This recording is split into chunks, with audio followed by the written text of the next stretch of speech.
I spent years doing a YouTube Shorts series where I ranked legendary creatures on a scale of 1 to 10. I ended up doing 690 of these. And this is going to be a supercut of all of them. So if you want to watch them all without having to scroll through shorts, and I will be editing out the intros so you don't have to hear the intro 400 times, this is the video for you. If you want to know why cards get certain scores or how I rate cards in general, I made a whole separate video about how I do that and the reason I did this short series in the first place. I'll put a card here and a link in the description. But anyway, without further ado, here are 690 legendary creatures rated. 2022 had 300 legendary creatures come out, and I'm ranking them all. Starting with Abaddon the Despoiler, a Grixis 5 mana 5/5 with trample that says during your turn, spells you cast from your hand with mana value X or less have Cascade, where X is the total amount of life your opponents have lost this turn.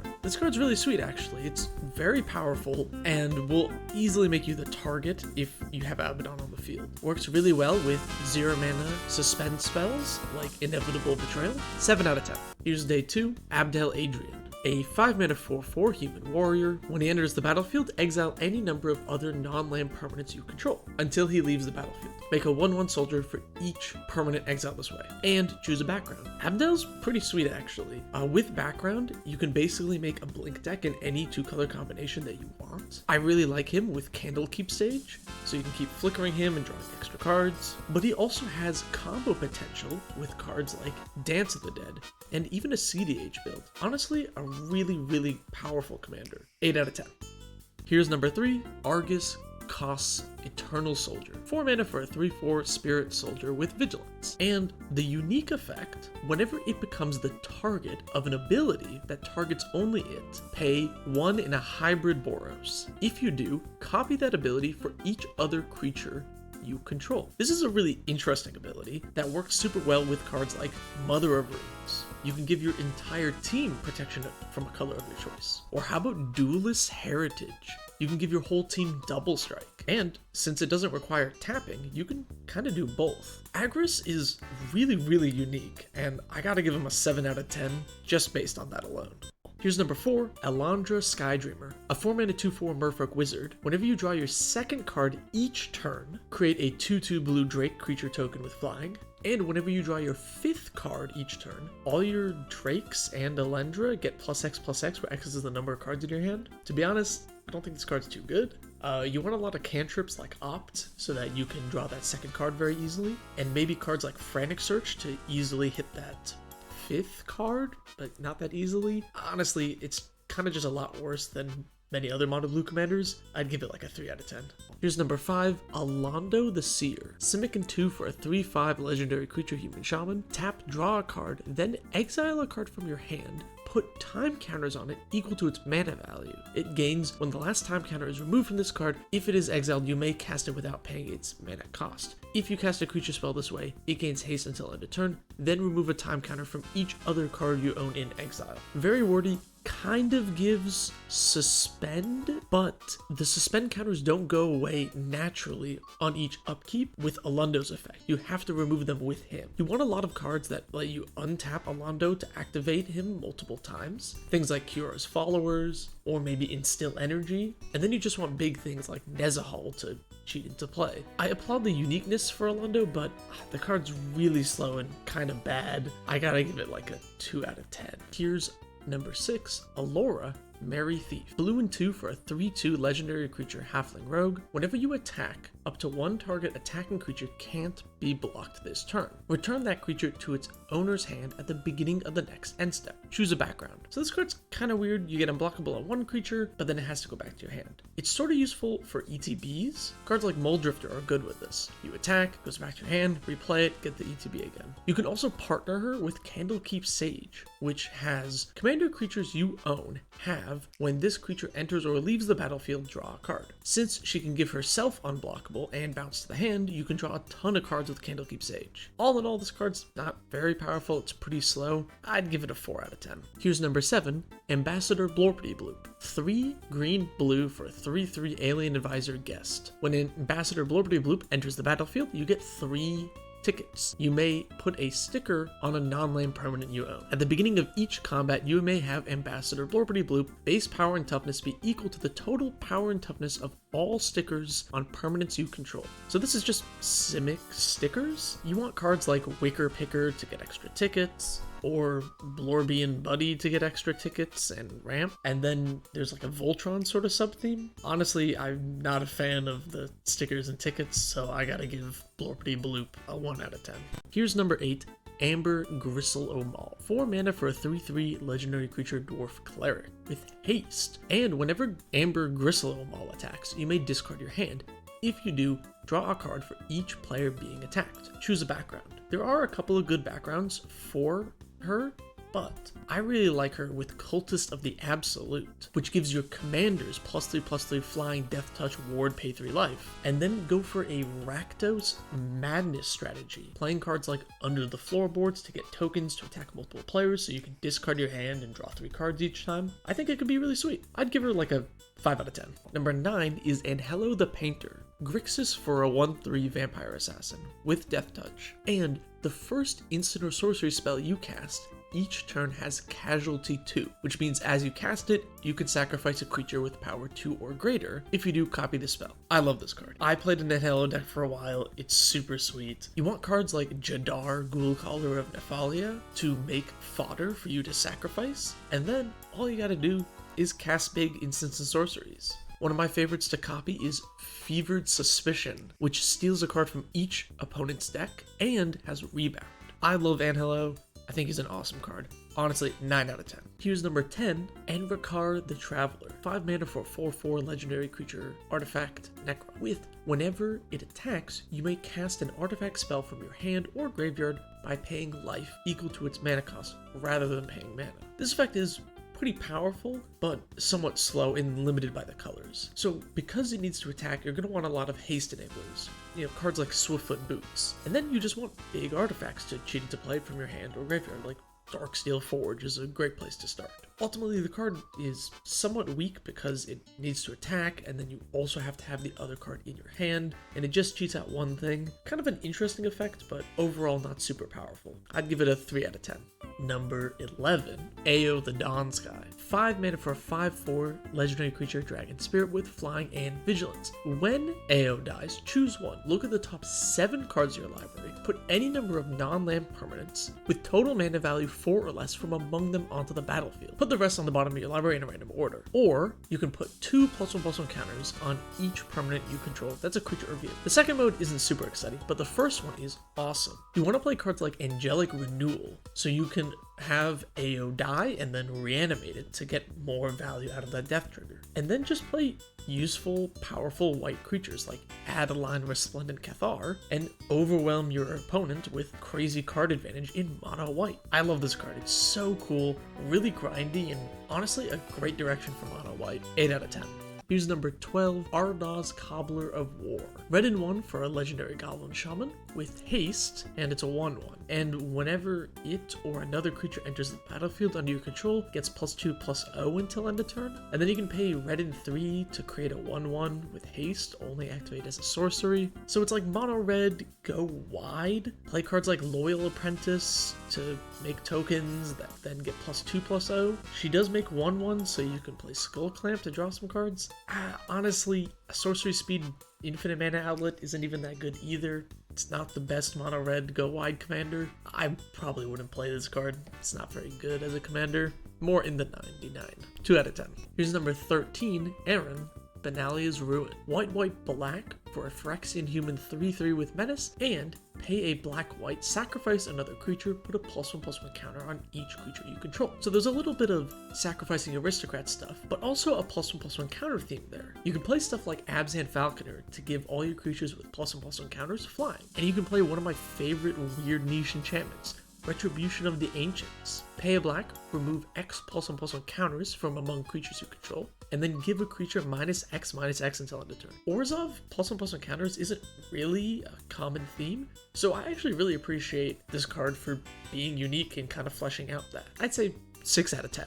Here's number 14, Ashcoat of the Shadow Swarm. 3 and a black for a Rat Warlock 3/4. When Ash Code attacks or blocks, other rats you control get +X/+X, where X is the number of rats you control. At the beginning of your end step, you may mill 4 cards. If you do, return up to 2 rat creature cards from your graveyard to your hand. So obviously, this card is great for rat tribal. You want to play good tribal cards like Patriarch's Bidding to reanimate all your rats, play good rats like Pack Rat. Honestly, Ash Code is kind of uninteresting. If you want to play rat tribal, it's probably the best one. If not, skip the card. It's like a 5 out of 10. Here's number 15, Ashnod, Flesh Mechanist. 1 black for a 1/1 legendary creature human artificer with Death Touch, and whenever Ashnod attacks, you may sacrifice another creature. If you do, create a tapped Power Stone token. Pay 5, exile a creature from your graveyard, create a 3/3 colorless zombie artifact creature tapped. This Ashnod's okay. It's kind of like you do artifacty things with Power Stones and then you sacrifice stuff. Cards like Clay Revenant are really good here because it's a creature you can sacrifice and get back. And then play black aristocrat stuff like Morbid Opportunist. Honestly, this version of Ashnod isn't that exciting. I'd give her a 4 out of 10. But the next one though, here's number 16, Ashnod the Uncaring. 2 in Grixis for a 1/4 with Death Touch. Whenever you activate an ability of an artifact or creature that isn't a mana ability, if 1 or more permanents were sacrificed to activate it, you may copy the ability. You may choose new targets for the copy. I love this card. You get to utilize cards like Goblin Engineer to sacrifice and reanimate multiple things, and it works with my favorite cards, all the baubles like Aether Spellbomb to bounce 2 creatures or draw 2 cards. Ashnod's one of the commanders that I currently play. Absolutely love the card. 10 out of 10. Amazing artifact commander. Here's number 17, Asterion the Decadent. 6 mana for 4/4 Orzhov legendary creature vampire elf rogue with Death Touch and lifelink. At the beginning of your end step, choose one. Target opponent loses life equal to the amount of life they lost this turn, or you gain life equal to the amount of life you've gained this turn. So you really want to be gaining a lot of life in one go, or making your opponents lose a lot of life in one go. Cards like Exsanguinate are amazing for this commander. Making each opponent lose like 5 life and then gaining 15, turning that into 30 is pretty powerful. And then you just want the life gain classics like Exquisite Blood. Honestly, the card originally didn't seem very good to me, but then I played against him and he's surprisingly powerful. I'm gonna have to give him a 6 out of 10. Here's Aster, Bearer of Blades. Red-white 2 for a 4/4 human warrior. When Aster enters the battlefield, look at the top 7 cards of your library. You may reveal an equipment or vehicle from among them and put it in your hand. Put the rest on the bottom in a random order. Equipment you control have Equip 1, and vehicles you control have Crew 1. Aster's pretty sweet. Works really well with powerful equipment that have high equip costs, like Cloudsteel Kieran. When it's equipped, the equipped creature has You Can't Lose the Game and your opponents can't win, but an equip cost of 5 is kind of steep. Aster can fix that. Also, Aster has an Enter the Battlefield effect, so using cards like Cloud Shift to blink him lets you draw more cards. It's actually pretty useful. I think Aster is an interesting take on Boros equipment, and one of the more fun ones. I'll give him a 7 out of 10. Here's number 19, Atsushi the Blazing Sky. 4 mana for a 4/4 mono red dragon spirit with flying and trample, and when Atsushi dies, choose 1. Exile the top 2 cards of your library. Until your next turn, you may play those cards, or create 3 treasure tokens. I really like Atsushi, especially in a mono red deck, not even just as the commander. You can use clone effects like Heat Shimmer to make a copy that will instantly die, but then you can either get 3 treasures or draw 2 cards essentially, which lets these kind of cards become card advantage. You can also play stuff like Zorn to get additional treasures, turning 3 mana clones into mana positive rituals. Atsushi is really powerful and a really cool card, especially for mono red. 7 out of 10, love Atsushi. And number 20 is Auntie Bile Bad Influence. I actually already did a short on her, but just to recap, 3 mana for a 2/2 Devil Advisor with flying. Whenever a source you control deals damage to you, put that many +1/+1 counters on Auntie Bile. Then pay red and 1, tap, remove X counters, and have Auntie Bile deal X damage to any target. So you want to play cards that damage everybody. Things like Spell Shock, which will deal 2 damage to anybody whenever they cast a spell. Or something like Heartless Hidetsugu to deal a ton of damage to everyone, including you, and put a huge amount of counters on Auntie Bile. I think this card's super interesting and really, really unique. I love it so much. 9 out of 10. Here's Aisha Tanaka, Armorer. 3 white-blue for a 2/4 human artificer. Whenever Aisha attacks, look at the top 4 cards of your library. You may put any number of artifact cards with mana value less than or equal to Aisha's power from among them onto the battlefield tapped. Put the rest on the bottom of your library in a random order. And it can't be blocked as long as the opponent has 3 or more artifacts. This card's amazing. I also played Aisha for a while as an artifact deck, and getting an opponent to have 3 artifacts in play is really easy, so they're almost always unblockable. Then you want to play artifacts that buff up Aisha's power. Nettle Cyst is a really good one. And then attack and cheat big artifacts into play like Bronze Guardian. Don't forget to fill your deck with all the artifact lands, because even with 2 power, you can put them into play in ramp. I'd give her a 7 out of 10. And here's number 22, Baba Lysaga, Night Witch. Golgarian 1 for a 3/3 human warlock. Tap sacrifice up to 3 permanents. If there were 3 or more card types among the sacrifice permanents, each opponent loses 3 life, you gain 3 life, and you draw 3 cards. So the best card in the deck is Blinkmoth Nexus. It's a land that can also become an artifact creature, which satisfies all 3 type requirements at once. You also want to add stuff like Tireless Provisioner, which makes artifact tokens that you can sacrifice to fulfill the artifact quota, and then play aristocrat stuff like Zulaport Cutthroat and do a green-black land sacrifice type deck. Honestly, she's really interesting and kind of a cool take on Golgari Sacrifice. Not very powerful, but still cool nonetheless. 6 out of 10. Baloth Baratul Entertainer. 5 mana for a 2/5 elf shaman. Creatures your opponents control with power less than his are goaded. And whenever a goaded attacking or blocking creature dies, create a treasure token. Choose a background. I like to pair him with Raised by Giants as a background, which immediately makes him a 10/10, so almost all your opponent's creatures are just goaded permanently. And then play fun goad cards like Life of the Party, which is a really sweet, awesome card. Also, you can play some treasure synergies like Zorn to get extra treasures when things die. I think he's a really sweet, really fun commander, and there's lots of backgrounds that work really well with him. I'd say give him a try. 7 out of 10. And here's number 24, Barid Argivian Recruiter. Boros for a 2/2 human soldier. At the beginning of your end step, if you control a creature with power greater than its base power, create a 1/1 soldier. So you really want to play cards like Rally the Ranks, which buff up all of your creatures so that you're able to get a token every single turn. Then you can play stuff like Skull Clamp, which can buff a creature and then you can move it to the token to draw cards. Honestly, he's not that strong. I do really like the uniqueness of this ability, but all in all, kind of a weak card. 3 out of 10. Here's number 25, Balmor Battle Mage Captain. Blue-red for a 1/3 bird wizard with flying. Whenever you cast an instant or sorcery, creatures you control get +1/+0 and gain trample until end of turn. This card's really great actually. So you want to make some tokens, maybe with the new Ovika Enigma Goliath, which makes X/1/1s for every single non-creature spell you play. And then you want to cast a lot of cheap instants and sorceries or repeatable effects. Haze of Rage is one of the best cards in this deck, because not only does it pump your whole team, it has buyback so you can cast it multiple times. Balmor is actually really powerful, especially for an uncommon commander. And it's a cool aggro strategy for commander, which usually isn't super powerful. I like Balmor. 6 out of 10. Here is number 26, Bane Lord of Darkness. 1 in Esper for a legendary creature god, 5/2. As long as your life total is less than or equal to half your starting life total, Bane is indestructible. And then whenever another non-token creature you control dies, target opponent may have you draw a card. If they don't, you may put a creature with equal or lesser toughness from your hand onto the battlefield. So Bane's really interesting. You want to be having creatures die so you can put new ones into play or draw cards. Things like Shriekmaw are really good here because you can cast it for its evoke cost and have it die immediately and put something into play. Then you can combo that with cards like Aetherios, God of Passage, to double up on those dying triggers and recurring stuff. Bane's a super interesting card. I haven't seen anyone build him yet, but honestly he seems really powerful. 8 out of 10.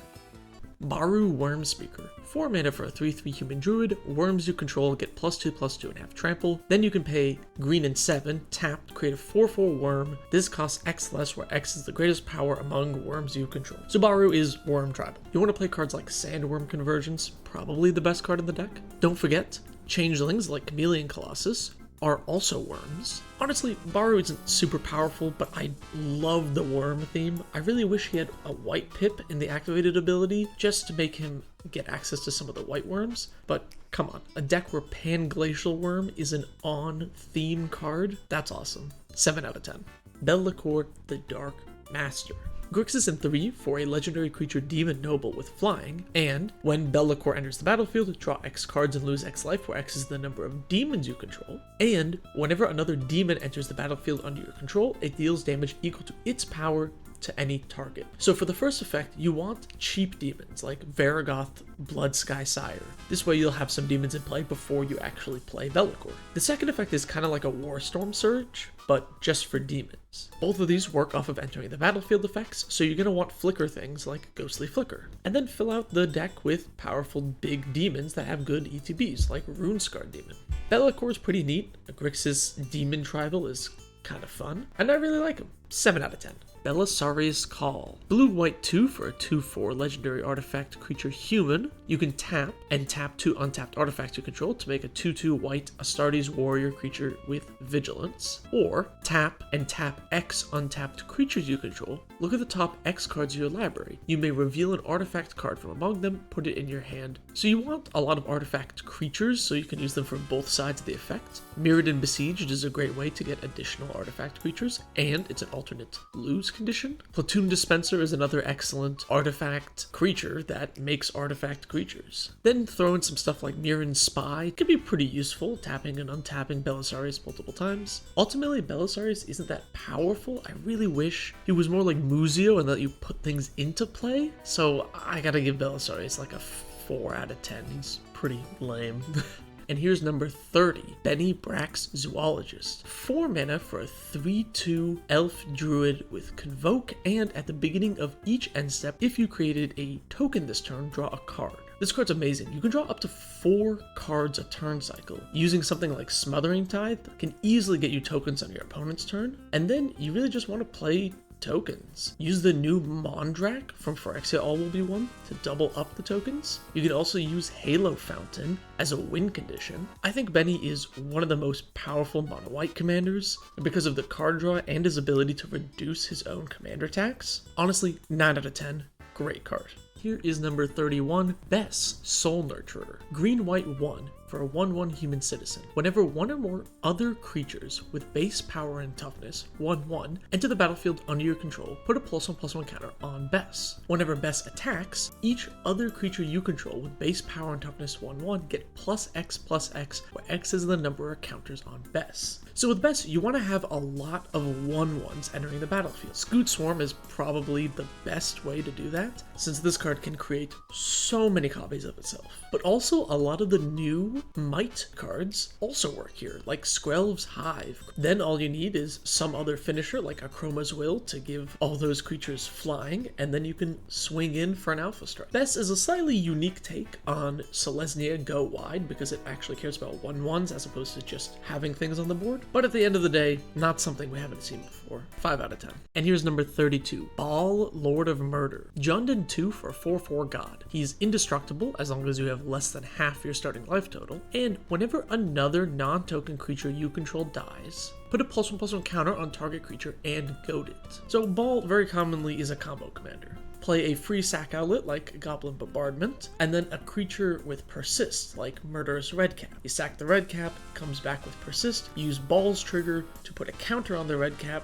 to remove the -1/-1 counter, and then you can loop it infinitely. As far as Jund combo commanders go, these are actually pretty powerful. You can also go the Goad Aristocrats route, playing cards like Karazakar the Eye Tyrant and other sacrifice synergies to make your opponents attack into each other. Either way, this is a really unique effect and pretty cool. Honestly, I like Baal. 7 out of 10. Here's number 33, Bladewing Deathless Tyrant. 5 black-red for a 6/6 dragon skeleton with flying and haste. And whenever Bladewing Deathless Tyrant deals combat damage to a player or planeswalker, for each creature in your graveyard, create a 2/2 Zombie Knight token with Menace. So Bladewing wants you to fill your graveyard and then hit your opponents. Cards like Stitcher's Supplier are great here since they're able to mill you, and also extra combats like Seize the Day are super good. One, because it has flashback, so if you mill it, that's actually good.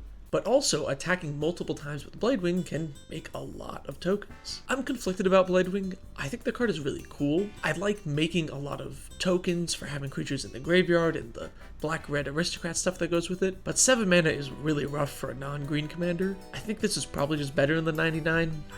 5 out of 10. 34. Bortuk Bone Rattle. 6 mana for Golgari Troll Shaman with Domain. Whenever it enters the battlefield, if you cast it, choose target creature card in your graveyard, return that to the battlefield if its mana value is less than or equal to the number of basic land types among lands you control, otherwise put it in your hand. It's a 4/4. This is my first 0 out of 10. It is a terrible commander. Because you can't put other basic land types into the deck very easily, it's mostly useless, and you can't even blink it because it says if you cast. There's only 12 decks for it on EDH Decks, so I don't think anyone out there actually has built this. I mean, if you want to do Troll Tribal, Grismold is a better troll as well, and just a more interesting card. Don't play Bortuk. This card's terrible. And here's number 35, Braid's Arisen Nightmare. Black 1 for a legendary creature Nightmare. At the beginning of your end step, you may sacrifice an artifact, creature, enchantment, land, or planeswalker. If you do, each opponent may sacrifice a permanent that shares a card type with it. For each opponent who doesn't, that player loses 2 life and you draw a card. I talked about Braids a little bit when she first got printed, and this card's amazing.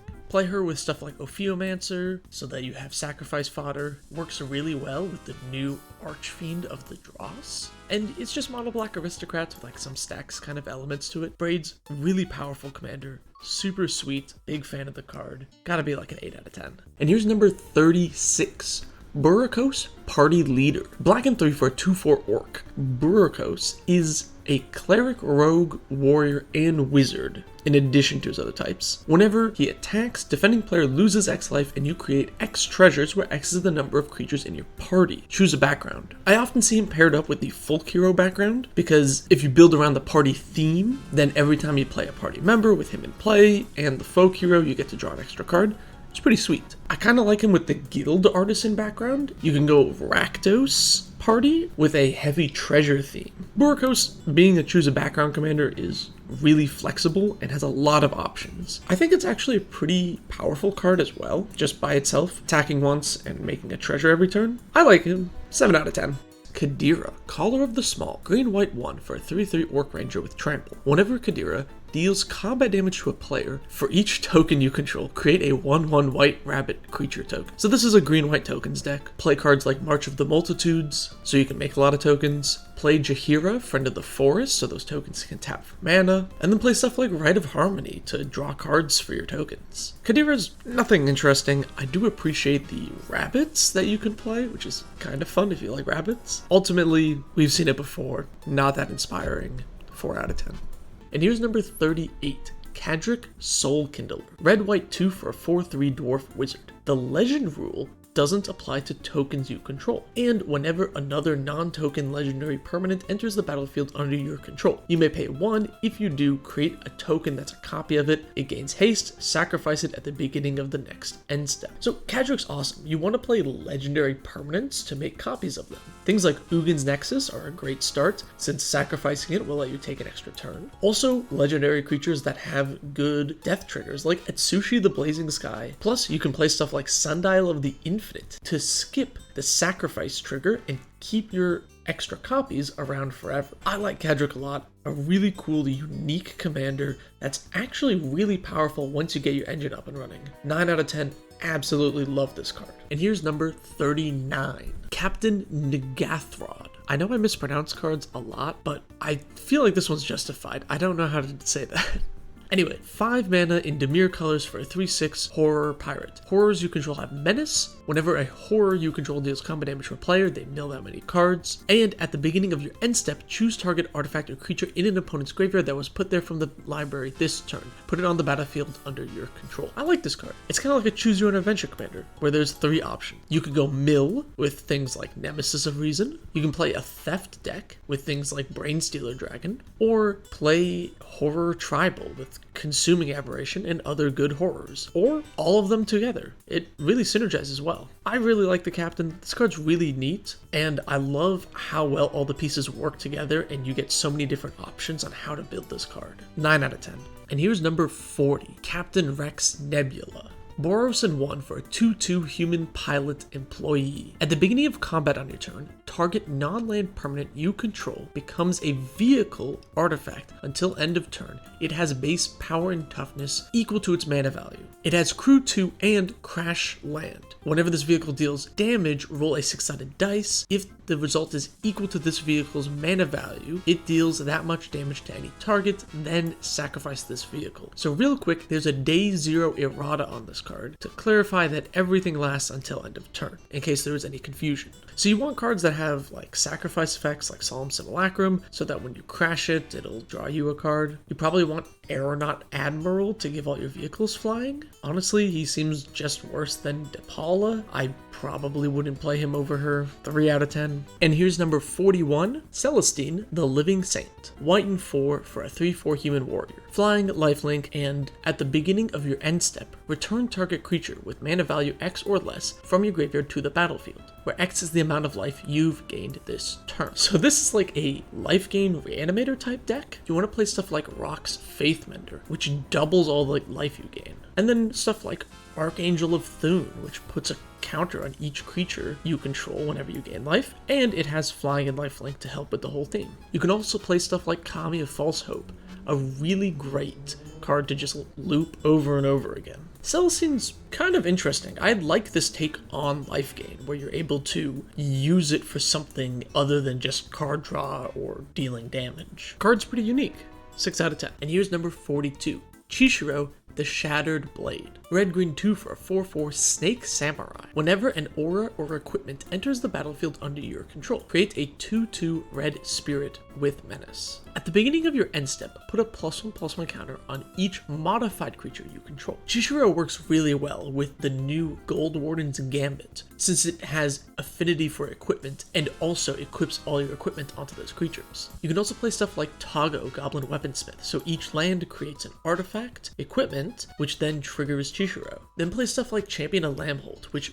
buffing its power with Chishiro's second effect is really strong. Chishiro is a really powerful commander and a pretty fun one. I'd say 7 out of 10. And here's number 43, Commander Liara Porter. 3 red white for a human soldier 5/3. Whenever you attack, spells you cast from exile this turn cost X less to cast, where X is the number of players being attacked. Exile the top X cards of your library. Till end of turn, you may cast spells from among the exiled cards. I really like this design. Honestly, I'm surprised at how powerful this uncommon is. Able to draw up to 3 cards a turn and make all of those cost 3 less? That's insane. Play stuff like Hammers of Moradin, which is a 3-mana 3/3 that has Myriad, so that you can attack 3 people very easily. You can get extra value with Wild Magic Sorcerer to give that first spell from exile Cascade. Be sure to throw in cards like Reckless Impulse for other ways to cast stuff from exile. I really like this card. Honestly, like 10 out of 10 design. This is what I want to see from Boros. And here's number 44, Commissar Severina Rain. Black-white 1 for a 2/2 human soldier.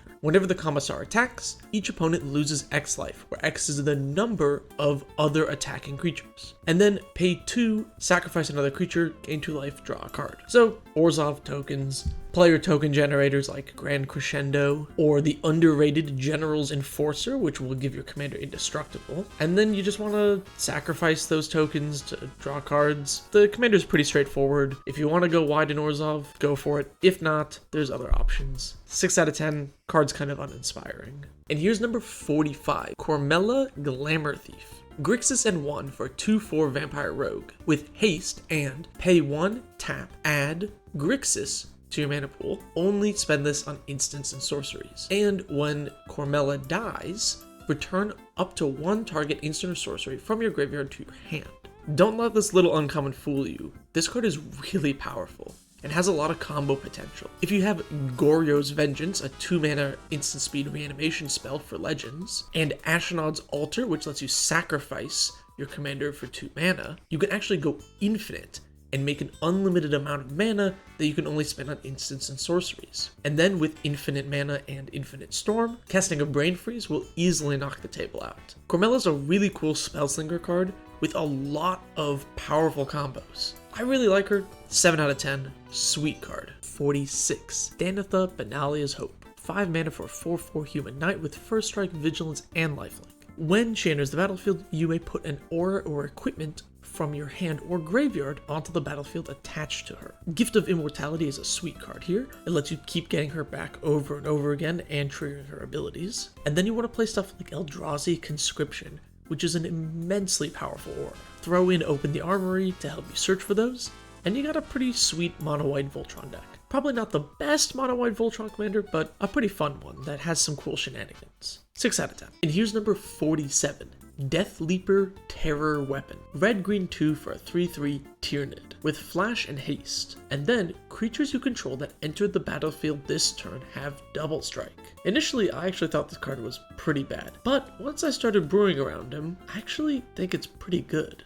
Cards like Rite of the Raging Storm, which create a 5/1 every turn, will then get the double strike every single turn. Or things like War Chief Giant. Not only does it have haste, but the myriad tokens you make will then get double strike each time you attack with them. And any other ways you have to create tokens every turn, like Feldon of the Third Path, will constantly be creating tokens with double strike, making these cards all the more devastating. Death Leaper looks bad on its face, but once you start brewing around it, it's actually tremendously powerful and can be really devastating. Honestly, 7 out of 10, pretty sweet commander. And here's number 48. DK, Finder of the Lost. Blue-black 1 for a zombie employee 1/4. When DK enters the battlefield, open an attraction. When you roll a 2, each opponent loses a life, you gain a life. When you roll a 4, you may tap or untap target artifact or creature. And when you roll a 6, return target creature from your graveyard to your hand. So I would play this with other creatures that enter the battlefield to open attractions, like Deadbeat Attendant or Seasoned Buttoneer. Then play cards like Ghostly Flicker to flicker them and your commander to open many attractions. Honestly, I'm not a huge fan of the attraction mechanic, and I think the abilities that DK provides are not high enough value to make it a powerful card. 2 out of 10, I'm not a fan. And here's number 49. Denry Kiln Editor-in-Chief. Blue-white 2 for a 2/2 Cat Advisor. When it enters the battlefield, you can either give it a +1/+1 counter, first strike counter, or vigilance counter. And then, whenever a non-token creature you control enters the battlefield, if it has counters on it, put the same number and kind of counters on that creature. Norn's Choirmaster is a good choice. It lets you proliferate +1/+1 counters. If you want to crank up the power level though, you can play things like Glenalendra Archmage. Persist creatures are really, really good with this commander, because if it has a +1/+1 counter, the persist creatures will always come back and have the -1/-1 counter removed by the +1/+1 counter. With the Archmage, it just allows you to counter all non-creature spells. And if you have a sacrifice outlet like Ashnod's Altar, you can create infinite mana. Denry is pretty interesting if you want to play Azorius +1/+1 counters, and also if you want to go the combo route. I gotta give it like an 8 out of 10. And here's number 50. Drafna, Founder of Lotnam. Lotnam? I don't know. Let me know in the comments below how to pronounce that. Blue and 1 for Human Artificer Advisor. Blue and 1, bounce an artifact to your hand. Pay 3, tap, copy target artifact spell you control. So this card's pretty sweet. Unsurprisingly, I like the quirky artifact commander. Play cost reducers like Foundry Inspector to more easily play, bounce, and replay the same artifacts. Ichor Wellspring is a great card to just cast, bounce back, copy, cast, draw a bunch of cards. And then as a finisher, throw in something like Metalwork Colossus. You can easily get it down to like 0 mana, honestly, and then copy it with your commander, make a 10/10 every single turn. It's pretty cool. As far as mono blue commanders go, it's not really that powerful of an artifact commander, but a really cool, unique one. 7 out of 10, I like it. Here's number 51, Duke Older Ravenguard. 4 red, white for a 5/5 that at the beginning of combat on your turn gives a creature myriad and haste.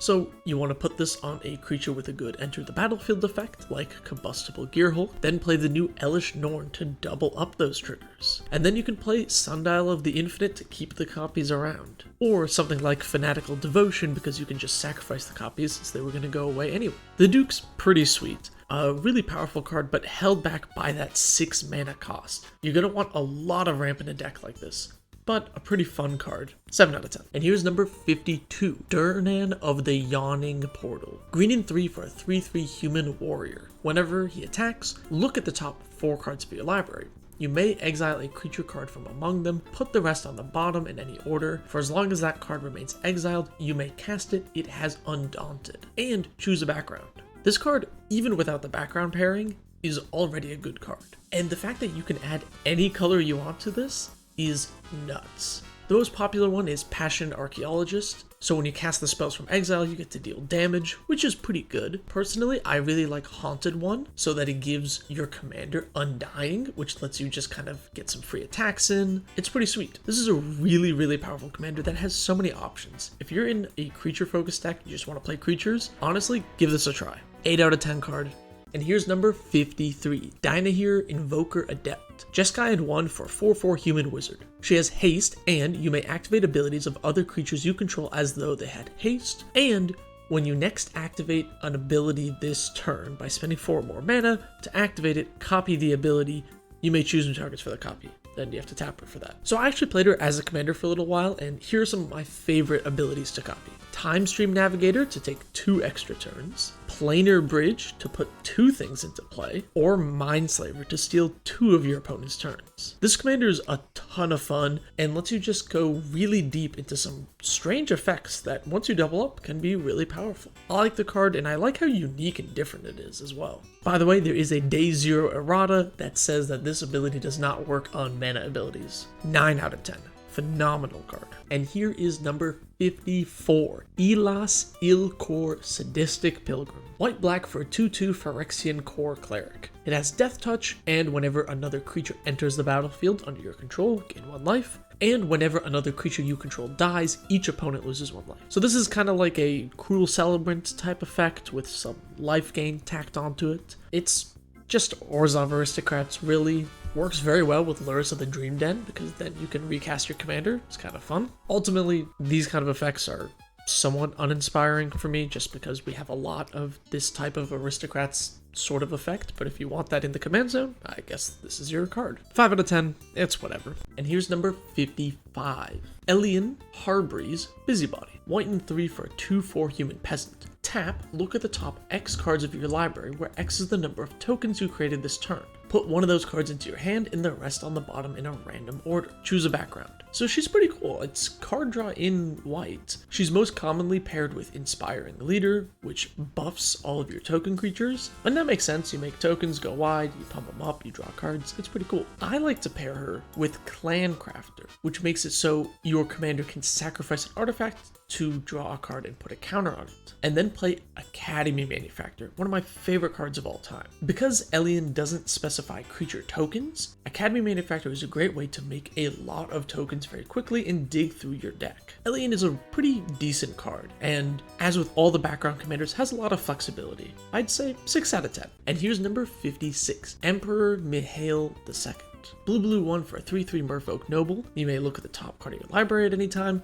You may cast Merfolk spells from the top of your library, and whenever you cast a Merfolk, you may pay 1. If you do, create a 1/1. So this is a Merfolk tribal commander. I think this card's kind of bad. In mono blue, you have the Merfolk God, which also draws cards, but is indestructible as well, and can protect your other Merfolk. And then once you move out of mono blue, Kumena is a pretty powerful commander, and you get access to green. Not only that, I think Sig River Guide and the alternate version, Sig River Cutthroat, are also probably better commanders, just because you get access to an additional color, which is so powerful. Emperor Mihail is a neat card to go in the 99 of your Merfolk deck, but as a commander, I gotta give it like a 2 out of 10. And here's number 57, Enris Gloomstalker. 2 and a green for a 3/3 Halfling Ranger with Death Touch, and whenever Enris attacks, return target land from your graveyard to the battlefield. I really like Enris, actually. The fact that you don't need to connect is really nice. You're always going to be able to get the land back just by attacking. And with Choose a Background, you got a ton of options. Most commonly played with Scion of Halaster, which allows you to fill up your graveyard pretty easily. I also like Sword Coast Sailor, which allows you to attack your opponent with the highest life total to make your commander unblockable. Regardless of which background you play, you probably want cards like Life from the Loam to constantly dredge and get lands back. Enris is pretty cool in a landfall graveyard shenanigan shell. Nice, flexible background commander that is pretty underrated. 7 out. And here's number 58, Errant Street Artist. 1 blue for an 0/3 human rogue with Flash, Defender, Haste, and pay 1 and a blue. Tap, copy target spell you control that wasn't cast. you may choose new targets for the copy. You're going to want cards like Twin Cast, because when you copy a spell, you didn't cast that copy unless stated otherwise, and then Errant Street Artist can copy that copy. So you're gonna want some blue ramp like High Tide to give you that extra burst of mana that will allow you to cast a big spell, copy it, and then copy it again. Then just play some big spells. One of my all-time favorites is Eternal Dominion, which has Epic. So every single upkeep after you cast it, it copies itself. If you have your commander in play, you can copy that copy. Errant Street Artist is a super cool card. 9 out of 10. I just wish it had another color. And here's number 59, Airtie Resurrected. Blue-black 2 for a 3/2 Phyrexian Human Wizard with Flash, and when Airtie enters the battlefield, choose up to 1. Counter target spell, activated ability, triggered ability. Its controller draws a card. Destroy another target creature or planeswalker. Its controller draws a card. So Airtie is kind of similar to Venser, where it's kind of like a counterspell-ish on a creature, but instead of bouncing it, he lets him draw a new card instead. You can turn blink effects into counterspells. It's an interesting card. I like the flexibility, but ultimately, I'd rather just play a normal removal spell or a normal counter spell rather than letting my opponent draw a card. Airtie is pretty funny with Notion Thief, and if you build around him, he can be decent. Even though I love blue-black control, this card isn't it for me. 5 out of 10. And here's number 60, Evelyn the Covetous. 2 black, Hybrid Dimir, Hybrid Rakdos. For a 2/5 Vampire Rogue with Flash, and whenever Evelyn or another vampire enters the battlefield under your control, exile the top card of each player's library with a collection counter on it. Once each turn, you may play a card from exile with a collection counter on it if it was exiled by an ability you control, and you may spend mana as though it were any color to cast it. So there's 2 ways to take it. You can play things like Bloodline Keeper, which lets you make vampire tokens and then go the token route. Or you can go the combo route, using a World Gorger Dragon and an enchantment that reanimates a creature like Animate Dead. You can then create infinite mana, flash in your commander, and then flicker her infinitely to exile each opponent's deck. I really like Evelyn. It's a tribal commander that doesn't just pump your team. It actually does something unique with the tribe. At 7 out of 10, pretty sweet card. And here's number 61, Faceless One. 5 mana for a 3/3 legendary enchantment creature background. If Faceless One is your commander, choose a color before the game. Faceless One is the chosen color, choose background. I considered skipping this one because it's basically not a commander. It's just there for the limited environment. So in draft, you would basically be able to draft this as a background to go with any other background or legendary creature and just use the color. It's not like meant to be used outside of draft. It's kind of like the Prismatic Piper for that draft environment. 1 out of 10, don't actually use it. It's not a real commander. And here's number 62, Falco Spara Pact Weaver. Banten 1 for a 3/3 bird demon with flying and trample. Falco enters the battlefield with a shield counter on it. You may look at the top card of your library at any time, and you may cast spells from the top of your library by removing a counter from a creature you control, in addition to paying their costs. So with Falco, you're going to want cards like Managorger Hydra, which put a lot of counters on itself, so you'll have plenty to remove,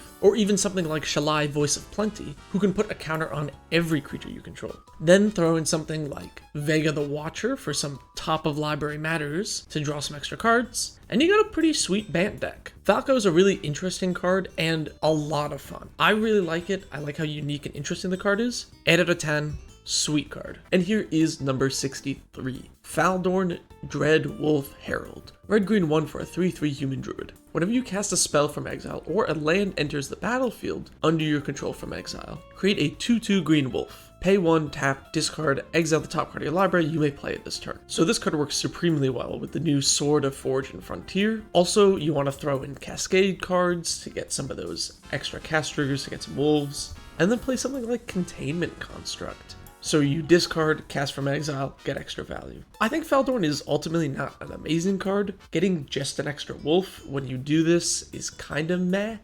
5 out of 10. It's not amazing, even when you get your engine running. And here's number 64, Farid Enterprising Scavenger. 2 in a red for a human soldier, 3/3. Whenever a non-token artifact you control is put into a graveyard from the battlefield, create a colorless artifact token named Scrap. Scrap, by the way, does nothing. It has no abilities. And then you can pay red and 1, sacrifice an artifact, choose 1. Put a +1/+1 counter on Farid, it gains menace until end of turn, goad target creature, or discard a card, draw a card. I love this card so much. Slowbad Goblin Tinkerer is really good here, being able to sacrifice Scrap to make your stuff indestructible. Also, you can play Pia's Revolution to get some recursion or extra damage from your artifacts. And then play something like Kodoltha Forgemaster, which is a great way to use your leftover scrap. This card's amazing. If it had another color, it would be my artifact commander of choice. 9 out of 10. Awesome card.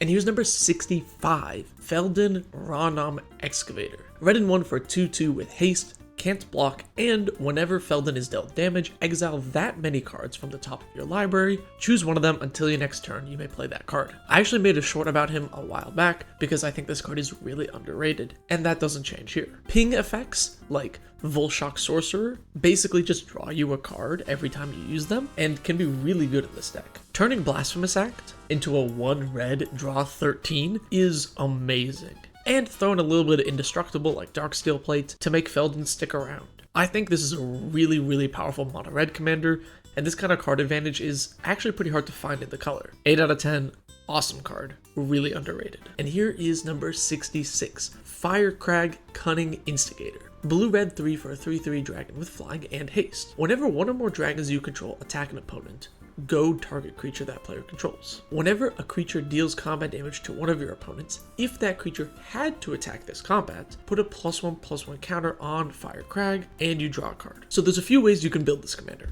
You can play stuff like Territorial Hellkite and go the dragon route, and play red creatures that are forced to attack and draw extra cards that way. You can also lean into the goad side of it with cards like Disrupt Decorum, goading all creatures. But probably you're going to want a mix of both. Something like Warmonger Hellkite, which makes all creatures attack if able, will draw you a ton of cards and force combat all over the place. Goad is one of my favorite mechanics in Commander, and I really like Firecrag. 9 out of 10, really good precon to pick up. And here's number 67, Gale Waterdeep Prodigy. Blue and 2 for a 1/3 human wizard. Whenever you cast an instant or sorcery spell from your hand, you may cast up to 1 target card of the other type from your graveyard. If a spell was cast from your graveyard this way, put it into exile, and choose a background. So Gale's like a Spellslinger card. You're going to want to make use of free instants and sorceries. Cards like Frantic Search are really good here since it's free, and then you can cast a sorcery from your bin. What sorceries are you casting? The most powerful thing is probably extra turn spells. The ones that don't exile themselves, because you basically just get to cast them twice. It's pretty busted. Gale will probably get focused down once people realize how powerful this card is, so be sure to pack some protection, maybe a Teferi's Time Twist, or something else depending on what color you pair him with. I think it's pretty unique and interesting. Just watch out, he's really strong. 7 out of 10. And here's number 68, Ganax Astral Hunter. 5 for a 3/4 legendary creature dragon with flying, and whenever it or another dragon enters the battlefield under your control, create a treasure token. Choose a background. So if you want to go the dragon route, you can pair him with Acolyte of Bahamut, a 2-mana background that makes the first dragon spell you cast each turn cost 2 less, and do Dragon Tribal, or you can pair him with Street Urchin and go hard on the treasure theme. To be honest, I don't think Ganax is the best Gruul dragon commander, or treasure commander, or commander in general. Maybe in the 99 of a dragon deck, probably wouldn't even make the cut there. Kind of a bad card. Not very interesting, 3 out of 10. And here's number 69, Garna Blood Fist of Kel. A 4-mana Rakdos 4/3 human berserker. Whenever another creature you control dies, draw a card. If it was attacking, otherwise, Garna deals 1 damage to each opponent. So this is kind of like a attacking-oriented aristocrats deck. Play stuff like Gut True Zealot, which lets you sacrifice and make attacking creatures, or Lagamos, Hand of Hatred, which also makes creatures that attack and then get sacrificed. Throw in a Mayhem Devil to get some extra damage out, and you got a pretty sweet Rakdos Aristocrats deck. Not to mention, if you ever do go infinite, your commander is a damage outlet for that. Not a bad card, pretty generic. Rakdos Aristocrats isn't unique, so 5 out of 10 ultimately. And here's number 70, General Marhalt Eld's Dragon. Green-red 2 for a 4/4 elf warrior. Whenever a creature you control becomes blocked, it gets +3/+3 until end of turn for each creature blocking it. So this commander is sort of made for lore effects, where it forces all creatures to block the attacking creature, so then it gets, +15/+15, and just board wipes your opponent. Works really well with creatures that have trample, because not only can you kill stuff, but you get to spill over the damage. The new bloated contaminator is a great option for that. In fact, trample is so important, I would probably consider running cards like Kenra Charioteer to give all your other creatures trample. This card's really interesting and is a fun, unique build-around card, but it's not very powerful. I'd say 6 out of 10. If you want a low-power, unique Gruul deck, this is a pretty good option. And here's number 71, Gearson Starn Kelemorph. Blue-red 1 for a Tyrannid human, 3/2 with ward 2. And whenever another source you control deals exactly 1 damage to a permanent or player, this deals 2 damage to that permanent or player. So this works really well with the red spells like Electrickery that deals 1 damage to a creature you don't control, and then you can overload it, and then also deal 3 to everything, or any kind of pinging creature. Think stuff like Firebrand Archer. And don't forget cards like Ophidian, which would let you draw a card every time this triggers because your commander is the one dealing the damage. I really like this commander. It's a sweet 8 out of 10 card. A Pinging Lord is just awesome. Love it. And here's number 72, Giada Font of Hope. White and 1 for a 2/2 angel with flying and vigilance. Each other angel you control enters the battlefield with an additional +1/+1 counter on it for each angel you already control. Tap, add a white, spend this only to cast angels. So obviously Angel Tribal is basically the only way to build this. And you're going to want all your fun big angels like Avacyn, but don't forget to put the small angels in there as well. Inspiring Overseer is a great one since it draws a card. Segovian Angel is another great one since you can have it out basically on turn 1. Giada is a mana dork in white, which is a bit interesting, but as a commander, it's pretty boring unless you really want to do Angel Tribal. 3 out of 10, not particularly interesting. Not a bad card though. It's still good. And here's number 73, Gix Yawgmoth Praetor. Black 1 for a Phyrexian Praetor, 3/3, and whenever a creature deals combat damage to one of your opponents, its controller may pay 1 life. If they do, draw a card. Then pay 7, discard X cards, exile the top X cards of target opponent's library. You may play lands and cast spells from among those without paying their mana costs. I like this commander a lot. It's pretty sweet. Play difficult to block creatures like Nether Trader, which has haste and shadow, and then throw in some attack combat triggers like Grim Hireling as a way to get extra value off of those attacks. This deck is pretty mana hungry, so I would be sure to include lots of black mana production like Songs of the Damned to be able to activate Yawgmoth's second ability. I think this is a really fun mono black theft style deck. It can help your opponents a little bit, but if you build around it, it's really strong. 7 out of 10.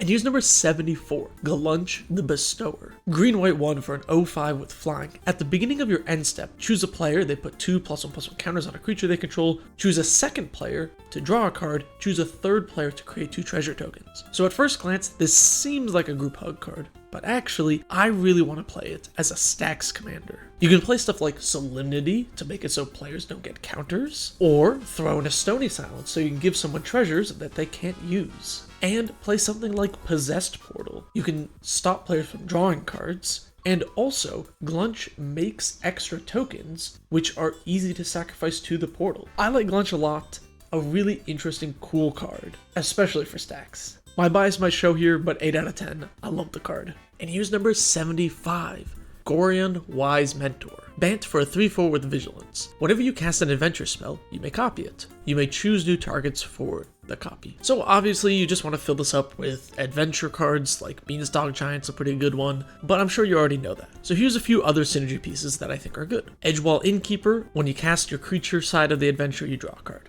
Vega the Watcher, another pretty sweet card that will basically let you draw a card also whenever you cast an adventure from exile. And also throw in something like Paradoxical Outcome. You can use it to save your board and draw a bunch of cards, but then also reuse the sorcery and instant side of your adventure creatures. I like Gorion a lot. Huge fan of commanders that really make an archetype. 8 out of 10, pretty awesome card. And here's number 76, Goro Disciple of Ryusei. Red and 1 for a 2/2 Goblin Samurai. Red, creatures you control gain haste until end of turn. And red 3, create a 5/5 red dragon spirit with flying. Activate only if you control an attacking modified creature. This card is a lot more powerful than it might seem initially. So you're going to want some equipment in the deck to modify your creatures. I really like Hot Soup because it makes them unblockable so you can attack without worrying about them dying. Also, Hot Soup is a funny card. Tago, Goblin Weaponsmith, is a great way to just get a bunch of random equipment out so you can equip your creatures and swing out to make more dragons. And don't forget creatures like Shivan Devastator. Because they come into play with counters on them, they're already modified. You can then immediately make a dragon. Goro is an awesome card in the 99 of many red decks and also can be a really powerful modified commander. 7 out of 10.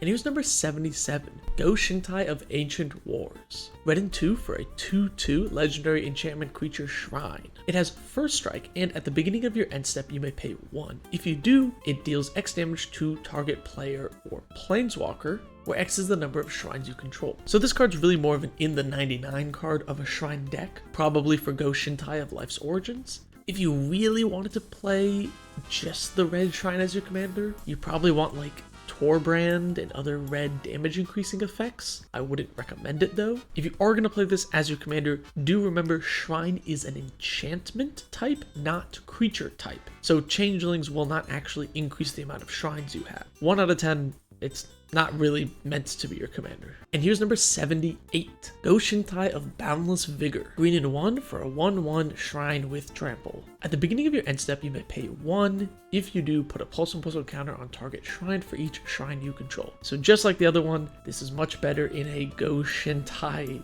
deck as opposed to being the commander itself. At least in green, you get Weaver of Harmony to double up the trigger. But yeah, another 1 out of 10. It's not really meant to be your commander. And here's number 79, Go Shintai of Hidden Cruelty. Black and 3 for a 2/2 legendary enchantment creature Shrine with Death Touch. At the beginning of your end step, you may pay 1. If you do, destroy target creature with toughness X or less, where X is the number of shrines you control. So just like with the last few commanders, better in a Go Shintai deck. But this one's actually one of the better solo shrines, since you can just pick off 1 toughness creatures. You do also get Doomwake Giant, which isn't an awful card. It's pretty decent for an enchantment deck. So I'll give Go Shintai of Hidden Cruelty a 2 out of 10 instead of 1. Still not a great commander. I wouldn't recommend it. And here's number 80, Go Shintai of Life's Origin. 3 and a green for a 3/4 legendary enchantment creature Shrine. Pay Wooburg, tap, return target enchantment from your graveyard to the battlefield. And whenever Go Shintai or another non-token shrine enters the battlefield under your control, create a 1/1 shrine. So you can play this with all of the shrine cards and make a really sweet shrine deck. But you don't have to play shrines. Because it can reanimate any enchantment, using the activated ability to cheat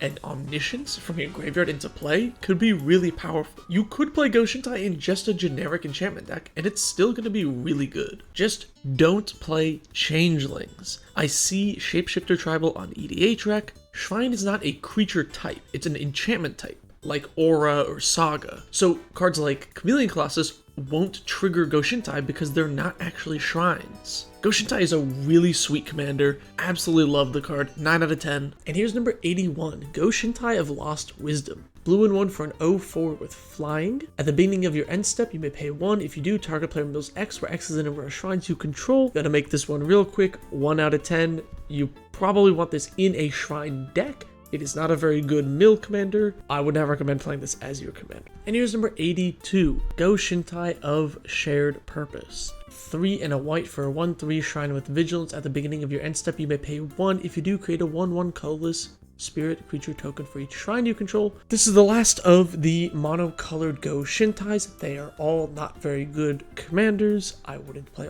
any of them. 1 out of 10. And here's number 83, Greasefang Okiba Boss. Black-white 1 for a 4/3 rat pilot. At the beginning of combat on your turn, return target vehicle card from your graveyard to the battlefield. It gains haste, return it to its owner's hand at the beginning of your next end step. So the dream is to reanimate Parhelion II, the biggest, baddest vehicle in the colors. You're going to want cards like Entomb to put your big vehicles into your graveyard as early as possible. And then if you flicker your vehicle with something like an Ephemerate, you actually get to keep it in play. You don't even have to sacrifice it. Greasefang is an incredibly unique and interesting commander. 9 out of 10, an awesome card.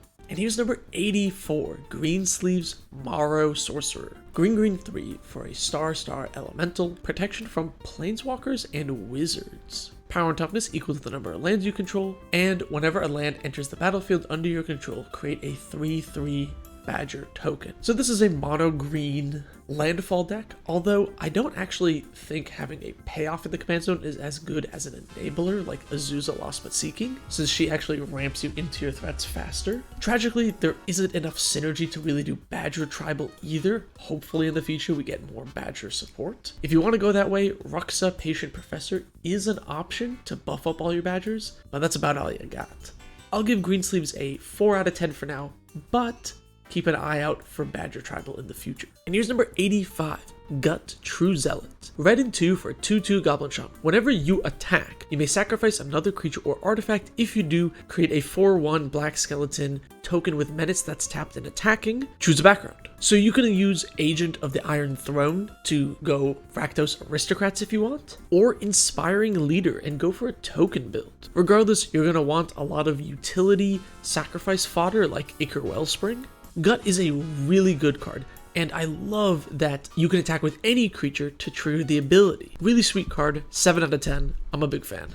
And here's number 86, Gwenna Eyes of Gaia. Green and 2 for a 2/3 Elf Druid Scout. Tap, add 2 mana in any combination of colors, spend this only for creature spells or activated abilities of creatures, and whenever you cast a creature spell with power 5 or greater, put a counter on her and untap her. So this is a mono green stompy deck that you want to focus on high power creatures. Works really well with low cost, high power creatures like Ronos the Indomitable. And this is probably the best home for Mir Superion there is. Ultimately, Gwenna is just mono green stompy, not super unique, and also isn't the best at that. 4 out of 10, we've seen it before. And here's number 89, Hajar Loyal Bodyguard. Green-red for a 2/2 human soldier, which you can sacrifice to give legendary creatures you control +1/+0 and indestructible until end of turn. So you're going to want to play a lot of legends. So you can use stuff like Kamal's Druidic Vow, kind of like a Genesis wave, but for legendary permanents. And then you can play Reki, the History of Kamigawa, which lets you draw a card for each legendary spell you cast. Then just play Gruul good stuff, but make sure there's a lot of legends, like Rurik Thar is a great finisher. Hajar is a really interesting commander. Gruul Legends Matters is a theme we haven't seen quite yet, and I really like that. It's a pretty sweet card, 7 out of 10. And here's Halcyon, Emerald Archdruid. 3 and green for a 2/4 Elf Druid. Pay 1. Until end of turn, target token you control becomes a green bear creature with base power and toughness 4/4 in addition to its other colors and types. Choose a background. Most commonly, I see people play this with Inspiring Leader to buff up those tokens and make 6/6 bears, or Feywild Visitor. So non-token creatures hitting your opponent will create 1/1 flying tokens, which you can attack with and then pump up after attacking. Regardless, you're going to want a lot of token producers. Tireless Provisioner is a really great one in green. Halcyon is an interesting effect, but ultimately is held back by the cost of the activated ability. 3 out of 10, it's not a great commander, but it is interesting. And here's number 89, Haben Vanguard Aviator. White and blue for a 3/2 human soldier with flying. Whenever you attack with 5 or more soldiers, creatures you control gain +1/+1 and flying until end of turn. So you're going to want some of the soldier tribal staples, things like Daru Warchief, and Martial Coup is a great board wipe that can leave you with a bunch of soldiers. Bastion Protector is also a really great way to protect your commander, and it happens to be a soldier. I really like Harbin because it's a tribal commander that doesn't just draw cards when you play or attack with a type. It sort of requires something a little bit more, and it gives something unique. I'm a big fan, especially for 2 mana. This card's pretty good value, 7 out of 10.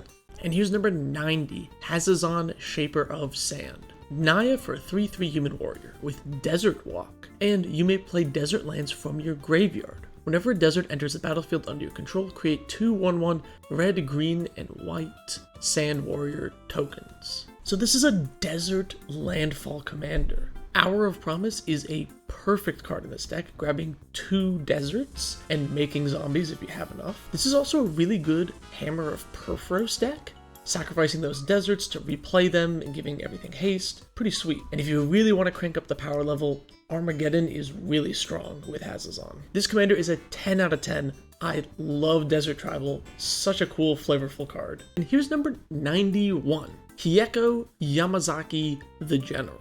Red and 3 for a 3/3 human samurai with trample. Whenever a samurai or warrior you control attacks alone, you may cast target artifact from your graveyard this turn. I'm not a huge fan of this card, so I'm just going to list a couple of mono red artifact commanders I think are better. Slowbad is really underrated. Being able to protect key artifacts and be a sack outlet is really useful. And the new Chisgioria Forge Tyrant is a really cool artifact commander that's able to get around the commander tax and cheat out big artifacts. Hieko is interesting in the sense that it adds samurais to artifacts, but there really aren't enough, and there's just not enough value for throwing a samurai away just to get 1 card back.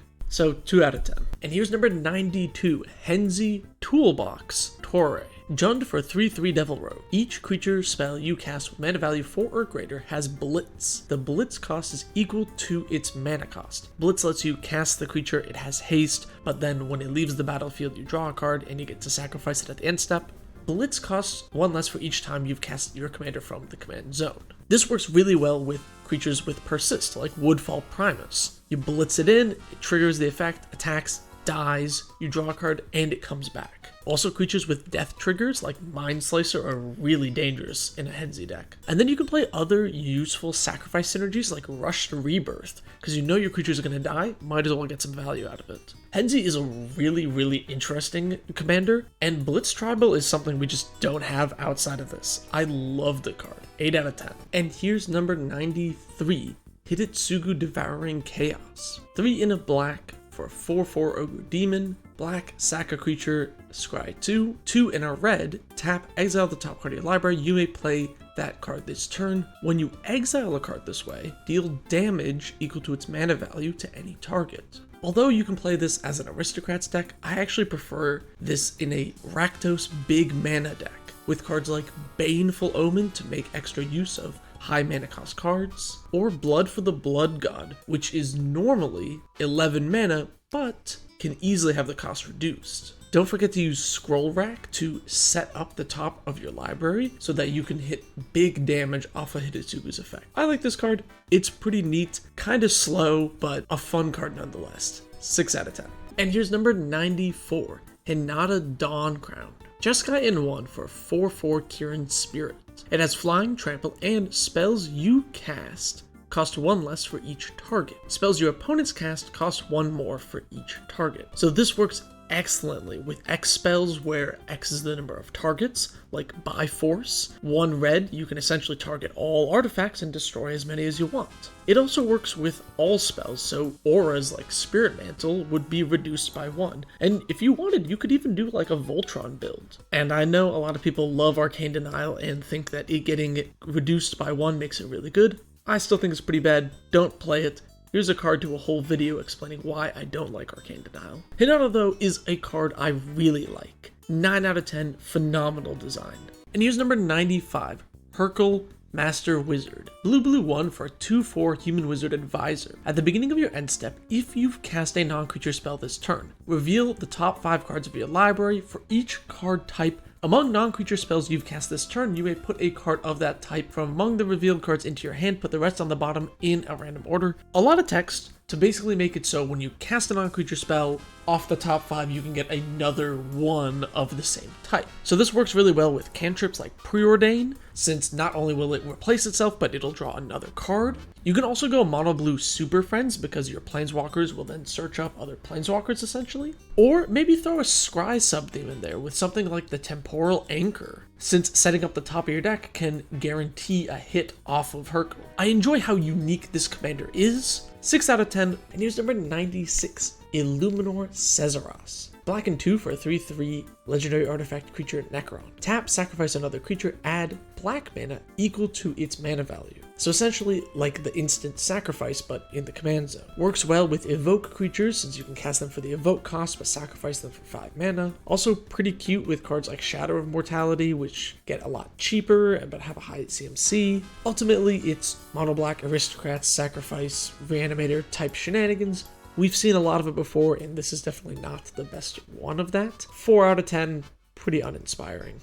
And here's number 97, Emoan Mystic Trickster. 2 and a blue for a 2/3 human rogue wizard with Ward 2, and at the beginning of your end step, if you have the initiative, draw a card. Draw another card if you've completed a dungeon. Choose a background.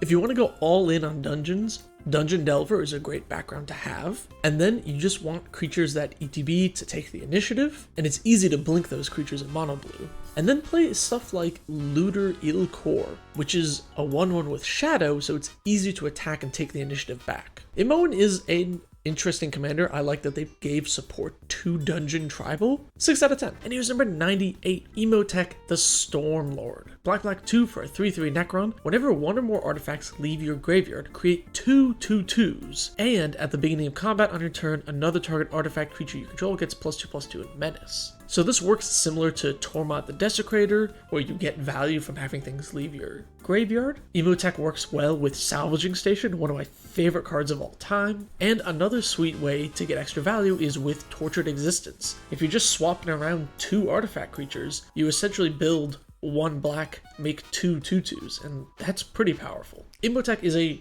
pretty strong card with a lot of fun synergies, and mono black artifact shenanigans are not something we see all the time. So I'm a big fan of it. Call me biased, but 9 out of 10. And here's number 99, Inquisitor Eisenhorn. Blue-black 2 for a 2/3 Human Inquisitor. You may reveal the first card you draw each turn as you draw it. Whenever you reveal an instant or sorcery this way, create a legendary 4/4 black demon with flying. And whenever Eisenhorn deals combat damage to a player, investigate that many times. So there's a few ways you can build this. Cards like Nettle Cyst are great ways to buff up Eisenhorn's power and then create even more clues. Or a pretty funny way to go is with Mirror Gallery, so the legend rule doesn't apply, allowing you to make multiple of that legendary demon. Either way, Junkwinder is a really good card in this deck. It's got affinity for tokens and taps things down whenever a token enters the battlefield. Eisenhorn is a really weird clue commander, but I kinda like him. 8 out of 10, really interesting design. And here's number 100, finally 1/3 of the way there, Inquisitor Greyfax. Esper in 1 for a human Inquisitor. With Vigilance and other creatures you control get +1/+0 and Vigilance. Then you can pay 1 tap, target creature an opponent controls, investigate. So this commander really wants you to go wide. Cards like Launch the Fleet are awesome here, being able to make a 1/1 for every creature you have essentially. Then play stuff like Vault of the Archangels. Giving your team Death Touch is super powerful, so you can play offense and defense with the Vigilance. You can also play Erdwall Illuminator if you want to double up some of those investigation triggers and go down that route. Greyfax is a pretty sweet Esper commander that I think works well for a token deck. 7 out of 10, I like the design. And here's number 101, Ishin 2 Heavens as 1. Mardu for a 3/4 human samurai. If a creature attacking causes a triggered ability of a permanent you control to trigger, that ability triggers an additional time. So on the first level, you can double up your attack triggers, like Sword of the Animist, you attack and get 2 lands. But because it works on any attack, not just your creatures attacking, Revenge of the Ravens will also trigger twice when you get attacked. With Ishin, you also really want to run Reconnaissance, one of my favorite cards, because it lets you attack with your creatures to trigger all your effects, and then remove them from combat. Ishin is a brilliantly designed commander that is super fun, that makes use of so many interesting weird cards. 10 out of 10, amazing design. And here's number 102, Isu the Abominable. Blue 3 for a 5/5 Yeti. You may look at the top card of your library at any time. You may play snow lands and cast snow spells from the top of your library, and whenever another snow permanent enters the battlefield under your control, you may pay green, white, or blue. If you do, put a +1/+1 counter on Isu. So you're going to want to play all of the snow ramp cards like Into the North, which grabs a snow land, or Cold Steel Heart, since it's a snow artifact, it'll also trigger your commander.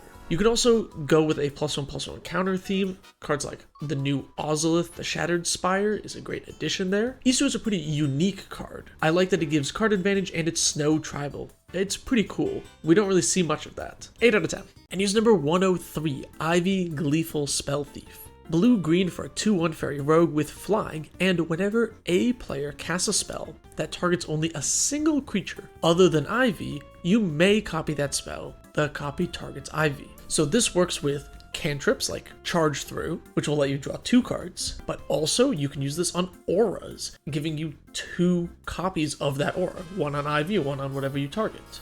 And you can also use this to copy mutate effects and double up on your mutates. Ivy is a really interesting card, and the way it's worded makes it so flexible. This card is a one-of-a-kind commander, and I really enjoy that, especially in Simic, where a lot of the landfall stuff can feel very samey. 9 out of 10, excellent design. And here's number 104, Jaheira, Friend of the Forest. Green and 2 for a human elf druid. 2/3, tokens you control have tap, add a green. Choose a background. I really like pairing this commander with creatures that make tokens, like Astraza of the Endless Web, since each token just is a mana dork, or other creatures that just create random artifact tokens, like Tago Goblin Weaponsmith, since you can then tap all of those rocks for mana. You can also make other tokens like treasures and then just tap them without sacrificing them for mana, which is really cool. This commander is super interesting and I think really hard to build around. It's kind of weird, but there's so many different ways you can go. I think it's a pretty fun commander. 7 out of 10, I like it. And here's number 105, Jan Jansen Chaos Craft. Mardu for a 3/3 Gnome Artificer. Haste, and you can tap, sacrifice an artifact creature, create 2 treasure tokens, or tap, sacrifice a non-creature artifact, create 2 1/1 colorless construct artifact creature tokens. So this is like a Mardu artifact aristocrats type deck, one that would really benefit from an Oni cut anvil. There's also an interesting combo you can do. You can use a liquid metal torque to turn Jan Jansen into an artifact, then have him sacrifice the torque to make 2 constructs, and then if you have Clock of Omens, you can tap the constructs to untap Jensen, to sacrifice the construct to make 2 treasures, then tap those to untap Jensen, and so on and so forth, and just loop through everything. Jen is a really interesting commander, and I love Mardu artifact aristocrat shenanigans. Super fun card, 9 out of 10. And here's number 106, Jasmine Boreal of the Seven. Selesnya into 1 for a 2/4 human druid. Tap, add green-white. Spend this mana only to cast creature spells with no abilities. Creatures you control with no abilities can't be blocked by creatures with abilities. What an awesome card. There is already some support things for this, like Morganda Petroglyphs. Absolutely no way I got that pronunciation right. Which gives you creatures with no abilities, +2/+2. And then you just want to fill your deck with big creatures with no abilities. Being on the receiving end of a Gigantosaur that's essentially unblockable sounds terrifying.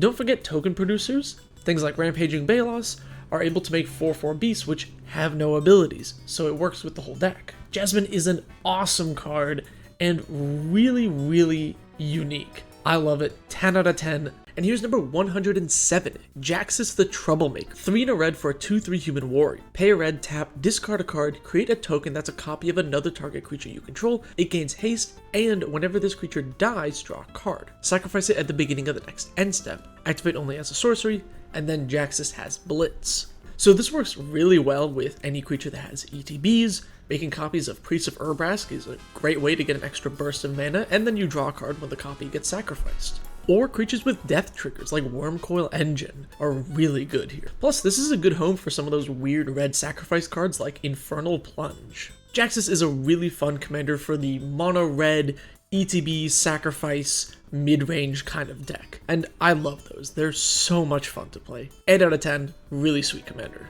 And here's number 108, Jedit Ojanin Mercenary. Azorius in 1 for a 3/3 cat mercenary. Whenever it or another legendary creature you control enters the battlefield under your control, you may pay a green. If you do, make a 2/2 cat warrior with Forest Walk. So legendary cats that want you to go wide, like Prava of the Steel Legion, are pretty good here. And also the old Jedit can also make 2/2s with Forest Walk. Honestly, I think Ojin Mercenary is really bad. This is like a 1 out of 10. It doesn't do the legendary tribal thing very well. It doesn't do cat tribal very well. It's kind of just bad on all fronts. I wouldn't play it. And here's number 109. Jensen Carthalion Druid Exile. Selesnya for a 2/2 human druid. Whenever you cast a multicolored spell, scry 1. If that spell was all colors, create a 4/4 angel with flying and vigilance. Pay 5, tap, add Wooburg. That last ability does make this a 5-color commander. So you're going to want cards like Falaji Wayfarer, which is literally tailor-made for this commander, and also just other fun 5-color cards like Fusion Elemental. My problem with Jensen is, yeah, you can jam-pack your deck with as many 5-color cards as you want, but you're probably only going to be able to cast like, I don't know, 3 or 4 throughout the course of a game, and how many of those will you also have your commander out for? I think this card is going to do a lot less than it feels like it will. So, I don't know, 3 out of 10? If I'm wrong, let me know in the comments below. And here's number 110. Jetmir, Nexus of Revels. 1 in Naya for a 5/4 cat demon. Creatures you control get +1 and 0 and have vigilance as long as you control 3 or more creatures. Creatures you control get an additional +1/+0 and trample as long as you have 6 or more creatures, and another +1/+0 and double strike as long as you have 9 or more creatures. So Jetmir is great in a Naya tokens build. Krenko, Tin Street Kingpin, is a great addition here because he makes tokens based on his power, and also removal spells like Aura Mutation, which lets you go wide while destroying your opponent's stuff. Rite of Harmonies is also a really good, often overlooked card in token decks. Jetmir is a really powerful commander. It's so easy to just fill up your board, play Jetmir, and just give your whole team +3/+0, trample, double strike, vigilance, and win the game. 8 out of 10. And here's number 111, Joyra Ageless Innovator. Blue and red for a 2/3 human artificer. Tap, put 2 ingenuity counters on Joyra. Then you may put an artifact with mana value X or less from your hand onto the battlefield, where X is the number of ingenuity counters on Joyra. So you're going to want some 2-drops that can untap Joyra. Corridor Monitor is a really great option for that, immediately letting you ramp up to putting a 4-drop into play. 1000-Year Elixir is another excellent card in this deck. It lets Joyra activate her ability immediately and it untaps her. And then you just want some big artifacts to cheat into play. 6 mana stuff like Soul into Phyrexia is a pretty good sweet spot since that's just 3 activations, and there's a lot of powerful things on 6. Joyra is a seriously threatening commander that if you let her stick out for a couple of turns, you're going to find yourself getting destroyed by huge artifacts. Really awesome commander, 8 out of 10. And here's number 112, Jin-Gitaxias Progress Tyrant. Blue 5 for a 5/5 Phyrexian Praetor. Whenever you cast an artifact, instant, or sorcery spell, copy that spell. You may choose new targets for the copy. This only triggers once each turn. And whenever an opponent casts an artifact, instant, or sorcery, counter that spell. This only triggers once each turn. So extra turn spells are obviously super busted here. Getting 2 extra turns for each is nuts. Arcane Laboratory is also so brutal here. Making your opponents only able to cast 1 spell a turn, and having that often get countered is tough. Don't forget some blue ramp like High Tide, which is a great way to get Jin out and play some other big spells. Jin is a seriously threatening kill on sight commander, so pack plenty of protection for your commander. 7 out of 10, it's a pretty sweet Praetor. And here's Ginny Fae, Jetmir's second. Hybrid Gruul Green, Hybrid Selesnya, mana, for a 3/3 elf druid. If you would create 1 or more tokens, instead create that many 2/2 cat creature tokens with haste, or that many 3/1 dogs with vigilance. So this is an excellent home for Bootlegger Stash because you can turn those treasures into damage, or any token producing card that makes a lot of tokens. All those 0/1 plants from an Avenger Zendikar could be 2/2 cats that swing in with haste. Ginny Fae is a very simplistic commander that really is just make tokens, and she makes those tokens even better. The effect is really interesting though and pretty unique. It's also very powerful. 7 out of 10 overall. I like the card. And here's number 114, Joda the Unifier. Wooburg for a 5/5 human wizard. legendary creatures you control get +X+X, where X is the number of legendary creatures you control. Whenever you cast a legendary spell from your hand, exile cards from the top of your library until you exile a legendary non-land card with less mana value. You may cast that card without paying its mana cost, the rest go on the bottom in a random order. So kind of like a coat of arms for legends, and also gives legendary spells from your hand cascade for other legends. You're going to want your legendary support ramp like Mox Amber. You're going to want your legendary support recursion like Kethis of the Hidden Hand. And the new Kenrith's Royal Funeral is another great card in Legend Tribal, being able to reduce the cost and help you draw some cards along the way. Jodah is the best 5-color Legends Matters commander, and if you want to go with that, I'd say it's a great commander, 7 out of 10. And here's number 115, Jolene the Plunder Queen. Gwilyn 2 for a 2/2 human warrior. Whenever a player attacks one or more of your opponents, that attacking player gets a treasure token. If you would create one or more treasure tokens, instead create that many +1.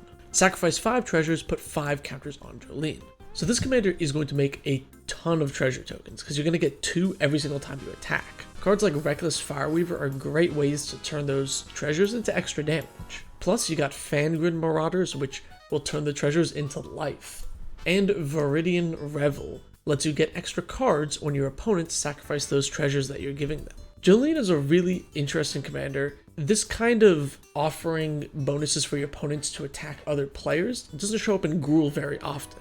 I think that's really unique. 8 out of 10. And here's number 116, John Irenicus Shattered One. Blue-black 2 for a 3/3 elf wizard. At the beginning of your end step, target opponent gains control of up to 1 target creature you control. Put 2 counters on it and tap it. It's goaded for the rest of the game, and it gains this creature can't be sacrificed. So you just want to fill your deck with a bunch of weird jank creatures that have strange downsides. Greater Harvester is a good one, making players sacrifice a permanent at the beginning of their upkeep. Thought Eater reduces your hand size by 3. Or Phyrexian Soul Gorger, which has cumulative upkeep, sacrifice a creature. Alternatively, with John, you could just slap auras on him and buff him up and give him to your opponents, and go for commander damage. This card is super wacky and cool. I absolutely love it. Probably gonna build him.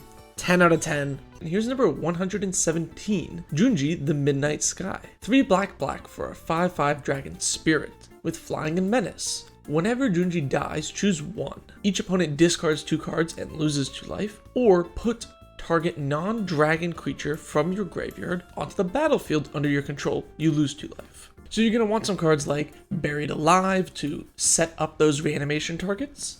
And then don't forget to fill your deck with free sack outlets like Phyrexian Altar. And also there's a fun little combo you can do with Conspiracy, which turns all your creatures into a specific type, but not in addition to the other types. So you could turn Junji into a Flumph, and then it can reanimate itself because it just says reanimate target non-dragon. This lets you start getting into some weird loops, especially with free sack outlets. 6 out of 10. Here's number 118, Kagha Shadow Archdruid. Green-black 2 for a 1/4 elf druid. Whenever it attacks, it gains Death Touch until end of turn, and you mill 2 cards. During each of your turns, you may play a land or cast a permanent spell from among cards in your graveyard that were placed there from your library this turn. So this lets you turn cards like Entomb into just a straight-up tutor. And also, don't forget to fill your deck with dredge cards like a Golgari Grave Troll. This is a really interesting Golgari commander that has a pretty unique effect. I like self-mill turning into card advantage. It's not super powerful, but I think it is a pretty interesting effect.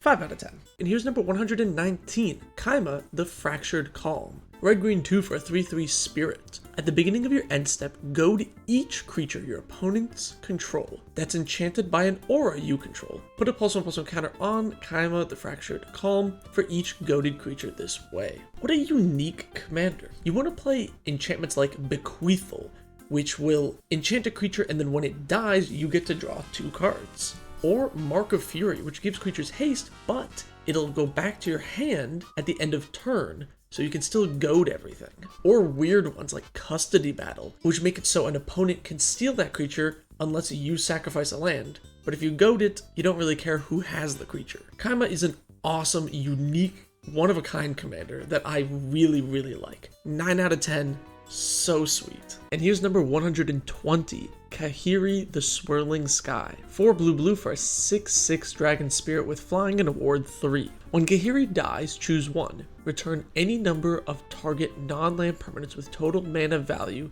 6 or less to their owner's hand, or mill 6 cards, then return up to 2 instants and or sorceries from your graveyard to your hand. So Kahiri is really powerful with cards like Cackling Counterpart. Being able to make a clone, have that clone die, get the counterpart back, and then also another spell at instant speed is so powerful. And this just lets you grind forever, really. Throw in some counter spells as the additional spell you get back, or card draw like Factor Fiction, and you have a really powerful mono blue control deck. Kahiri is really strong once it gets going. It is super fun. I actually built and played this deck for a while. It's pretty sweet if you like mono blue control. 8 out of 10. And here's number 121, Kamiz Obscura Oculus. Esper and 1 for a 2/4 Cephalid Rogue. Whenever you attack, target attacking creature can't be blocked this turn. It connives. Then choose another attacking creature with lesser power. That creature gains double strike until end of turn. A bit of a strange card, but you're going to want cards that really benefit from unblockable, like Thada Adele. Being able to connect with that is really nice. And then you want cards with attack triggers as well that can utilize the double strike. The new Schema Thief is a great option here, since you're then able to copy 2 artifacts. And don't forget connive discards. You can play some self-discard effects like Archfiend of Ifnir to get extra value from that. Kamiz is a really weird kind of like Esper utility creature type deck, which is actually something we don't see very much of.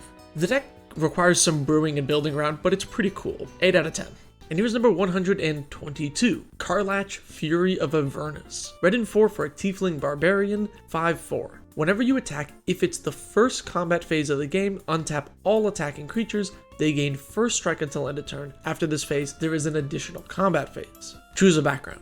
So I commonly see her with Sword Coast Sailor, which basically can give your commander unblockable, or Raised by Giants to just make her huge. Either way, you're going to want powerful damage triggers like Ancient Silver Dragon, or powerful start of combat triggers like Xenagos God of Revels. Karlach is a pretty powerful commander, and is just good in any creature-focused attacking strategy. 7 out of 10. And here's number 123, Katsumasa the Animator. Blue 2 for a Moonfolk Artificer with flying, and it's a 3/3. Pay blue and 2 until end of turn. Target non-creature artifact you control becomes an artifact creature and gains flying. If it's not a vehicle, it has base power and toughness 1/1 until end of turn. Also, at the beginning of your upkeep, put a +1/+1 counter on each of up to 3 target non-creature artifacts. So a goofy artifact commander, obvious, 9 out of 10 from me. Works really well with cards like Consulate Dreadnought, being able to skip that crew cost and just beat in with a 7/11, or Darksteel Relic, the cheapest indestructible permanent you can get. Buffing that up with those extra counters is so fun. Plus you have Black Staff of Waterdeep and other ways to animate your artifacts in addition to your commander. This commander is super fun and really unique. I really love it. And here's number 124, Kenisos Priest of Thassa. Blue and 1 for a 1/3 Merfolk Cleric. If you would scry a number of cards, scry that many +1 instead. 3 in a hybrid Simic. Look at the top card of your library. If it's a Kraken, Leviathan, Octopus, or Serpent creature card, you may put it onto the battlefield. If you don't, you may put it on the bottom of your library. I've already done a video about him before, but this is your Whelming Wave, Sea Serpent, Kraken, Leviathan, Octopus deck. With a little bit of scrying synergy thrown in there, maybe toss a Sigiled Starfish in your deck if you want to stay on theme. This card's really sweet. I like it a lot. 8 out of 10. I really love support for themes like this. And here's number 125, Karn the Betrayer. Red and 3 for 5/1 Astartes Berserker. Karn must attack every combat if able, and when you lose control of Karn, draw 2 cards. If damage will be dealt to Karn, prevent that damage, and an opponent of your choice gains control of it. So this card you really want to goad with things like Bloodthirsty Blade, because Karn can betray you and attack you, which is on flavor, but you probably don't want that happening. Also play stuff like Pariah's Shield, so whenever you take damage it goes to Karn, which then just gets prevented. I would also throw in cards like Brand, which let you just regain control of Karn if you really need him in a pinch. This card is super weird and interesting. It's kind of mono red gold Voltron. It's absolute nonsense. I really like how wacky it is. 8 out of 10. Sweet card. And here's number 126, Kibo Uktabi Prince, green and 2 for a 2/2 monkey noble. With tap, each player creates a colorless artifact token named Banana. Banana has sacrifice this artifact, add a red or green, you gain 2 life. Whenever an artifact an opponent controls is put into a graveyard from the battlefield, put a +1/+1 counter on each creature you control that's an ape or monkey. Whenever Kibo attacks, defending player sacrifices an artifact. So Kibo works well with monkey or ape tribal, which is really unique, but also has this anti-artifact synergy. And you want to play stuff like Viridian Revel, which will get you cards from those bananas dying. This sort of stacks element where you can punish an opponent for popping off with a lot of treasures is very gruel. Kibo is a really unique, interesting card, and I like it a lot. 8 out of 10.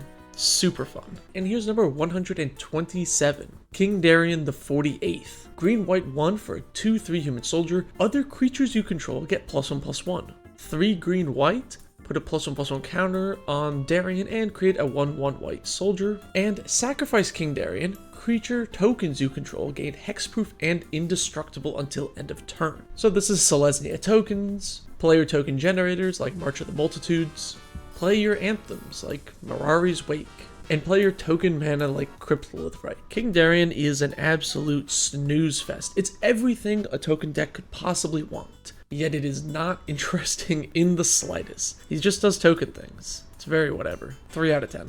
And here's number 128. Kit Kanto Mayhem Diva. Naya in 1 for a 3/3 Cat Bard Druid. When Kit Kanto enters the battlefield, create a 1/1 green and white citizen creature token. At the beginning of combat, on each player's turn, you may tap 2 untapped creatures you control. When you do, target creature that player controls gets +2/+2 and trample until end of turn, goad that creature. So it's Naya Goad with a token sub-theme.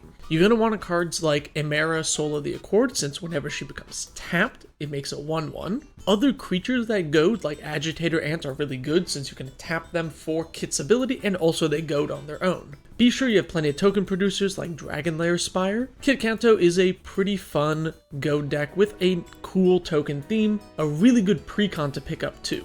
7 out of 10. And here's number 129. Kodama of the West Tree. 2 and a green for a legendary creature spirit with reach. Modified creatures you control have trample. Whenever a modified creature you control deals damage to a player, search your library for a basic land card, put it onto the battlefield tapped, then shuffle. So you're going to want to modify all of your creatures. Fangreen Firstborn is a great way to put a counter on a bunch of your creatures. And then don't forget powerful equipment like Commander's Plate are really great ways to modify and also get in for damage. And it might sound obvious, but be sure to load up on forests. This deck can really pull out a ton of lands, so you're going to want a lot of basics. Kodama is a really powerful mono green commander, and I really like the modified theme. 8 out of 10. And here's number 130. Corlessa Scale Singer. Blue-green for a 1/4 Dragon Bard. You may look at the top card of your library any time. You may cast dragon spells from the top of your library. So there's actually some decent dragon support in these colors. Jade Orb of Dragonkind is a great mana rock that can help out your dragons. And also, even if there isn't that much tribal support, you can play stuff like Beast Whisper, which is basically a tribal card. It just works on any creature. Be sure to fill your deck with tons of dragons like Imirith Desert Doom, who I think is a little underrated. Corlessa is probably not the best dragon commander considering the 5-color options, but is actually pretty strong because of that card advantage on such a cheap card. 5 out of 10. And here's number 131. Kosei, Patient Warlord. Green 1 for an 05 Ogre Samurai. As long as Kosei is enchanted, equipped, and has a counter on it, Kosei has, whenever it deals combat damage to an opponent, draw that many cards and Kosei deals that much damage to each other opponent. So you want enchantments like Hydra's Growth, which put counters on Kosei, fulfilling 2 of those requirements, and also equipment like Ring of Kalania, which is an equipment that also puts counters on things, so again it fills 2 of the requirements. And then one of the most devastating things you can do with this commander is give it Infect. If you can get your commander's power to 10 and hit 1 player, that'll just knock out everybody. Kosei is a really unique Voltron commander that really wants you to utilize all the different ways to buff up a creature. 7 out of 10. And here's number 132, Kotori Pilot Prodigy. 1 white blue for a 2/4 Moonfolk pilot. Vehicles you control have crew 2. At the beginning of combat on your turn, target artifact creature you control gains lifelink and vigilance until end of turn. So Kotori lets you take vehicles that have really high crew costs like Consulate Dreadnought and reduce it to 2 so that she can pilot anything. Honestly, I think she's probably a worse vehicle commander than Shorokai Genesis Engine, but they both do somewhat similar things in that they are Azorius vehicle commanders. And Kotori does do other stuff with artifact creatures, like giving Bronze Guardian lifelink and vigilance is pretty powerful. Kotori is an interesting and unique commander that I really like. 6 out of 10. And here's number 133, Kotose the Silent Spider. 3 blue-black for a 4/4 human ninja. Whenever Kotose enters the battlefield, exile target card other than a basic land from an opponent's graveyard. Search that player's graveyard, hand, and library for any number of cards with the same name as the exiled card. Then that player shuffles. For as long as you control Kotose, you may play 1 of those exiled cards. You may spend mana as though it were mana of any color to cast it. So this is kind of like a Siphon Insight effect where you're going to steal 1 card and then you can cast it. You're going to want some flicker effects to blink Kotose to get extra cards. And if you ever play against that Relentless Rats deck, you can absolutely destroy them. Kotose is a very okay card that I don't think was designed for Commander, and that Surgical Extraction type of effect is really better in 60 card formats. 4 out of 10. And here's number 134, Cross Defense Contractor. 1 in Bant for a 2/4 Cat Advisor. At the beginning of your upkeep, put a shield counter on target creature an opponent controls. Whenever you put 1 or more counters on a creature you don't control, tap that creature and goad it. It gains trample until your next turn. Now this is the thinking player's Bant control deck. You want to be wheeling and dealing here, making deals to have your opponents attack other players, and if they don't listen, you want cards like Thrive to be able to, for a cheap cost, put counters on creatures and force them to attack other players. Be sure to add some alternative control style win cons, like Approach of the Second Sun, since late game winning the 1v1 will probably be difficult. Cross is a super fun, super interesting goad card that I love. 8 out of 10. And here's number 135, Kura the Boundless Sky. 3 green for a Dragon Spirit 4/4 with Flying and Death Touch. When Kura dies, choose 1. Search your library for up to 3 land cards, put them in your hand, then shuffle, or create an XX green spirit where X is the number of lands you control. So in this deck you want a lot of land ramp. Cards like Azusa are really great here to just jam extra lands into play, and you get additional value from cards like Life's Legacy for sacrificing your commander and getting one of those death triggers. Honestly, I think Kura is better in the 99 because when you add more colors, you get some other non-green powerful utility lands like Cabal Coffers. I like that Kura can tutor up any type of land, and it is really interesting and allows for some fun combinations, but being mono green really holds this commander back. 4 out of 10, I think there's just better options in mono green. Here's number 136, Kyodai Soul of Kamigawa. White and 3 for a 3/3 Dragon Spirit with Flash and Flying. When it enters the battlefield, another target permanent gains Indestructible for as long as you control Kyodai. Pay Wooburg, Kyodai gets +5/+5 until end of turn. So I really like this commander as a 5-color hidden commander deck, where let's say you're playing Sanctum of All as your hidden commander in the 99, and then you can protect it with Kyodai. Or one of my personal favorites, Salvaging Station, can also be protected with Kyodai. You can also play Dragon Tribal or Spirit Tribal if you want. It's a decent commander for either of those. Personally, I really like Kyodai for that hidden commander in the 99 strategy. 7 out of 10. It's pretty sweet. And here's number 137, Lae'zel, Valkith's Champion. 2 and a white for a 3/3 Gith Warrior. If you would put 1 or more counters on a creature you control, planeswalker you control, or yourself, put that many +1 instead. choose a background. So there's a lot of flexibility here, especially with choose a background being able to add any color to this commander. You can play +1/+1 counters with cards like Gyre Sage. You can play cards like Elspeth Knight Errant and go that Planeswalker route. Or you can play experience counter cards, because those counters do go on you and she does increase that. I really like the flexibility of this commander and all the different avenues you can take it. 7 out of 10. And here's number 138. Lagomos, Hand of Hatred. Black-red 1 for a 1/3 human shaman. At the beginning of combat on your turn, create a 2/1 red elemental with trample and haste. Sacrifice it at the beginning of the next end step. Tap, search your library for a card, put it into your hand, then shuffle. Activate only if 5 or more creatures died this turn. So this works really well with cards like Fleshbag Marauder, since you sacrifice the Fleshbag and each opponent sacrifices 3 creatures, plus with that one skeleton dying, you have 5 creatures dying right there. And you can use this commander to tutor up powerful combo pieces like Phyrexian Altar, or you can play really niche toolbox cards like Blood Moon that aren't good in every single game but are oftentimes powerful and tutor up those kind of specific hate pieces. Lagomos is a really unique toolbox commander in Rakdos with a sacrifice theme as well. 8 out of 10. And here's number 139.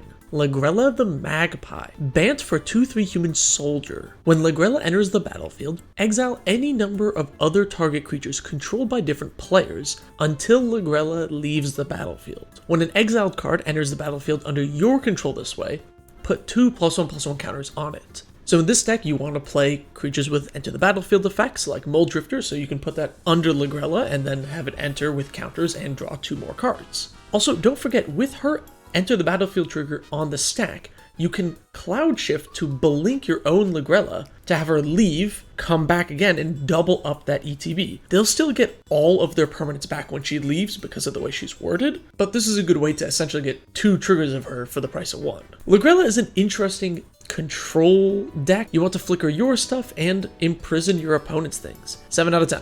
And here's number 140, Liberator Urza's Battle Thopter. 3/1/2 for a legendary Thopter. Flash flying, you may cast colorless spells and artifact spells as though they had flash. Whenever you cast a spell, if the amount of mana spent to cast that spell is greater than the Battle Thopter's power, put a counter on it. So this lets you play kind of like colorless draw go, since everything will have flash, and flashing in something like All is Dust is so awesome. Also, because it puts counters on itself, it's a pretty good option for colorless Voltron if you really wanted to go that way and just fill your deck with equipment. Also, don't forget cards with upkeep triggers like Portal to Phyrexia. Flashing this in on an end step and immediately getting that upkeep trigger is pretty powerful. I like this commander a lot. It's relatively powerful, at least for a colorless commander. 6 out of 10. And here's number 141, Lightpaw's Emperor's Voice. White and 1 for a 2/2 Fox Advisor. Whenever an aura enters the battlefield under your control, if you cast it, you may search your library for an aura card with mana value less than or equal to that aura with a different name than each aura you control. Put that onto the battlefield attached to Lightpaws. You're going to want cards like Flickering Ward, which can bounce itself to your hand, so then you can replay it and just keep getting every single 1 mana aura you have. And then fill your deck with powerful auras, specifically 1 mana ones for Flickering Ward synergies like Mask of Law and Grace, which gives pro black and red. Don't forget some aura utility creatures like Umbra Mystic, which powers up all your auras with Totem Armor. Lightpaws is a pretty fast and pretty powerful commander with a lot of consistency. If you like auras, this is probably the commander to play. 8 out of 10. And here's number 142, Lita Mechanical Engineer. White and 2 for a 3/3 Artificer.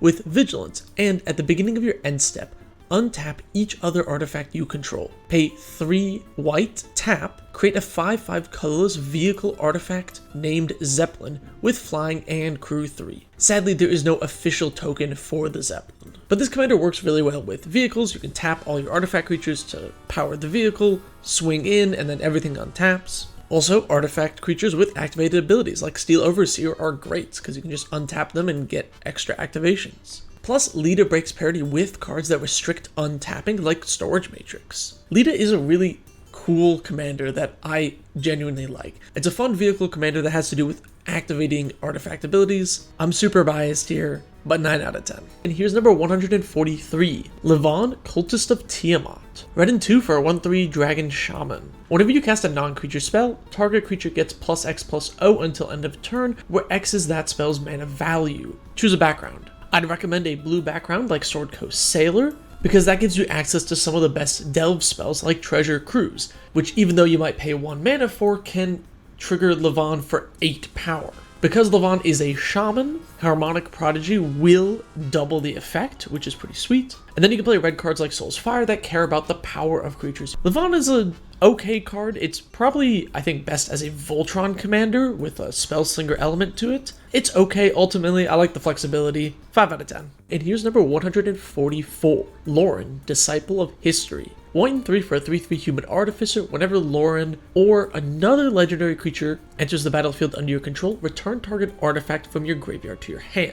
So you're going to want cheap legends like Ishimaru to be able to trigger that ability easily and for a low cost. And once you have a few legends in play, you can use cards like Eerie Interlude to flicker all of them and get a bunch of artifacts back at once. And what are you getting back? Well, if you play cards like Krark Clan Ironworks, you can build a pretty sweet eggs deck here, where you sacrifice all your artifacts, get all of them back, loop things, and it actually seems pretty good. 6 out of 10. And here's number 145, Lauren of the Third Path. White and 2 for a 2/1 human artificer with vigilance. When Lauren enters the battlefield, destroy up to 1 target artifact or enchantment, and tap, you and target opponent each draw a card. So this is often played as a blink commander. You want to play cards like Spirited Companion or other ETB creatures and then flicker them around. Honestly, she's probably just worse than Preston as far as blink commanders go, and I don't think she's a very good group hug commander either because of being in mono white. Lauren is,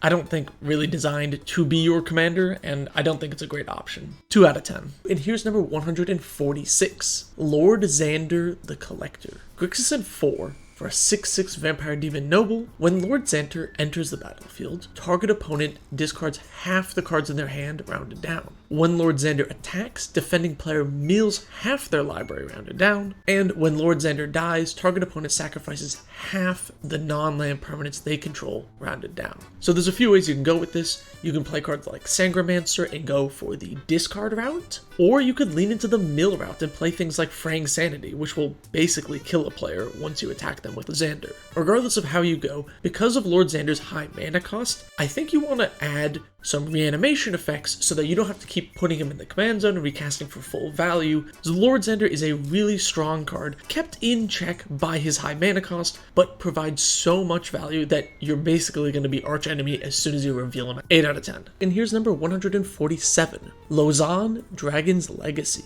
Blue-red 3 for a 4/2 Dragon Shaman with flying. Whenever you cast an adventure spell or dragon spell, this deals damage equal to that spell's mana value to any target that isn't a commander. So you can go with Dragon Tribal if you wanted, and play cards like Dragon Lord Servant, although I think you want more colors for dragons, so I don't know if I would recommend that. And then you could also play adventures. Luckily, there's a lot of adventure cards like Sword Coast Serpent that are also dragons. And if you go the adventure route, you can play stuff like Chandra's Incinerator to make use of that non-combat damage. This card's really fun, I think, for a adventure Spellslinger deck, and is pretty neat. Sad you can't snipe other commanders, but it's still pretty cool. 6 out of 10. And here's number 148, Lucius the Eternal. 3 black red for a 5/3 Astartes warrior with haste, and whenever Lucius dies, exile it and choose target creature an opponent controls. When that creature leaves the battlefield, return Lucius from exile to the battlefield under its owner's control. So this card works really well with things like attrition. You can sacrifice Lucius to destroy target creature, which then brings them back immediately. And then, because you'll be leaving and entering so often, you can play cards like Where the Ancients Tread and deal damage whenever he comes back into play. You can also make use of cards like Burnt Offering to accelerate your mana really quickly. Lucius is a really fascinating creature that lets you utilize Rakdos sacrifice things in a really cool way. I like the card a lot. 9 out of 10. And here's number 149, Lulu, Loyal Hollyphant.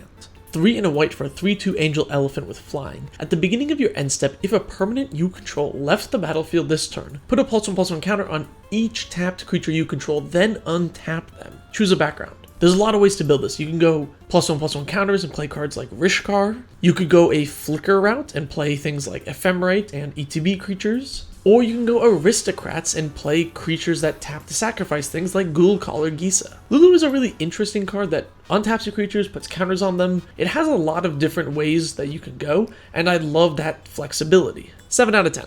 And here's number 150, Magar of the Magic Strings. Rakdos and 1 for a 3/3 Minotaur Performer. You can pay Rakdos and 1, note the name of target instant or sorcery card in your graveyard, and put it onto the battlefield face down. It's a 3/3 with whenever this creature deals combat damage to a player, you may create a copy of the card with the note and name. You may cast the copy without paying its mana cost. If the creature would leave the battlefield, exile instead of putting it anywhere else. Oh my god, that's a lot of text. So you can play this with like Wheel of Fortune to discard your hand, fill up that graveyard, and it's a good card to copy. You're going to want cards like Anger as well to give those 3/3s haste so they can get in and cast stuff for free. And then play things like Bedlam so you can actually get those 3/3s to swing in and connect. This commander is really funky, and I do like the Rakdos Spellslinger. It's really tedious to keep track of everything. 6 out of 10. Here's number 151, Magnus the Red. Blue-red 3 for a Demon Primarch with flying, and instants and sorceries you cast cost 1 less to cast for each creature token you control. And then whenever he deals combat damage to a player, create a 3/3 red spawn. So you're going to want stuff like the new Third Path Iconoclast here, which will make a ton of extra tokens for you when you cast spells. And then to make use of that cost reduction, X spells are really good. Storm King's Thunder is a really over-the-top crazy card that would be really sweet to reduce the cost of. And then don't forget, buyback can be affected by cost reducing. Capsize is really powerful once you get that buyback for free. Magnus is a fun, interesting, is it Spellslinger commander, but it's not something we haven't seen before. 5 out of 10. And here's number 152, Magus Lucia Kane. Teamer and 1 for a 1/1 Human Tyranid Wizard. At the beginning of combat on your turn, put a +1/+1 counter on target creature, and you can tap the Magus for 2 generic mana. When you next cast a spell with X in its mana cost, or activate an ability with X in its activation cost this turn, copy that spell or ability. You may choose new targets for the copy. So you could go like a Hydra theme and play stuff like Voracious Hydra and make use of those extra counters and doubling the X spells. You can also cast instants and sorceries with X in their cost, like Finale of Devastation, and fill your deck with utility lands like Kessig Wolfrun and double up those abilities. Lucia is a really interesting card that opens up a lot of fun possibilities, and I think it's really awesome. 8 out of 10. And here's number 153, Mahadi Emporium Master. Black-red 1 for a 3/3 Cat Devil. At the beginning of your end step, create a treasure for each creature that died this turn. So you're going to want cards like Grave Pact that cause many creatures to die, and since Mahadi doesn't count just your opponents, you sacrificing 1 creature to trigger Grave Pact will trigger Mahadi 4 times. What do you do with those treasures? You get things like Mayhem Devil to sacrifice them to ping, or you can win with a classic Revel in Riches. This is a pretty sweet aristocrats/treasure value deck that's actually really powerful. I think the card's pretty sweet. 7 out of 10. Here's number 154, Mari the Killing Quill. Black 1 for a 3/2 Vampire Assassin. Whenever a creature an opponent controls dies, exile it with a hit counter on it. Assassins, mercenaries, and rogues you control have Death Touch. And whenever this creature deals combat damage to a player, you may remove a hit counter from a card that player owns in exile. If you do, draw a card and create 2 treasures. So you're going to want to load up on some removal, like Curtain's Call, to kill creatures and get those hit counters. And then throw in the relevant types. Changing Outcast is a really great option here since it's unblockable and is all types. Plus, don't forget in black, you can use Conspiracy to change creatures into mercenaries and do all sorts of shenanigans from there. Mari is a really interesting creature that has some graveyard hate stapled to it and some card draw and ramp.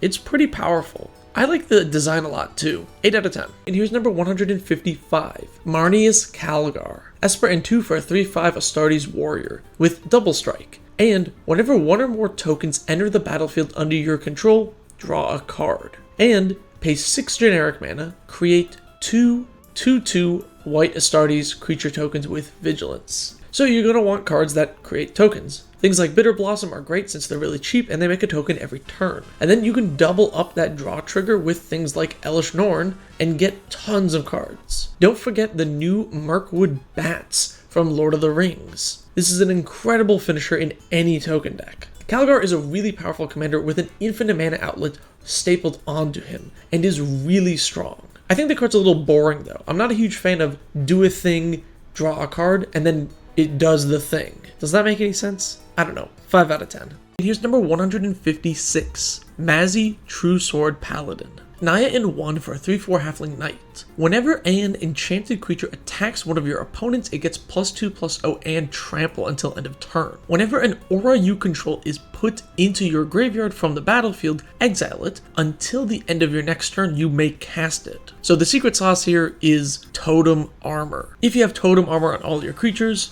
an opponent casts a board wipe, all of the Totem Armors will fall off, go into exile, and then next turn you can just recast them all again, which triggers all your Enchantress cards. Or to trigger your Enchantress cards, you can play stuff like Oratog, which lets you sacrifice enchantments, so then you can recast them to trigger all the effects again. Be sure to load up on Enchantress effects so that you're able to trigger them consistently. Mazzy is a surprisingly powerful and really dangerous commander in a tuned deck. I really like her and think she's very underrated.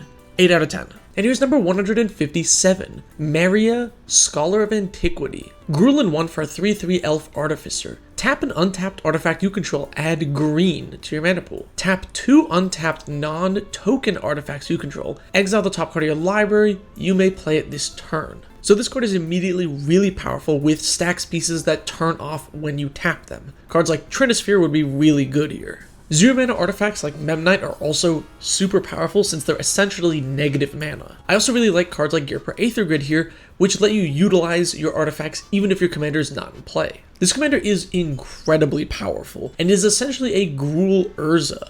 And we don't see artifact commanders in Gruul colors that often either, which is really fascinating, and I think they pulled it off here. 8 out of 10. Here's number 158, Mirim Sentinel Worm. Temur in 3 for a Dragon Spirit 6/6 with Flying Ward 2. Whenever another non-token dragon enters the battlefield under your control, create a token that's a copy of it. Except it's not legendary if the dragon is legendary. So step 1 is fill your deck with a bunch of dragons you would like to copy, like Old Gnawbone, which is really sweet if you have multiples of. Then fill your deck with some flicker effects to triple up on those dragons, and throw in a few sacrifice outlets for good measure. This is an incredibly powerful dragon commander that lets you double up on some really busted legendary dragons. Such a sweet commander, 8 out of 10. And here's number 159, Minthara Merciless Soul. Black-white 2 for a 2/2 Elf Cleric. Ward X, where X is the number of experience counters you have. At the beginning of your end step, if a permanent you controlled left the battlefield this turn, you gain an experience counter. Creatures you control get +1/+0 for each experience counter you have.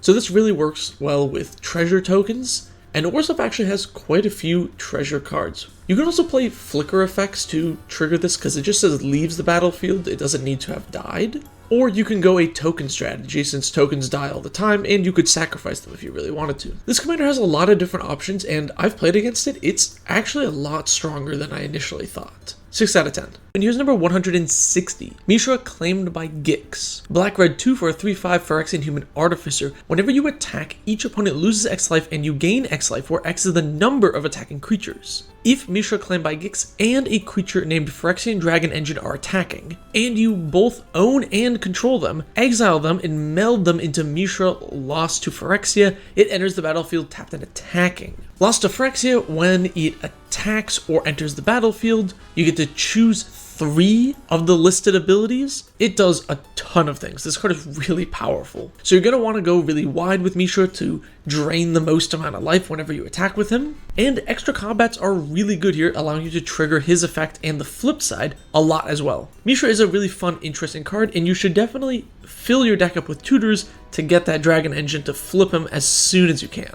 6 out of 10. And here's number 161, Mishra Eminent One. Grixis in 2 for a 5/4 Human Artificer. At the beginning of combat on your turn, create a token that's a copy of target non-creature artifact you control, except its name is Mishra's War Form, and it's a 4/4 construct. In addition to its other types, it gains haste until end of turn, sacrifice it at the beginning of the next end step. So you're going to want artifacts with enter the battlefield effects like Spine of Ish-Sa, so every single turn you're destroying a permanent. You can also use Staronic Resonator to double up on the effect each time, and you can use Sundial of the Infinite to keep those 4/4s around to use later. Mishra is a really interesting commander that has a lot of different uses. I absolutely love this card and played him for quite a while. 10 out of 10, awesome commander. Here's number 162, Mishra Excavation Prodigy. Red and 2 for a 2/1 human artificer with haste, and you can pay 1, tap, discard a card, draw a card. Then, whenever you discard one or more artifacts, add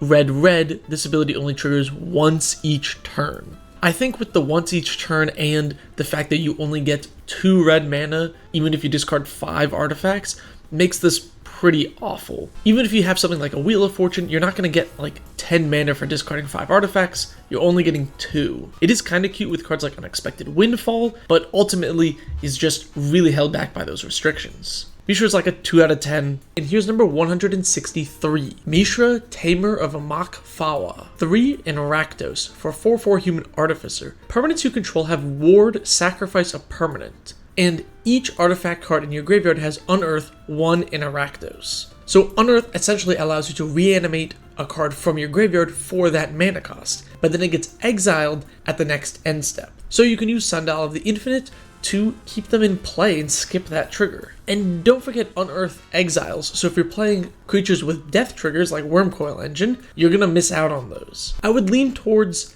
cards that have enter the battlefield effects like Meteor Golem instead. Mishra is a really interesting card, and that first ward ability is actually pretty powerful. 7 out of 10, I like the card. And here's number 164, Mizzix Replica Rider. 4 in a red for 4/5 with flying. Whenever you cast a spell from anywhere other than your hand, you may pay 1 in a hybrid Izzet. If you do, copy that spell and you may choose new targets for the copy. If the copy is a permanent spell, it gains haste and at the beginning of your end step, sacrifice this permanent. So this works really well with foretell cards like Ravenform, since you're going to be casting this spell from exile. Also, Flashback is another great way to cast things not from your hand. So I'd recommend cards like Increasing Vengeance. And then for card advantage, you could play stuff like One with the Multiverse that lets you cast spells from the top of your library, since that'll trigger Mizzix and also draw you cards essentially. Although this commander is not as powerful as the original Mizzix, I do think it's a really fun, interesting take on Izzet Spellslinger.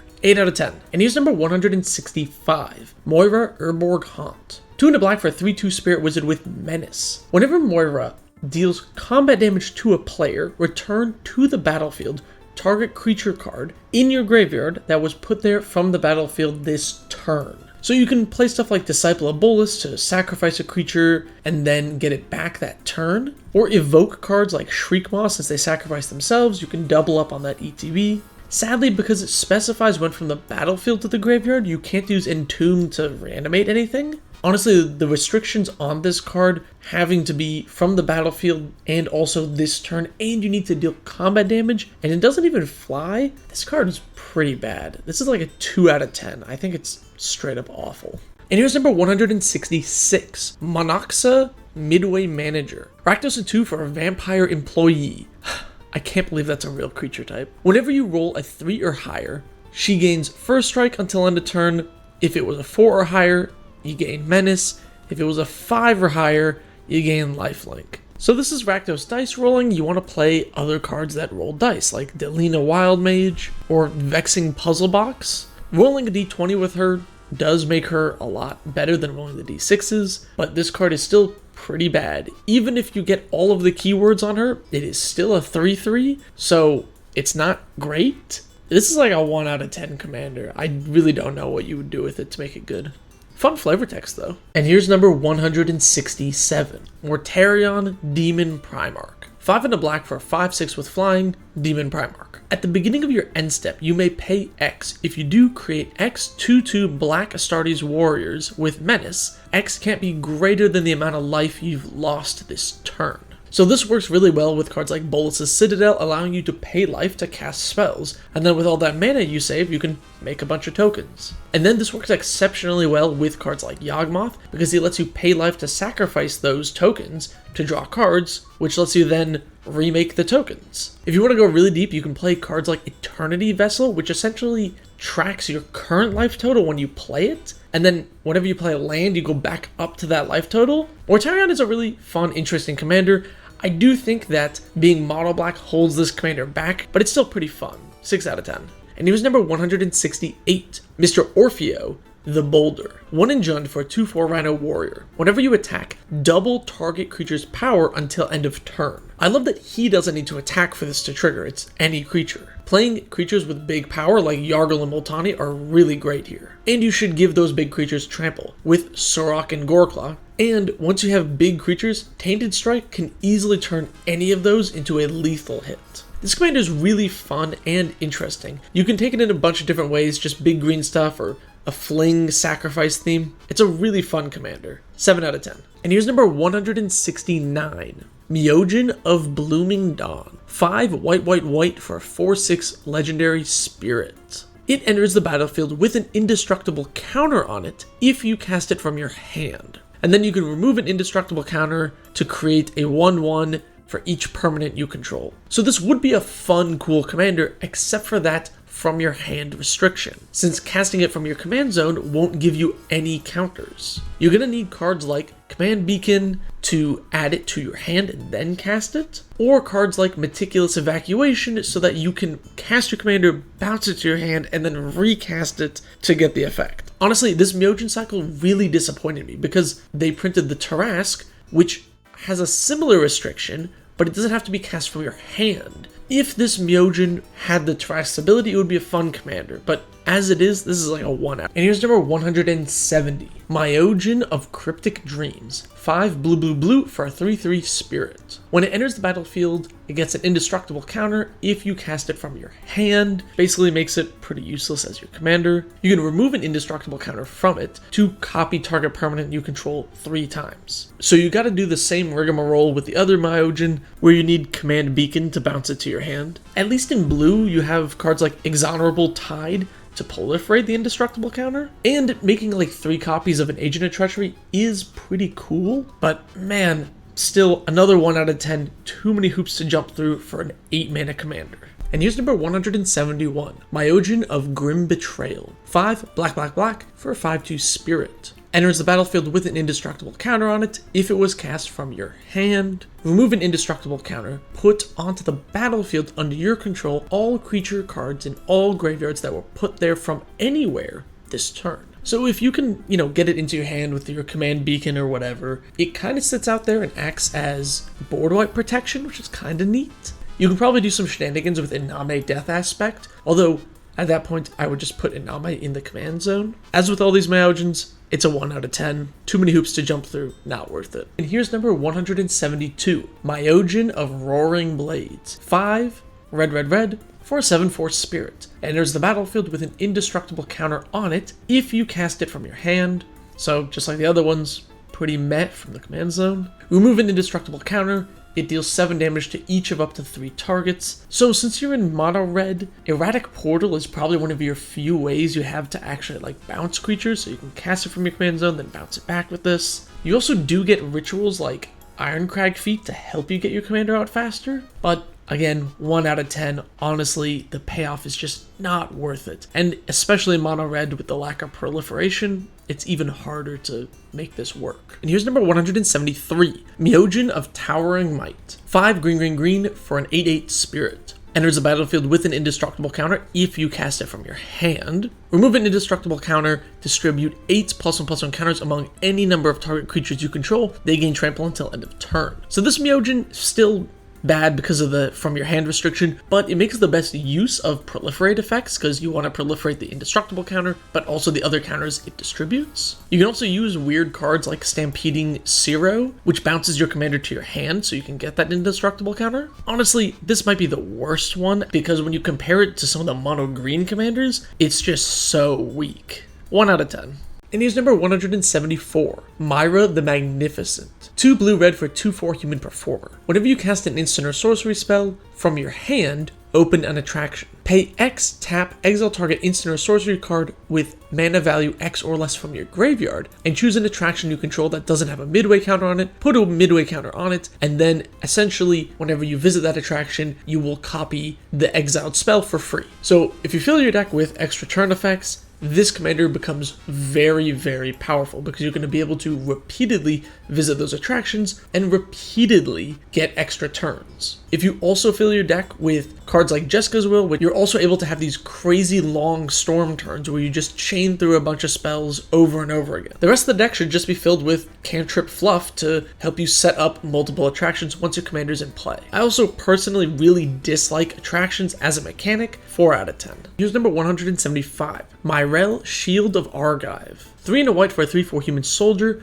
During your turn, your opponents can't cast spells, activate abilities of artifacts, creatures, or enchantments. Whenever Myrel, Shield of Argive attacks, create X 1/1 colorless soldier artifact creature tokens, where X is the number of soldiers you control. So this card reminds me a lot of Grand Abolisher, and that Grand Abolisher effect is really, really powerful. And then the rest of the deck is really good with token or soldier synergy, like Parava of the Steel Legion. And in most token decks in Commander, the new Flowering of the White Tree is a really great inclusion. This Commander is rather powerful with that Grand Abolisher effect and the ability to double up your soldiers. 6 out of 10. Here's number 176. Mercule, Lord of Bones. 4 an Abzan for a 7/5 god. As long as your life total is less than or equal to half your starting life total, Mercule is indestructible. Whenever another non-token creature you control dies, you may exile it. If you do, create a token that's a copy of that card, except it's an enchantment and loses all other card types. So this works incredibly well with creatures that have activated abilities, especially Devoted Druid, because once it becomes an enchantment, you can infinitely untap it since it doesn't have any power and toughness anymore. Also, creatures that have good static effects, like Elish Norn, is still pretty powerful even without that 4/7 body. Also, even though it's still probably good enough to make it in the deck, Esper Sentinel does not really work with this commander. Mercule is an incredibly powerful, unique, and fun commander. I really enjoy this as an Abzan Enchantress deck. 10 out of 10, phenomenal design. Here's number 177, Nail Avizoa Aeronaut. Symbicant 2 for a 2/4 elf scout with flying and domain. Whenever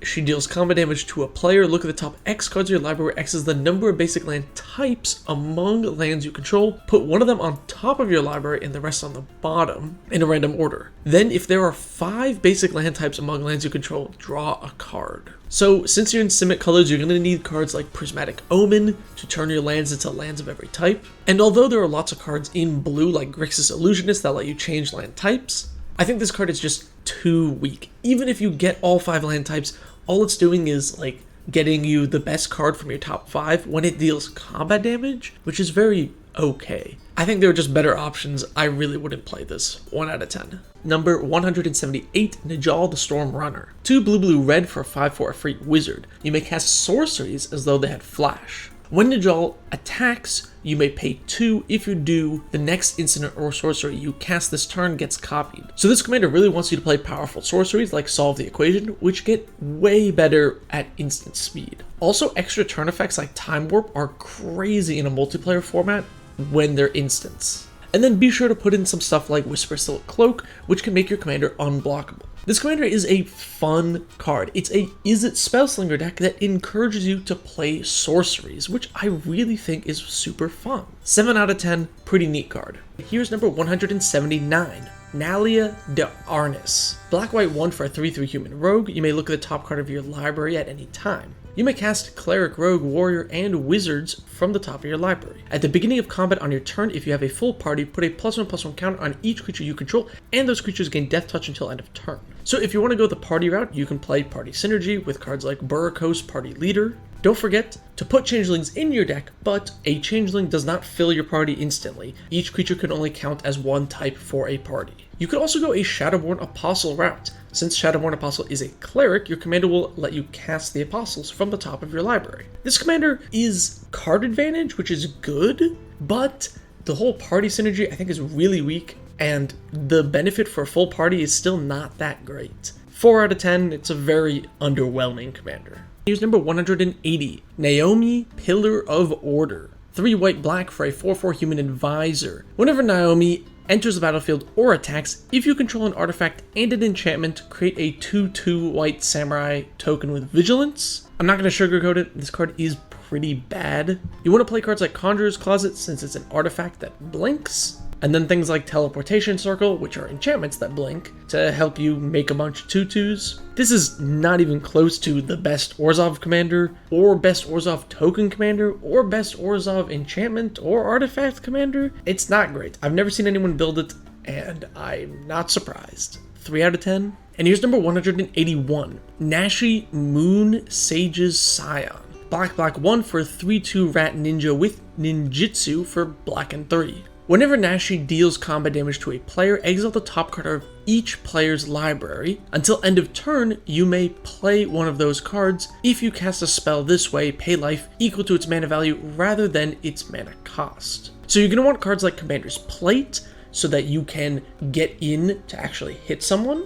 And then cards like Vampiric Tutor are really good here, since you can set up the card you're going to get from your deck. Also, since Mono Black doesn't have many extra combat effects, Stronic Resonator is a great way to double up your Nashi triggers. Nashi is a fun, theft-style Mono Black commander that I would personally really enjoy, since I play a lot of that in blue. 7 out of 10, pretty cool. And here's number 182, Nira Wild Mage. 4 blue-red for a 2/7 Human Elf Shaman. Whenever you cast a spell, you may put it on the bottom of its owner's library. If you do, reveal cards from the top of your library until you reveal a non-land card. You may cast that without paying its mana cost, then put the rest on the bottom of your library in a random order. This ability only triggers once each turn, so you flip spells into other random spells. You're going to want cards like Sensei's Divining Top to help rig the top of your deck, and also things like Displacer Kitten to flicker your commander so this ability will trigger multiple times. Then also fill your deck with a bunch of huge bombs like Omniscience, so when you flip into it, you basically win the game. This commander is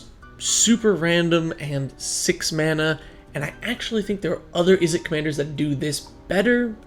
5 out of 10. And here's number 183, Namada Primeval Warden. 2 black-green for a 3/4 Tree Folk with Reach. If a creature an opponent controls would die, exile it instead. If you do, create a 1/1 Saproling creature token. Pay a green, sacrifice a Saproling, it gets +2/+2 until end of turn. Pay black and 1, sacrifice 2 Saprolings, draw a card.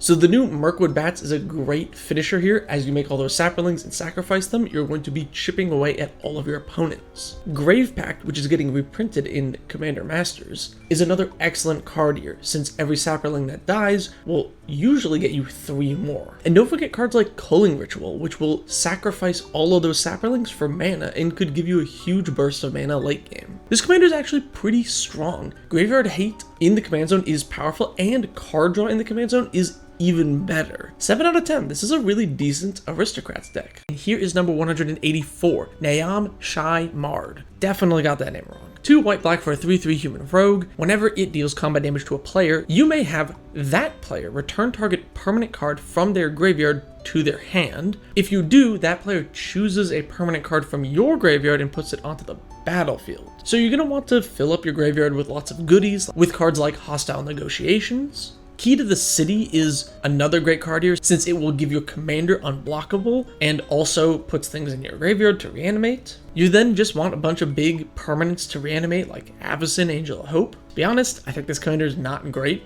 Black already has really good reanimation commanders and ways to reanimate things. You don't need to give your opponents value. Maybe there's a politics deck here that you could do, but I don't really see it. 3 out of 10. Here's number 185, Nine Fingers Keen. Sultai 1 for a 4/4 human rogue with Menace, Ward, pay 9 life, and whenever it deals combat damage to a player, look at the top 9 cards of your library. You may put a gate from among them onto the battlefield. Then, if you control 9 or more gates, put the rest into your hand. Otherwise, put the rest on the bottom in a random order. So you're going to want Circuitous Route, which is a ramp spell that can grab gates. And then cards like Fire Shrieker give double strike, which double up on your commander's triggers. And then throw in a bunch of gates and cards like Maze's End as your big gate finisher. This card's like Graydonall and would be a phenomenal card if it was 5 colors. Why is this 3? You miss so many gates.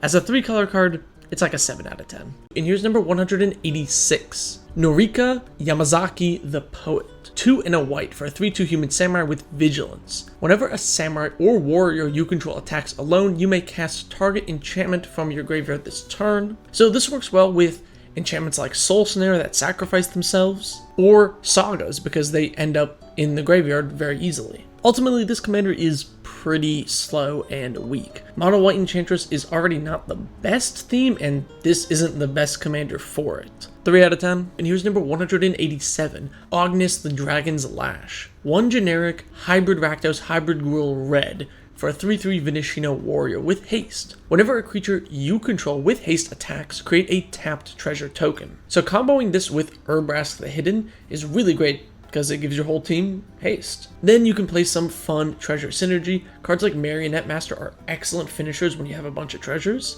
And if you want to turn those tapped treasures into untapped treasures, Amulet of Vigor is a great option. Ognis is a really interesting commander. Haste Tribal is super unique and is actually really powerful when done right. 8 out of 10, I really like this one. Here's number 188, Ohabi Caloria. Selesnya and 1 for a 1/3 elf archer with reach. Untap all archers you control during each player's untap step. Whenever an archer you control deals damage to a creature, you may pay 2 if you do draw a card. So this works well with lots of archers that have tap abilities, like Brigid, who can deal 2 damage to each attacking or blocking creature. And then when you play these pinging archers, you want cards like Basilisk Collar to give them Death Touch, so they instantly destroy whatever they hit. Ohabi is an incredibly unique commander. Archer Tribal is something we basically haven't seen before, and it does give card draw for doing the thing archers do, which makes it pretty powerful. 7 out of 10, I really love the design.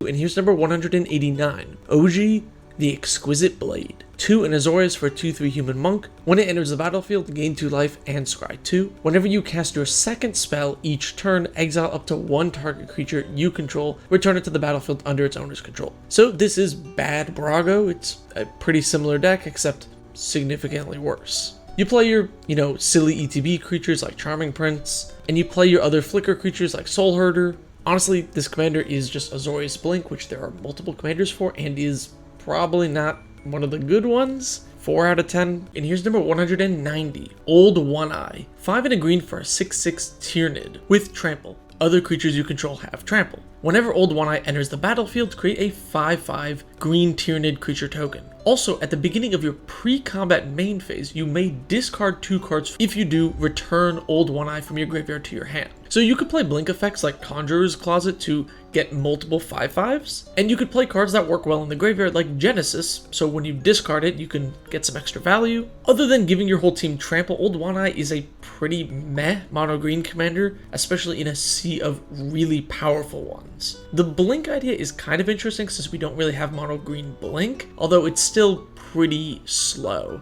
4 out of 10, I'm not very impressed. And here's number 191, Orca Siege Demon. 5 black-red for a 5/5 demon with Trample. Whenever another creature dies, you put a counter on Orca. When it dies, it deals damage equal to its power divided as you choose among any number of targets. So you want to play like fling effects to sacrifice your commander and get double that damage. And you want to play cards like Cauldron of Souls, which gives all your creatures persist. So you can sacrifice your commander, deal the damage, have it come back, and then when it gets counters, it'll remove the -1/-1 counter, and you can just use the Cauldron again. As far as Rakdos sacrifice commanders go, Orca is definitely not one of the better ones. It's got a good effect, but that 7 mana cost really holds it back, especially in a non-green commander. 4 out of 10. And here's number 192, Oscar Rubbish Reclaimer. 3 blue-black for a 3/3 human wizard. This spell costs 1 less to cast for each different mana value among cards in your graveyard. When you discard a non-land card, you may cast it from your graveyard. So you're going to want cards that let you discard cards, like Dreamscape Artist, which is a spell shaper that allows you to discard a card to essentially cast Harrow and Ramp. And then with all these cards hitting your graveyard and then being cast from there, they actually leave the graveyard. So leave the graveyard effects, like Tormod the Desecrator, is a really good card here, and you'll be able to trigger it multiple times. Oscar is a really interesting and unique commander that is sort of a blue-black madness deck. This commander is really fun and really interesting, and with that cost reduction built in, pretty powerful. 7 out of 10. Use number 193. Paraness, the Subtle Brush. 2 in Grixis for a 4/4 Vampire Wizard. Whenever you or a permanent you control becomes the target of a spell or ability an opponent controls, counter it unless they pay 4 life. So some decent protection. And then whenever you copy a spell, up to 1 target opponent may also copy that spell. They may choose new targets for the copy. So you're going to want cards like Double Vision, which let you copy instant or sorcery spells. And then playing stuff like Bedevil, which is flexible removal. You can politics your opponents into getting the copy and then using it on something that you both want to remove. Don't forget storm cards like Grape Shot do trigger this because they copy themselves. This commander is a really weird Grixis politics commander. I'm not entirely certain how to rank it because it's so unique and strange. I'll say 6 out of 10 for now. Maybe that'll change in the future. And here's number 194. Perrier, the Pulverizer. Banton 1 for a 3/3 Rhino Soldier. Whenever he enters the battlefield, put a shield counter on target creature. And then, whenever he attacks, target creature you control gains trample and +X/+X until end of turn, where X is the number of different kinds of counters among permanents you control. So you're going to want cards like Crystalline Giant, which puts a different type of counter on it every single combat. And then go deep. Play weird cards like Midnight Clock that puts our counters on things. And then the Ozolith is phenomenal here, able to move around these counters when your creatures die. This commander is really interesting and fun, especially because he can target himself, so you can go a Voltron build while just playing other weird permanents that put odd counters on things. This kind of theme is ultra unique. 9 out of 10. I love the design. And here's number 195. Fabine, Boss's Confidant. 3 and Naya for a 3/6 Cat Advisor. Creature tokens you control have haste. And at the beginning of each combat, on your turn, each player reveals the top card of your library. For each land revealed this way, create a 1/1 token. For each non-land, your creatures get +1/+1, and then everybody draws a card. So the new Elven Chorus is great in a Naya tokens deck, since it lets your tokens tap for mana. And I also really like Astra of the Endless Web as a great way to make a bunch of tokens. This thing triggers pretty often. It's really powerful. You probably want to put Jetmir in the 99 because you're going wide, although at that point, why not put Jetmir in the command zone? A haste enabler for your tokens is pretty powerful in the command zone, but I do think she just falls behind in Jetmir's raw power. I think this commander is more of an in the 99 card. 3 out of 10. And here's number 196. Preston the Vanisher. 3 in white for a 2/5 Rabbit Wizard. Whenever another non-token creature enters the battlefield under your control, if it wasn't cast, create a token that's a copy of that creature, except it's an 0/1 white illusion. Sacrifice 5 illusions, pay white and 1, exile target non-land permanent. So you want to play enter the battlefield creatures like Wall of Omens and double up on those effects. And since Preston creates tokens, something like Mondrak, which doubles tokens, will get you more illusions. And then you can just fill your deck with other blinking effects like Golden Argosy. Preston is a really powerful commander. It's a mono-white value engine deck that has built-in removal when you get enough things going. This card's very strong and really fun. 8 out of 10. And here's number 197, Queen Elenel. White, green for an elf noble with power and toughness equal to the number of creatures you control.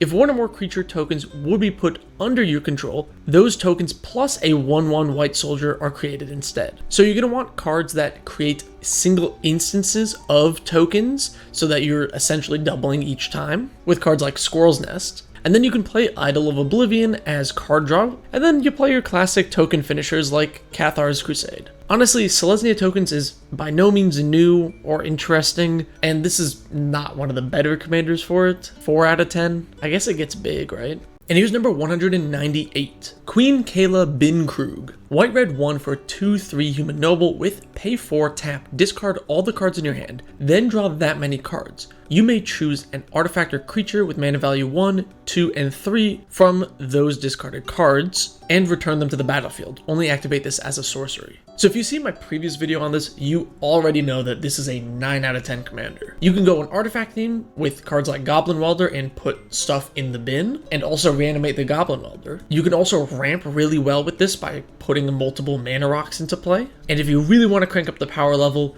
Stax pieces like Trinisphere are so strong when you reanimate them. This commander is phenomenally powerful, card advantage in Boros, and I love the design. And here's number 199, Quasar, Augur of Agonies. Esper and 1 for a 3/4 Cephalid Advisor. Whenever you draw a card, target opponent loses 1 life and you gain 1 life. So this card works phenomenally well with the new One Ring, since you're going to gain life from the card draw that you're going to then take damage from with the bird encounters. You can then also play this as a Esper wheel commander if you want to. There's enough wheels in black and blue that the fact that there's none in white doesn't really hurt too much. And you can also do stuff with the life gain. Since you're going to gain life every time you draw a card, it's easy to trigger. So something like Sanguine Bonds can cause a lot of damage. This commander's pretty fun.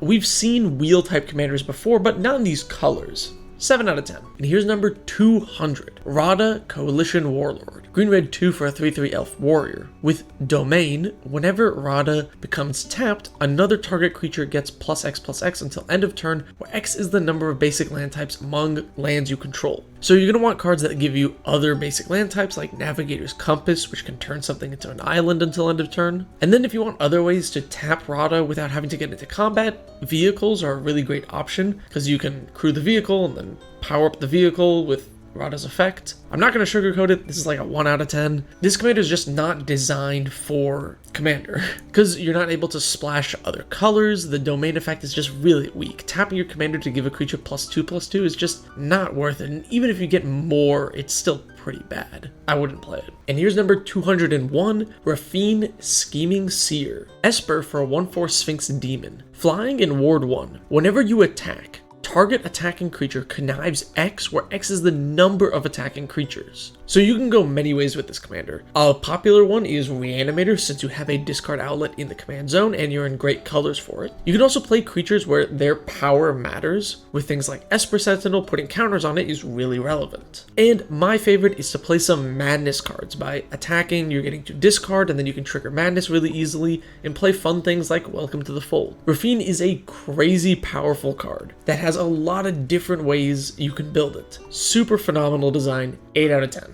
And here's number 202, Wrath, Weatherlight Stalwart. Blue-white for a 1/3 human wizard. Whenever you cast an instant or sorcery, you may tap 2 untapped creatures you control. If you do, draw a card. And then pay 3 white. Creatures you control get +1/+1 and gain vigilance until end of turn. So cards like Protect the Negotiators are quite literally tailor-made for this, as it's a counterspell that also makes a token. And then playing creatures that make tokens when you cast instants and sorceries, like Dika Fractal Theorist, is super good in the deck, so you'll be able to continually make more tokens and draw more cards. Wrath is a really compact, powerful card. It's got card draw stapled on it and the Anthem effect to help those tokens get in for damage. This commander is really well designed and very powerful. 9 out of 10. And here's number 203, Raga Draga, Gorgut's Boss. Grulin 2 for a 4/4 human boar. Each creature you control with a mana ability gets +2/+2. Whenever a creature you control with a mana ability attacks, untap it. Whenever you cast a spell, if at least 7 mana was spent to cast it, untap target creature, it gains +7/+7 and trample until end of turn. So this is like Mana Dork Tribal, because he buffs all your Mana Dorks, which is pretty fun. You can play cards like Elven Chorus to give all your creatures a mana ability, so they all get +2/+2, and then just play big spells. Awaken the Woods is probably one of the best ones, because you can put enough mana into it to trigger that 7 mana ability, but also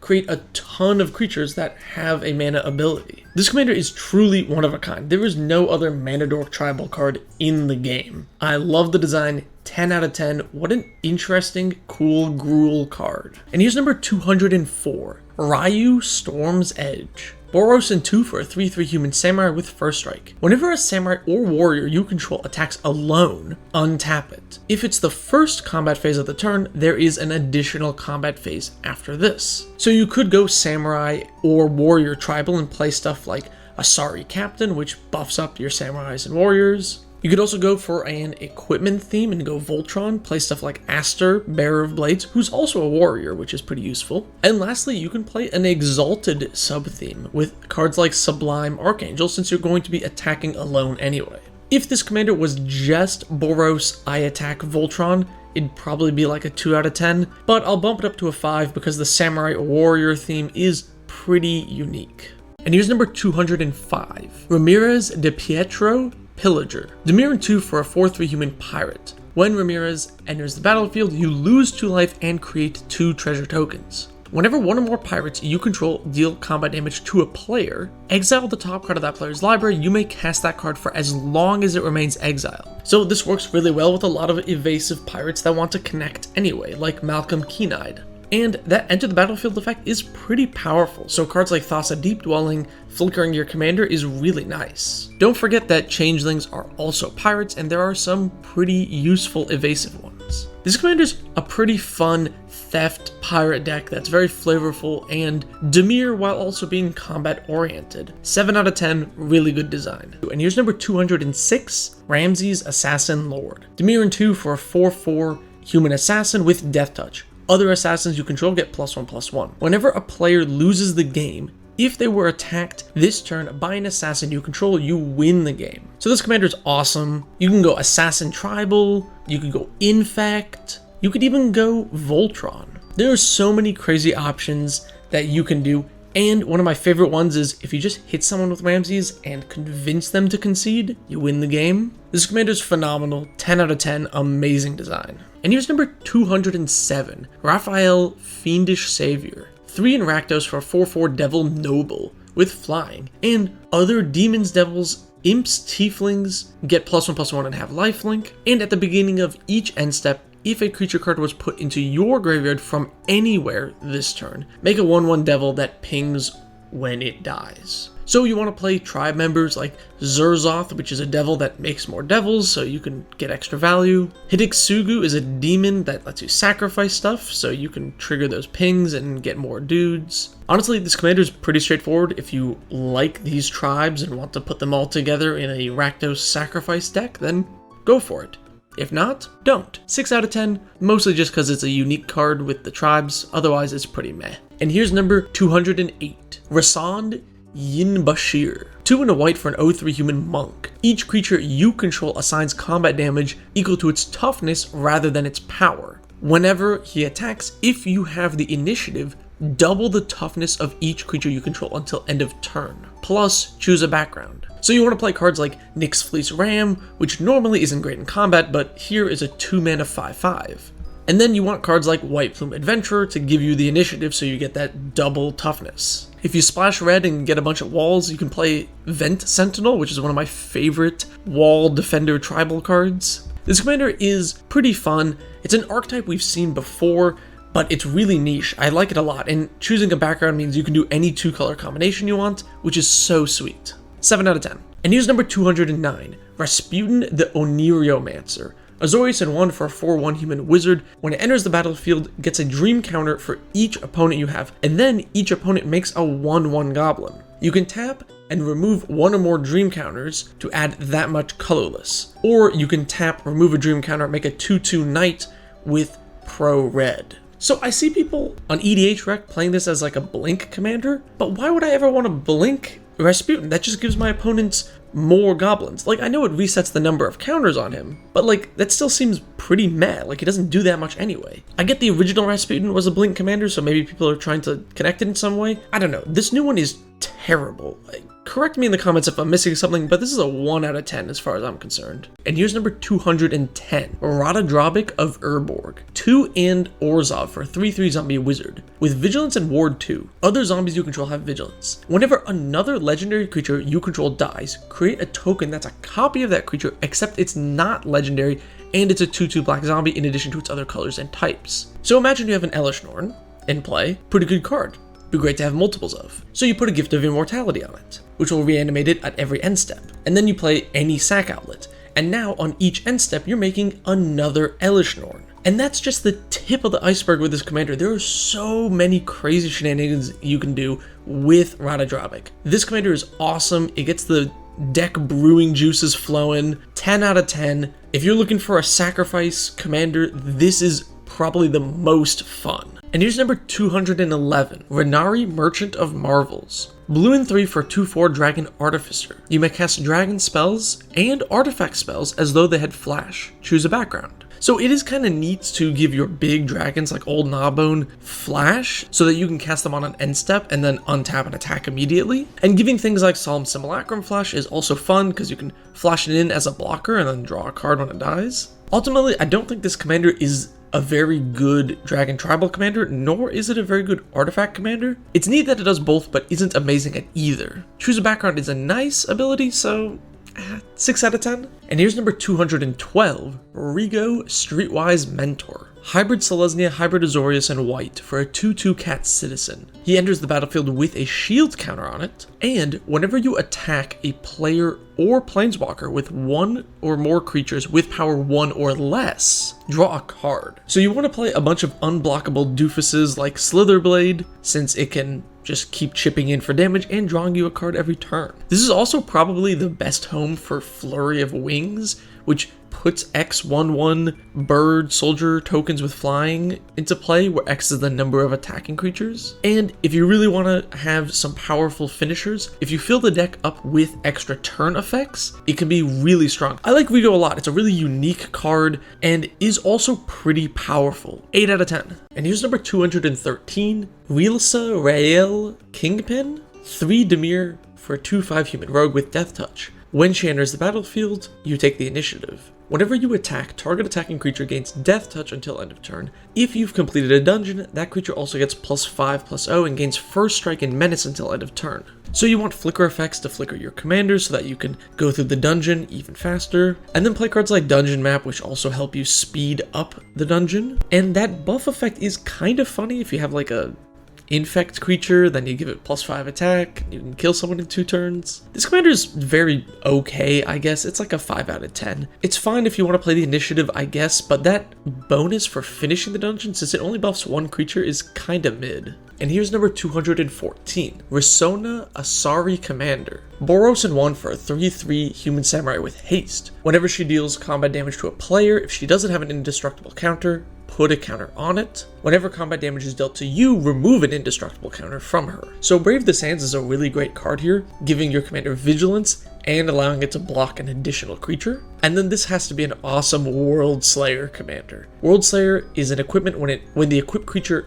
deals damage to a player, it destroys all permanents. Risona is a unique Voltron commander, but it's not that interesting. We've seen a lot of similar stuff before. 5 out of 10. And here's number 215, Rith Liberated Primeval. 2 in Naya for a 5/5 dragon with flying and ward 2.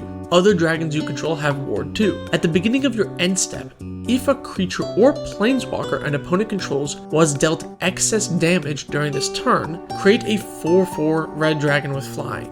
So if you're going Dragon Tribal, big dragons are great ways to deal excess damage since they usually steamroll over smaller creatures. You can also go the X spell route. There is a lot of red X spells like Cloth's Will that deal X damage, and if there's an excess amount, you'll get a 4/4. Rith is a really interesting, unique take on Dragon Tribal that wants you to also deal this sort of excess damage stuff. Really fun, awesome design, 10 out of 10. This is the kind of tribal card I want to see. And here's number 216, Rivaz of the Claw. Rakdos in 1 for a 3/3 Vinashino Warlock with Menace, and tap, add 2 mana in any combination of colors, but you can only use this to cast dragon creature spells. Once during each of your turns, you may cast a dragon creature spell from your graveyard. Whenever you cast a dragon spell from your graveyard, it gains when this creature dies, exile it. So you want to fill your deck with all the good Rakdos dragon stuff, and you can play some of the graveyard ones like Boneyard Scourge. And then for your normal card draw, play the black cards that fill your graveyard as well, like Hostile Negotiations. Ruvaz is a neat Dragon Tribal card that suffers from the not being in 5-color issue, where there's so many 5-color legends, they just outshine it. I like that it casts stuff from your graveyard though, which is different for dragons. 6 out of 10.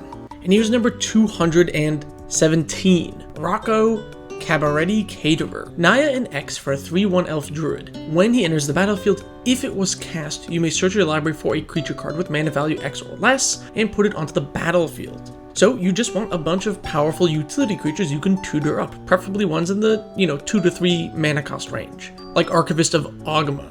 And because Rocco's ability triggers on ETB, things that double up ETBs like Gandalf the White, are pretty great here. This commander is a really fun Naya toolbox commander that has some powerful combos as well. This commander is surprisingly powerful and versatile. 9 out of 10, I'm a huge fan. And here's number 218, Rodolph Duskbringer. 5 and a black for a 4/4 Vampire Angel. Flying, Death Touch, and Lifelink. Whenever you gain life, he gains indestructible until end of turn. And at the beginning of your end step, you may pay 1 in a hybrid Orzhov. When you do, return target creature with mana value X or less from your graveyard to the battlefield, where X is the amount of life you've gained this turn. So he reminds me a lot of Celestine the Living Saint, another card that lets you reanimate creatures after you gain life. And honestly, you just want to play a bunch of creatures that let you gain life and are relatively cheap in sort of an aristocrat style deck. Rodolph is an interesting commander, a fun twist on life gain where you want an aristocrat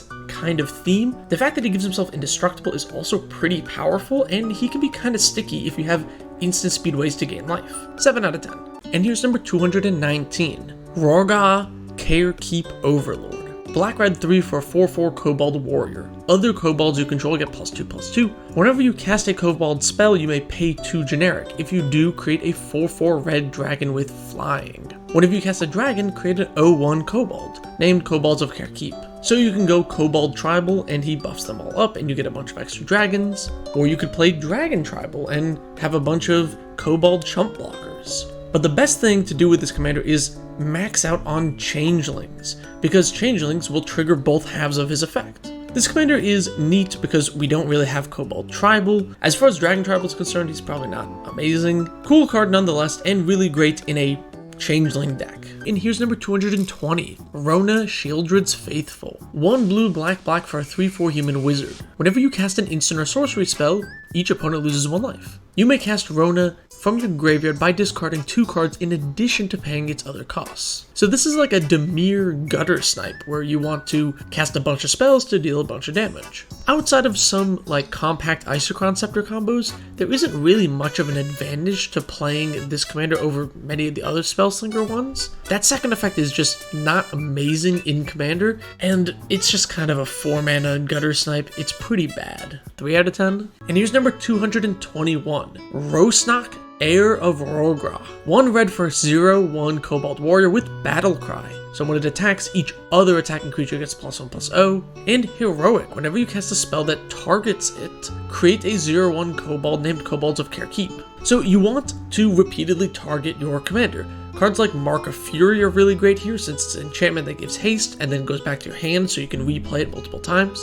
Bravado, which is an aura that gives enchanted creature +1/+1 for each other creature you control, is also super sweet here. And then play your go wide red stuff like Haze of Rage. This commander is a really interesting go wide red aggro heroic deck, which is so specific and so neat. I have to give this little buddy a 10 out of 10. And here's number 222, Roxy Publicist to the Stars. Blue-red 2 for a star 4 human employee with flying. Roxy's power are equal to the number of permanents you control with art stickers plus the number of cards in your graveyards with art stickers. When she enters the battlefield, distribute up to 2 art stickers among non-land permanents you control, so you want to play sticker cards like Prize Wall to get some stickers. And since she places stickers on things herself, you can use cards like Displacer Kitten to flicker her. If you want to go Is It Voltron, don't play this. It's too clunky, too jank, and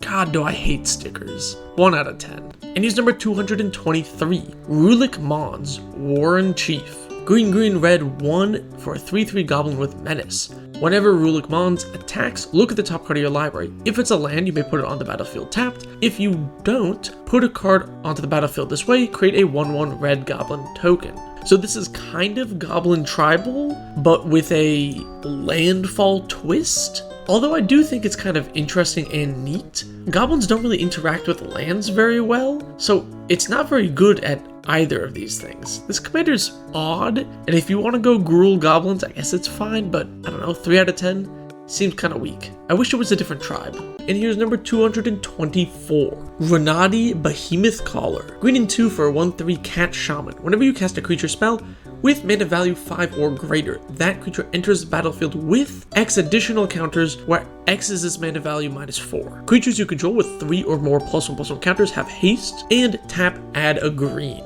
So you want to load your deck up with ramp like Nissa's Pilgrimage, and maybe some modified synergies with Kadama of the West Tree, and then fill your deck with behemoths, big green stompy creatures like Apex Devastator. This is mono green ramp, stompy, slam big creatures, and it's actually a pretty good commander for it. Giving your stuff haste is strong. I like this commander a lot, 7 out of 10. And he's number 225, Safana Claimport Cutthroat. 2 and a black for a 3/2 human rogue with menace. At the beginning of your end step, if you have the initiative, create a treasure token. Create 3 instead if you've completed a dungeon. Choose a background. Commonly paired up with the Dungeon Delver background so that your room abilities trigger twice. And then, since she doesn't give you the initiative, you need to play cards that give you the initiative. And then, since you really want to retain it, I would recommend Pillow Fort effects like No Mercy to dissuade people from taking the initiative back from you. This commander is a decent initiative commander that gets you a lot of mana advantage for the initiative. It can be strong, and I like that she has Menace to help you get the initiative back. It's decent, 7 out of 10.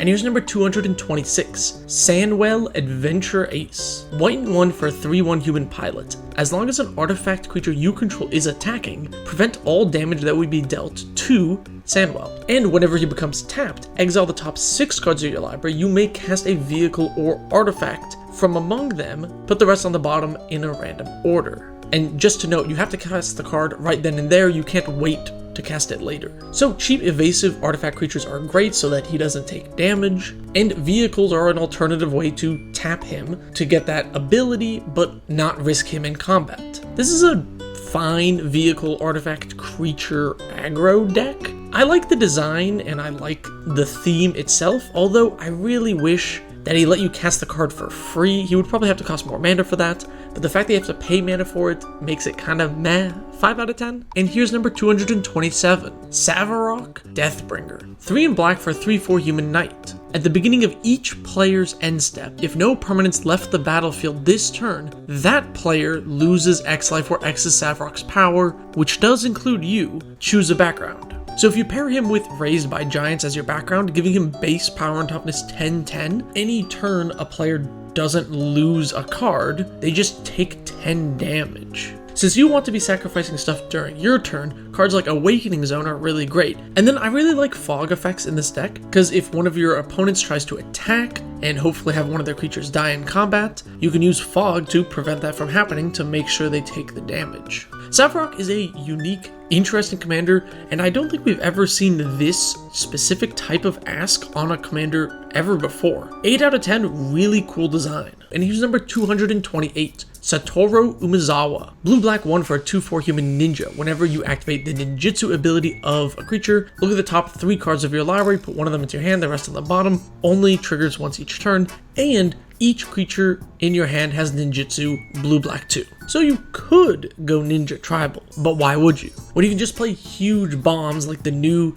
Flayer of Loyalties and cheat them into play for just a measly 4 mana. Regardless of how you build this commander, you're going to want some cheap unblockable creatures to swing in so you can trigger ninjutsu. This commander is a lot of fun, although it gets targeted really heavily because people are just terrified of you putting something huge into play. 7 out of 10, sweet card.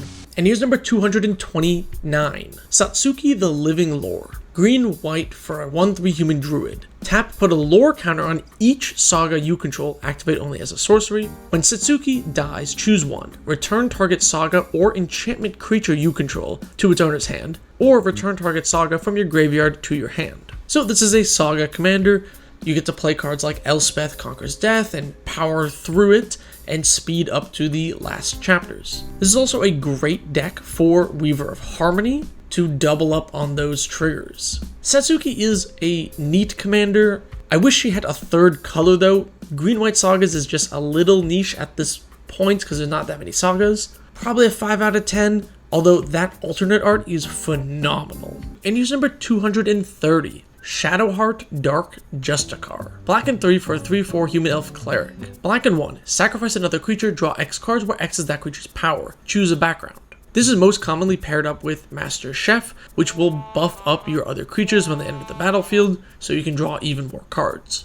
Combo this with a little bit of sacrifice fodder, especially persist cards like Woodfall Primus, and you have some pretty nasty value engines. I also really like Rushed Rebirth in here. As a tutor, it's pretty perfect. This commander is actually pretty powerful. Don't sleep on card advantage in the command zone. It's incredibly strong. 8 out of 10. And here's number 231, Shanid Sleeper's Scourge. Mardu in 1 for a 2/4 human knight with menace, and other legendary creatures you control have menace. Also, whenever you play a legendary land or cast a legendary spell, draw a card and lose 1 life. You really want to fill your deck with a bunch of powerful legendary creatures. I really like the new Eowyn Fearless Knight, as great removal and a pretty decent body. Not a legendary creature, but I do really like General's Enforcer in here to give your commander indestructible and your other legendary humans. Also, don't underestimate that legendary land aspect. Fill your deck with as many legendary lands as you can, and you'll find yourself drawing quite a few extra cards. This commander is actually pretty powerful. The fact that it triggers off of lands or any legendary spell means you can easily draw a lot of cards, and card advantage in the command zone is really strong. Plus, a decent buff menace to your whole team is very nice. 7 out of 10. And here's number 232. Shana Purifying Blade. Bant for a 3/3 human warrior with lifelink. At the beginning of your end step, you may pay X.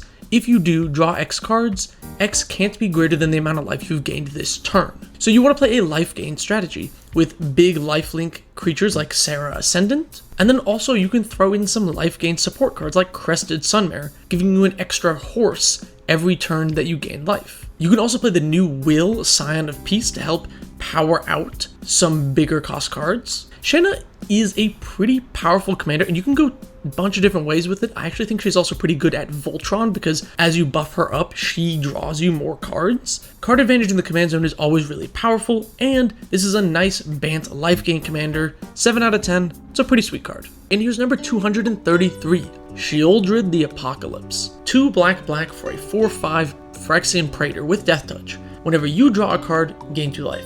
Whenever an opponent draws a card, they lose 2 life. So this is kind of funny with cards like Peer into the Abyss, because you can just make a player lose the game basically by casting it on them. You can also go like a weird group hug style with like Howling Mind effects, and then they take extra damage. Mono Black doesn't have many wheels, but it does have Dark Deal. Look, I'm gonna be real with you, this card is great in most formats, but not really Commander. It's honestly more of an in the 99 card in my opinion. It's just not that powerful. I am massively underwhelmed whenever somebody casts this in Commander. It's just okay, 5 out of 10.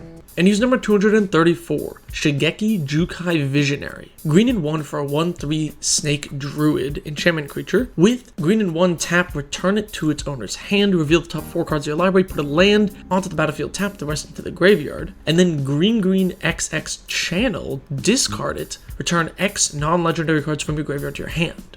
So this is like a mono green landfall self-milled deck. You can play the new Blossoming Tortoise, which seems like a great fit. You also probably want a lot of Crucible effects like Conduit of Worlds. Honestly, as far as mono green lands goes, I think this is probably not one of the better ones. It is funny with Constellation because you can just keep bouncing it, replaying it, but that's still really slow. 4 out of 10, played in the 99. And he's number 235, Sivir's Nightmare Speaker. Black and 3 for a 3/3 Snake Cleric Warlock. Sacrifice another creature or artifact. For each opponent, you mill a card, then return that card to your hand unless that player pays 3 life. Choose a background. Very commonly paired with Cloakwood Hermit, which gives you tokens when creatures die. And in this deck, you really just want to do some aristocrat stuff. Reassembling Skeleton is great sacrifice fodder, you can do it every turn. And then play some graveyard synergies, because you're going to be milling yourself with Ozoni Thousand-Eyed. This commander seems like a lot of fun. A really fun aristocrats or artifact aristocrats style deck with some neat politics. 8 out of 10. And here's number 236. Scanos Dragonheart. Green and 4 for a 4/4 Dragon Ranger. Whenever Scanos attacks, it gets +X until end of turn, where X is the greatest power among dragons you control and dragon cards in your graveyard. The cool thing is it doesn't say another, so he basically attacks as an 8/8. Most commonly paired with the background Dragon Cultist, which says commanders you control have at the beginning of your end step, if a source dealt 5 or more damage this turn, make a 4/4 dragon with flying. and since he attacks as an 8/8, you can trigger this easily. The rest of the deck is Dragon Tribal. Scannos is a pretty decent Voltron plus Dragon Tribal commander, and with the Dragon background, you do get some decent value. Definitely not the best Dragon Tribal commander, but still pretty good. 6 out of 10. And use number 237, Solkanar the Tainted. 2 in Grixis for a 5/5 elemental demon. At the beginning of your end step, choose one that hasn't been chosen. Draw a card, each opponent loses 2 life, you gain 2 life, deals 3 damage to a creature or planeswalker, or you give it to an opponent. You want to play flicker effects. If you blink the creature, it resets, so you can choose the same ability multiple times. But also, most blink effects have creatures return to the battlefield under its owner's control so that you can bring it back to your side of the field after it goes to an opponent's, if it ever gets to that. And then you just want to play ETB creatures to flicker. Life of the Party is a really fun one to blink and get a bunch of extra copies of it around. And clone effects are also pretty fun to blink because you can reset them and turn them into different things. Solkanar is a really awesome Grixis blink commander, which we've never seen before. Super unique design, I really love it, and I think the art is just super sweet. 8 out of 10. And use number 238. Soul of Windgrace. Jund in 1 for a 5/4 cat avatar. When it enters the battlefield or attacks, you may put a land from your graveyard onto the battlefield under your control, tapped. Pay green, discard a land, gain 3 life. Pay red in 1, discard a land, draw a card. Pay black in 2, discard a land, Soul of Windgrace gains indestructible, tap it. So this is a Jund lands deck, and you want to play cards like the Gitrog monster to make extra value out of discarding those lands. Ren in 7 is also a really great planeswalker here, able to mill you and put lands in your graveyard, lands into your hand, onto the battlefield, do all sorts of great things. You also, because you're in black, get to play fun landfall cards like Ob Nixilis the Fallen. Soul of Windgrace is a pretty powerful, versatile lands commander, and the ability to give itself indestructible is so nice, especially because you can attack and then give it indestructible. 8 out of 10, really strong card. And he's number 239, Spinneret Arachnobat. 3 in Golgari for a 2/4 spider performer with reach. When it enters the battlefield, open an attraction. As long as you control 3 or more attractions, it gets +2/+0 and menace. So, Golgari attractions. You want to play Quick Fixer to open up attractions. You want to play the Most Dangerous Gamer, which honestly is probably just a better commander for the same theme. I strongly dislike attractions, and the Most Dangerous Gamer is a better commander than this. 1 out of 10, don't play it in the command zone. And here's number 240, Squee Dubious Monarch. Red and 2 for a 2/2 Goblin Noble with haste. Whenever Squee attacks, create a 1/1 Goblin creature token that's tapped and attacking. You may cast Squee from your graveyard by paying 3 in a red and exiling 4 other cards from your graveyard rather than paying its mana cost. So this is a Goblin Tribal commander. It makes hasty 1/1s that are attacking. It also works with Burning Vengeance, which is kind of fun. Honestly, in mono red, you got tons of Goblin options, so this one's pretty lacking. The recursion is nice for other formats, but you already have that with your commander in Commander. So, I don't know, it's like a 3 out of 10. I probably wouldn't play it over any of the other mono red Goblin commanders. And here's number 241, Stang Echo Warrior. Spoilers, this is a 9 out of 10, super awesome commander. Grulin 2 for a 3/4 human warrior. Whenever Stang attacks, create Stang Twin, a legendary 3/4 red and green human warrior token. It enters the battlefield tapped and attacking, and for each aura and equipment attached to Stang, you make a token copy of it attached to Stang Twin. They all get sacrificed at the beginning of the end step. So you want to play equipment and auras that have attack or combat triggers, like Bloodforged Battle Axe, because you're going to get to keep those extra copies. Or cards like Keen Sense, because when Stang Twin actually connects, you'll get to draw a card. Plus, if you play Sundial of the Infinite, you can just keep all the copies around. Yeah, you'll have to sacrifice new Stang Twins because it's legendary, but you get to keep all of the equipment tokens. I love this card, super awesome. You should brew around it if you're looking to build an equipment or aura deck.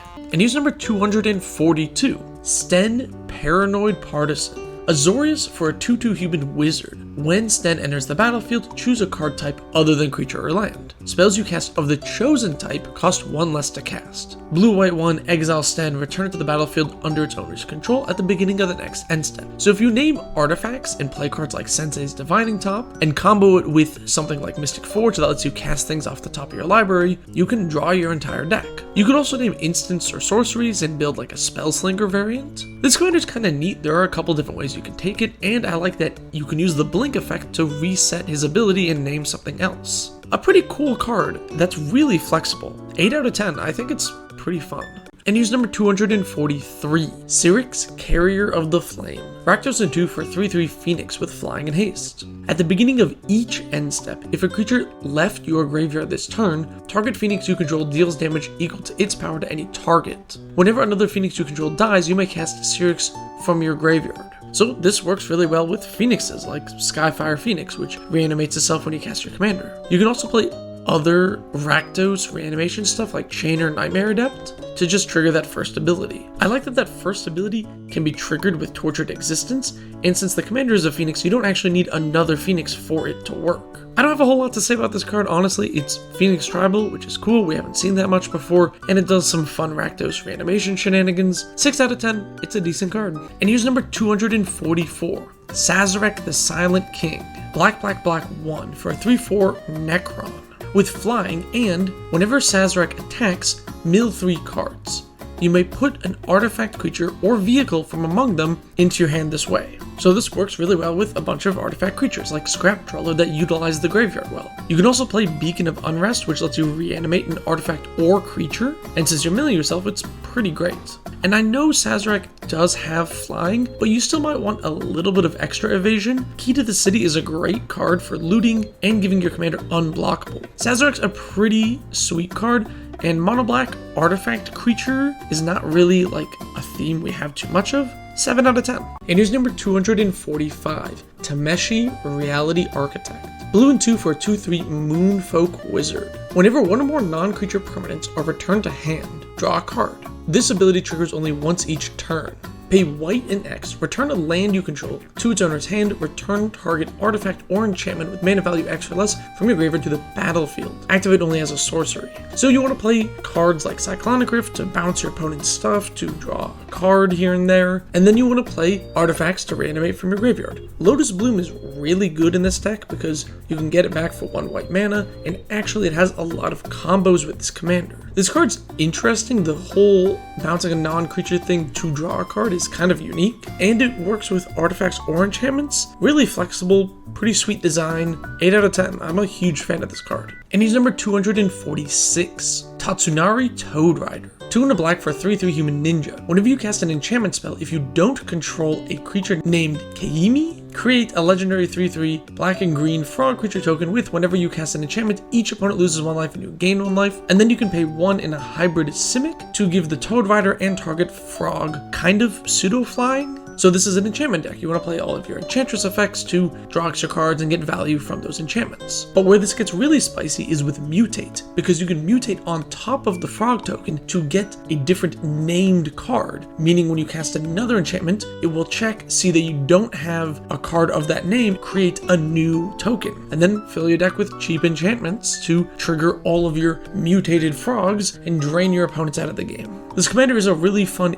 interesting take on Enchantress, and I love that it's in Sultai colors. 9 out of 10. And he's number 147, Tatyova, Steward of Tides. Green, blue for a 3/3 Merfolk Druid. Land creatures you control have flying. Whenever a land enters the battlefield under your control, if you control 7 or more lands, untap 1 target land you control, it becomes a 3/3 elemental with haste, it's still a land. And that isn't until end of turn, so it's always going to be a 3/3. So the new Blossoming Tortoise is a really great card here, buffing up all of your 3/3s into 4/4s with flying.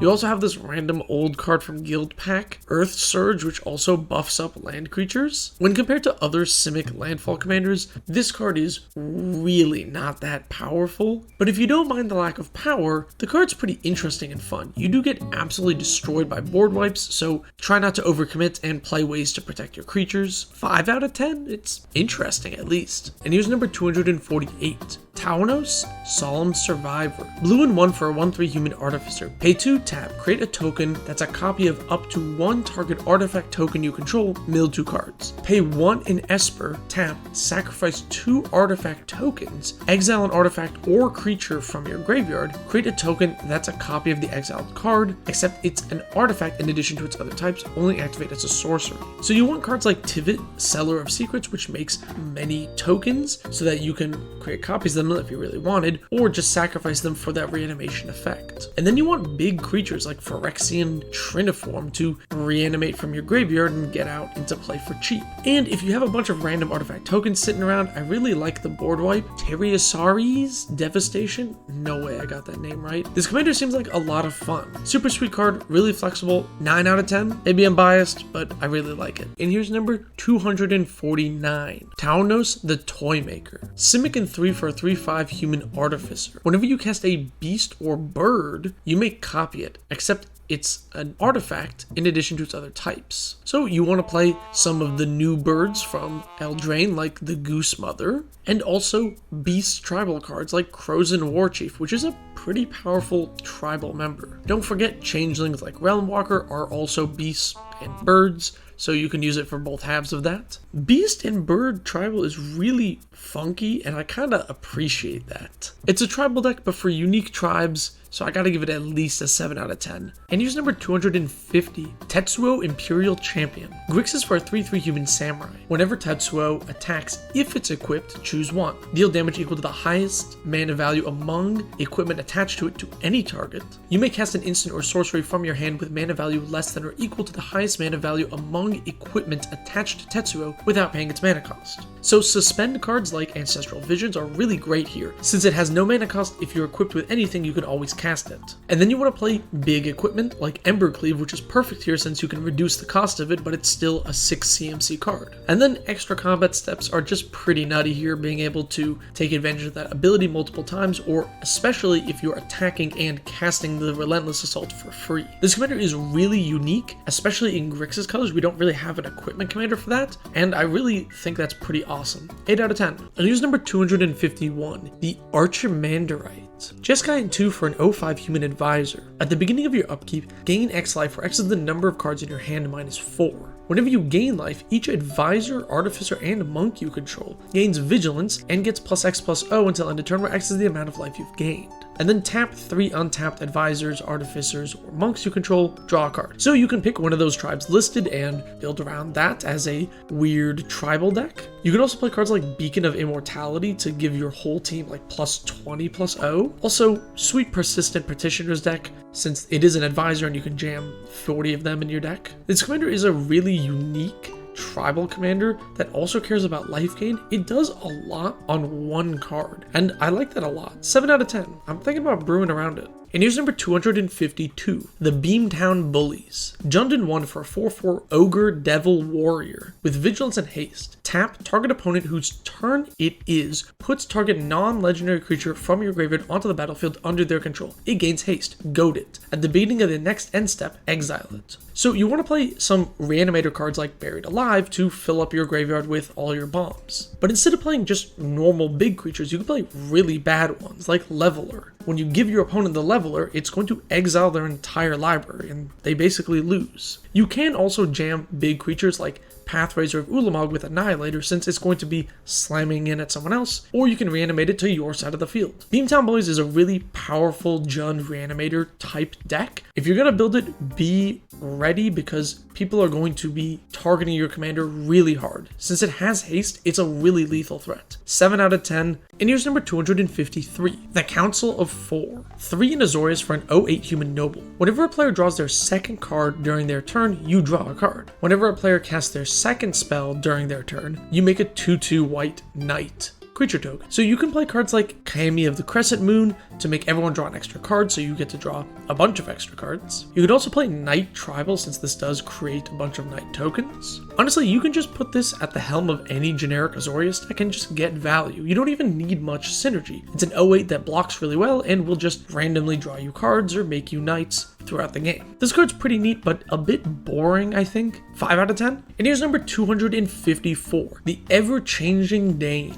Esper for a 3/3 shapeshifter. Pay 1, sacrifice another creature. The Ever-Changing Dane becomes a copy of the sacrificed creature, except it has this ability. So if you play some of the blue theft effects like Overtaker, you could steal your opponent's creature and then sacrifice it to the Dane to turn the Dane into a copy of it. And then also, since your commander can turn into non-legendary creatures, you can play stuff like Cackling Counterpart to make more copies of whatever you just made a copy of. You can also play an Esper Reanimator theme. If they try to kill your reanimation target, you can instant speed sack it to the Dane, so you get to kind of have a second one. Honestly, this card's not very good. I actually built it as a commander. It's like a 4 out of 10, very mid. And here's number 255, the Lady Otaria. Grulin 3 for a 5/5 avatar. You may tap 3 untapped dwarves you control rather than pay the spell's mana cost. At the beginning of each end step, if a land you control was put into a graveyard from the battlefield this turn, reveal the top 4 cards of your library. You may put any number of dwarves from among them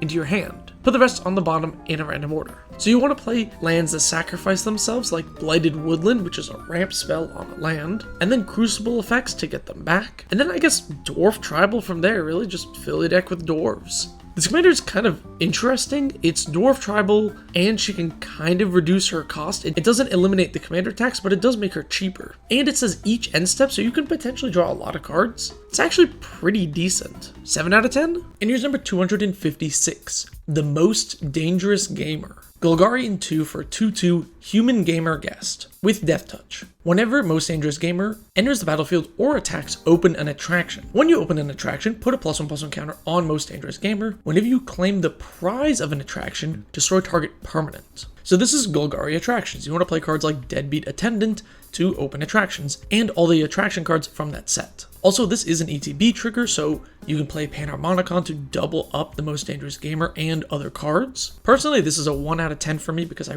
really don't like attractions as a mechanic, but if I had to be objective here, it's probably a 7 out of 10. Destroying target permanent when you claim a prize is really good, and he gets big and has Death Touch. It's pretty powerful. And here's number 257, the Peregrine Dynamo. 3 for a 1/5 artifact creature construct with haste. Pay 1, tap, copy target activated or triggered ability you control from another legendary source that is not a commander. You may choose new targets for the copy. So you can copy Planeswalker abilities with this, since those are activated abilities. And if you use something like Lithoform Engine, you can copy non-legendary abilities. I really like that it says legendary source, not creature, so you can use cards like Eye of Ugin and double up that ability. The commander is held back by being colorless, but it is really powerful in the right shell. I love that it has haste. Sweet card. 6 out of 10. And here's number 258, the Raven Man. Black and 1 for a 2/1 human wizard. At the beginning of each end step, if a player discarded a card this turn, create a 1/1 black bird with flying and this creature can't block. Pay black and 3, each opponent discards a card, only activate as a sorcery. So you want cards like Bottomless Pit that cause a player to discard on each of their upkeeps, so you can get 4 birds a turn. And then you play your discard synergy cards like Geth's Grimoire to draw extra cards. Don't forget to utilize those tokens. Skull Clamp is a really great way to get extra cards from those birds. The Raven Man is one of the most okayest discard commanders ever printed. Not the best, not the worst. It's very fine. 6 out of 10. And here's number 259, the Reality Chip. Blue and 1 for an artifact creature equipment jellyfish. You may look at the top card of your library at any time. As long as the reality chip is attached to a creature, you may play lands and cast spells from the top of your library. Reconfigure blue and 2. So you do want a balance of creatures in this deck to attach the reality chip to. Psymaster Thopterus is pretty great since he makes a bunch of bodies, so even if he dies, you probably have a Thopter lying around. And then if you add a cost reducer like Ethereum Sculptor to make your artifacts cost 1 less, if you have Sensei's Divining Top, you can draw your entire deck with the reality chip. The reality chip is a pretty interesting mono blue artifact commander, and I like that it's a lot of card advantage in the command zone. 7 out of 10. It's a pretty awesome card, and I really like that alt art. I don't know why, I just do. And here's number 260, the Red Terror. 3 in a red for a 4/3 Tyrannid. Whenever a source you control deals damage to 1 or more permanents and or players, put a +1/+1 counter on the Red Terror. So you want multiple instances of damage. So cards like Mana Barbs are really great here because each time your opponent taps a land for mana, it's 1 different instance of damage. If you want to go the burn route, cards like Chandra's Incinerator are really great here, allowing you to turn that damage to an opponent's face to one of their creatures. And cards like Chandra's Ignition are a great way for a big Red Terror to finish off the table or be almost a board wipe. This card's very fine. It doesn't have any keywords, so it's not a great Voltron commander. It kind of just gets big. It is neat. I like the archetype, but it's really lacking. And here's number 261, Space Family Goblinson. 2 red-green for a 1/1 Goblin Guest. It has trample, as long as you've rolled 3 or more dice this turn, and whenever you roll a dice, put a +1/+1 counter on Space Family Goblinson. So this works really well with the D&D crossover cards like Delina Wild Mage, because rolling a d20 is still a dice. And you can play Vexing Puzzle Box as a way to consistently roll a d20. Honestly, this is kind of a gimmick commander. It's like Voltron, but not very good Voltron. If you really like dice rolling, I suppose it's fine. It's a commander for it. I don't think it's great though. 3 out of 10. And here's day 262, the Swarm Lord. 3 in Teamer for a 5/5 Tyrannid. The Swarm Lord enters the battlefield with 2 +1/+1 counters for each time you've cast it from the command zone this game. And whenever a creature you control with a counter dies, draw a card. So you want powerful cards with counters on them, like Hydroid Krasis. And then if you have big things with counters on them, sacrifice outlets like Greater Good are excellent to draw cards, plus you'll get more cards with the Swarm Lord. And if you're playing modified creatures, Kodama of the West Tree is a really powerful card. The Swarm Lord is a really strong commander. 3 colors gives you a ton of options, and card draw in the command zone is awesome. And since you're in green, you can definitely cast this 6 mana card multiple times in a game pretty easily. 8 out of 10. And this is day 263. Thrakus the Butcher.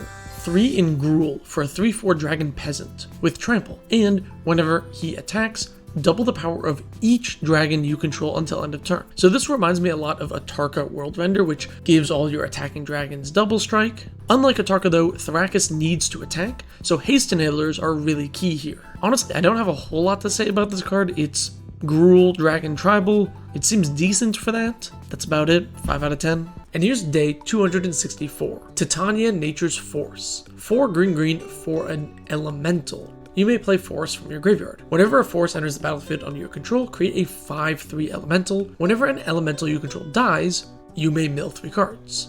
Since you're going to be filling up your graveyard, you really want extra land drops with cards like Azusa, so you can play multiple Force and get a bunch of 5/3s. And if you play something like Garruk's Uprising, you're probably going to be able to trigger it very consistently and get a ton of extra card draw. Plus trample is really good. You can play Constant Miss, a fog that has buyback, sacrifice a land, which you can easily replay and get more elementals from. This commander seems pretty powerful. It's a crucible and makes dudes and fills your graveyard. It does a lot. Probably one of the better mono green landfall commanders out there. 8 out of 10. And here's day 265. Titania, Voice of Gaia. Green 1 for a 3/4 elemental with reach. Whenever 1 or more lands are put into your graveyard from anywhere, into life. At the beginning of your upkeep, if there are 4 or more land cards in your graveyard, and you both own and control this plus a land named Argoth Sanctum of Nature, you exile them, and then they meld into Titania Gaia Incarnate, which is a star vigilance, reach, trample, haste,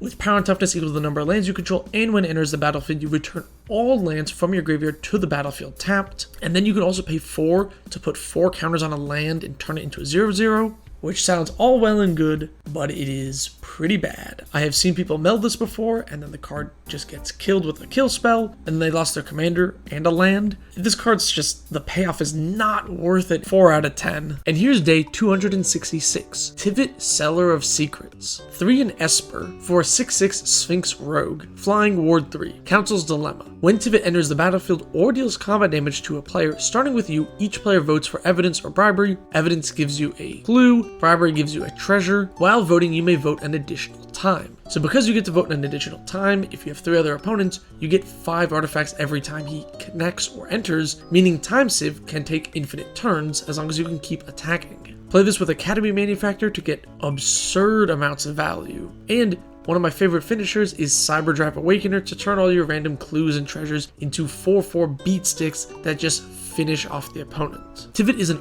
awesome card. Even though it's a 6 CMC card, Ward 3 lets it stick around a little bit longer than usual. 10 out of 10, phenomenal design, super fun. And here's number 267, Tobias, Doomed Conqueror. Blue-white 2 for a 3/2 human soldier. Flash, and whenever Tobias dies, for each non-token creature you controlled that died this turn, create a 2/2 zombie. So you want to play this in tandem with other cards like Chasm Skulker that have death triggers. And then when you have all your death trigger creatures, you can play like a Supreme Verdict, have all those trigger, and then also have Tobias trigger. You can also Faith Reward to get everything back after a board wipe, which is kind of neat. I like that this commander is unique because it's a weird effect for Azorius, but it's not very good. The flash is like nice, but it's not a surprise or a gotcha because everybody can see it in your command zone. Maybe I play this in the 99 of a creature deck, 3 out of 10 as a commander. And this is day 268. Takasa Dig Site Mentor. Banton 1 for a 4/3 human artificer. Creatures you control have vigilance and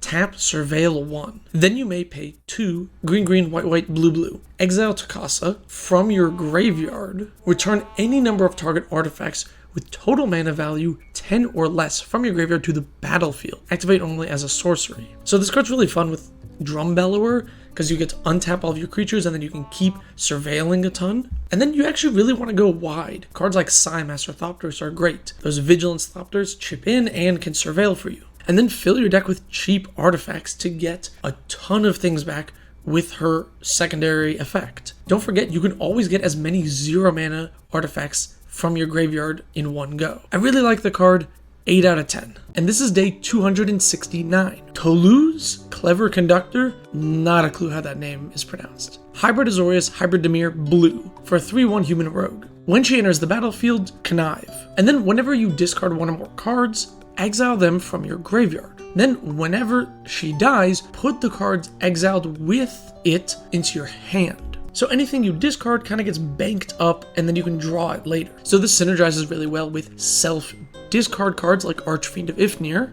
and also just any blue looting effect like Frantic Search just becomes even more powerful. My personal favorite way to build this commander is a cycling control deck with Astral Drift, where you're flickering your creatures or your opponent's creatures to mess with their attacks. This commander is very unique and really fun. I'm a big fan of it, 9 out of 10. And here's day 270. Tori de Avernant, Fury Rider. Red, white, 1 for a 3/3 human knight with vigilance and trample. Whenever Tori attacks, all other attacking creatures you control get +1/+1 until end of turn, and your red creatures gain trample, and your white creatures get to untap. Look at that, a Boros Attacky Go Wide commander. Not like we haven't seen that before. It's good if your creatures are multicolored, because then you get both effects. If you're going to build this deck, you should play Assemble the Legion, because that card is cool. 2 out of 10, it's pretty boring, and we've seen it like 19 times at this point. And this is day 271. Torsten, Founder of Benalia. 5 green-white for a 7/7 human soldier. When Torsten enters the battlefield, reveal the top 7 cards of your library. Put any number of creature and or land cards from among them into your hand, the rest on the bottom in a random order. And when Torsten dies, create 7 1/1 soldiers. So this works phenomenally with cards like Brought Back to get that ETB and death trigger all in one turn. And then since this deck is going to be very permanent heavy, Kodama of the Eastry is a really powerful top end. And then play cards like Elish Norn as your finisher. This card's a really strong blink or token commander. It's just 7 mana is kind of high cost, so I'm going to say 6 out of 10. And this is day 272. Tor Wayuki the Younger. 3 in Rakdos for a 3/3 human archer with reach and lifelink. Whenever another source you control would deal non-combat damage to a permanent or player, it deals that much +1. Whenever you cast an instant or a sorcery, Tor Wayuki deals 2 damage to any target.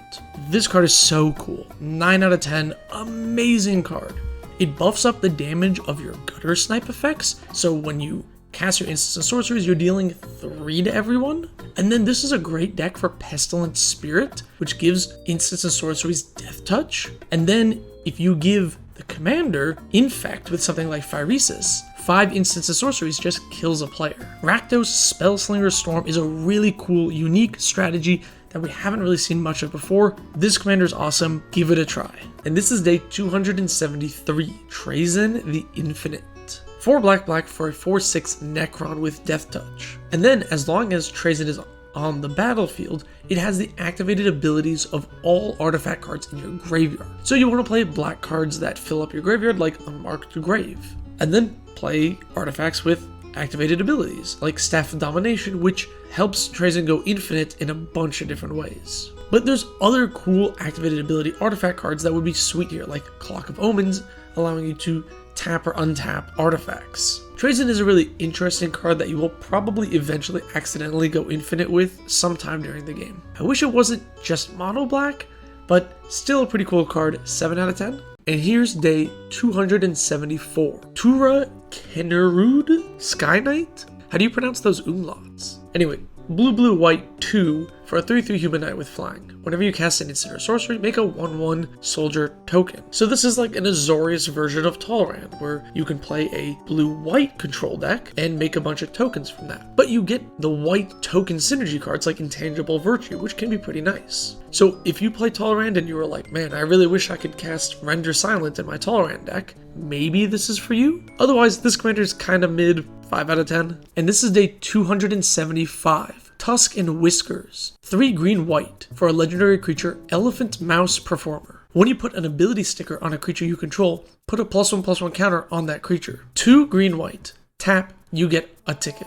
You may put a sticker on a non-land permanent you own. So you want to play your Blorbian buddy as your sticker ticket Manadork, and Robo Pinata to get some extra tickets and put stickers on things. Don't have a whole lot to say about this commander. It's Selesnya. Stickers, if you really want to play that, it's fine. I wouldn't. I really don't like stickers. 2 out of 10. And this is day 276. Urbrask Heretic Praetor. 3 red for a 4/4 Phyrexian Praetor with haste. At the beginning of your upkeep, exile the top card of your library. You may play it this turn. At the beginning of each opponent's upkeep, the next time they would draw a card this turn, instead they exile the top card of their library. They may play it this turn. This card is goated. 8 out of 10. Super good. People don't realize how powerful this card is. Not only is it card draw in the command zone in mono red, but also it disrupts your opponents. If they hit a counterspell, then boom, it's basically useless. If they hit a card that they don't want to or can't cast right now, it's useless. It denies resources from your opponent and gives resources to you. And you can kind of do whatever you want with it. You can lean into that card draw control aspect and play cards like Throne of Eldraine, or heck, go mono red Storm with Stormkiln Artist and use that extra card advantage to set up your value engines. Whichever way you go with this card, it's going to be good. And this is day 277. Urza Chief Artificer. 3 in Esper for a human artificer 4/5. With affinity for artifact creatures. Artifact creatures you control have menace. At the beginning of your end step, create a 0/0 colorless construct. With this creature gets +1/+1 for each artifact you control. Tempered Steel is a really great card here, buffing up all your artifact creatures. And then since you kind of want to go wide to have many artifacts in play, Steel Overseer is a great way to buff all of them. I've also become a huge fan of Brilliant Restoration in my artifact and enchantment decks, as a way to recur all your stuff late game. Urza Chief Artificer is a pretty powerful card. It can get around the commander tax with that affinity, and it makes a probably pretty big construct every single turn. Not as strong as the original, but pretty powerful. 7 out of 10. And this is day 278. Urza Lord Protector. Artifact instant and sorcery spells you cast cost 1 less to cast. And then you can pay 7 mana, and if you have the Meek Stone and Weak Stone, you can meld them into a super duper ultra powerful planeswalker with way more text that I'm going to read in this short. For the rest of the deck, you can go combo with Sensei's Divining Top. You can also play stuff like Cloudstone Key to double up on the cost reducers, and even go Spellslinger with instants and sorceries. This version of Urza is a really deadly combo commander and will probably be a kill on sight card for most playgroups. Still pretty fun though, 7 out of 10. And this is day 279. Urza Power Stone Prodigy. 2 and a blue for a 1/3 human artificer with vigilance. And you can pay 1 tap, draw a card, discard a card. And then whenever you discard 1 or more artifacts, create a tapped Power Stone. This triggers only once each turn.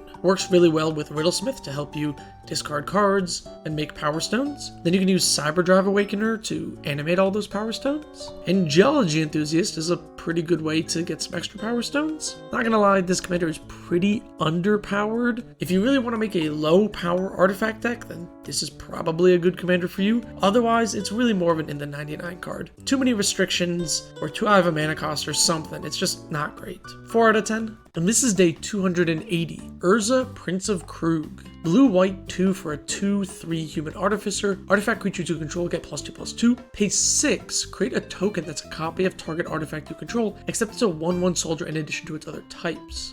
So you can go wide with artifact creatures like Master of Ethereum, and then make copies of that, which are pretty powerful. And also making copies of Scourglass every turn is really strong, since you'll be able to just activate the Scourglass every turn. This version of Urza is really interesting. The first ability wants you to go wide and aggro, and the second ability wants you to take a controlling value route. It's pretty powerful that he does both.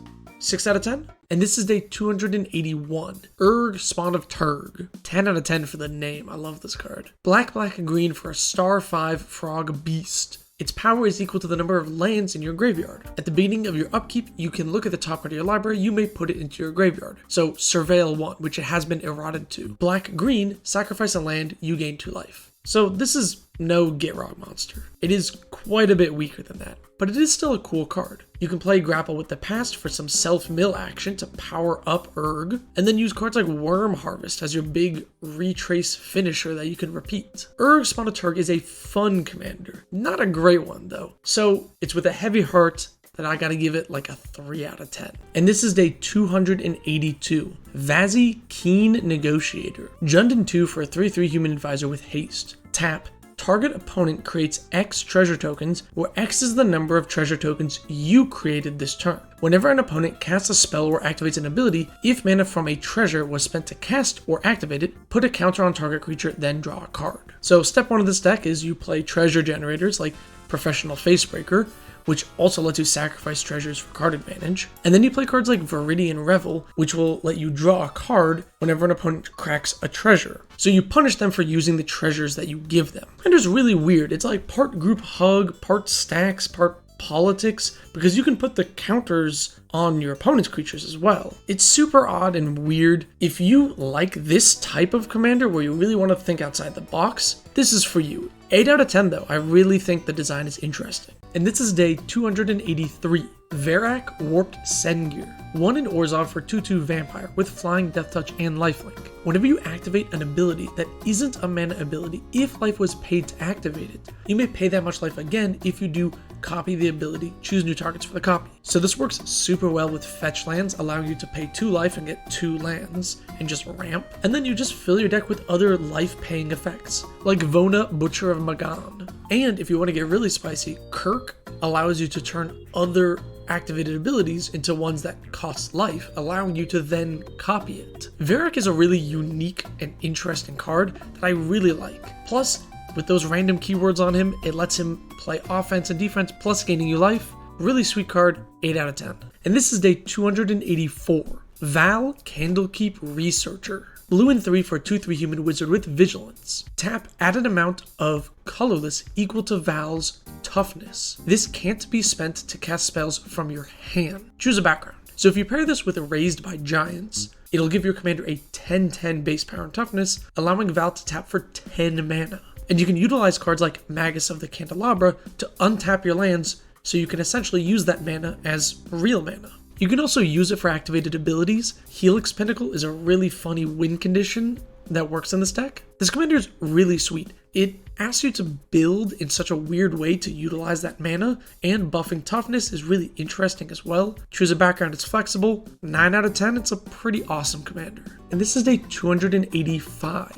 Viconia Drow Apostate. Black and 2 for a 2/3 Elf Cleric. At the beginning of your upkeep, if there are 4 or more creature cards in your graveyard, return a creature at random from your graveyard to your hand. Choose a background. So this works well with cards like Sir Conrad, which cares about creatures entering and leaving the graveyard. And you can play some sort of aristocracy type stuff with cards like Fleshbag Marauder to try and loop it. The problem is, since the creature you get back is at random, you can't consistently get back a creature that you need or want. Plus, grabbing a creature at random in your graveyard is actually kind of annoying to resolve once you have a bunch of creatures in your graveyard. It does have Choose a Background, which makes it kind of flexible, but it's pretty mid altogether. 4 out of 10. And this is day 286. Vohar Vodalarin Desecrator. Blue-black for a 1/2 Phyrexian Merfolk Wizard. Tap, draw a card, discard a card. If you discard an instant or sorcery this way, each opponent loses 1 life, you gain 1 life. Pay 2, sacrifice it. You may cast target instant or sorcery from your graveyard this turn. exile it if it would go to your graveyard, activate it as a sorcery. So this is actually a really powerful EDH commander. It's a 1-card win condition with Demonic Consultation. But if you're not going that route, this is a pretty fun self-discard madness kind of commander. You can play Oscar Rubbish Reclaimer to get extra value out of the stuff that you discard, and then just play blue-black control stuff like Mnemonic Betrayal. This commander is pretty fun. I really like just flashing back instants and sorceries. It's very simple,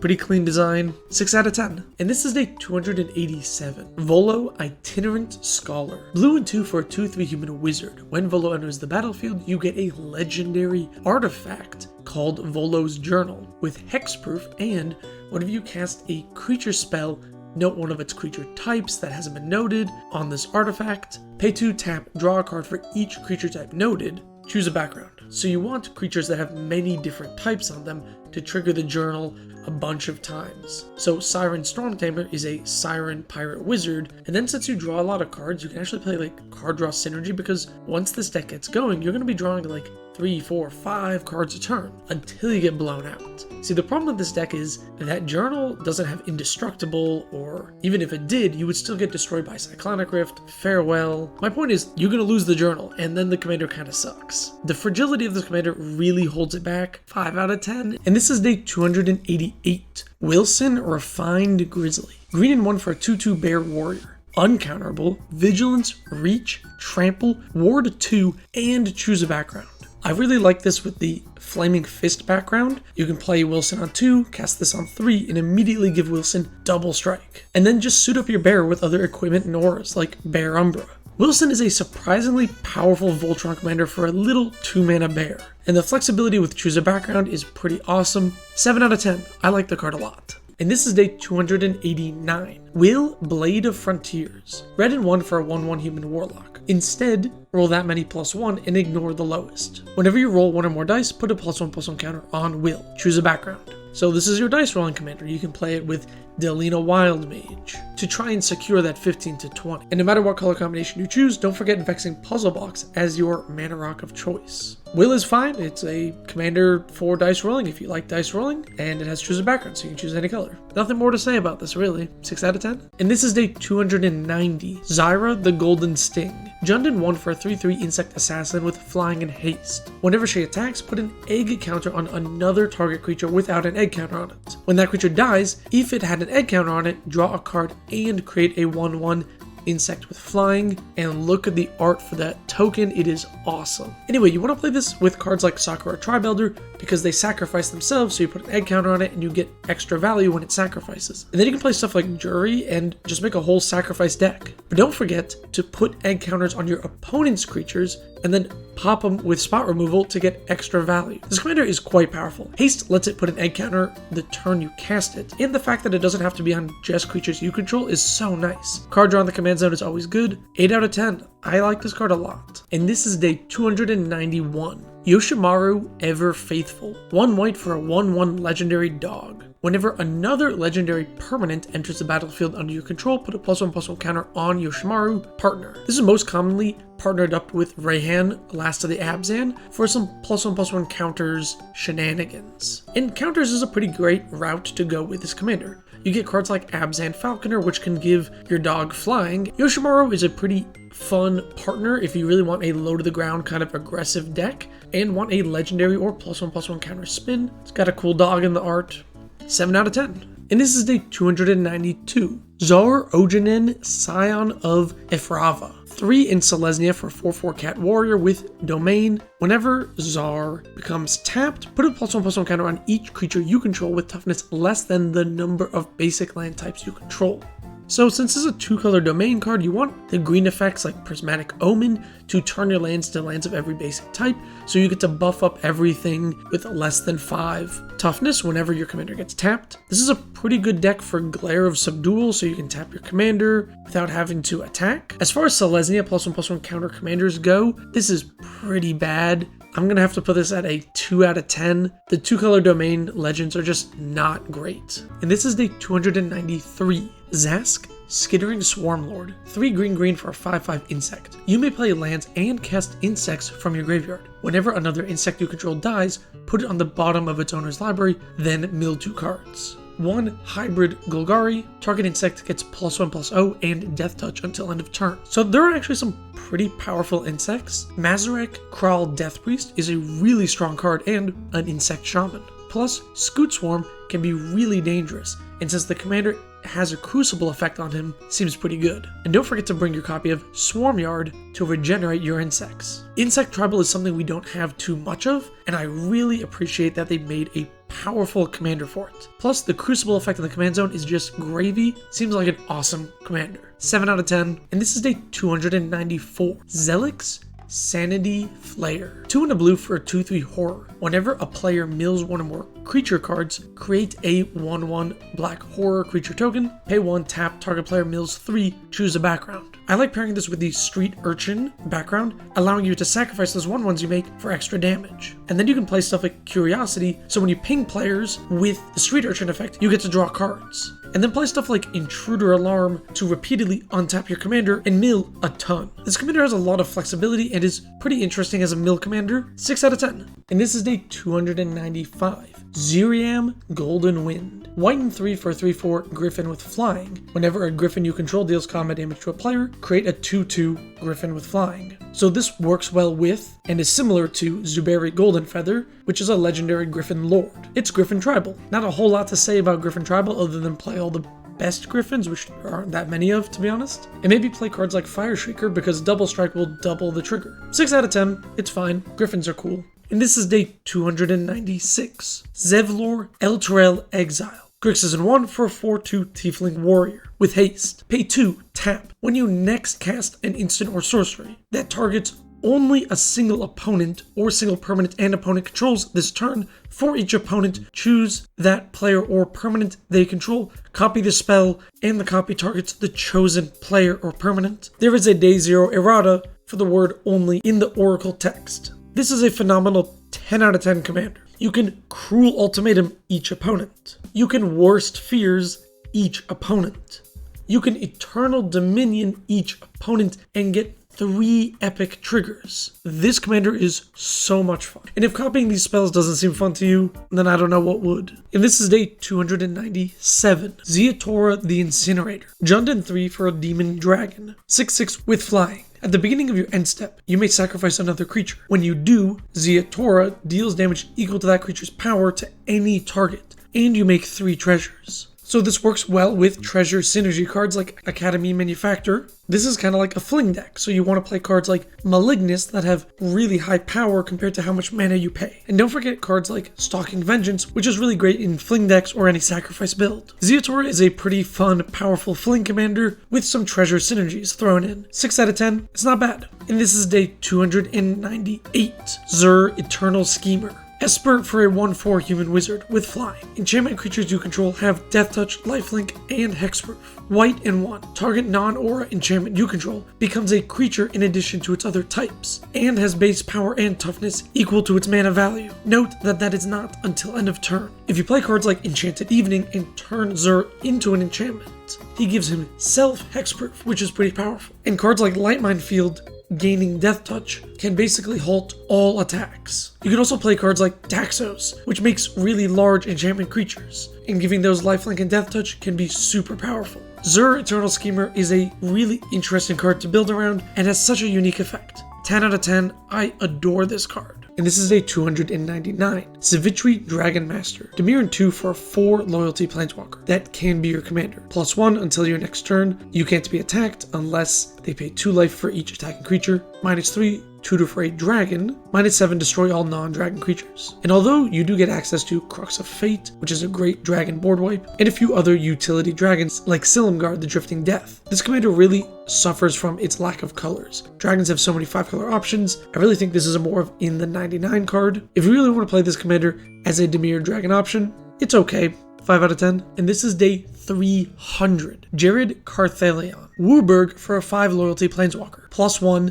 Create a 3/3 Kavu token that is all colors with trample. -3, choose up to 2 target creatures. For each of them, put a number of +1/+1 counters on it equal to the number of colors it is. And then his ultimate is only a -6. Return target multicolored card from your graveyard to your hand. If that card was all colors, draw a card, create 2 treasure tokens. Jared can be your commander. So this is a pretty sweet multicolor matters type card. Pairs super well with Aragorn the Uniter, which is also a multicolor matters legend. And if you wanted, you could go a Planeswalker theme with cards like Oath of Teferi. Jared's a pretty interesting Planeswalker. It's not card draw removal alt. It's 3 different value pieces. I like the idea of just playing your commander, +1/+1, -3, make 2 8/8s with trample, and I like multicolor matters, pretty sweet theme, 8 out of 10. And this is day 301, Dehada, Binder of Wills. Mardu in 1 for a 5 loyalty Planeswalker, +2 up to 1 target legendary creature gains vigilance, lifelink, and indestructible until your next turn. -3, reveal the top 4 cards of your library, put any number of legendary cards from among them into your hand, and the rest into your graveyard. Create a treasure token for each card put into your graveyard this way. -11, gain control of all non-land permanents until end of turn. Untap them, they gain haste until end of turn. Dehada can be your commander. So this is like a legendary treasure themed deck. You can play stuff like Lotho Corrupt Sheriff as a way to utilize both halves of that. And don't forget, Planeswalkers are all legendary, so you could go a Planeswalker theme. And you definitely want to fill your deck with legendary lands because you can draw them off of your commander. Dehada is an incredibly powerful card. Being able to -3 and just make 4 treasure tokens is really good even if you don't draw any cards. 7 out of 10, and this is day 302. Tasha the Witch Queen. 3 blue-black for a 4 loyalty Planeswalker. Whenever you cast a spell you don't own, create a 3/3 black demon. +1, draw a card for each opponent. Exile up to 1 target instant or sorcery from their graveyard and put a page counter on it. -3, you may cast a spell from among cards exiled with page counters without paying its mana cost. Tasha can be your commander. So you want to play cards that steal your opponent's stuff, like Memory Plunder, which is a favorite of mine. And you can also play stuff like Rexel the Risen Deep. I played a Dimir Theft deck with Tasha at the helm for a while, and it sucked. This card is really bad. The +1 just doesn't work too well because unless you're really milling your opponents, they don't have much in the yard that's actually good. And then even if they do, they're not going to let you keep your Planeswalker in play to minus it to use the card that you steal with the page counter. This card's really slow and quite weak actually. 3 out of 10, I was super disappointed. And this is day 303. Minx and Boo, Timeless Heroes. Red-green 2 for a 3 loyalty Planeswalker. When Minx and Boo enters the battlefield or at the beginning of your upkeep, you make Boo a legendary 1/1 hamster with trample and haste. +1, put 3 counters on up to 1 creature with trample or haste. -2, sacrifice a creature. When you do, deal X damage to any target where X is that creature's power. If the sacrificed creature was a hamster, draw X cards. One of the best cards in this deck is Taurian Mauler, which is a creature that gets really big and is a changeling, which means it's also a hamster. And then you want to play cards with trample and haste that you can buff up. Quartzwood Crasher is one of the best cards to put stats on. And then this is like a Return of the Wild Speaker type deck where you want to be playing all these green big draw effects. Minx and Boo is a really powerful Gruul Fling deck. 8 out of 10. And this is day 304. Elminster, 3 white blue for 5 loyalty Planeswalker. Whenever you scry, the next instant or sorcery spell you cast costs X less to cast, where X is the number of cards you looked at while scrying this way. +2, draw a card, then scry 2. -3, exile the top card of your library, create a number of 1/1 blue fairy dragon tokens with flying equal to its mana value. So Mystic Speculation is probably one of the best cards in the deck. Because it has buyback and scries 3 for 3 mana, it costs 1 blue to scry 3 after you use it just once because the scrying pays for the buyback. And then you want to play cards that have high mana values that can be reduced easily, like Everything Comes to Dust, which is really great after you've made a bunch of tokens. And if you're gonna fill your deck with high cost cards, Amanatu's Augury is a great way to cast a bunch of them for free. This commander is super unique, super interesting, and it's a Spellslinger commander. Maybe I'm a little biased, but 10 out of 10. And this is day 305. Shorokai Genesis Engine. 2 blue-white for an 8/8 vehicle that can be your commander. Pay 1, tap, draw 2 cards, then discard a card, create a 1/1 colorless pilot. With this creature, cruise vehicles as though its power was 2 greater, and then crew 8. It's an 8/8. There's so many ways you can take this commander. You can go a vehicle artifact theme with stuff like the Weatherlight. You could build Polymorph since it's a token generator. Or you could build good old Control because it's a card draw right there in the command zone. This commander is extremely powerful, super fun, and lets you do a lot of cool things. I love the card a lot. I played it for quite a while. 10 out of 10. I'm rating every commander printed into EDH ever, and this is day 306. Adun Oakenshield, Jund for a 1/2 human knight. With pay Jund, tap, return target creature from your graveyard to your hand. So this works really well with a lot of ETB effects that sacrifice, like Plague Crafter, allowing you to repeatedly Plague Crafter every turn. It also works really well with cards like Sidisi Undead Vizier, which have Exploit. And then you can have it exploit itself and keep exploiting every turn. And this commander also works really well with evoke creatures like Ingot Chewer, since when you evoke them, they'll sacrifice themselves. Adun is a surprisingly powerful, grindy Jundamount style deck that I think is really fun actually. Full of utility creatures. If it wasn't on the reserve list, I'd probably give it a try. Maybe I'll proxy it. 7 out of 10. And this is day 307. Angus Mackenzie, Bant for a human cleric. 2/2 with Bant, tap, prevent all combat damage that will be dealt this turn, activate only before the combat step. So this is like a Pillow Fort Turbo Fog kind of commander. You want to play stuff like Sphere of Safety to make it really hard to attack you, and then win the game with stuff like Azor's Allocutors. You also get to play stuff like Luminarch's Ascension as a potential win con. This is another commander that is pretty sweet, but sadly reserveless, so it costs hundreds of dollars. I like the card a lot though. 7 out of 10. Maybe I'll proxy it. And this is day 308. Arcades Saboth. 2 green, white, blue for an Elder Dragon 7/7 with flying. At the beginning of your upkeep, sacrifice Arcades unless you pay Bant. Each untapped creature you control gets +0/+2 as long as it's not attacking, and you can pay a white to give Arcades +0/+1 until end of turn. So this is just like a really bad version of the new Arcades. You can do Bant wall things, although way weaker. I respect Arcades for being one of the OG Elder Dragons for Elder Dragon Highlander, but it's not a really good card.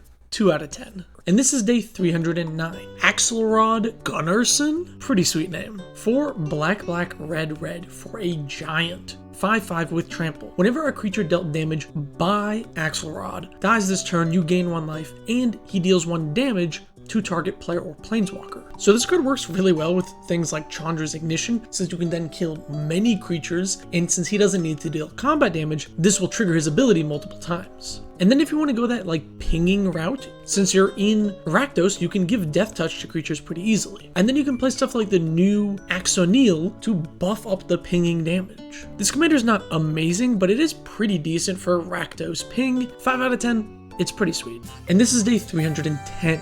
Aisha Tanaka. Blue, white for a human artificer with banding. And tap, counter target activated ability from an artifact source unless its ability's controller pays white. So if you want to go Azorius banding, I guess you could do that. You could also lean into the artifact hate with stuff like Kataki's War Wage if you really hate artifact decks for some reason. This commander is like a 2 out of 10. Banding sucks. Its weird artifact hate ability is super niche. I probably wouldn't play it. And this is day 311. Barktooth Warbeard. 4 black, red for a legendary creature, human warrior, 6/5.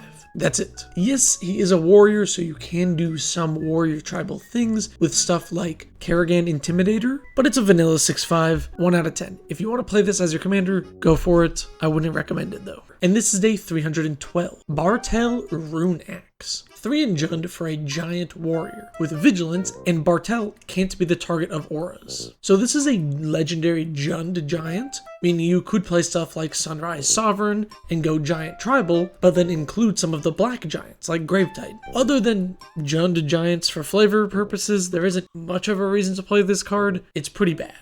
1 out of 10? And this is day 313. Boris Devil Boon. 3 black, red for a legendary creature zombie wizard. You can pay 2 red, black, tap, create a 1/1 black and red demon named Minor Demon. And there is no official token for this. So this is a demon tribal commander. You can play stuff like Rakdos the Showstopper, which is kind of funny if you have a lot of dudes. You get your other demon tribal stuff like Liliana's Contract, which is a pretty sweet alternative win condition. Now, is this a better demon commander than Raphael? No.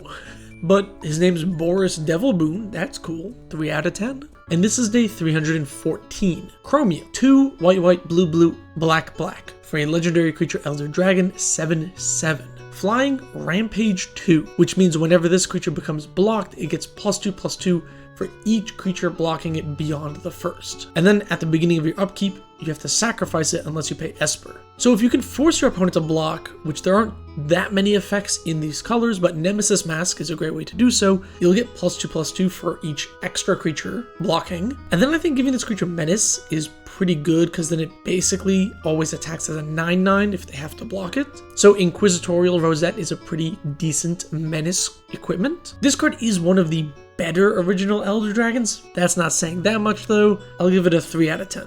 And this is day 315. Dakon Blackblade. Blue, white, black 2 for a star human warrior. Dakon's power and toughness are equal to the number of lands you control. So you could give Dakon his Blackblade and go Voltron by suiting him up and punching people, because he can get kind of big. You could also go Esper Landfall and play stuff like Royal Elemental, which is a pretty powerful landfall card. Whichever way you go, you're going to want some of the non-green land ramp type cards. Oblivion Sower is a pretty decent one. Dakon Blackblade is a fun card. It's fun to just have a big thing in Esper colors and punch people with it. Not super powerful though, 4 out of 10. And this is day 316, Gabriel Angel Fire. 3 green, white for a legendary creature Angel. At the beginning of your upkeep, choose Flying, First Strike, Trample, or Rampage 3, and Gabriel gains that ability until your next upkeep. So with Rampage 3, you can put lore effects on this commander like Indrik Umbra to force all your opponent's creatures to block and make him huge. And then things that give lifelink are pretty great since that's one of the keywords that he can't give himself. This is a surprisingly decent Voltron commander for a Legends card. If you want to play a lore deck, it's actually not that bad. 6 out of 10 actually. And this is day 317. Ghosta Dirk. 3 white, blue for a legendary creature human warrior 4/4 with first strike, and creatures with island walk can be blocked as though they didn't have island. So he does have first strike, which is technically a combat keyword, and you could suit him up with equipment. But the anti-island walk ability really sucks. This card's not good at all, especially for 7 mana. 1 out of 10. And this is day 318, Gwendolyn de Courcy. Blue, black, red for a legendary creature human rogue 3/5. Tap, target player discards a card at random. Activate only during your turn. So this is a discard deck. You want to play your Megrim effects or all those other ones to get extra value out of those discards. And then since your commander has to tap and it's only 1 card, you're probably going to want something like Battle Mage Bracers to copy the effect to make people discard twice and give haste. Also, Freed from the Reel is a great way to just obliterate someone's hand. This commander is far from the best discard commander we have in these colors, but if you want to play it, especially for that infamous art, I guess that's fine. It's like $200. 4 out of 10. And this is day 319, Halfdane. Esper in 1 for a 3/3 shapeshifter. At the beginning of your upkeep, change Halfdane's base power and toughness to the power and toughness of target creature other than Halfdane until your next upkeep. So I see a lot of people playing this as a clone commander on EDH Rec, but I don't think that's a great idea because you don't actually clone things, it's just power and toughness that you copy. So instead, I would play stuff like Soul of Eternity, things that have really high power and toughnesses, so that when you copy it, Halfdane can just one-shot people with commander damage. And then play stuff like Trailblazer's Boots to give him evasion so you can slam in for 21 or more damage and just knock out players. This commander's okay, I guess. It is kind of interesting and unique. 3 out of 10. And this is day 320. Hazazon Tamar. Naya in 4 for a human warrior 2/4. When Hazazon enters the battlefield, create X 1/1 Sand Warrior creature tokens that are red, green, and white at the beginning of your next upkeep, where X is the number of lands you control at the time. When Hazazon leaves the battlefield, exile all Sand Warriors. So blink effects actually don't work very well with this commander because when he leaves the battlefield, you lose all those Sand Warriors. So instead, you're going to want token doublers like Parallel Lives to get more tokens. Or you can play stuff like Jinny Faye, Jetmir II to turn the Sand Warriors into other tokens. This way, when you blink your commander, you actually don't lose the tokens because they've been turned into dogs or cats. This is a very mid commander, like a 5 out of 10 Naya token deck, and there's just better versions of Naya lands, Naya tokens, and this is like a $200 card, and this is day 321, Hunding Gorgenson? I don't know how to pronounce that. 3 white, blue for a legendary creature human warrior 5/4 with Rampage 1. That's it. Although this card is kind of funny to have Rampage and play stuff like Grappling Hook so you can force things to block it. You're not in green, so you don't have that many lore effects. I don't really have much else to say about this card. It's not good, 1 out of 10. And this is day 322, Jacques Levert. Naya in 1 for a 3/2 human warrior. Green creatures you control get +0/+2. And that does include himself, so he's essentially a 3/4. This card works really well with the card Hornet Nest, allowing you to make more insects with Death Touch, and you could go wide with tokens, maybe squirrels or saplings. As far as Naya token go wide decks go, this is a pretty weak anthem. It's only for your green creatures. It's kind of bad. 2 out of 10. And this is day 323. Jasmine Boreal. 3 green-white for a 4/5 human, with no text or abilities. I would highly recommend you do not play that card, and instead play the new Jasmine Boreal of the 7, which works with creatures that have no abilities, and is a pretty fun commander. We'll get to her later. Old Jasmine, 1 out of 10, terrible card. And this is day 324. Jedit Ojanen. 4 white blue for a legendary creature cat warrior 5/5 with no rules text. It triggers ferocious, so you can play stubborn denial since you're in blue. That's kinda neat. 1 out of 10. Don't play it unless you love the art. And this is day 325. Gerard of the Closed Fist. 3 green red for a 6/5 human knight. That's it. Another vanilla creature, 1 out of 10. And this is day 326. Johann. 3 in Naya for a legendary creature human wizard 5/4. At the beginning of combat on your turn, you may have him gain. Johann can't attack until end of combat. If you do, attacking doesn't cause creatures you control to tap this combat if Johann is untapped. So he can give your entire team vigilance, which works extremely well with creatures that have exert, since you can always exert them every single turn since they never tap. And then since your creatures don't have to tap to attack, this is a great deck for Glare of Subdual, so you can attack with your team and then tap them to tap down all your opponent's blockers. And if your team has vigilance, you want to attack often, so Ironis is a great way to allow your creatures to attack in with impunity. For one of these old classic cards, Johann is really good, actually. It's still a 6 mana 5/4 that only does one thing, but it is neat. 6 out of 10. And this is day 327. Casimir the Lone Wolf. 4 white-blue for a legendary creature human warrior 5/3. Another vanilla creature. It has no abilities. 1 out of 10. And this is day 328. Kei Takahashi. Green-white 2 for a 2/2 human cleric. Tap, prevent the next 2 damage that would be dealt to target creature this turn. So this can essentially add 2 toughness to a creature. So if you have something like Wall of Swords, which is pretty defensive, it can make it sort of hard to attack through. I see people playing this as like a Turbo Fog style deck. Although without blue, Turbo Fog is kind of mid. This commander is not great, but it doesn't get a 1 out of 10 because it's not a vanilla creature, so 2 out of 10? And this is day 329. Lady Caleria. 3 green white for an elf archer 3/6. Tap, Lady Caleria deals 3 damage to target attacking or blocking creature. So with a commander with a tap ability in green, you're going to want cards like Vitalize to untap your commander. And since she deals damage, something like Basilisk Collar to give her Death Touch and Lifelink works pretty well. You can also play Scythe of the Wretched to steal some of the creatures that you kill. This commander's good for a card from Legends, but not really great by today's standards. It is 7 mana, which is so much for just not an amazing creature. 3 out of 10. And this is day 330. Lady Evangelia. Esper for a human cleric 1/2. Pay black-white, tap, prevent all combat damage that would be dealt by target creature this turn. And that's by, not to, meaning unlike something like Maze of Ith that removes an opposing creature from combat, this lets you block and kill it. This commander reminds me a little bit of Guafa Hazid Profiteer, kind of a pillow fort politics type deck. And if you throw in some extra cards like No Mercy or any other Pillow Fort-esque effect, it can make you really hard to attack into. Oh my god, finally one of these Legends cards is actually pretty good. It's cheap, efficient, has like a decent effect for commander. 6 out of 10, it's not amazing, but it's actually a good card from Legends. And this is day 331. Lady Orca. 5 red-black for a legendary creature demon 7/4. Another vanilla creature. At least it has 7 power, so it does 3-shot your opponent. 1 out of 10.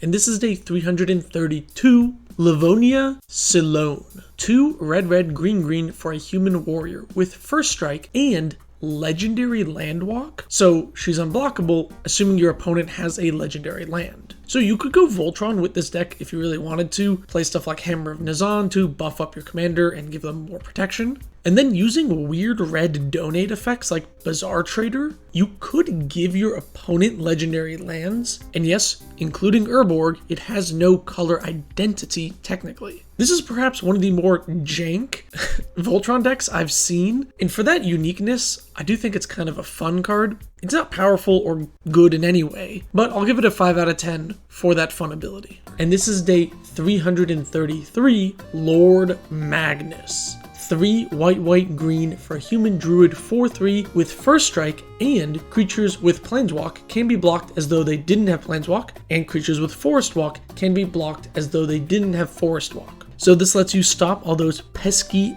elvish champions you come across. And also now you can finally stop getting hit by Zodiac Rooster. For a creature with a name as cool as Lord Magnus, this is not a very impressive card, although it is one of the few cards that stops 2 different types of landwalk. That's kind of neat. I'll give it a 3 out of 10. And this is day 334. Marhalt Elsdragon. 3 red, green for a legendary creature elf warrior with Rampage 1. And it's a 4/6. So this is a terrible 2 out of 10 commander. It's not a vanilla creature, it's got Rampage. If you want to play a Gruul elf warrior for elves, Rada Heir to Keld is much better in my opinion. And this is day 335. Nebuchadnezzar. 3 blue-black for a legendary creature human wizard. Pay X, tap, choose a card name. Target opponent reveals X cards at random from their hand, then discards all cards with that name revealed this way. Activate only during your turn. So one of the best cards in this deck is Telepathy, which has your opponents play with their hands revealed.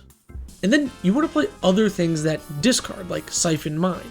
If you can reduce the number of cards in your opponent's hand, when you see the cards in their hand, you can then spend less mana with Nebuchadnezzar to force them to reveal the named card. And then play all your Dimir discard synergy cards, like Geth's Grimoire. I think this card's actually pretty interesting. It's not good as far as discard commanders go, but for a Legends card, it is at least an interesting commander you can build around instead of like a 7 mana 2/2. I'll give it a 4 out of 10. And this is day 336, Nicole Bolas. 2 blue, black, red for a 7/7 Elder Dragon with flying. You must pay Grixis on your upkeep or you sacrifice him. Whenever Nicole Bolas deals damage to an opponent, that player discards his or her hand. Because that last ability does not specify combat damage, if you use a card like Chandra's Ignition, you're going to force all of your opponents to discard their entire hand. And then play your discard synergy cards like Waste Not. Since you're in Grixis colors, you do have access to wheel effects like Windfall. Of all the cards from Legends, Nicol Bolas is definitely one of the most powerful, as it is still a pretty strong commander today. The mana cost does hold it back, and the upkeep cost is a little iffy, so you're going to need to run lots of counterspells and protection,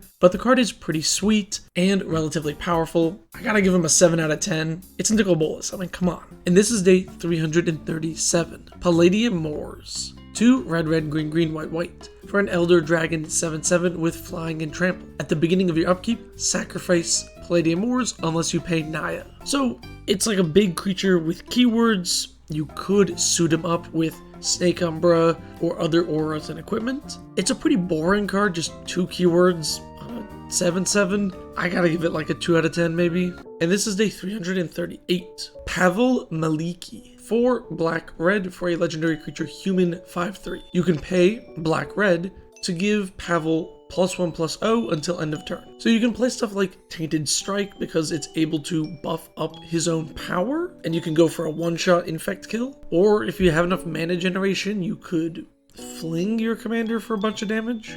This is a 2 out of 10 commander. It's just barely better than a vanilla creature, let's be real. And this is day 339. Princess Lucrezia. 3 blue, black for a legendary creature human wizard. Tap, add a blue. It's a 5/4. So this is a mana dork in Dimir in the command zone, but it's 6 mana, not 1, so it's pretty bad as far as ramp goes. I'll give it a 2 out of 10. This is an awful card. And this is day 340. Ragnar. Bant. for a human cleric 2/2. With Bant, tap, regenerate target creature. So you want to play powerful creatures that accrue value by sitting out on the battlefield, like Avenger Zendikar, and then protect them with your commander's ability. You can double down on that ability with stuff like Illusionist Bracers to copy it and regenerate 2 creatures in the event of a board wipe. Also, cards like Fate Stitcher, which allow you to untap your commander, are great, because then you can protect multiple creatures or untap other creatures you have with tap abilities if you want to go that route. The fact that Ragnar can regenerate himself is awesome, and it's a pretty efficient creature with a useful ability. I actually think this commander is pretty underrated. 8 out of 10, if only it wasn't on the reserve list. And this is day 341. Ramirez de Pietro. 3 blue, black, black for a human pirate 4/3 with first strike. So it's just barely better than a vanilla creature. I'll give it a 2 out of 10, I guess. Just play the new one if you're gonna play this card. And this is day 342. Ramses Overdark. 2 blue, blue, black, black for a legendary creature human assassin 4/3. Tap, destroy target enchanted creature. Finally, a real interesting legend. So you can play the new Asinine Antics to put a cursed roll on all of your opponent's creatures, and then over time destroy them one by one. Or play enchantments like Glistening Oil, which go back to your hand when it goes into the graveyard. So you can enchant your opponent's creature, kill it, and then get it back. You also get to play other weird cards like Chime of Night, which when it's put into the graveyard, you get to destroy a non-black creature, so it's a 2-for-1 with your commander. Ramses is a really cool, really interesting card, held back by it being slow, so it's not super powerful or anything, but it is a unique, interesting card. I'll give it a 5 out of 10, which is a lot for a Legends card. And this is day 343. Rasputin Dreamweaver. 4 white, blue for a human wizard 4/1. Rasputin enters the battlefield with 7 dream counters on it. Remove a dream counter, add a colorless. Remove a dream counter, prevent the next 1 damage that will be dealt to Rasputin this turn. At the beginning of your upkeep, if Rasputin started the turn untapped, put a dream counter on it. Rasputin can't have more than 7 dream counters on it. So this goes infinite with Eldrazi Displacer. You can blink him repeatedly to reset the number of counters, make a ton of mana, make infinite colorless. This commander also ramps pretty hard since it kind of lets you bank 7 mana, so you can play high cost ETB creatures like Agent of Treachery, and then use things like Felidar Guardian or other blink effects to flicker your commander to reset that 7 mana you have banked up. If you're tired of Brago and want to try a different flavor of blink decks, this might be for you. 6 out of 10, it's not bad. And this is day 344. Rivian Turnbull. 5 blue black for a legendary creature human advisor 5/7, tap, add a black. So this feels like a worse version of the princess I talked about previously. Since it costs 1 more mana, don't play this card. 2 out of 10. And this is day 345. Ragra of Care Keep. 2 black, black, red, red for a legendary creature Kobold 5/5. At the beginning of your upkeep, you may pay red, red, red. If you don't, tap Ragra and all creatures named Kobold of Care Keep, and an opponent gains control of them. Creatures you control named Kobolds of Care Keep get +2/+2. So this is Kobold Tribal. You want to play stuff like Kobolds of Care Keep and all the other little kobolds. As with a lot of these old Legends commanders, the new updated version is just way better in every way. But if you want to play the old one for that classic goofy art, I get it. It actually does something, so I'll give this a 3 out of 10, but it is not great.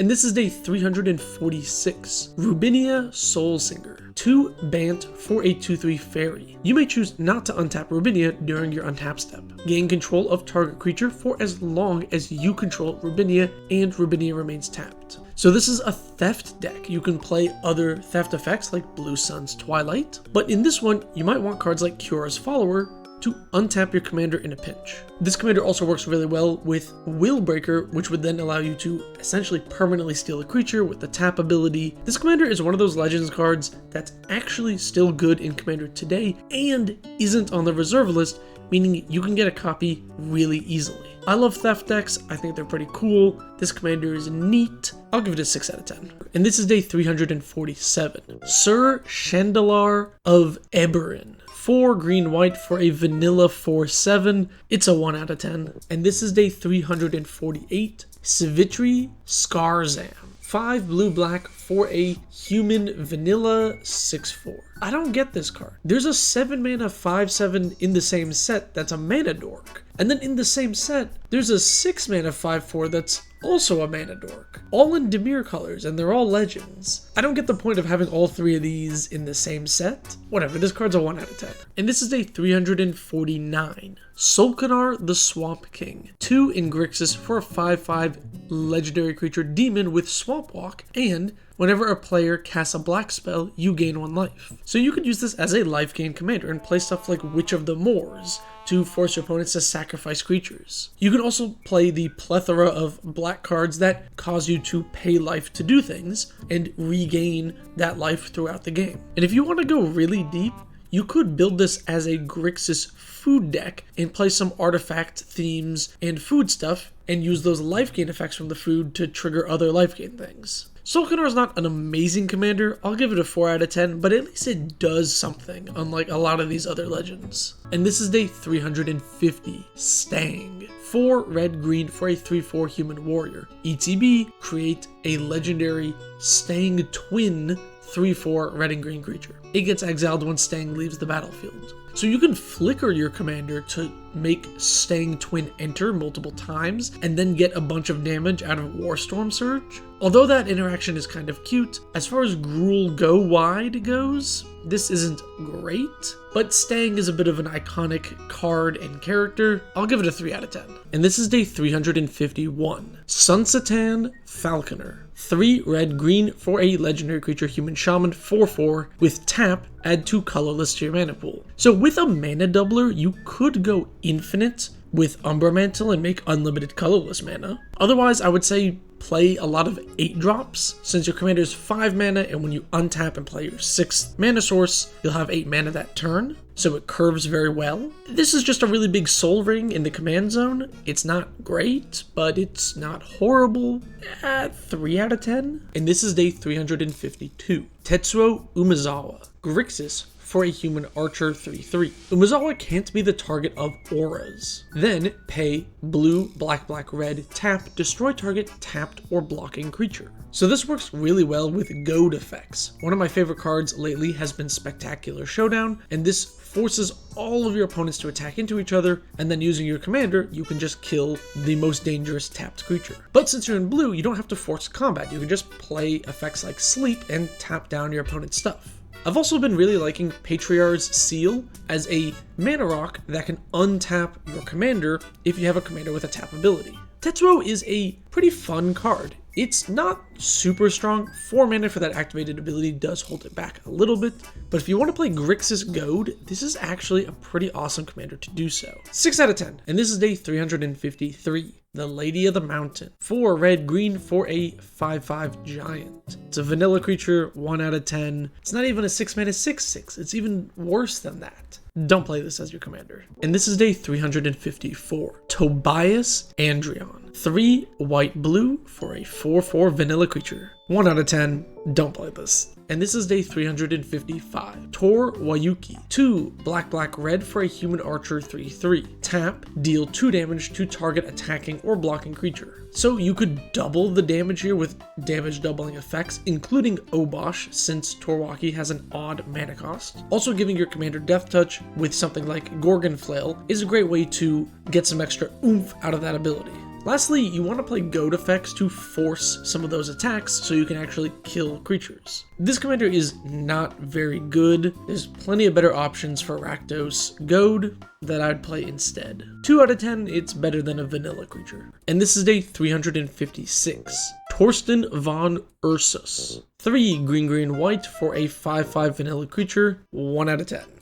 And this is day 357. Turknir Deathlock. Red, green for a human wizard with flying. It's a 2/2 and has pay red, green, tap, target creature gets +2/+2 until end of turn. So you want to play this with cards that care about power or damage dealt, like Quartzwood Crasher or Xenagos, because you could turn that +2/+2 into more. Potentially you could also go an infect route, since extra power on infect creatures is extra lethal. Honestly, this commander is not that good as far as Gruul commanders go. It is kind of interesting that it's like a giant growth on a stick. I like that it randomly has flying. I'll give it a 4 out of 10.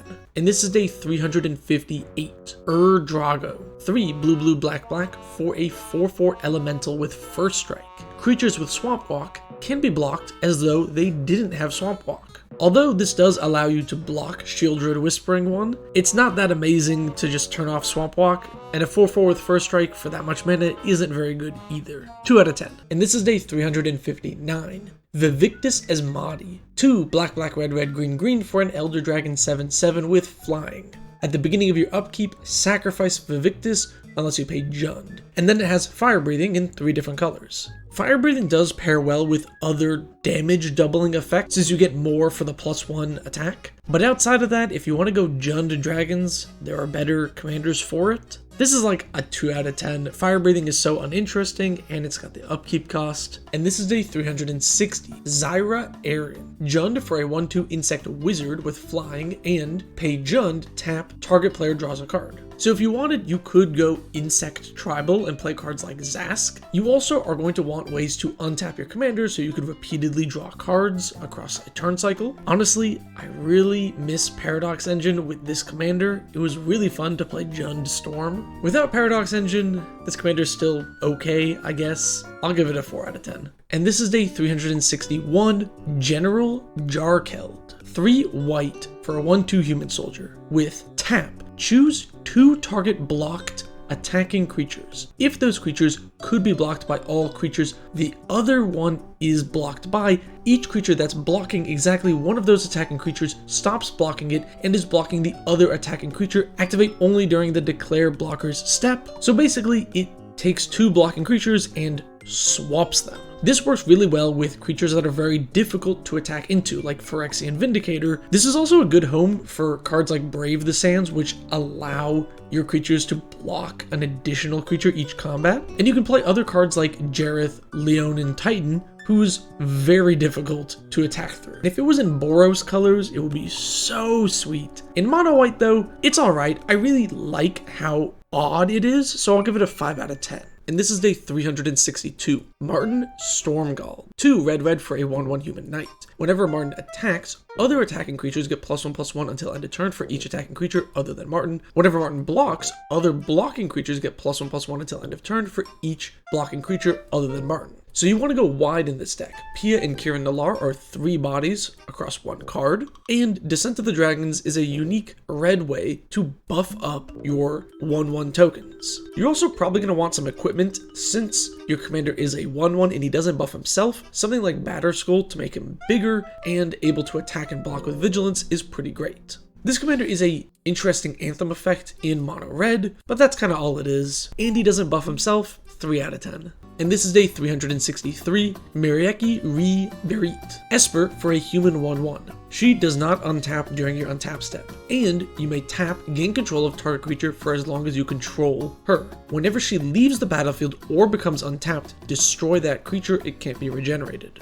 So if you play untapping effects like Freed from the Real, you can use this as removal to just kill multiple creatures by tapping and untapping her. Or you can go Esper Blink and play cards like Ghostly Flicker to reuse your own ETB effects, but if you blink her, it also destroys the creature that she stole. I think this commander is pretty fun. For an old Ice Age card, it's still really good. You can go Blink, you can go Theft, just Esper Control. There's a lot of options here. 7 out of 10. And this is day 364, Skeleton Ship. 3 blue-black for a legendary creature skeleton, 0/3. If you control no islands, you sacrifice the ship. Tap, put a -1/-1 counter on target creature. So you want to play all of your black -1/-1 counter synergy cards like Crumbling Ashes. But since you're in blue, you can also go Proliferate to put additional -1/-1 counters on things. And with a commander that has a tap ability, cards like Thousand Year Elixir are awesome. Skeleton Ship is by no means a powerful commander, but it is kind of fun for Dimir -1/-1 counters if you want to go that route. 3 out of 10. And this is day 365. Made it to 1 year without missing a day. Hasdur the Abbot.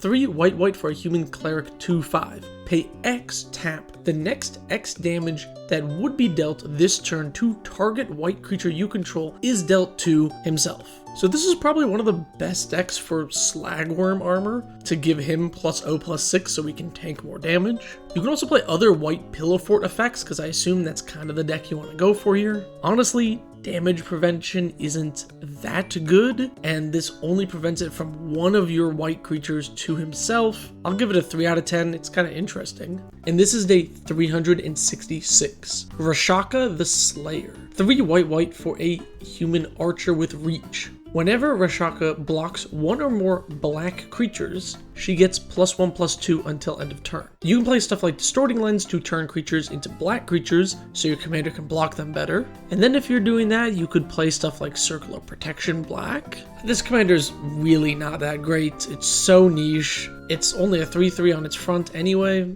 so it's a 4/5 against black creatures. 2 out of 10. And this is day 367. Soraya the Falconer. White 1 for a 2/2 human. Bird creatures get +1/+1. And you can pay white and 1, target bird gains banding until end of turn. So you can play all of your bird powerhouses like Commander Esha, which has protection from creatures, and utility birds like Lieutenant Kurtar, and other bird synergies like Avian Brigadier. Alright, bird tribal's not that impressive, but it is kind of interesting, and there aren't many bird lords out there. I'll give this a 4 out of 10. And this is day 368. Revica Wizard Savant. 2 blue for a 0/1 dwarf wizard. Tap, Revica deals 2 damage to any target. It does not untap during your next untap step. So you're gonna need cards like Fate Stitcher to untap your commander, otherwise you're only gonna use it every other turn. If you're gonna play a ping deck with stuff like Prodigal Sorcerer, this commander is really not good enough. The fact that it stops itself from untapping is such a huge restriction, I would honestly avoid it. 2 out of 10. And this is day 369. The original Baron Sengir. 5 black for a vampire noble 5/5 with flying, and whenever a creature dealt damage by Baron this turn dies, put a +2/+2 counter on him, and then tap, regenerate another target vampire. So you can play this in Vampire Tribal with things like Thirsting Bloodlord, and you can regenerate and protect your other vampires. Also, since he gets +2/+2 every time he kills something in combat, suiting him up with some equipment doesn't hurt. Not a whole lot more to say about this commander. Being an 8-drop does hold back his power level, but he's actually a pretty decent tribe member. Maybe not the best as a commander, but you get points for having an old school commander like this. 4 out of 10.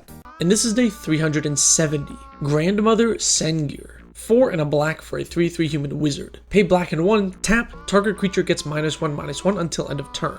Okay, so this is a 2 out of 10 terrible commander. But if you wanted to play stuff like Cabal Torturer and Ascendant Evankar, and just play like a stacking -1/-1 effects on your opponents, it's kind of neat for that. Otherwise, I wouldn't really play it. And this is day 371. Ihsan's Shade. 3 black for a Shade Knight. 5/5 with protection from white. So since it already has protection from white, if you give it one of the swords of X and Y that has protection from 2 other colors, it can become pretty difficult to block. Also, it is a legendary Shade, so you could go Shade Tribal, although that tribe doesn't really have much support. 2 out of 10, it's not a great commander. And this is day 372. Irini Sengir. 2 black for a vampire dwarf 2/2. Green and white enchantment spells cost 2 more to cast. So you can play this with Painter's Servant to turn all enchantments into green or white spells to make all enchantments cost more. Really, I guess you just play this if you want to hate out the Sithis player, or maybe you're playing it for the art. I mean, what is this face she's making? It's so weird. 2 out of 10. And this is day 373. Chandler. 4 and a red for a human rogue 3/3. Pay red, tap, destroy target artifact creature. So you can use cards like Liquid Metal Coating to turn your opponent's creatures into artifact creatures and then just blow them up. Other than that, I don't have too many good use cases for this commander. 3 out of 10, at least you can make some sort of removal engine out of it. And this is day 374. Veldrain of Sengir. 5 black for a 5/5 human rogue. Pay black 1, and he gives himself -3/-0 and Forest Walk until end of turn. So you can play Yavimaya, Cradle of Growth in this deck even though he's mono black because Yavimaya has no color identity. And then you can suit him up with equipment to try and Voltron people out of the game. I'm sure it'll be no surprise that this is a 2 out of 10. It's unique that he gives himself Forest Walk, but the power is just not there. And this is day 375. Aaron the Relentless. 3 red for a 5/2 human rogue with haste, and red, he can regenerate himself. So you can play a lot of the red board wipes to clear the way so your commander can slam in for damage since you just regenerate him after the board wipe. You can also play equipment like Loxodon Warhammer, which gives a lot of power and keywords, and you don't have to worry about the toughness since he can regenerate himself. This commander is not great. It's a 5/2 with haste for the most part. Triple red is really expensive to regenerate. 3 out of 10. And this is day 376. Joven. 3 red for a human rogue 3/3. Pay red, tap, destroy target non-creature artifact. So you can play cards like Mycosynth Lattice to turn everything into an artifact so you have more targets. You also want cards like Battle Mage Bracers to double up on the effect. This card snipes Mana Rocks, which is kind of neat, but at 5 mana, it's a little too expensive to be a sort of mana denial card. 3 out of 10. And this is day 377. Autumn Willow. 4 green for a 4/4. Avatar with Shroud. Pay a green until end of turn. Autumn can be the target of spells and abilities controlled by target player as though they didn't have Shroud. So playing auras with totem armor can make her really difficult to kill since board wipes are really your only option with Shroud. And then if you're going the Voltron Enchantress route, you just want to play your enchantment synergy pieces like Sanctum Weaver. As far as mono green Voltron goes, this isn't the strongest commander, but it's actually not that bad. If you can get this down, she's probably going to stick around for a while. Seems decent. 4 out of 10. And this is day 378. Daughter of Autumn. 2 green for a 2/4 avatar. Pay a white. The next 1 damage that would be dealt to target white creature this turn is dealt to Daughter of Autumn instead. So you can play 8.5 tails as additional ways to turn things white so you can redirect damage and also protect your creatures. Giving your commander indestructible is also good here so you can continually redirect damage. Honestly, damage redirection is just not very good at all. 2 out of 10. And this is day 379. Kaisa. 3 green for a 2/3 elf druid. Green creatures you control get +1/+1. So since she is an elf, you can play elf tribal and buff up all your elves. It's essentially a lord. You can also play sapperling tribal if you wanted, since sapperlings are usually green creatures. Other than that, it's not very interesting. It's just 1 line of text. Play it if you want to, I guess. 3 out of 10. And this is day 380. Lord of Tressorhorn. Grixis and 1 for a 10/4 zombie. When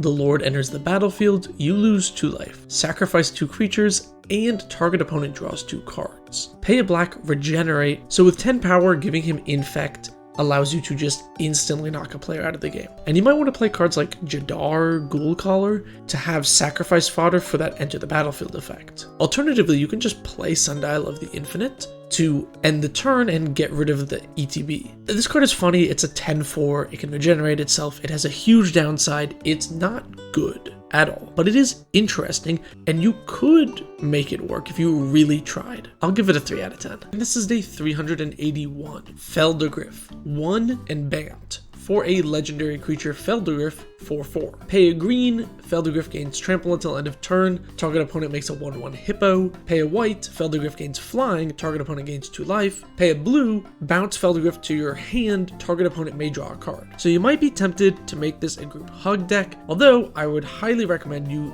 at least go politics. Play stuff like Wafa Hazid and try to make deals. Have a way to win the game. And one way to get a ton of value with this commander is with the Pulse Cycle. They're a set of cards that give you a thing, and then if your opponent has more than you, the pulse goes back to your hand, and you can use the Feldergriff to repeatedly give your opponents more life than you, more creatures, more cards in hand, so you can keep grinding with the pulse, and then honestly, you could just win with commander damage. This card is iconic, interesting, and unique. 7 out of 10. And this is day 382. 2. Rashida Scalebane. 3 white for a legendary creature human soldier 3/4. Tap, destroy target attacking or blocking dragon.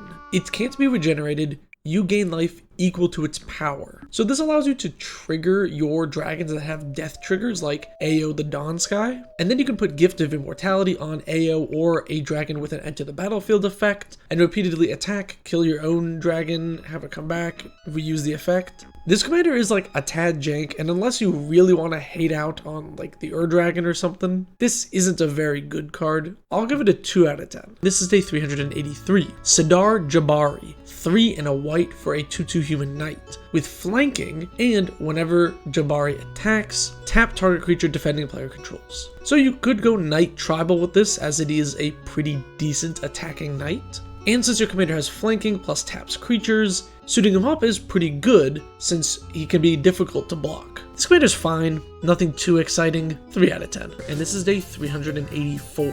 Zuberi Goldenfell. 4 and a white for a 3/3 legendary griffin. It has flying, and all other griffins get +1/+1. So this is Griffin Tribal, you fill your deck with griffins. Honestly, I don't know if it's better than Zeriam Golden Wind, but having a lord in the command zone isn't awful. It's also reserve list, and a little fun fact, I did speculate on this card, and I have like 15 of them. It's not worth anything. I didn't make any money, but it's something I did. 3 out of 10. And this is day 385. Hakam Loreweaver. 3 blue for a 2/4 human wizard with flying. You may pay blue, return target aura from your graveyard to the battlefield attached to Hakam. Activate only during your upkeep and if Hakam isn't enchanted. Blue tap, destroy all auras attached to Hakam. Just as a rules note, you only check if he has no auras when activating the ability. You can activate that first ability multiple times in response to each other to just put multiple auras on him. But instead of going Voltron, you can play Theft Auras and then steal an opponent's creature. When it dies, the Theft Aura goes to your bin, you put it on your commander with his ability, and play stuff like Aura Finesse to reattach it to an opponent's creature and repeatedly steal their creature. This commander is super odd, super interesting, and really cool. This is like a 7 out of 10 for me, and this is day 386. Tanawa. 3 blue for a 7/7 serpent with trample, phasing, and at the beginning of your upkeep, all lands you control phase out. So you only get your lands every other turn, essentially. Initially, that seems like a huge downside, but if you play with cards like Sunder, which return all lands to their owner's hand, you can float all your mana, have your lands disappear, and just bounce everyone's lands back to their hand. Also, if you play Leyline of Anticipation or just a lot of instant speed effects, you can float your mana and cast all the things you need to play before you lose your lands. If you want to continue down the land hate stacks route, cards like Land Equilibrium can make it very difficult for your opponents to play more lands while your lands are phased out. This commander is mono blue stacks in a really weird, interesting way. I'll give it a 6 out of 10, and this is day 387. Parage of Urborg. 3 black for a 2/3 cat warrior. Parage gains first strike as long as it's attacking, and whenever a player casts a black spell, you may pay a black. If you do, put a +1/+1 counter on your commander. So playing stuff that gives your commander death touch is really powerful with first strike, making them almost impossible to block profitably. And then since you want to cast a lot of spells to put many counters on your commander, rituals like Cabal Ritual are very good here. And then since you're in mono black and it's like a Voltron deck, you want to play your swamp synergy cards like Lash Writhe. This commander's fine, it's a mono black Voltron deck that's okay, I guess. I kind of wish it had first strike all the time. 4 out of 10, and this is day 388. Shaku Endbringer. 5 black for a 5/5 legendary vampire with flying. Also, Shaku can't attack if there's another creature on the battlefield. At the beginning of your upkeep, you lose 3 life. Tap, exile target creature, and put a +1/+1 counter on Shaku. So you can go the mono black creature hate route and play other stuff like Tainted Aether. Also, board wipes like Languish are pretty good since Shaku is too big to die to the Languish, but it also can clear the board, so you can get some damage in, I guess. And be sure to play a lot of life gain since this commander causes you to lose life on each upkeep. This commander is held back by needing to tap, the life loss aspect, and the high mana cost. But it does have a pretty powerful activated ability, and isn't that bad if you want to play a slow control game. I'll give it a 4 out of 10. And this is day 389. Spirit of the Night. 6 black black black for a legendary creature demon spirit, 6/5. It has flying, trample, haste, protection from black. Spirit of the Night has first strike as long as it's attacking. So if you play Darkest Hour and turn all creatures black, it'll have protection from all creatures. And then since you're in mono black, using something like Hatred can let you spill over a ton of damage and just one-shot someone with your commander. This still isn't that good as far as mono black Voltron goes. It's a silly old iconic card, so if you play it for that, I totally respect it. But otherwise, I don't know, 3 out of 10? And this is day 390. Hivus of the Scale. 3 red for a Vinishinu Shaman, 3/4. Tap and gain control of target dragon for as long as you control Hivus, and Hivus remains tapped. You may also choose to not untap Hivus. You can combo this with Blades of Velisvel to turn a creature into a dragon and then steal it. Sadly, that's it. There are not any other ways in mono red to turn your opponent's creatures into dragons, so I'm gonna have to give this like a 1 out of 10 because other than that one card, it's essentially mostly vanilla, unless you play up against like a dragon tribal deck. And this is day 391. Telim Tor. 4 and a red for a 2/2 human knight with flanking. And whenever Telim attacks, all attacking creatures with flanking get +1/+1 until end of turn. Sadly, in mono red, there's only 7 creatures with flanking. There is this banner which can give any creature flanking, but until they print more flanking creatures, this commander is pretty mid. It's like a 2 out of 10. Although it is a reserve list, so is this a potential spec? What if they print flanking in the future? I mean, probably not, but could be. And this is day 392. Zarillin of the Claw. 3 red for a legendary creature Vinishinu Shaman, 3/4. You can pay 1 red, tap, search your library for a dragon, permanent, and put that onto the battlefield, then shuffle it. That dragon gains haste until end of turn, exile it at the beginning of the next end step. So you can just put a massive dragon like Dragon Tyrant into play and deal huge amounts of damage to players. But if you want to keep that dragon in play, you can play stuff like Conjurer's Closet to blink it at the end step so it doesn't get exiled. This commander also lets you play weird cards like Tel Jalid Stylus to put the dragon on the bottom of your library after you've attacked with it so you don't lose it permanently. Zarillin is a really interesting, unique mono red dragon commander that's a ton of fun to play. I used to have this commander. It was a blast. 9 out of 10. And this is day 393. Azmira Holy Avenger. 2 green-white for a 2/3 human cleric with flying. At the beginning of each end step, put a +1/+1 counter on Azmira for each creature put into your graveyard from the battlefield this turn. So this works really well with stuff like Safi Eric's daughter, who's able to help you recur creatures by sacrificing herself. Also, in green and white, there are tons of creatures that sacrifice themselves to give you value, like Dauntless Escort. You can also play stuff like evoke creatures to get extra utility out of that sacrifice ability. This commander is kind of interesting. You can use a lot of the self-sacrificing creatures to protect your commander and make it bigger. And since it flies, it's actually not too bad for some sort of Voltron plan. Pretty interesting, unique card, 6 out of 10. And this is day 394. Gallowbraid. Black 3 for a 5/5 Phyrexian Horror with Trample. And cumulative upkeep, pay 1 life. So since this commander is going to lower your life total, you can play black cards like Repay in Kind to affect everybody, or life swapping effects since you're going to probably bring yourself down to a low life total. Alternatively, you can play stuff like Hex Parasite to remove some of the time counters and not pay so much life. This commander is silly and not good, but if you want to play a life loss deck and you really don't want to be in black-white for some reason, it's not that bad. Probably just worse than the Son of Yawgmoth, but whatever. 4 out of 10. And this is day 395. Morinfen.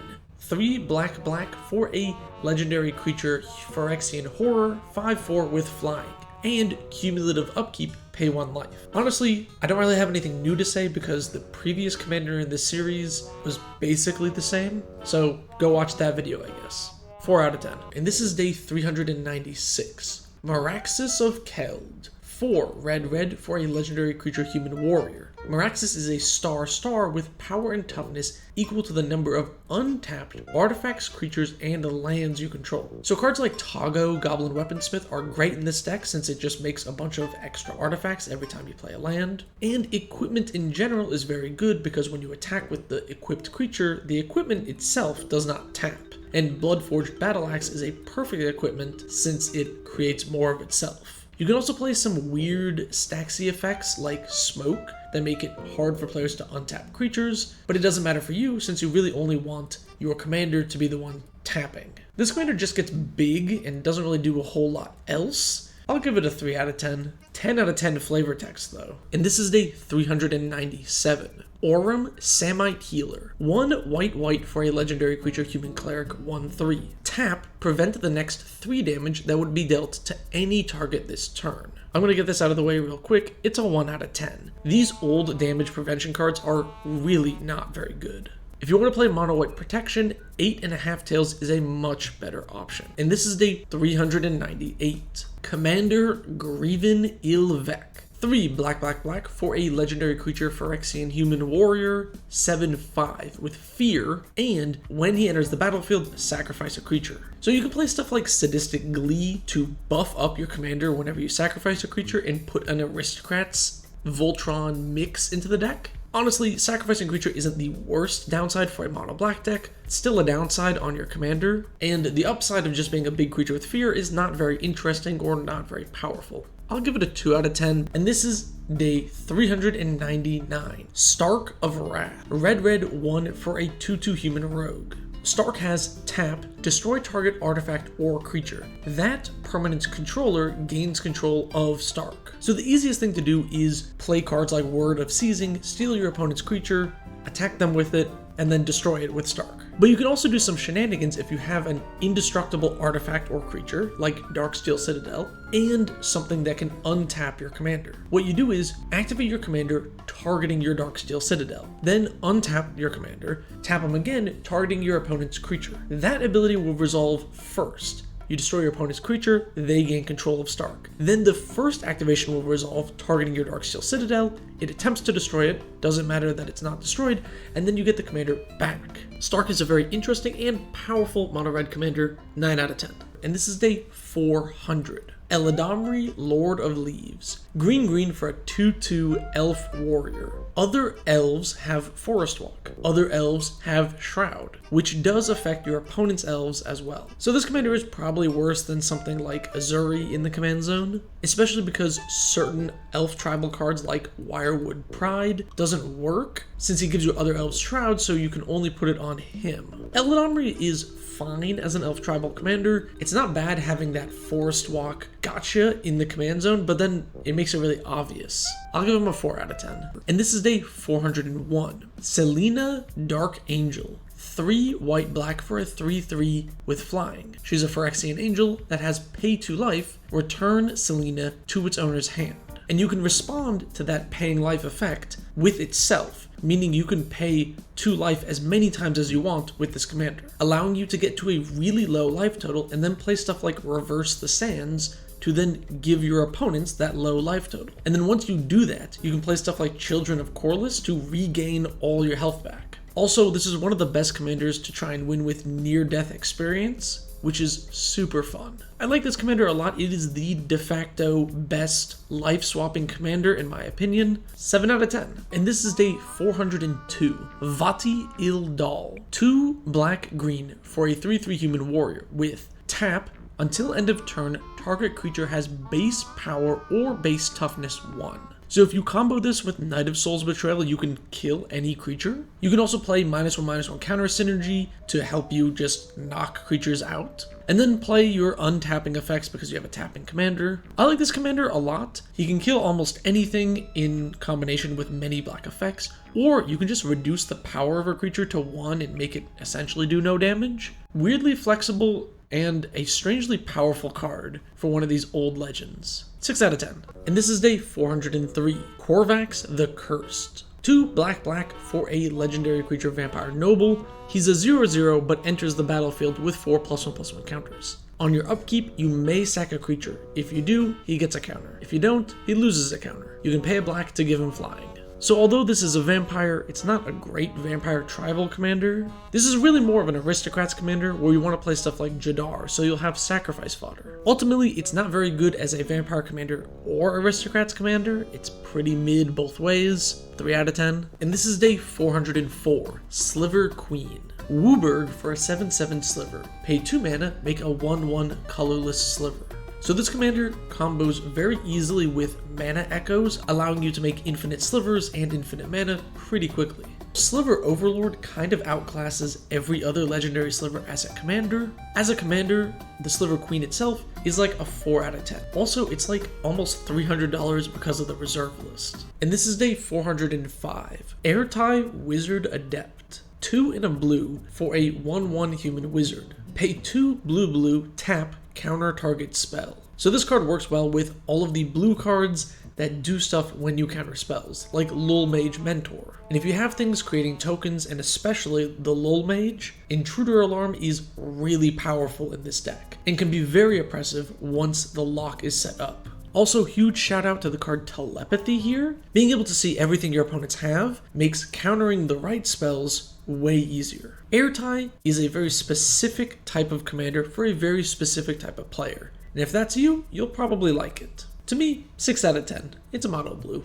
And this is day 406. Miri Cat Warrior. Green 1 for a 2/3 Cat Warrior with first strike, forest walk, and vigilance. So you can suit up this commander with stuff like Snake Umbra to make it even more powerful. And then if you play something like Yavimaya to give everybody forests, your commander becomes unblockable. And if you go that route, the new Archdruid's Charm is a really great option to search up Yavimaya. This commander is actually not that bad as a Voltron commander. It already has 2 pretty decent keywords, and you can easily make it unblockable, plus you can cast it on turn 2 off of a Mana Dork. 6 out of 10. It's a decent Voltron option. And this is day 407. Baron Master Wizard. Blue 1 for a 1/1 human wizard. Pay 2, sacrifice a permanent, return target creature to its owner's hand. So this works really well with creatures that have death triggers like Reef Worm, but also you can sacrifice tokens that you make, like if you have some clues lying around.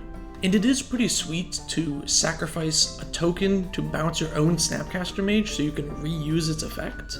Baron is a unique take on mono blue control. If you want to play mono blue but you don't want it to be like everyone else's, this might be an option for you. 6 out of 10. And this is day 408. Karn Silver Golem. 5 generic for a 4/4 Golem. When Karn blocks or becomes blocked, it gets -4/+4 until end of turn. So a 0/8 in combat. And then you can pay 1 to make a non-creature artifact into an artifact creature with power and toughness equal to its mana value until end of turn. So the most powerful thing to do is play stuff like Mycosynth Lattice, which turns all lands into artifacts, meaning Karn can turn your opponent's lands into 0/0 creatures and just destroy them. Also, turning certain mana rocks into artifact creatures opens up lots of combos with Voltaic Construct. And it's really fun turning a Darksteel Monolith into an 8/8 indestructible beat stick. I think Karn is a really fun, really interesting, very cool, flavorful card.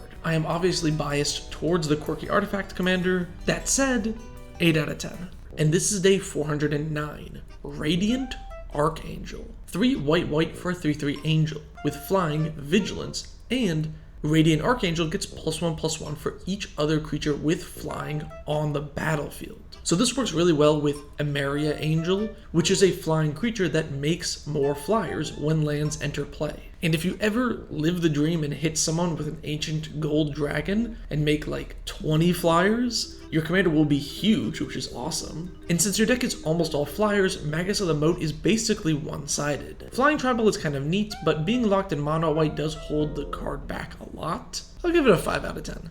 And this is day 410. Multani Morrow Sorcerer. 4 green for a elemental star.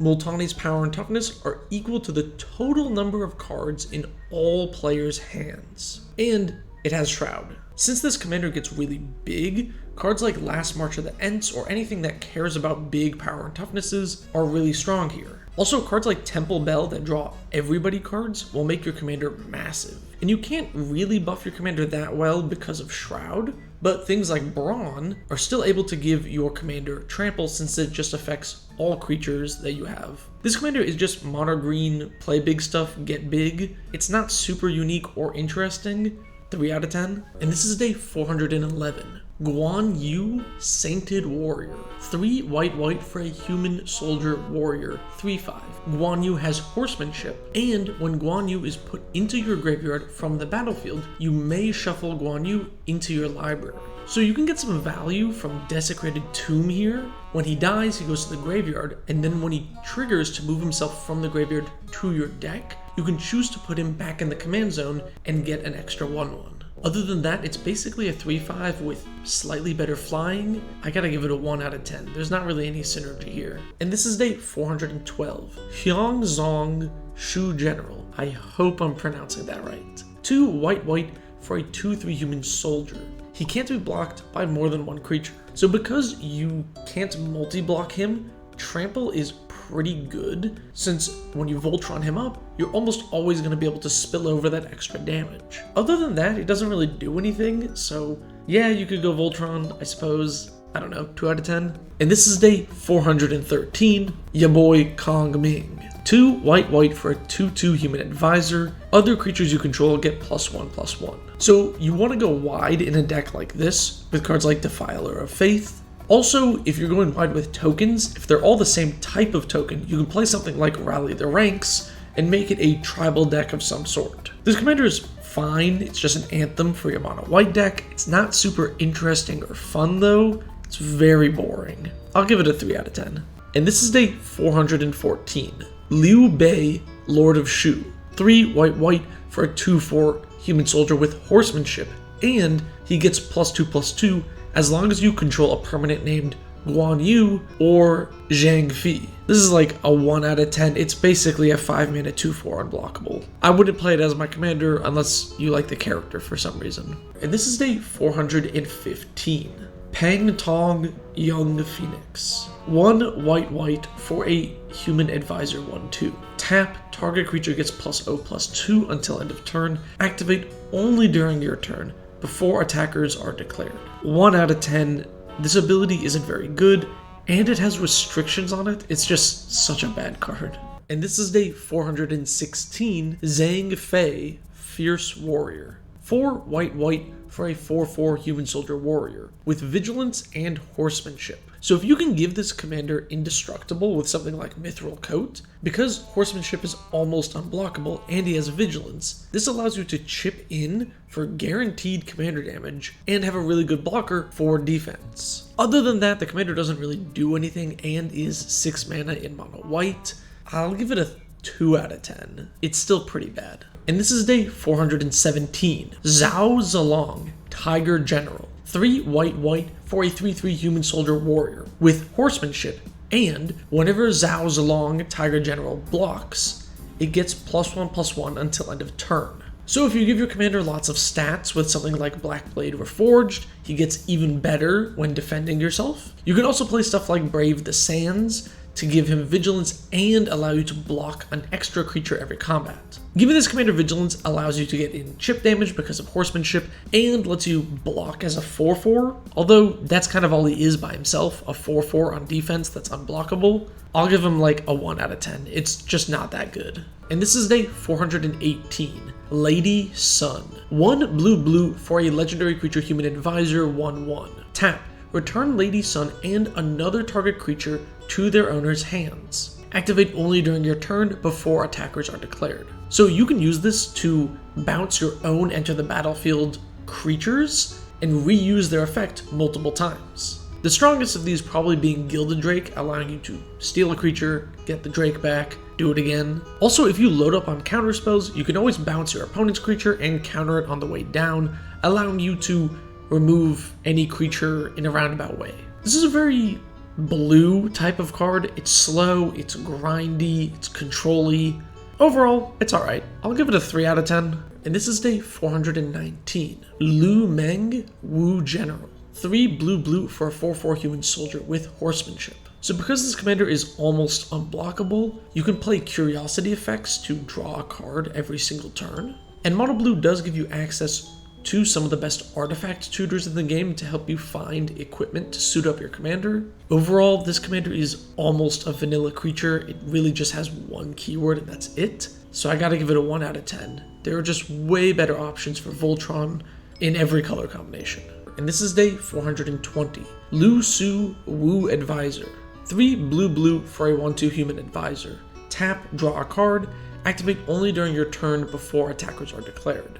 So you can play this with cards like Chasm, Skulker, and many other blue cards that get value from you drawing cards. And since this commander is an advisor, you could play this as a Persistent Petitioner's deck if you wanted. Also, since the commander has a tap ability, playing stuff like Freed from the Real can let you draw multiple cards in a turn and can be pretty powerful. For the most part, this commander does just draw a card every turn, which is okay, I guess. It's a little better than the vanilla creature with horsemanship, so I'll give it a 2 out of 10. And this is day 421. Lu Jun, Scholar General. Let me know if I'm pronouncing that right. 2 blue for a 1/3 human soldier with horsemanship, and whenever Lu deals damage to an opponent, you may draw a card. So giving this commander double strike with something like Fire Shrieker allows you to double draw, which is pretty good. And then this commander is a Voltron commander that actually wants cards like Loxodon Warhammer, which give a lot of offensive power without any extra toughness or protection, since the commander is basically unblockable already. This is the best of these unblockable Voltron commanders we've seen so far, since it does at the very least also draw cards, but it's not very interesting. It's just unblockable, draw a card every turn for the most part. I actually played this commander for a little bit, it's fine. I'll give it a 5 out of 10. And this is day 422. Sun Si Young Conqueror. 3 blue for a 3/3 human soldier with horsemanship, and when he enters the battlefield, you may return target creature to its owner's hand. So this is like a really bad version of Venser. No flash, and it costs more mana. I'll give it a 2 out of 10. Yeah, you can blink it, so it's better than a vanilla creature, but outside of that, it's really not that great as a commander. And this is day 423. Sun Quan, Lord of Wu. 4 blue for a 4/4 human soldier. Creatures you control have horsemanship. So this works really well with creatures that have damage triggers, like Thada Adel. You also get some extra value out of ninjutsu, and a lot of those ninjutsu cards also get use out of the unblockable. And if you play any piracy effects, then you can draw a lot of cards with this commander. This is a mono blue go wide deck, which is really interesting and unique for mono blue, and this effect is rather powerful. 6 out of 10. And this is day 424. Zhou Yu Chief Commander. 5 blue for an 8/8 human soldier. Zhou Yu can't attack unless defending player controls an island. There are actually a bunch of ways to give your opponent islands. Quicksilver Fountain is a pretty good one. Although if you want to do that theme, I feel like Thada Adel is just leagues better than this commander. It's just a 7 mana 8/8 with a downside. 1 out of 10. And this is day 425. Zujin Wu Strategist. 1 blue for a 1/1 human advisor. Tap, target creature can't be blocked this turn. Activate only during your turn before attackers are declared. So obviously this commander is used so you can get your horsemanship creatures past your opponent's horsemanship creatures, as we do live in a post-Guan Yu world.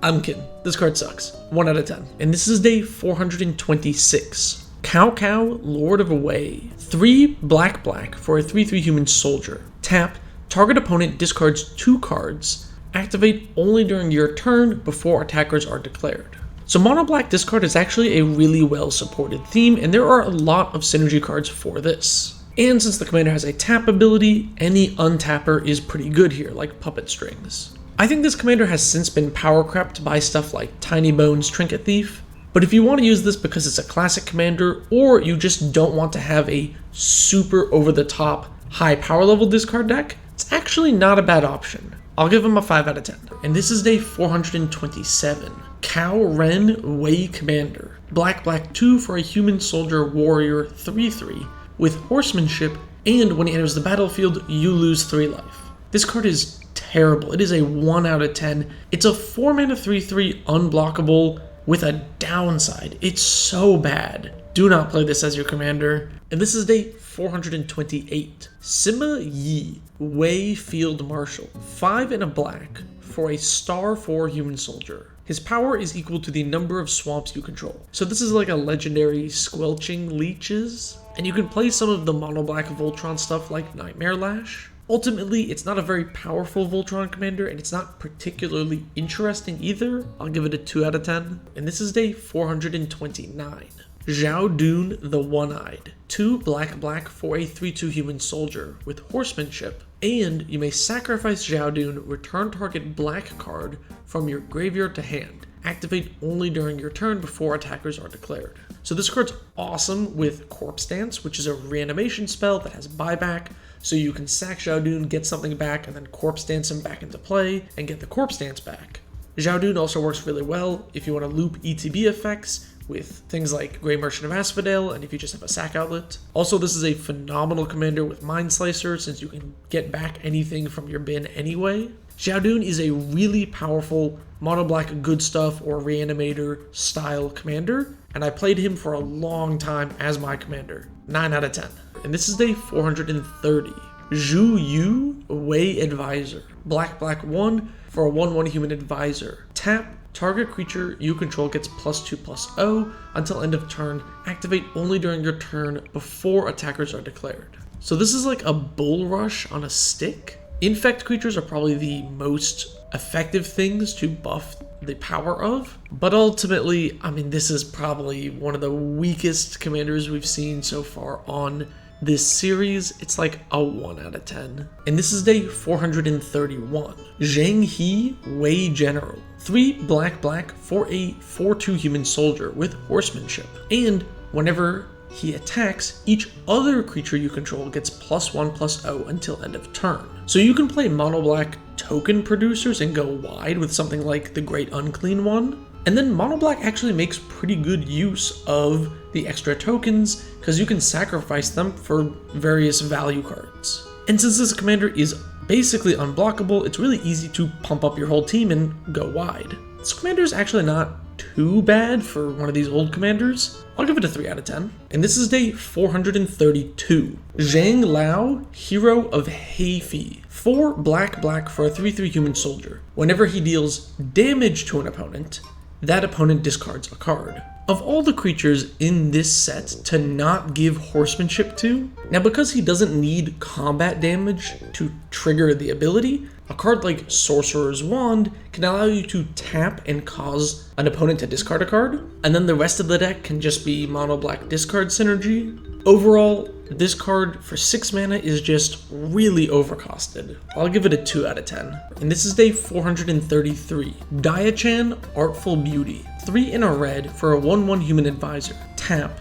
Destroy target creature of your choice, then destroy target creature of an opponent's choice. Activate only during your turn before attackers are declared. So if you can give your commander Indestructible or Hexproof or Shroud, it's no longer a legal target for your opponents, meaning they can't destroy your commander with her own ability. And if you play other indestructible creatures, it makes it hard for this ability to backfire. And if you can play Politics with one of your opponents, this is just tap, destroy 2 target creatures in mono red, which is crazy. There are very few other cards, especially in mono red, that do anything similar to this. Super interesting, cool build around commander, classic card, 8 out of 10. And this is day 434. Dongzhu the Tyrant. 4 in a red for a 3/3 human soldier. When he enters the battlefield, target creature an opponent controls deals damage equal to its power to that player. So if you play stuff like Unleash Fury, you could double the power of your opponent's creature so it does extra damage to them.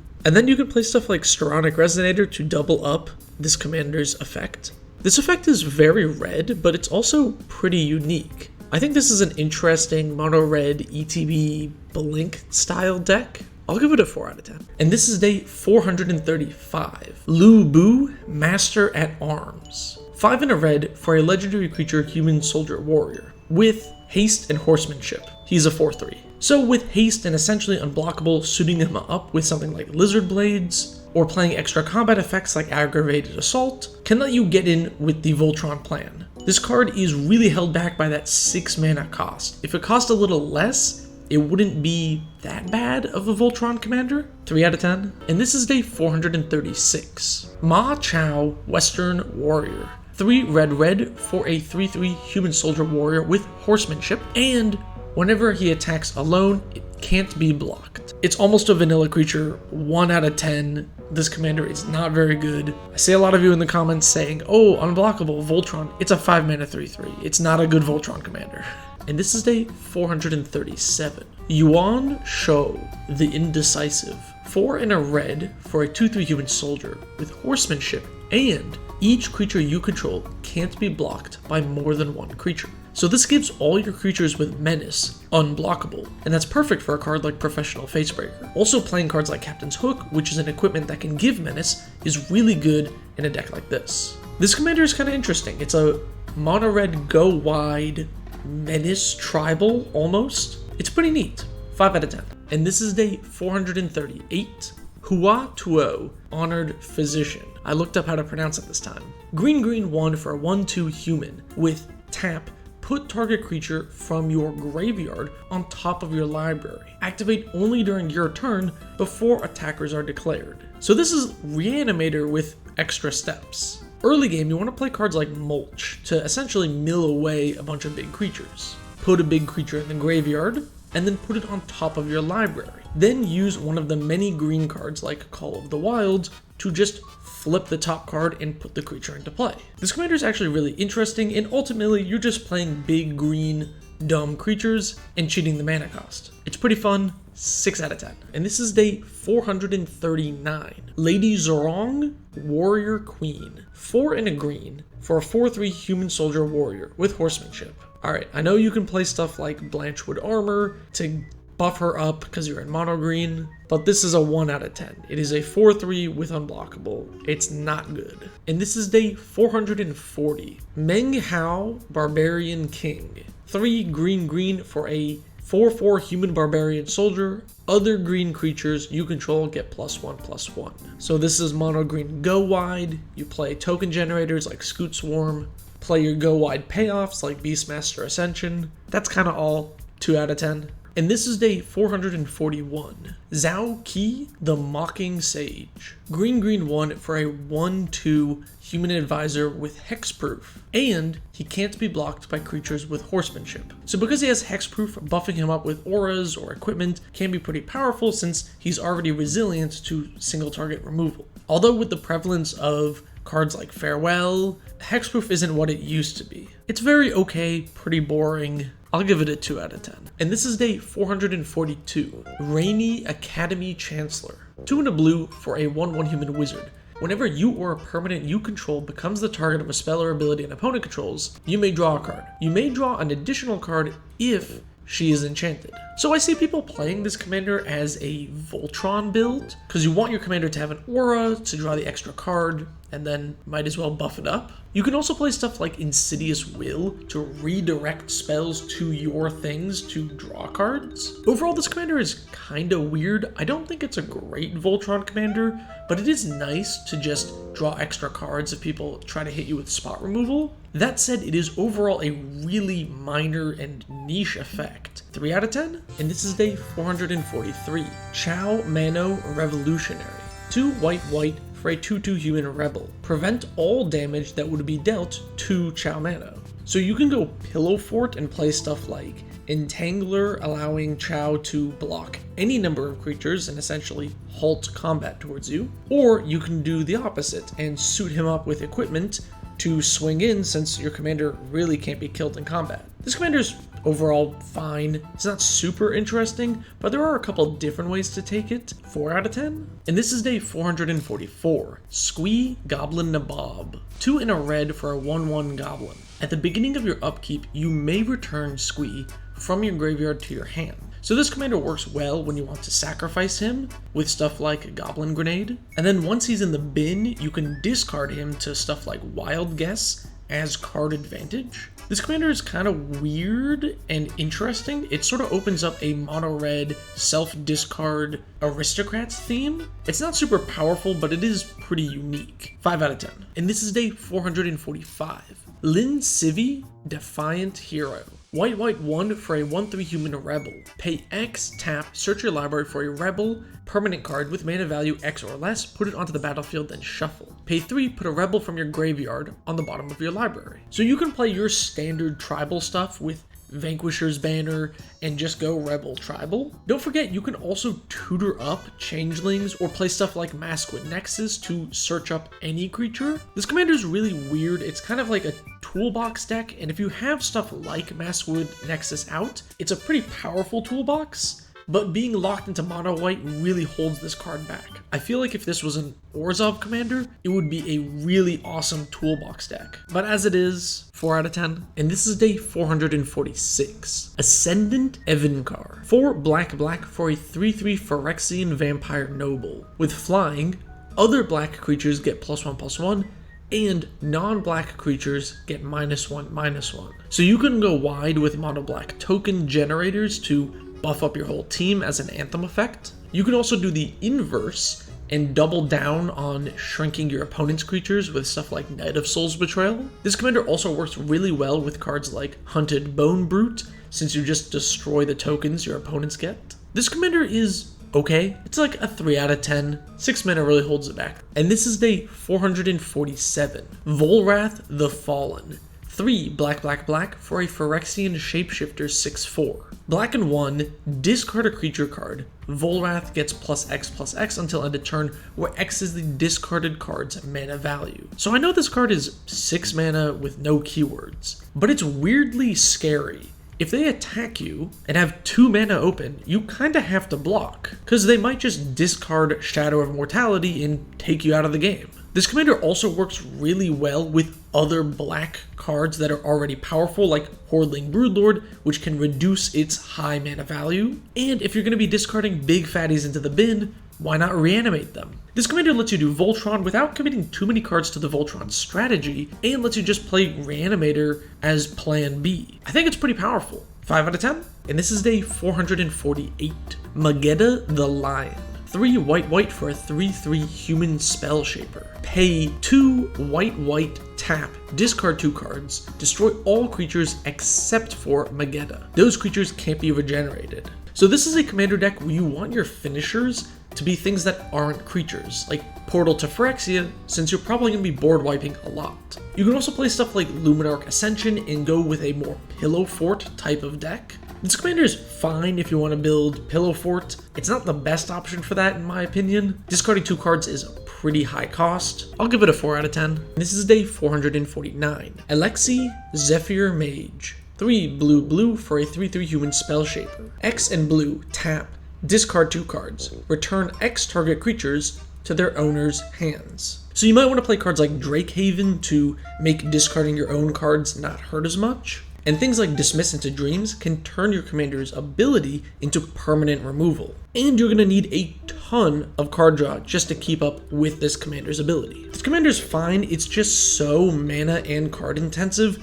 it's really difficult to pull off in mono blue. 4 out of 10. And this is day 450. Greel Mindraker. 3 black for a 3/3 horror spell shaper. Pay X and a black, tap, discard 2 cards, target player discards X cards at random. So with this, you can play stuff like Bone Miser to mitigate the effects of you discarding cards. And then something like Geth's Grimoire will just refill your entire hand once you Mind Twist an opponent. Also, try out the new Lava Spur Boots in this deck. It's a little bit of protection and an extra haste enabler can be really good. Of all the spell shapers that discard 2 cards, I think this is the best one just because Mind Twist is so strong. 5 out of 10. And this is day 451.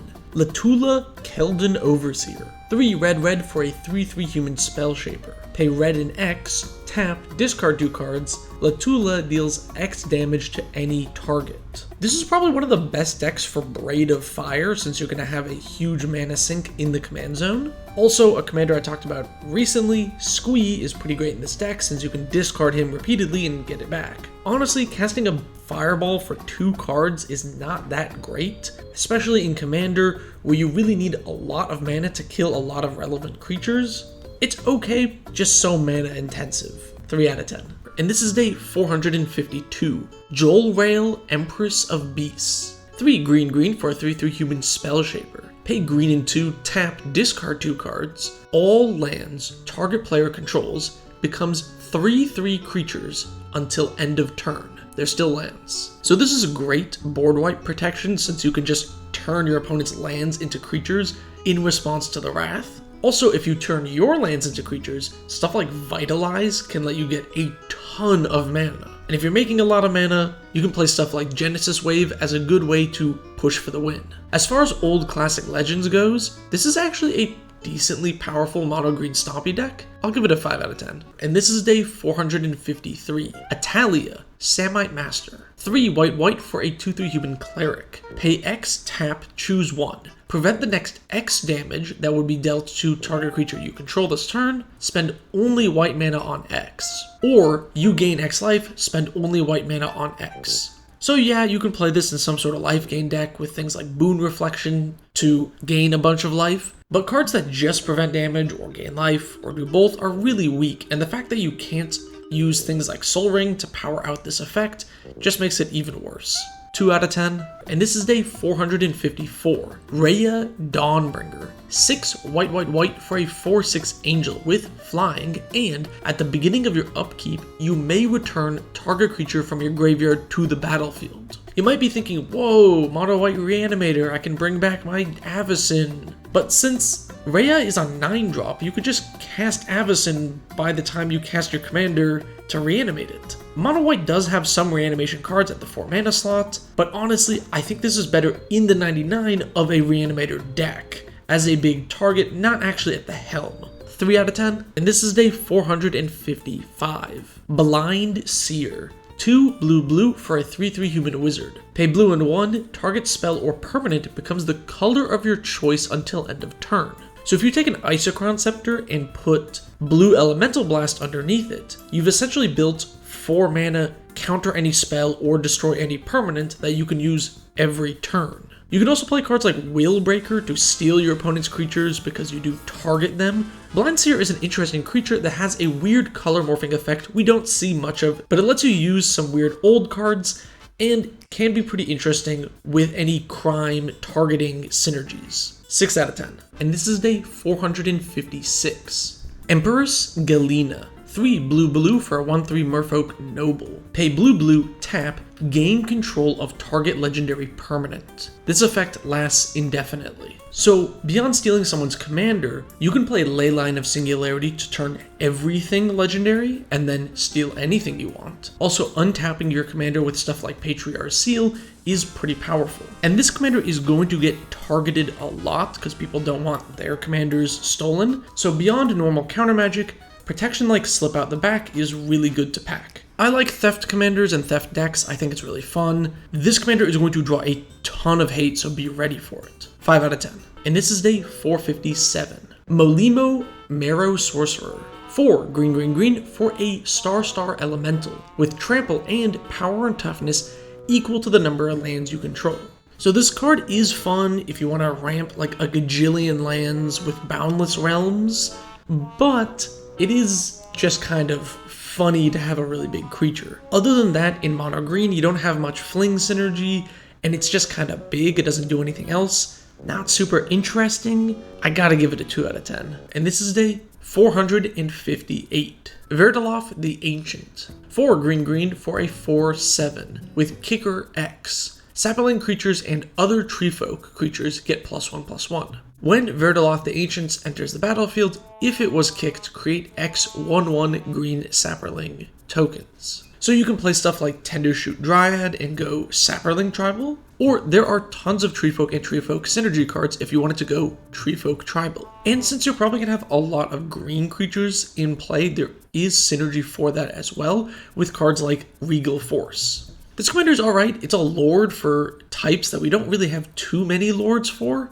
I'll give it a 4 out of 10. And this is day 459. Captain Sisay. 2 green-white for a 2/2 human soldier. Tap. Search your library for a legendary card. Reveal it, put it in your hand, then shuffle. So you really just want to jam all the good legends. All of the other good commanders in green and white probably go in this deck. But it's not just legendary creatures. You can search up legendary artifacts, planeswalkers, enchantments, lands, you name it. And untapping cards like Instill Energy are really good here, allowing you to reuse your commander's effect multiple times. This is an incredibly powerful toolbox deck, and with each set we get like 50 more legends, meaning there's more cards that can go in this deck every set. This commander's nuts. 9 out of 10. And this is day 460. Croesus the Purger. 3 in Grixis for a 6/6 flying dragon. Whenever Croesus deals combat damage to a player, you may pay 2 and a black. If you do, choose a color. Then that player reveals their hand and discards all cards of that color. So it's a Grixis discard deck. You want to play your discard synergy cards like Liliana's Caress. You can play Painter's Servant to make all cards one color, so this way when your commander hits, you force them to discard their entire hand. Honestly though, in Grixis, there are better discard commanders than this. It has to connect and you need to pay 3 extra mana. I feel like Nicol Bolas is just better. 4 out of 10. And this is day 461. Deragaz the Igniter. 3 in Jund for a 6/6 flying dragon. Whenever Deragaz deals combat damage to a player, you may pay 2 in a red. If you do, choose a color. That player reveals their hand, and Deragaz deals damage to them equal to the number of cards of the color revealed that way. So you can use Painter's Servant here to turn all the cards in their hands into one color. Maybe you want to play cards like Cezanne, Perverter of Truth, to force every player to draw more cards so you can deal more damage. This commander is ultimately not that good. It's really going to be averaging you like 3 damage a hit, maybe. 3 out of 10. And this is day 462. Dromar the Banisher. 3 in Esper for a 6/6 flying dragon. When Dromar deals combat damage to a player, you may pay 2 in a blue. If you do, choose a color. Then return all creatures of that color to their owner's hand. So you can play stuff like Shifting Sky to turn everything into one color. So when you hit someone, you can bounce all creatures. This is also a really good deck for Warped Devotion, which is one of the first cards I highlighted on this YouTube channel. And this commander does bounce itself, so you can use stuff like Moonlice to make it colorless to dodge that. Honestly, if this card didn't bounce itself, it would probably be pretty strong, but sadly, it's a really mana intensive and kind of slow. I'll give it a 4 out of 10. It's better than the other dragons I've talked about so far. And this is day 463. Hannah Ship's Navigator. Blue-white 1 for a 1/2 human artificer. You can pay blue-white 1, tap, return target artifact or enchantment from your graveyard to your hand. So this works really well with artifacts or enchantments that sacrifice themselves, like Aura of Silence. But it's also kind of just a grindy value piece, right? Your Wormcoil engine dies, you get the tokens, put the Wormcoil back in hand, cast it again. It lets you just go into the late game. This commander is pretty good in a artifact or enchantment deck that wants to sacrifice those 2 permanents. Graveyard recursion like this is honestly not super common in Azorius colors, which makes this commander pretty unique. 6 out of 10. And this is day 464. Kanji Airy Keeper. 2 blue-white for a 2/2 bird wizard with kicker X and 2, flying, and when it enters the battlefield, if it was kicked, put X feather counters on it. Other bird creatures you control get +1/+1 for each feather counter on Airy. So this is bird tribal, and there are actually some decent birds. The new Aven Interrupter is actually pretty powerful. You can also play flying synergy cards like Gravitational Shift, since pretty much all birds will have flying. And proliferate synergies can be decent here, since your commander has counters on it, you can proliferate more of them. Ultimately, it's a tribal deck, nothing too crazy. I will say Kicker 2X is very unique, and it's kinda neat that you have a late game mana sink lord in the command zone. I'll give it a 5 out of 10. And this is day 465. Rith the Awakener. 3 red, green, white for a 6/6 dragon with flying. Whenever Rith deals combat damage to a player, you may pay 2 and a green. If you do, choose a color. Then create a 1/1 green sapperling for each permanent of that color. So if you make a lot of sapperlings with something like Tendershoot Dryad, this can easily double or do more than that to the amount of sapperlings you have. And then when you have that many tokens entering the battlefield, something like War Leader's Call can deal a ton of damage to your opponents, and it's an anthem. Plus, in these colors, you have tons of token synergies like Naali, Sun's Vanguard. This commander is actually decently powerful. After you hit once, it doesn't really matter what the color is initially, you'll have so many sapperlings that you just name green each time and just double your board. 6 out of 10. And this is day 466, Treva the Renewer. 3 in Bant for a 6/6 flying dragon. When Treva deals combat damage to a player, you may pay 2 and a white. If you do, choose a color. Then you gain 1 life for each permanent of that color. So this works well with cards that want you to gain a lot of life in one go, like Ezerroot Channeler, which reduces the cost of your creatures based on how much life you've gained. Tokens are a great way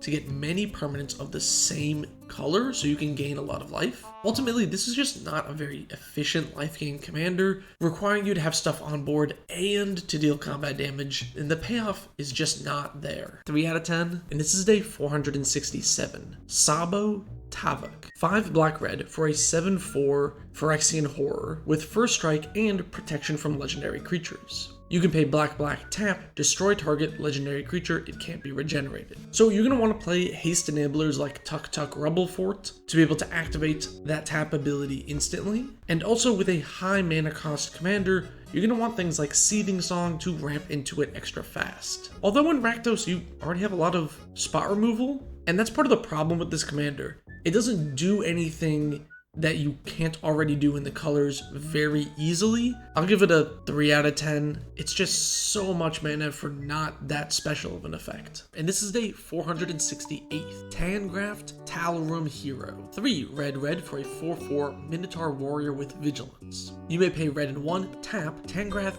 deals damage equal to its power to target creature. That creature deals damage equal to its power to Tangrath. So this is great with Brash Taunter effects, since you can just damage your own Brash Taunter to turn the damage into burn. Also, giving your commander indestructible with something like Hammer of Nizan is really important in this deck. Also, other keywords like Lifelink or Death Touch can be really powerful. This is one of those mono red control removal in the command zone commanders that I actually personally really like. I think this is one of the weaker ones though. I'll give it a 5 out of 10. And this is day 469, Namanta Grove Guardian. 4 green for a 4/5 Tree Folk. Pay 2 and a green, make a 1/1 Sapperling. Sacrifice a Sapperling. Sapperling creatures get +1/+1 until end of turn. So you want to play your Sapperling producers like Verdant Force, and maybe you could go for a fungus sub-theme since a lot of the fungi make Sapperlings. And this commander is a mana outlet, so any infinite mana combo you're able to produce will give you infinite Sapperlings and infinite damage, assuming you can attack.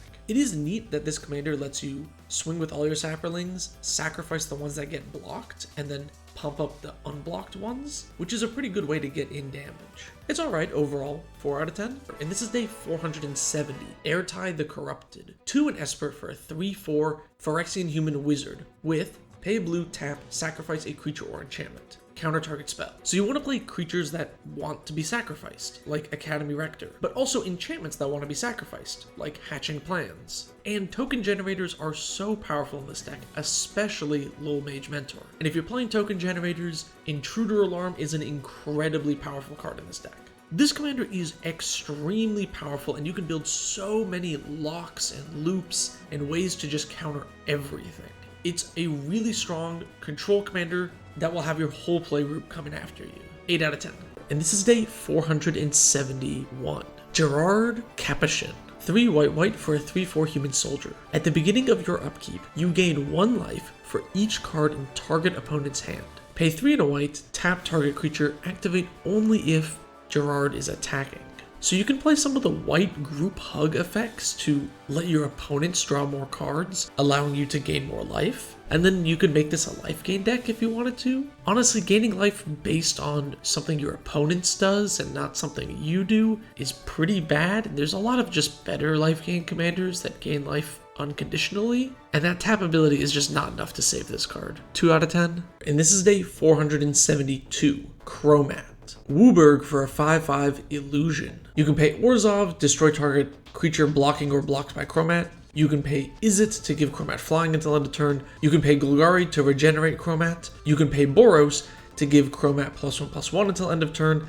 And you can pay Simic to put Chromat on top of its owner's library. So a lot of people try to play this as a mutate commander, since in the mutate pile he gives all of these abilities to the creature and sort of makes like a super strong mutate creature. Other than that, there isn't really any direction that this commander pulls you in, and it can be the helm of any 5-color deck, really.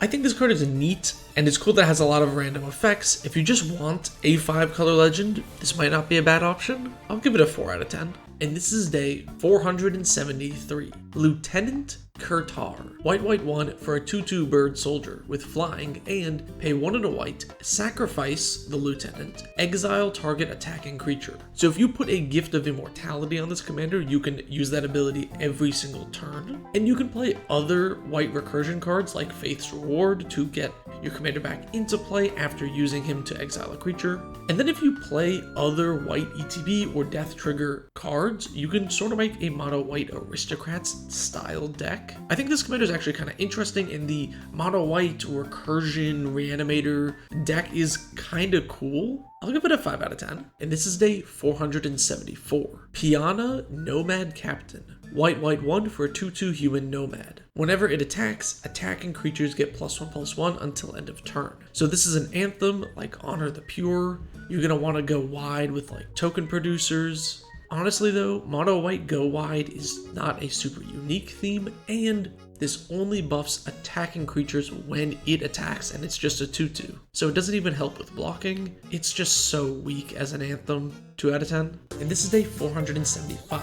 Abashan, Cephalid Emperor. 4 blue for a 3/3 Cephalid Noble. Tap an untapped Cephalid you control, tap target permanent. Pay blue, tap all creatures without flying, which will tap itself. So you can play stuff like Verity Circle to get extra card draw from all this tapping shenanigans. Also, don't forget, changelings like Universal Automaton are also cephalids, since there aren't that many cephalids available. This card is kind of an interesting pillow fort effect with that tap all creatures ability, but other than that, it's 6 mana and kind of awkward. I'll give it a 4 out of 10 for being Cephalid Tribal, which is kind of cool and unique. And this is day 476, Cabal Patriarch. 3 black for a 5/5 human wizard. Pay 2 and a black, sacrifice a creature. Target creature gets -2/-2 until end of turn. Pay 2 and a black, exile a creature from your graveyard. Target creature gets -2/-2 until end of turn. So this works great with recursive creatures like Reassembling Skeleton, since you can sacrifice and get it back over and over again. Also, cards that have the Morbid mechanic, since you're going to be sacrificing things, you can turn on Morbid pretty easily. Honestly, this commander is really held back by the mana cost and the mana cost on the sacrifice ability. If it was a free sack, maybe this would be a good commander, but otherwise it's just way too slow. And this is day 477, Kamal Pitfighter. 4 red for a 6/1 barbarian human. Kamal has haste and tap, deal 3 damage to any target. So this is a commander where you can play red damage amplifying effects to make that tap ability more powerful. You can also play untap effects, so you can tap your commander multiple times and maybe kill multiple creatures or hit a player more than once. Honestly, the 6 mana cost really holds Kamal back. I'll give it a 3 out of 10. There are just better options these days. And this is day 478. Seton Crozan Protector. Green for a 2/2 Centaur Druid. Tap an untapped Druid you control, add green. And this effect does get around Summoning Sickness. Druids are actually a pretty well-supported tribe. There's a lot of druids in the game, and new ones get printed pretty often. You also get access to stuff like Guiltleaf Archdruid, which is one of the most powerful tribal payoffs in the game. This commander is very much Elf Ball, but with druids, and it's one of the few commanders that actually lets druids shine. I think it's pretty neat. 6 out of 10. And this is day 479. Atog. Wooburg for a 5/5 Atog. Sacrifice an Atog. Atog gets +X/+X until end of turn, where X is the sacrificed creature's power. So this is an Atog tribal deck, and all the Atogs want you to sacrifice different things.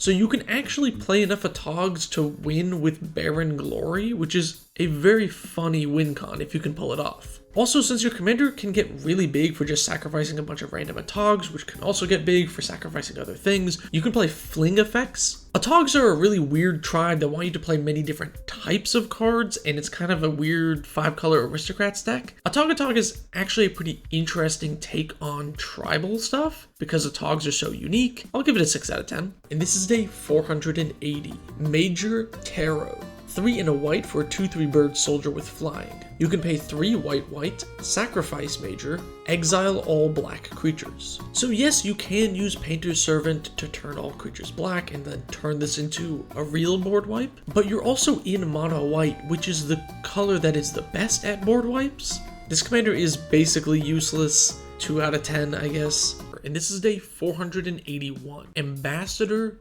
Laquatus. Blue 1 for a Merfolk Wizard, 1/3, and you may pay 3 generic. Target player mills 3 cards. So this is a mono blue mill or self-mill deck. You can play all the other blue mill cards, and since this commander is a mana outlet, things like High Tide are really great ways to just get a ton of mana. Also, you can play combos because your commander allows you to mill everybody with infinite mana. This commander is fine. It's not super interesting or crazy. It's just mono blue mill, 4 out of 10. And this is day 482. Lawan Cephalid Empress. 3 and a blue for a 2/3 Cephalid Noble. When she enters the battlefield, return all blue creatures your opponents control to their owner's hands. Your opponents can't cast blue creature spells. So you can use cards like Mind Bend to change that last line of text from blue to any other color to prevent players from casting creatures of whatever color you want. You can then play Painter's Servant to lock your opponents out of casting creatures. You also probably want some blink effects to flicker your commander and bounce all the blue creatures multiple times. These old school color warping, color hating cards are interesting and cool because it's kind of an old thing that Magic doesn't really do these days, but it's not very powerful. I'll give this one a 4 out of 10. And this is day 483. Chainer Dementia Master. 3 black for a 3/3 human minion. All nightmares get +1/+1. Pay black, pay 3 life, put target creature card from a graveyard onto the battlefield under your control. That creature is black and a nightmare in addition to its other creature types. When Chainer leaves the battlefield, exile all nightmares. So when you pair this with a card like Crick, Son of Yawgmoth, it instantly becomes a very powerful combo. But you don't need to combo, just looping ETB or death triggers is enough to make this card powerful. Also, things like Sidisi are awesome in this deck. Since you reanimate Sidisi, it'll kill itself, tutor something, and you can just do that over and over again. Chainer is an incredibly powerful and flexible commander, especially because it can grab things from your opponent's graveyard. Over the years, this commander has held up and remains a powerful mono black option. 8 out of 10. And this is day 484. Balthor the Scout. Red 1 for a 2/2 Dwarf Barbarian. Other barbarian creatures get +1/+1. Pay a red, another target barbarian gets +1/+0 until end of turn. So this is Barbarian Tribal. For those of you who don't want to play Lavisa Cold Eyes, I don't know why you wouldn't want to play this commander over Balthor. Balthor is just a lord, that's about it. His Anthem effect doesn't even hit more than 1 barbarian, which just sucks. I'll give it a 3 out of 10. And this is day 385. 2 white for a 2/4 bird soldier with flying and protection from creatures. So this commander lends itself well to Voltron since it's already unblockable. Play cards like Open the Armory to tutor up your best pieces. You can also play the new Codsworth to equip your equipment for free. This commander is nothing special, but since it has flying and pro creatures, it blocks really well, so it's not awful. I'll give it a 4 out of 10. It's fine as a Voltron commander. And this is day 486. Balthor the Defiled. Black 2 for a 2/2 zombie dwarf. Minion creatures get +1/+1. Pay black, exile Balthor. Each player returns all black and red creatures from their graveyards to the battlefield. So you can go combo with cards like Buried Alive, or just straight value by playing black cards that mill you. This is a living end in the command zone, and it's actually pretty powerful. I talked a lot more about this card in a recent video, so check that out. Needless to say, 8 out of 10, it's pretty powerful. And this is day 487. Jeska Warrior Adept. 2 red for a 3/1 human barbarian warrior with first strike and haste. You can tap Jessica to deal 1 damage to any target. So if you want to play a red pinging deck, but you don't want to put the damage amplification in the command zone and instead want a pinging effect in the command zone, I guess you play this. But honestly, there are so many pinging creatures in red that I feel like putting something like Torbrand as the damage amplification in the command zone is probably just more relevant. 3 out of 10, it's kinda whatever. And this is day 488. Thriss Nantuko Primus. 5 green for a 5/5 insect druid. Pay green and tap. Target creature gets +5/+5 until end of turn. So you can pair this with green cards that care about the power of creatures like Greater Good. Also, it's really threatening on infect creatures like Spinebiter. I like that this commander's ability is just a big giant growth every turn. But the problem is 7 mana for a commander that needs to tap to have its ability happen is just really expensive, and that holds it back a lot. I'll give it a 3 out of 10, and this is day 489. Jareth Leonin Titan. 3 white for a 4/7 cat giant. When Jareth blocks, it gets +7/+7 until end of turn. Pay a white, Jareth gets protection from the color of your choice until end of turn. So this is probably one of the best decks for Brave the Sands. Vigilance lets you attack and still hold up your commander as a blocker, and you can also block 2 creatures with that huge toughness. You can also suit up this commander with equipment. Like I said, Vigilance is really good, and that ability to give himself protection makes him powerful as a Voltron option. This commander is really only held back by its mana cost. It's a little expensive, but it can protect itself, so it's not nearly as punishing as other 6-drops. 4 out of 10? And this is day 490. Arcanus the Omnipotent. 3 blue for a 3/4 wizard. Tap, draw 3 cards. Pay blue 2, return Arcanus to your hand. So in this deck, you really want haste enablers, like the new Lava Spur Boots, because you really want to tap your commander as soon as you can. And then in blue, there's lots of cards like Body of Knowledge that benefit from drawing cards or having cards in hand. And then you can easily round out the deck with a bunch of counterspells. Arcanus is pretty great if you want to play mono blue control or wizard tribal, although I think Azami is better. 5 out of 10. Pretty decent card. And this is day 491, Ixidor Reality Sculptor. 3 blue for a 3/4 human wizard. Face down creatures get +1/+1. Pay blue and 2, turn target face down creature face up. So this card was designed to work with all of the old morph cards, like Brine Elemental. Recently, we got Disguise, which also works with this commander. The best thing you can do is probably Scroll of Fate, which allows you to manifest any card in hand, meaning if it's a permanent, you can just flip it up for 3 mana and cheat anything into play. This commander is one of a kind, but really held back by being mono blue. 4 out of 10, and this is day 492. Visara the Dreadful. 3 black for a 5/5 flying Gorgon. Tap, destroy target creature, it can't be regenerated. So there are a few things like puppet strings, which you can use to untap your commander to get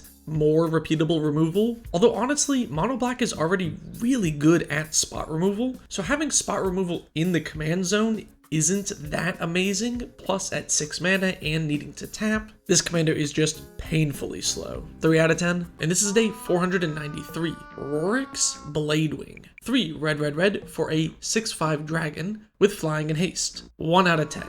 It's very close to a vanilla creature, but it is a funny looking dragon though. And this is day 494, Kamal Fist of Kroza. 4 green for a 4/3 human druid. Pay a green, target land becomes a 1/1 until end of turn. It's still a land. Pay 2 green, creatures you control get +3/+3 and trample until end of turn. So because this is a overrun in the command zone, you really want to go wide with this commander, especially because you can activate that overrun multiple times. And since you're in mono green, you get a lot of the powerful mono green forest-oriented synergy cards like Nissa Who Shakes the World. I think this commander is pretty powerful. You can easily get to 10 mana in mono green and double overrun, plus your commander also protects you from board wipes, because your opponent doesn't want to cast a board wipe when you could turn all their lands into creatures. 6 out of 10. And this is day 495. Sylvas Rogue Elemental. 3 green for a 8/5 elemental with trample, and pay a green, regenerate Sylvos.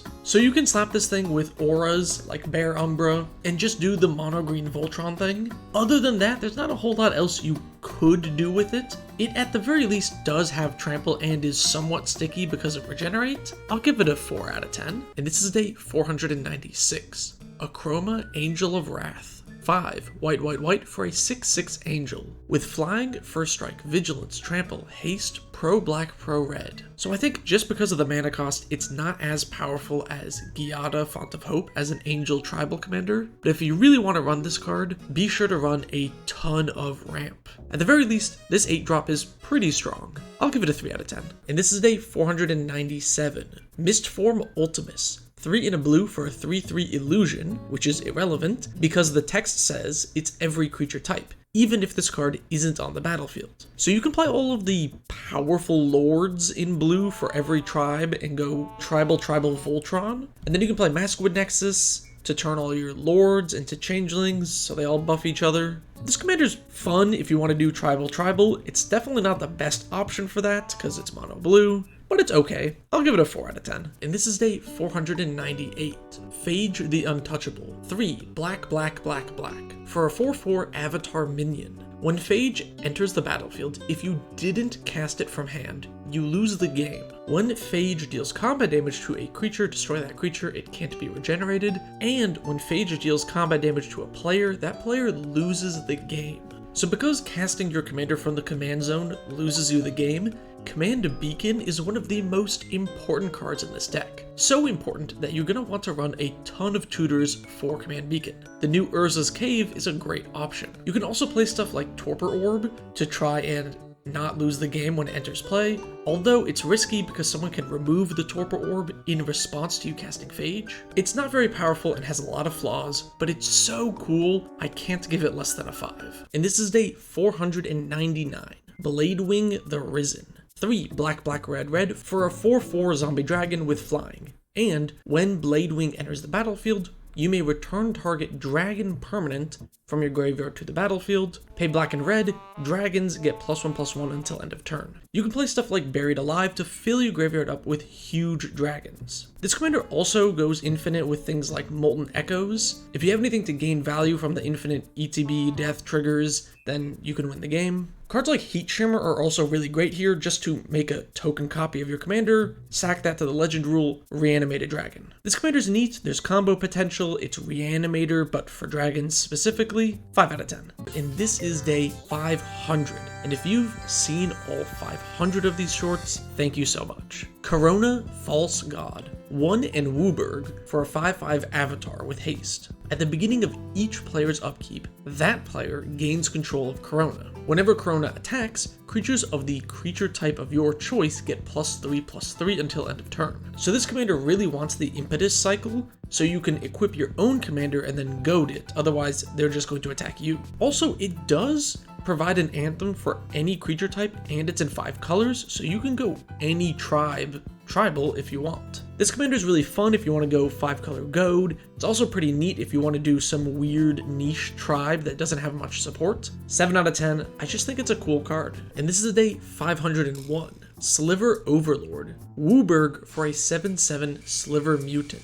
Pay 3, search your library for a Sliver card, reveal it, put it in your hand, then shuffle. Pay 3, gain control of target Sliver. This effect lasts indefinitely. So it's Sliver Tribal, but you really want to play all of the utility slivers so you can search them up when you need them. Also, if you have ways to turn your opponent's creatures into slivers, you can just gain control of them. Something like the new Omo can do that. It's Sliver Tribal, nothing surprising here, and it's probably the be-all end-all best Sliver commander outside of some combo shenanigans with the other ones. 7 out of 10. And this is day 502. Glisa Sunseeker. 2 green for a 3/2 elf warrior with first strike. Tap, destroy target artifact if its mana value is equal to the amount of unspent mana you have. So if you play this in tandem with cards like Liquid Metal Coating, you can turn anything into an artifact and destroy it, including your opponent's lands if you just have no mana floating. Also, if you're going to blow up your opponent's artifacts, something like Fangren Marauder, which gives you 5 life every time you do, can be quite good. Also, be sure to play a ton of ramp in this deck, since you're going to want a lot of mana quickly to be able to destroy high-cost artifacts if needed. This commander is a very interesting, unique mono-green artifact hate card that can be turned into a land destruction stacks deck or just any type of permanent removal. 6 out of 10. And this is day 503. Bosch Iron Golem, 8 generic for a 6/7 golem with trample. Pay 3 in a red, sacrifice an artifact. Bosch deals damage equal to the sacrificed artifact's mana value to any target, which Bosch can fling himself, which is kind of cool. So you want to play artifacts that you can essentially cheat on their mana cost. Things like Metalwork Colossus are really great here. Put it into play for cheap, dome someone for 11. Spine of Ishsaw is one of my favorite cards to pair with Bosch. You can hit someone for 7, get the spine back to hand, and then blow up another permanent. Tragically, Imskir Iron Eater probably just power crept Bosch into oblivion. I still think Bosch is cool though. It's a fun commander that lets you sacrifice big artifacts to do big damage. 5 out of 10. Maybe I'm biased. And this is day 504. Slowbad Goblin Tinkerer. Red and 1 for a Goblin Artificer 1/2. Sacrifice an artifact. Target artifact gains indestructible until end of turn. So if you have an important artifact in play that you want to protect, you can sacrifice some artifact that has a death trigger or does something when sacrificed to protect your other more important cards. You could also play this commander as a stacks deck if you wanted. You basically sacrifice half your artifacts to keep your mana rocks alive and then cast something big like a Yakalhops. I really like Slowbad as this mono red artifact aristocrats deck. I'll give it a 5 out of 10. And this is day 505. Memnarch. 7 mana for a 4/5 artifact creature wizard. Pay 1 blue. Target permanent becomes an artifact in addition to its other types. This effect lasts indefinitely. 3 in a blue.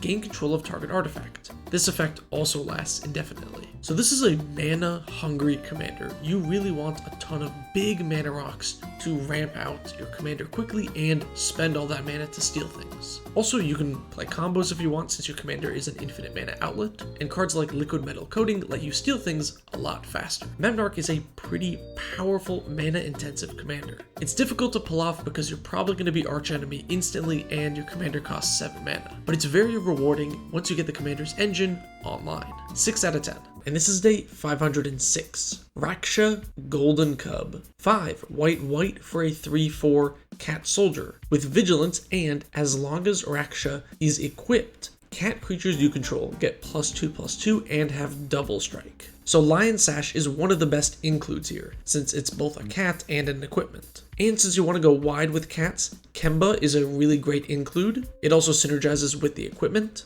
+2/+2 and double strike is really powerful for a tribal anthem, but considering this commander is a 7-drop and in mono white, it's really held back. I'll give it a 4 out of 10. And this is day 507, 8.5 tails. White for a 2/2 Fox Cleric. Pay white and 1, target permanent you control gains protection from white until end of turn. Pay 1 generic, target spell or permanent becomes white until end of turn. This is one of the best decks for Circle of Protection white, allowing you to turn anything white and then prevent all the damage. Also, this commander can be taken a Voltron route if you wanted. It's really good at holding swords because then you can turn all the blockers white and just swing in for free. Unlike many other mono white commanders, this is a really mana hungry deck, so I recommend some big ramp like Throne of Eldraine. I like 8.5 tails a lot. It's a really cool mono white control deck or Voltron or a lot of things. 8 out of 10. And this is day 508. Hikari Twilight Guardian. 3 white for a 4/4 spirit with flying. Whenever you cast a spirit or arcane spell, you may exile Hikari. If you do, return it to the battlefield under its owner's control at the beginning of the next end step. So if you play this with cards like Soul's Attendant, every time you cast a spirit or arcane spell, you're going to get some extra life or extra value. But as far as mono white blink goes, this commander is pretty bad since it doesn't actually benefit your other ETB creatures. I'll give it a 2 out of 10. And this is day 509. Ishimaru Hound of Konda. 1 white for a 2/2 legendary creature dog. This is an excellent Voltron commander. You can play stuff like All That Glitters and go an aura route, or if you prefer equipment, cheap low-to-the-ground equipment like Commander's Plate can be really dangerous in a deck like this. Just be sure to pack a lot of protection. I know the commander is only 1 mana, but you still don't want to have to recast your Voltron commander over and over again. This commander is surprisingly powerful, even though it has no actual abilities, just by being low to the ground and having 2 power and 2 toughness. 5 out of 10. And this is day 510. Konda, Lord of Iganjo. 5 white for a 3/3 human samurai. With vigilance, indestructible, and Bushido 5. Which means whenever this creature blocks or becomes blocked, it gets +5/+5 until end of turn. So you can suit this commander up with stuff like Loxodon Warhammer and just swing for free every turn because of Vigilance. You can also go a Pillow Fort effect since your commander has Indestructible. Cards like Warship can be really annoying to get past. This commander is really held back by that 7 mana cost, but it is surprisingly powerful since it just attacks for essentially 8 and blocks for 8 indestructibly every single turn. I'll give it a 3 out of 10. And this is day 511. Masako the Humorless. 2 and a white for a 2/1 human advisor with flash, and tapped creatures you control can block as though they were untapped. This is neat with creatures that have tap abilities, since you can tap them, use the ability, and still chump block if needed. Also, if you wanted to go a token route, this commander is pretty great for that, since all your tokens can just swing in, but you can still use them as chump blockers later on. This commander is not super powerful, and if it's in your command zone, it's definitely less of a surprise than if you flashed it in from hand. It is super unique though.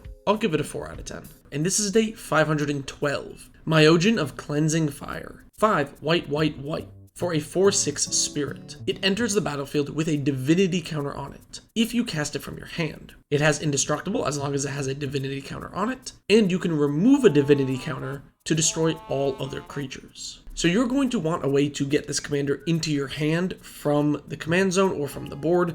Command Beacon is the best option for that. And then once you get the divinity counter on it, using something like Contagion Engine to proliferate can be really powerful, allowing you to just remove multiple counters every turn and keep clearing the board. Also, you're going to need a lot of ramp to get this commander going. Once you have your engine online and you're proliferating the counters, it is pretty powerful, but at 8 mana with all these extra hoops to jump through, it really struggles to actually get going. I'll give it a 4 out of 10. And this is day 513.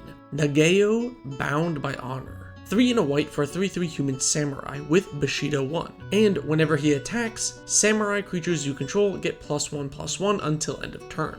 So this is mono white samurai tribal if you wanted it. It's an anthem in the command zone. Sadly, samurai are not that powerful overall, although mono white does have some generic anthems which you can use to help get those weak samurai into fighting shape. Overall, this commander is fine if you just want to play Samurai Tribal. It's an anthem in the command zone, but it's not much beyond that. 3 out of 10. And this is day 514. Sensei Golden Tail. 1 and a white for a 2/1 Fox Samurai with Bushido 1. You can pay white and 1, tap, put a training counter on target creature. That creature gains Bushido 1 and becomes a samurai in addition to its other creature types. Activate only as a sorcery. Note that multiple instances of the Bushido ability each trigger separately. So if you already have creatures with Bushido, you can stack more Bushido on them. You also might want things like puppet strings so you can untap your commander and use the effect multiple times. Ultimately, Bushido 1 is just not that powerful, so giving it to your creatures isn't amazing. It lets you turn non-samurai into samurai for samurai tribal synergy, but there isn't enough of that synergy for it to be relevant. 3 out of 10. And this is day 515, Takeno Samurai General. 5 and a white for a 3/3 human samurai with Bushido 2, and each other samurai creature you control gets +1/+1 for each point of Bushido it has. So if you saw yesterday's legend, Sensei Golden Tail is a pretty great include here. And then if you play samurai like Samurai Enforcers, they're suddenly way bigger in combat. As with all tribal decks, be sure to pack a lot of protection because you're probably not going to recover too well from a board wipe. At 6 mana and being Samurai Tribal, which is not a super supported tribe, this card's just not very powerful. I do like that it is unique to the Samurai type. 3 out of 10. And this is day 516, Yosei the Morning Star. 4 white white for a 5/5 dragon spirit with flying. When Yosei the Morning Star dies, target player skips their next untap step. Tap up to 5 target permanents that player controls. So if you have a sack outlet, cards like Gift of Immortality will allow you to repeatedly sacrifice your commander and get it back, allowing you to stop everyone from untapping. There are also tons of other ways to get your commander back into play if you manage to sacrifice it, like Breath of Life, and if you throw in other white stacks cards like Loxodon Gatekeeper, it can make this commander very difficult to recover from once you got hit by the ability. Yosei is an incredibly powerful stacks commander that's really only held back by how slow it is to get going, but once your engine's online, this is a strong card. 6 out of 10. And this is day 517. Azami, Lady of Scrolls. 2 blue for a 0/2 human wizard. Tap an untapped wizard you control, draw a card. This ability, by the way, does not care about summoning sickness. The new Harbinger of the Seas is a really powerful include in a mono blue deck like this. Also, the wizard type has a lot of support, like Psychic Trance is one of my favorite wizard tribal cards. Also, Azami instantly combos with Mind Over Matter to draw your entire deck. I'll give Azami an 8 out of 10. It does just draw cards, which isn't super interesting, but I do like the way it taps wizards and gives these creatures utility that they don't usually have. It's also very powerful. And this is day 518. Hisoka Minamo Sensei. 2 blue for a legendary creature human wizard, 1/3.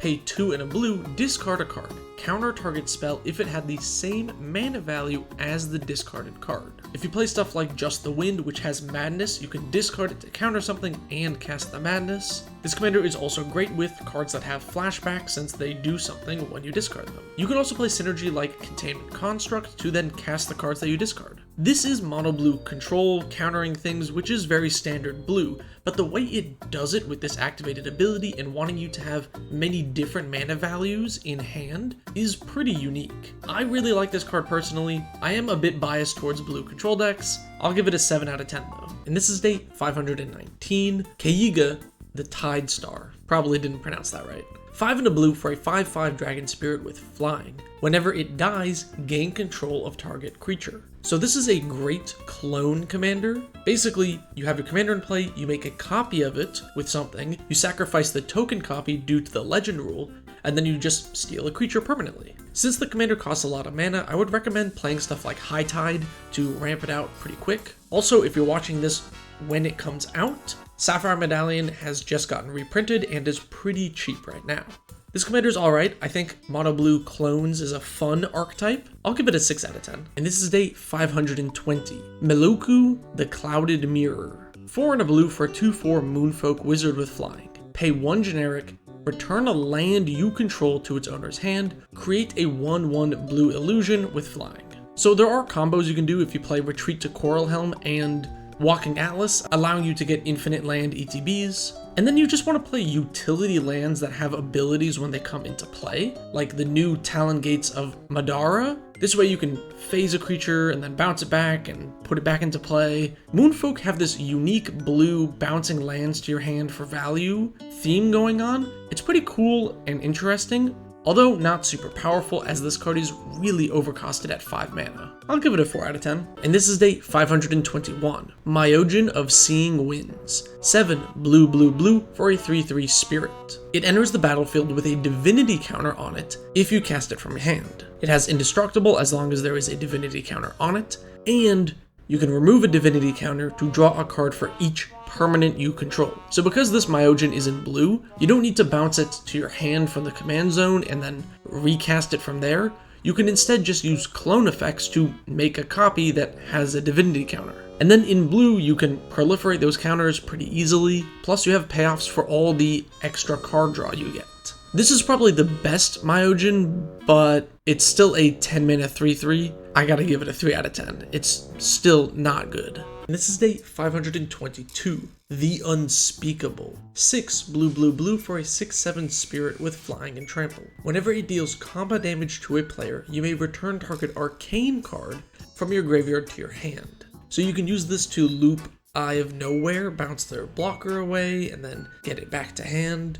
Peer Through Depths is another decent arcane card that lets you dig for more arcane spells. Disrupting Shawl is like a budget force of will that lets you counter things and then you can get it back with your commander. Honestly, for a card with a name like The Unspeakable, it's really just not that powerful. Maybe if it was less than 9 mana, but as it is, I'll give it a 3 out of 10. And this is day 523. Uyo Silent Prophet. 4 blue for a 4/4 Merfolk Wizard with flying. And you may pay 2 generic, return 2 lands you control to their owner's hand, copy target instant or sorcery spell, you may choose new targets for the copy. This commander works really well with cards like Mystic Sanctuary, since you can reuse that ETB over and over again and loop certain spells multiple times. With extra turn effects, there are some loops you can get into. Also, copying blue cards that untap lands can be very powerful. This is also a great commander for Retraced Image, allowing you to ramp extra islands in play for 1 blue. This commander is interesting, but at 6 mana and having to bounce 2 lands, it requires a lot of setup. I'll give it a 4 out of 10 for being unique though. And this is day 524. He Who Hungers. 4 and a black for a 3/2 spirit with flying. Pay 1 generic, sacrifice a spirit. Target opponent reveals their hand, you choose a card from it, that player discards that card, activate only as a sorcery. Soul Shift 4. So this commander works great with cards like Ugin the Ineffable or anything that can make a spirit token that you can repeatedly sacrifice for value. And then when you force players to discard cards, play all of the mono black synergy pieces that go with that. I think this commander reads a lot worse than it is. It can sacrifice itself, it can sacrifice multiple spirits in a turn, you're able to force your opponents to discard lands, which is a very unique effect for a black discard card. I think it's pretty decent, 5 out of 10. And this is day 525. Horobi Death's Wail, 2 black for a 4/4 flying spirit. Whenever a creature becomes the target of a spell or ability, destroy that creature. This commander works amazingly with cards like Hex Parasite. It allows you to just pay 2 life, target a creature, remove 0 counters from it, but destroy it, allowing you to just clear the entire board repeatedly. And in mono black, there are tons of cards that let you take advantage of killing your opponent's stuff. Do keep in mind that Horobi's ability is when you target any creature, including your own, meaning something like a Lightning Greaves will target your commander and then it would be destroyed. I've actually played this as a commander before and it is pretty powerful, although if you ever run into an opponent that's able to target your stuff easily, it can backfire. If you're not too concerned about this and you want to play mono black control, it's a decent option. 6 out of 10. And this is day 526. Iname Death Aspect. 4 black for a 4/4 spirit. When Iname enters the battlefield, you may search your library for any number of spirit cards, put them into your graveyard, then shuffle. So basically you cast this commander, bin a ton of random spirits, and then use mass reanimation or alternate win cons like Mortal Kombat to just win the game. Also, do not leave home without your black rituals, because this commander is really powerful and you just need to get it into play as soon as you can. In my Iname list, I used Ad Nauseam as a backup win con. Once all the spirits were out of my deck, I could use Ad Nauseam to draw the rest of my deck and go for a backup combo. This commander is really fun if you want to do Spirit Tribal and you like the mono black mass reanimation stuff.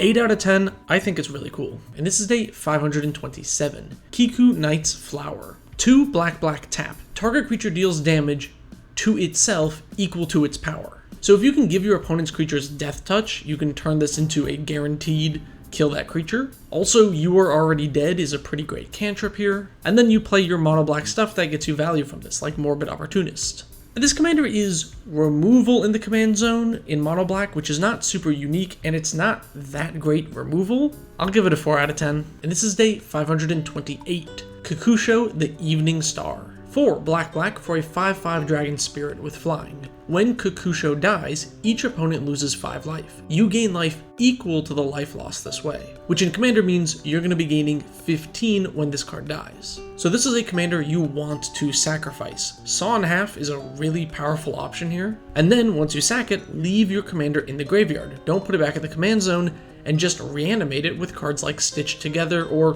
whatever other reanimation spell you prefer. Cauldron of Souls is another great way to get a ton of extra damage out of Kakusho. This commander is classic. It's one of the old school, powerful, high power commanders. It's not that these days, but it is still decently strong, and if you want to be sacking and looping your commander, this is one of the best options. 7 out of 10. And this is day 529. Kuro Pit Lord. 6 black for a 9/9 demon spirit. At the beginning of your upkeep, sacrifice Kuro unless you pay black.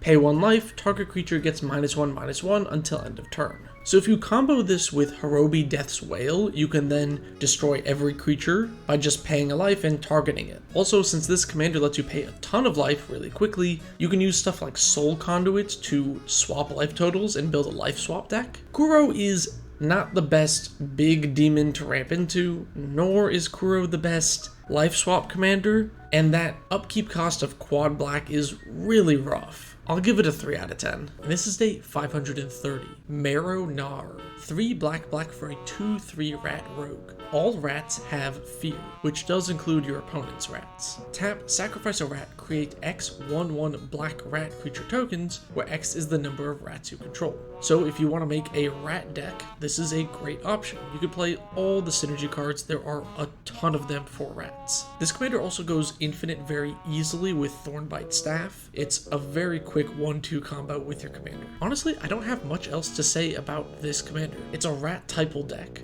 and it's pretty good for that. There's really nothing else to say here. 5 out of 10, and this is day 531. Myojin of Night's Reach. 5 black for a 5/2 spirit. When it enters the battlefield, it gets a divinity counter if you cast it from hand. It has indestructible as long as it has a divinity counter, and you can remove a divinity counter to make each opponent discard their hand. Since we're in mono black, you have access to a lot of the best tutors, which will allow you to get Netherborn Altar, which is a way to get your commander out of the command zone back to your hand so you can cast it and get the divinity counter. Ultimately, this is a lot of hoops to jump through just to build a Mind Slicer, when you can just tutor for the Mind Slicer and then sacrifice it pretty easily. As with all of the Myojins, I think they're kind of bad in Commander. Too many hoops to jump through for not enough value. 3 out of 10. And this is day 532. Saison, Perverter of Truth. 3 black for a 6/5 demon spirit. At the beginning of each player's upkeep, that player loses 2 life and draws 2 cards. So you can play cards like Underworld Dreams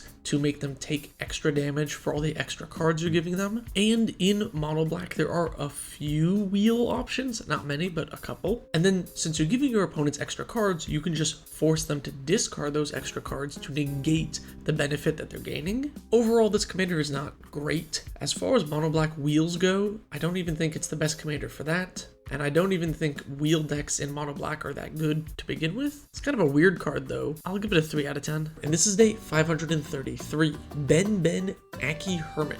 2 red for a 1/1 Goblin Shaman. Tap, Ben deals damage to target attacking creature equal to the number of untapped mountains you control. This sounds like a crazy, weird, wacky commander, and it is, and I absolutely love the card. I built a Ben deck for a while as mono red control. I'm a little biased here. I'm gonna give it a 5 out of 10, which might sound like a lot for this weird bad card, but hear me out. If you give the commander Death Touch, then any untapped mountain means it'll kill any attacking creature. You can just leave 1 mountain up, and your commander and people don't want to attack you. But then you can also attack with your own Stuffy Doll type effects, and then deal damage to it equal to the number of mountains you have, and you just left all your mountains untapped to deal a bunch of damage to it and hit your opponent. Plus, you could goad your opponent's creatures to force them to attack, and then you could kill them with a death touching Ben. And this is day 534. Brothers Yamazaki. 2 in a red for a human samurai 2/1 with Bushido 1. If there are exactly 2 permanents named Brothers Yamazaki on the battlefield, the legend rule doesn't apply to them. Each other creature named Brothers Yamazaki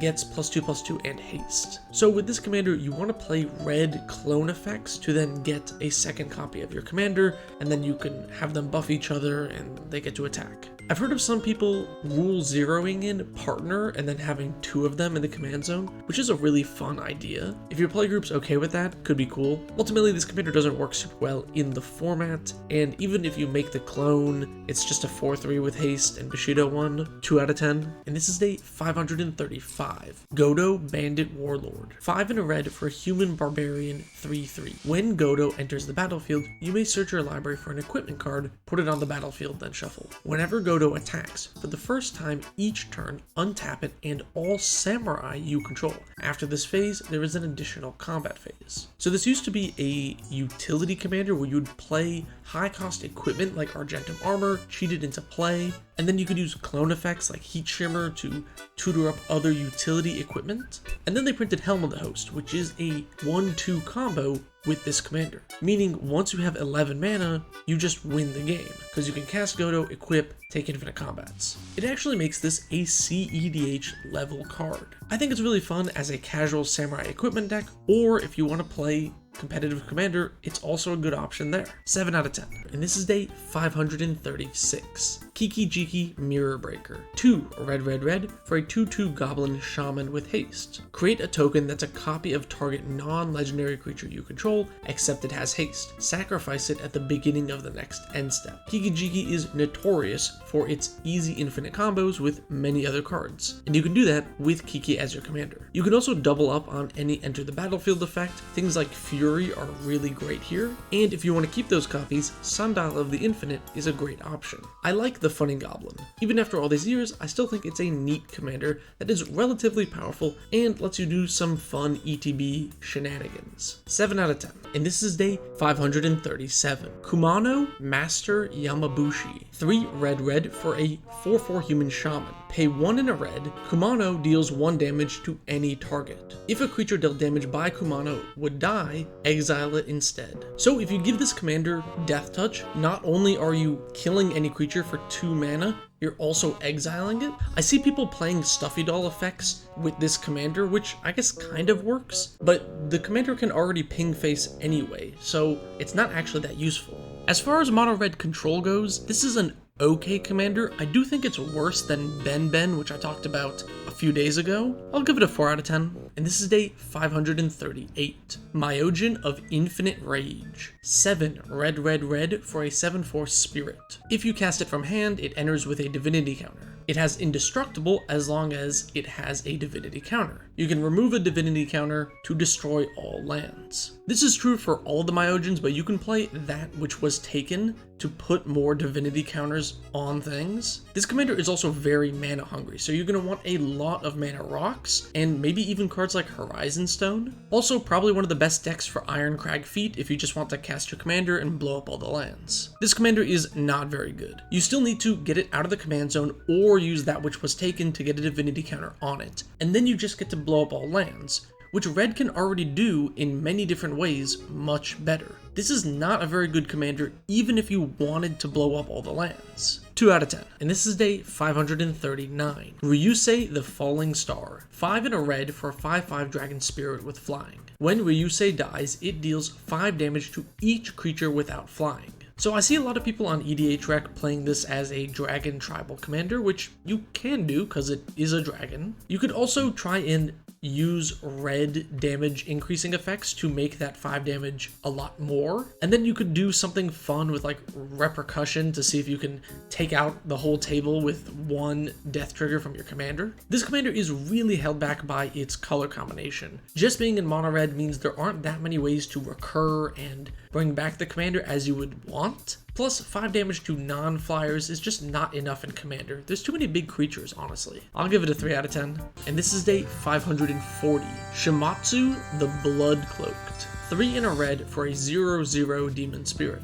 As it enters the battlefield, sacrifice any number of permanents. It enters the battlefield with that many +1/+1 counters on it. So with this commander, you want to go wide so that you have a lot of things to sacrifice and make your commander big. But because this commander lets you sacrifice any permanent, you can play cards like Prize Statue instead of just creatures. Another way to go with this commander is to play Threaten effects, because you can steal your opponent's creatures and then sack any number of them. This commander is kind of whatever, it just makes you really susceptible to spot removal, and you don't have the same sacrifice synergy that you do in black. If this was a Rakdos card, it would probably be a lot better. In mono red though, I'll give it a 3 out of 10. And this is day 541. Zozu the Punisher. Red red 1 for a 2/2 goblin warrior. Whenever a land enters the battlefield, Zozu deals 2 damage to that land's controller. The new Sunspine Lynx is a great addition to any Zozu deck. Also, the classic mana barbs if you want to go the burn land hate route. Don't forget to pack your deck with as many mana rocks and creatures that tap for mana as possible to avoid having to play so many lands. Also, since Zozu deals the damage, if you give it Infect with something like Grafted Exoskeleton, you can be giving poison counters, which is pretty fun. I actually used to play a Zozu deck. It's not great, but it is a good commander if you want to do the mono red burn you for your lands theme. I'll give it a 4 out of 10. And this is day 542. Azusa Lost But Seeking. 2 and a green for a 1/2 human monk. You may play 2 additional lands on each of your turns. So this is a mono green commander that wants fetch lands and ways to play lands from the graveyard so you can consistently get all 3 of your lands every turn. I would also recommend playing a lot of utility lands, because you're going to be able to play them easily and you'll probably have the mana to activate them. And then you can do whatever, it's mono green ramp. Pick any number of big creatures or spells and put those in the deck. Azusa is a very simple yet very powerful commander, even after all these years. 7 out of 10. And this is day 543.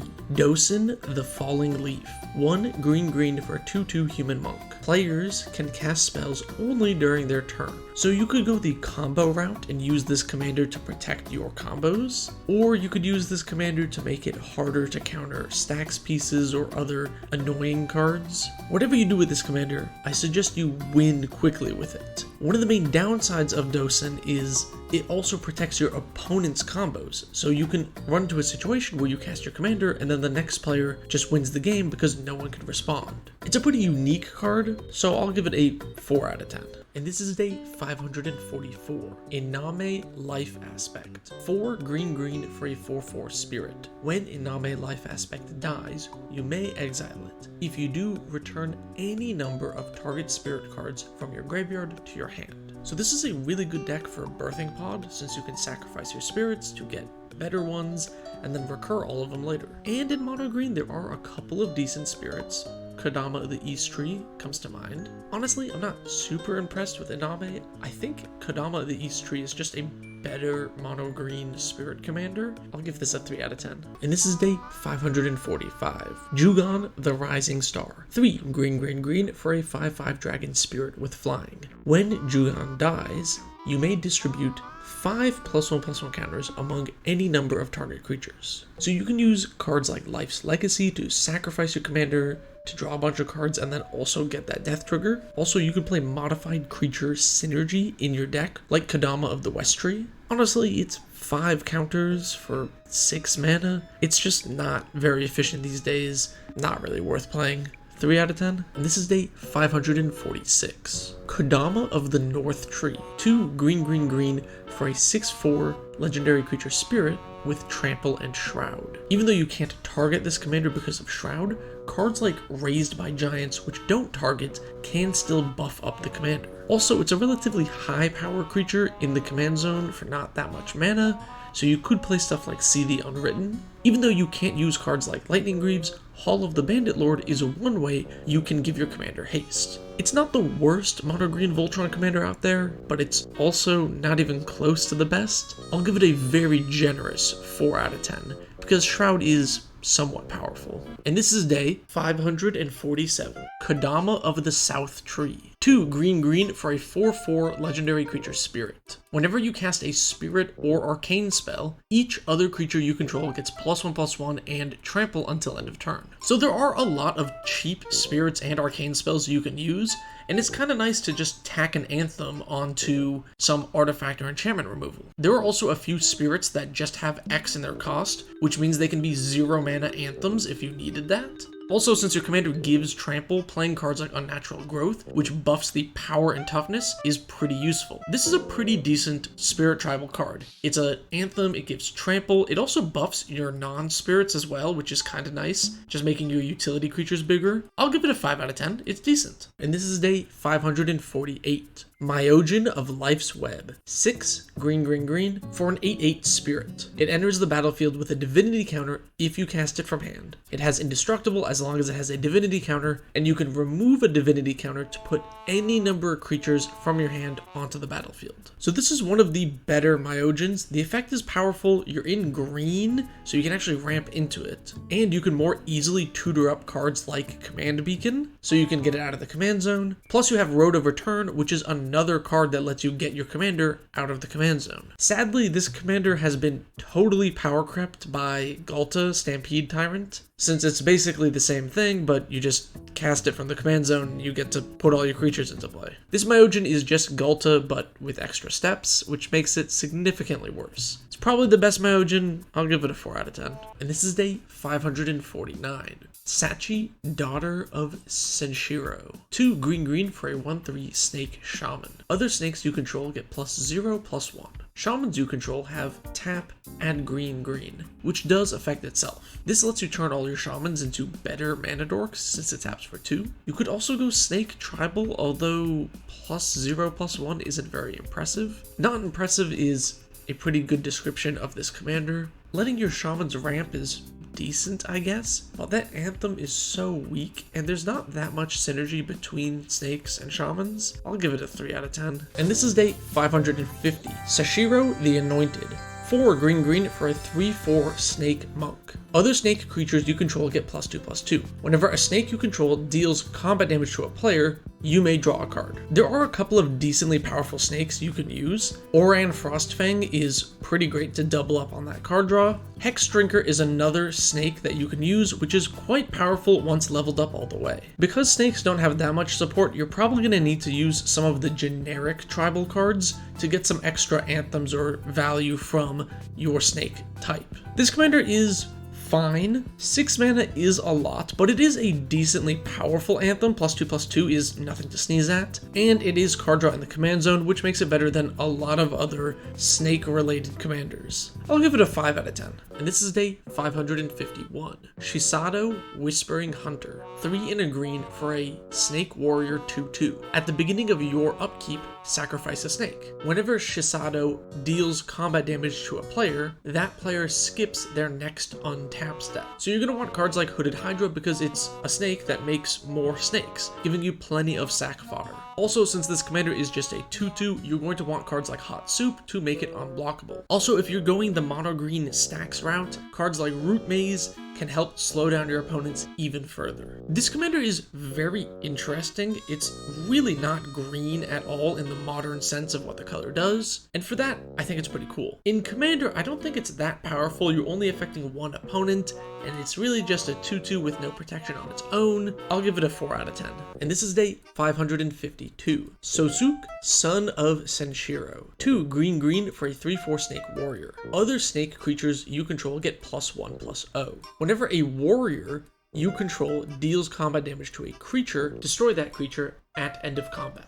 Unlike snakes, there are a lot of warriors in Magic, and a ton of utility ones as well, like Viridian Zealot is great removal, but in this case, it's also a 2/1 with Death Touch, essentially. You can also play Workshop Warchief, which is a newer warrior that is pretty powerful. With its blitz cost, it draws you a card and gets you a 4/4. Otherwise, this is a warrior typal deck. It kind of gives all your warriors Death Touch, which is decent for a lord, but that's all it is, decent. I'll give this one a 4 out of 10, and this is day 553. Hikori Dust Drinker. 2 white for a 2/2 spirit. Lands don't untap during their controller's untap steps. At the beginning of each player's upkeep, that player untaps a land they control. First off, that Secret Lair art is so sweet, I love it. So what do you do with this commander? You play Mana Rocks. If your lands aren't going to untap, don't play as many lands. Jam all the Mana Rocks you can. Also, I would play some Pillow Fort effects, things like Crawl Space, since as soon as everybody sees your commander, they're going to be charging in at you. This is pure mono white stacks. You disrupt their mana, you use Mana Rocks to play creatures that disrupt them further, and you attack with those creatures. Very simple game plan, very clean, one of the most iconic stacks commanders out there. It has been way power crept by other stacks commanders at this point. I'll give it a 5 out of 10 though. It's an iconic card. And this is day 554. Kentaro the Smiling Cat. White and 1 for a 2/1 Human Samurai. With Bushido 1, and you may pay X rather than the mana cost for samurai spells you cast, where X is that spell's mana value. So it kind of turns your samurai into generically costed spells instead of having any white pips, which means cost reducers like Semblance Anvil become much better, since you can eliminate the white mana need and then cast stuff for free if you have enough cost reducers. This also lets you get into some loops with Cloudstone Curio, and you can kind of go mono white storm. This commander is interesting. You can definitely build it as a really jank samurai storm deck, which is cool that you could do such a thing, but it's really hard to set up, really hard to get going. I'll give it a 3 out of 10. And this is day 555. Opal Eye Konda's Yojimbo. White 1 for a 1/4 Fox Samurai. It has Bushido 1 and Defender. Tap, The next time a source of your choice would deal damage this turn, instead the damage is dealt to Opaleye. Pay white and 1, prevent the next 1 damage that would be dealt to Opaleye this turn. So if you give your commander Indestructible, you don't have to pay any extra mana to prevent the damage, you can just redirect all the damage. Also, if you're able to reduce the amount of damage coming at you with stuff like Sphere of Safety, your commander can pretty much block the rest of it. This is a pretty mana-hungry commander if you don't have Indestructible, so something like Extra Planar Lens could be a really great add. As far as mono-white Pillow Fort goes, it's kind of mid. I think this card is interesting and unique in the way it defends you, but it's just not very powerful. It's pretty slow. 4 out of 10. And this is day 556. Oyobi Who Split the Heavens. 6 and a white for a 3/6 spirit with flying. Whenever you cast a spirit or arcane spell, create a 3/3 white spirit with flying. So there are a couple of decent utility arcane spells like Ethereal Haze, which is a fog, and then in mono white you have access to lots of token synergy cards like Caretaker's Talent, which is such a good card. And then you want to follow up with a couple of other good spirits. Ao the Dawn Sky is a great option. This commander is decent, except the 7 mana cost. If this card was like 2 mana less, it would be a pretty fun, decently strong commander, but at 7 mana, oof. I'll give it a 4 out of 10. The 3/3s with flying are decent. And this is day 557. Patron of the Kitsune. 4 white for a 5/6 spirit. It has Fox Offering, meaning you can sacrifice a fox to cast this at instant speed and reduce the cost. And then it says, whenever a creature attacks, you may gain 1 life. So because this is multiple instances of life being gained, a card like Heliod's Sun Crowned is really good here, since it doesn't care about how much life you gain, just the fact that you gain life. And then, as a life gain deck, you can play stuff like Felidar Sovereign as your win condition. This commander is hard to attack into, so if you also double up with any Pillow Fort effects, it can make you really hard to take out via combat damage. This is a decent life gain commander. It's really good for all of those effects that want multiple instances of gaining life, and if you want to play mono white life gain, it's not bad. I wish Fox Offering was some other ability that made it better, but 5 out of 10. And this is day 558. Yomiji Who Bars the Way. 5 white for a 4/4 spirit. Whenever a legendary permanent other than Yomiji Who Bars the Way is put into a graveyard from the battlefield, return that card to its owner's hand. Unsurprisingly, there are some combos you can do with this. If you have a low-cost legendary creature like Hope of Girapur and Astronaut's Altar, you can then get infinite mana. You can also play this as like mono-white Legends Matters and play legendary creatures that sacrifice themselves like Lieutenant Kurtar. Mono-white Legends Matters doesn't really have that much support. There's a couple of Orzhov cards, but you miss out on a lot of those. This is really better in the 99 unless you want to go combo, in which case there are better combo commanders in the colors. 7 mana is just a lot. It's a cool, unique card, so I'll give it a 4 out of 10. And this is day 559. Chisei Heart of Oceans. 2 blue for a 4/4 flying spirit. At the beginning of your upkeep, sacrifice it unless you remove a counter from a permanent you control. So this commander works great with cumulative upkeep cards because you can remove the time counters so that cost doesn't end up going too high. Also, you can remove counters from sagas to reuse the abilities multiple times. This commander also works really well with cards like Decree of Silence that get counters and sacrifice when they have a certain amount. This is a pretty unique card. It's really interesting for cumulative upkeep and sagas, and if you wanted to go mono blue enchantments with like a saga theme, this is probably the best option, although there's not a deep pool of cards to use to make that theme. I'll give it a 5 out of 10. It's pretty cool. And this is day 560. Higuru the Still Wind. 3 blue for a 3/4 human ninja. It has, whenever he deals combat damage to a player, you may search your library for a ninja card. Reveal it, put it in your hand. You can also pay 2 and give target ninja unblockable for a turn. He also has ninjutsu for 2 blue. One of the cool things about that search ability is after you deal damage and tutor up a ninja, when you're in the end of combat step, you could actually activate that new ninja's ninjutsu ability and swap it in play for your commander. So this commander is a ninja typal deck. You want to play Ninja of the Deep Hours and other support cards. Also, cheap, unblockable, or flying creatures are great here, allowing you to attack and trigger that ninjutsu. Also, if you have a bunch of unblockable creatures, things like Scythe Claw, which cut your opponent's life total in half, are pretty great. This commander's decent if you want to go mono blue ninjas. I'll give it a 4 out of 10. And this is day 561. Kira Great Glass Spinner. Blue 1 for a 2/2 spirit. It has flying, and creatures you control have, whenever this creature becomes the target of a spell or ability for the first time each turn, counter that spell or ability. So this is a creature-focused blue deck. You want to play cards like Teferi, Mage of Zhalfir,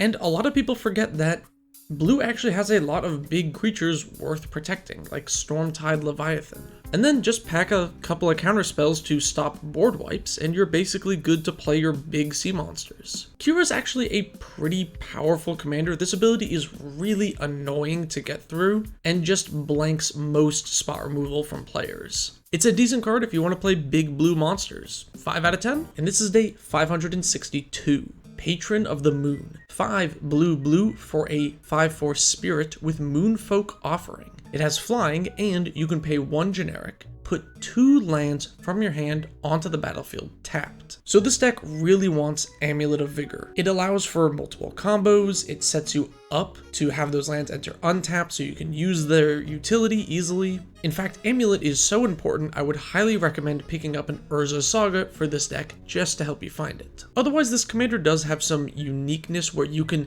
utilize cards like Thwart and pay the bouncing lands to your hand cost very easily since you can put them back into play. Other than that, it's kind of not great for mono blue ramp since this is a 7-drop and you want your ramp to be earlier. I'll give it a 5 out of 10 for being an interesting card. And this is day 563. Tomorrow, Azami's Familiar. 5 in a blue for a 1/5 spirit. If you would draw a card, look at the top 3 cards of your library instead. Put one of those into your hand and the rest on the bottom in any order. This commander works great with long-term plans, which puts a card 3rd from the top of your deck, so the next time you draw, you could grab the card. Also, this commander breaks parity with other replacement draw effects like Possessed Portal that stops players from drawing cards. And then the rest of the deck is just mono blue good stuff. It makes your card draw better. This commander is interesting when paired with certain other stacks pieces, although it is held back by being 6 mana. It's a neat, unique card that's not super powerful. I'll give it a 4 out of 10. And this is day 564. Ink Eyes Servant of Oni. 4 black for a 5/4 rat ninja with ninjutsu for 3 black. You can also pay black and 1 to regenerate Ink Eyes. Ink Eyes also says whenever it deals combat damage to a player, you may put target creature from their graveyard onto the battlefield under your control. Since you can't ninjutsu from the command zone, you want to play cards like Whisper Silk Cloak to protect your commander and give it unblockable. And then you could play mono black discard cards like Bottomless Pit to get those powerful creatures into your opponent's graveyard. I know it's not exactly the same, but I do feel like this commander has been power crept by Nashi Moonsage. And because of how clunky it is with ninjutsu not even working from the command zone, it's just not a great commander. I'll give it a 4 out of 10. And this is day 565. Kyoki Sanity's Eclipse. 4 black for a 6/4 demon spirit. Whenever you cast a spirit or arcane spell, target opponent exiles a card from their hand. So this lets you turn mediocre arcane spells into much better ones. Forcing an opponent to exile a card from hand can be really annoying for them. And there are a couple of decent spirits in the colors like Cryptghast. It is awkward that this commander doesn't work with things like Geth's Grimoire because you're not making them discard, they're exiling instead. If you wanted to do some intersection of spirits and discard, I guess this is the best commander for that. Otherwise, it's not the best spirit commander in the colors and it's not the best discard commander in the colors. I'll give it a 4 out of 10. And this is day 566. Patron of the Nezumi. 5 black for a 6/6 legendary spirit. It has Rat Offering, and whenever a permanent is put into an opponent's graveyard, that player loses 1 life. I see a lot of people online playing this as Rat Tribal, which isn't great because the commander is not a rat, it's just a spirit. I guess you get extra added benefit from using removal because then they lose extra life, but that's about it. This commander is honestly pretty bad. I'll give it a 2 out of 10. And this is day 567.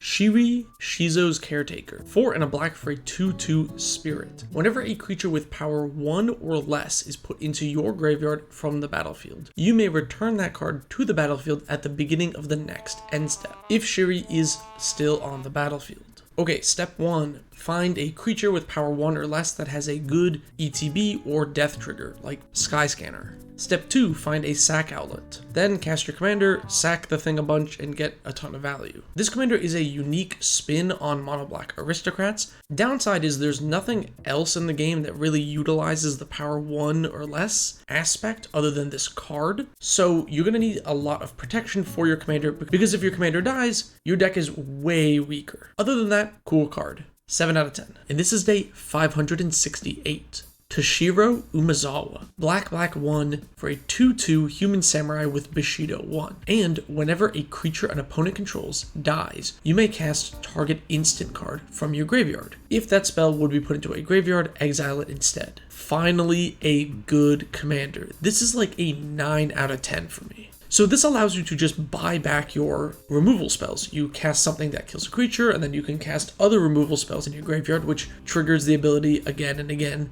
But I love that it's not just kill spells, right? It's any instant. So you can play a bunch of black utility instants like Cremate. And then as your win con, it's really easy to tie in the Spellslinger stuff with instants and sorceries that reanimate creatures from any graveyard, allowing you to steal the biggest, baddest things you kill from your opponents. I played this as my commander for a while, and other than graveyard hate, it's pretty powerful and pretty consistent, and this is day 569. Yukora the Prisoner. 2 black for a 5/5 demon spirit. When it leaves the battlefield, sacrifice all non-ogre creatures you control. So outside of flavor reasons, this isn't even a good ogre commander, because it doesn't sacrifice all non-ogres, it makes you lose all of your non-ogres. It doesn't even affect your opponents. I guess it sets you up for a living death, but there's a million better ways to do that in mono black. I'm giving this a 2 out of 10, and I feel like that's pretty generous. And this is day 570. Fumiko the Lowblood. 2 red for a 3/2 human samurai. Fumiko has Bushido X, where X is the number of attacking creatures. Creatures your opponents control attack each combat if able. So this commander works really well with Rite of the Raging Storm, since the 5/1 doesn't actually have to attack normally. And then, since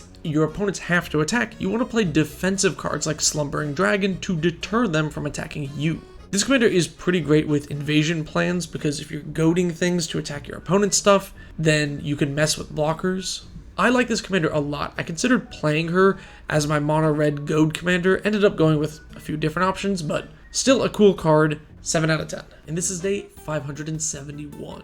Heartless Hidetsugu. 3 red for a 4/3 ogre shaman. Tap. Hidetsugu deals damage to each player equal to half that player's life total, rounded down. So this commander works hilariously with damage doublers, taking players down to either 0 or 1 life. This is also a deck where you really want haste. Nobody's gonna let you just untap with your commander casually. Also, perhaps one of the best decks for anti-bile to be in the 99 of. This commander is very red. It is pure mono red super burn. One of the few ways to really chunk everyone's life total in the format. And I think it's very cool. 7 out of 10. And this is day 572. Ishi Aki Crackshot. Red and 1 for a 1/1 Goblin Warrior. Whenever an opponent casts a spirit or arcane spell, it deals 2 damage to that player. This is an easy 1 out of 10. Might be one of the worst commanders I've ever rated. It is almost always going to be a 2-mana 1/1 with no relevant text. Don't play this as your commander. And this is day 573. Manichi the Fevered Dream. 2 and a red for a 1/2 spirit. You can pay red and 1, switch each creature's power and toughness until end of turn. One of the best cards in this deck is Belby's Armor, which lets you pay X tap, give a creature -X plus X, so you can get their power to 0 and then swap the power and toughness to kill a creature. You can also use equipment that give +0 plus a bunch to buff the toughness of your creatures a lot, and then put those on cards like Dreadhorde Arcanist that care about power, and then swap them and attack with those. If that sounded like a convoluted way to get value, that's because it is. This card is weird and jank and uses a lot of very specific cards, and it's not very good. But it is really unique, and there isn't another card that lets you swap power and toughnesses as easily as this one. And just for that, I gotta give it at least a 4 out of 10. And this is day 574, Patron of the Aki. 4 red for a 5/5 spirit. It has Goblin Offering, and whenever it attacks, creatures you control get +2/+0 until end of turn. So this does synergize somewhat well with goblins, because goblins like to go wide, and this is an anthem when you attack. Although goblins are really spoiled for choice when it comes to commander options, they have so many, it's such a supported tribe. This commander is okay as a generic mono red go wide commander, but if you can do that and not go goblins, I actually think there are better options, and if you are going to go goblins, there are definitely better options. I'll give it a 3 out of 10. And this is day 575. Iseo Enlightened Bushi. 2 and a green for a 2/1 human samurai. This spell can't be countered. Bushido 2, and you can pay 2 regenerate target samurai. You might initially think this is a samurai typal deck, but I think it's actually better to just suit the commander up and have it regenerate itself. This way you can play a Voltron game plan and your commander is uncounterable plus has built-in protection. Is this better than Thrun, who also has hexproof? No, not really. But it's not that much worse than Thrun, so I gotta give it like a 5 out of 10. And this is day 576. Iwamori of the Open Fist. 2 green for a 5/5 human monk with trample. When he enters the battlefield, each opponent may put a legendary creature from their hand onto the battlefield. You know, when I was first reading this card, I thought it said each player, not each opponent, and I was brewing up some really cool stuff. And then when I went to reread him, I realized how horribly lame this card is. 1 out of 10. So disappointing. And this is day 577. Kodama of the Center Tree. 4 and a green for a star spirit. Its power and toughness are equal to the number of spirits you control. Kodama of the Center Tree has Soul Shift X, where X is the number of spirits you control. So you want to play a lot of like cheap, low-cost spirits so that you can have many of them in play. Alternatively, you can use stuff like Maskwood Nexus to turn other good green creatures into spirits. Ultimately, as far as green commanders that just get big, this doesn't get that big, and Soul Shift is just not as impactful as any other keyword really. I'll give it a 3 out of 10. And I'm taking a break from Kamigawa for number 578. The Lord of Pain. 3 black-red for a 5/5 human assassin. It has Menace, your opponents can't gain life, and whenever a player casts their first spell each turn, choose another target player. Lord of Pain deals damage equal to that spell's mana value to the chosen player. So because the commander does the damage itself, things like Grafted Exoskeleton will allow you to deal poison counters. Also, if you have a Grafted Exoskeleton, a card like Volcanic Salvo is a one-shot kill, because Lord of Pain only cares about the mana value, not how much mana you actually spent on it. Also, X spells are pretty great here because you can ramp up the number and do a ton of damage late game. This commander looks like a ton of fun to brew around, and I'm excited to try it out. 8 out of 10. And this is day 579. Patron of the Orochi. 6 green for a 7/7 spirit. It has Snake Offering and tap. Untap all forests and green creatures, activate only once each turn. So I wouldn't lean too heavily into the snake thing. Yes, it does let you flash in the commander, which is useful, but there aren't that many good snake cards. What you really want to do with this deck is turbo ramp out your commander and just use it as a mana doubler. And then play like big green X spells so you can dump all that mana you double into a Genesis wave. Also, creatures that tap for a lot of mana, like a Karametra's Acolyte, can be pretty powerful since you're untapping your green creatures. Is this the best mono green super ramp commander? Not really. But as far as one of these crummy Kamigawa legends goes, it's actually pretty good. I'll give it a 5 out of 10. And this is day 580. Sakiko, Mother of Summer. 4 green for a 3/3 snake shaman. Whenever a creature you control deals combat damage to a player, add that much green until end of turn. You don't lose this mana as steps and phases end. So with this commander, you want to play evasive, hard to block creatures.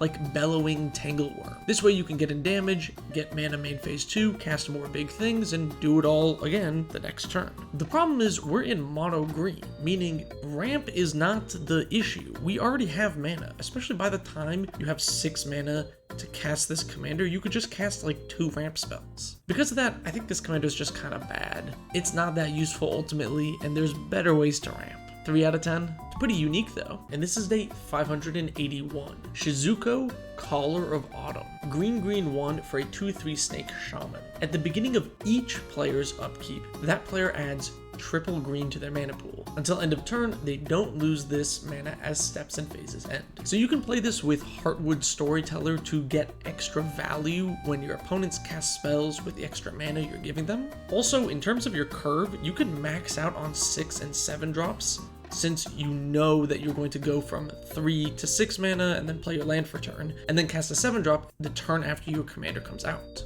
You can also play cards with activated abilities, so you always have something to do with that extra mana. This commander is pretty strange. It's group hug, but there are ways to take advantage of it, and it's a pretty weird, unique effect. I'll give it a 5 out of 10. It's not super powerful, but if you build around it, there are interesting things you can do. And this is day 582. Celestial Kirin. 2 white for a Kirin spirit with flying, and whenever you cast a spirit or arcane spell, destroy all permanents with that spell's mana value. So the most powerful thing you can do with this is to cast a 0 mana spirit, because then it'll destroy all 0 cost permanents, which includes lands. And then if you're playing a bunch of cheap spirits, I guess you can play stuff like Bygone Bishop. It also buffs up your arcane spells, so it also destroys 3 mana creatures if you cast a clean fall. Overall, this isn't a great stacks commander in mono white, nor is it a super good spirit commander either.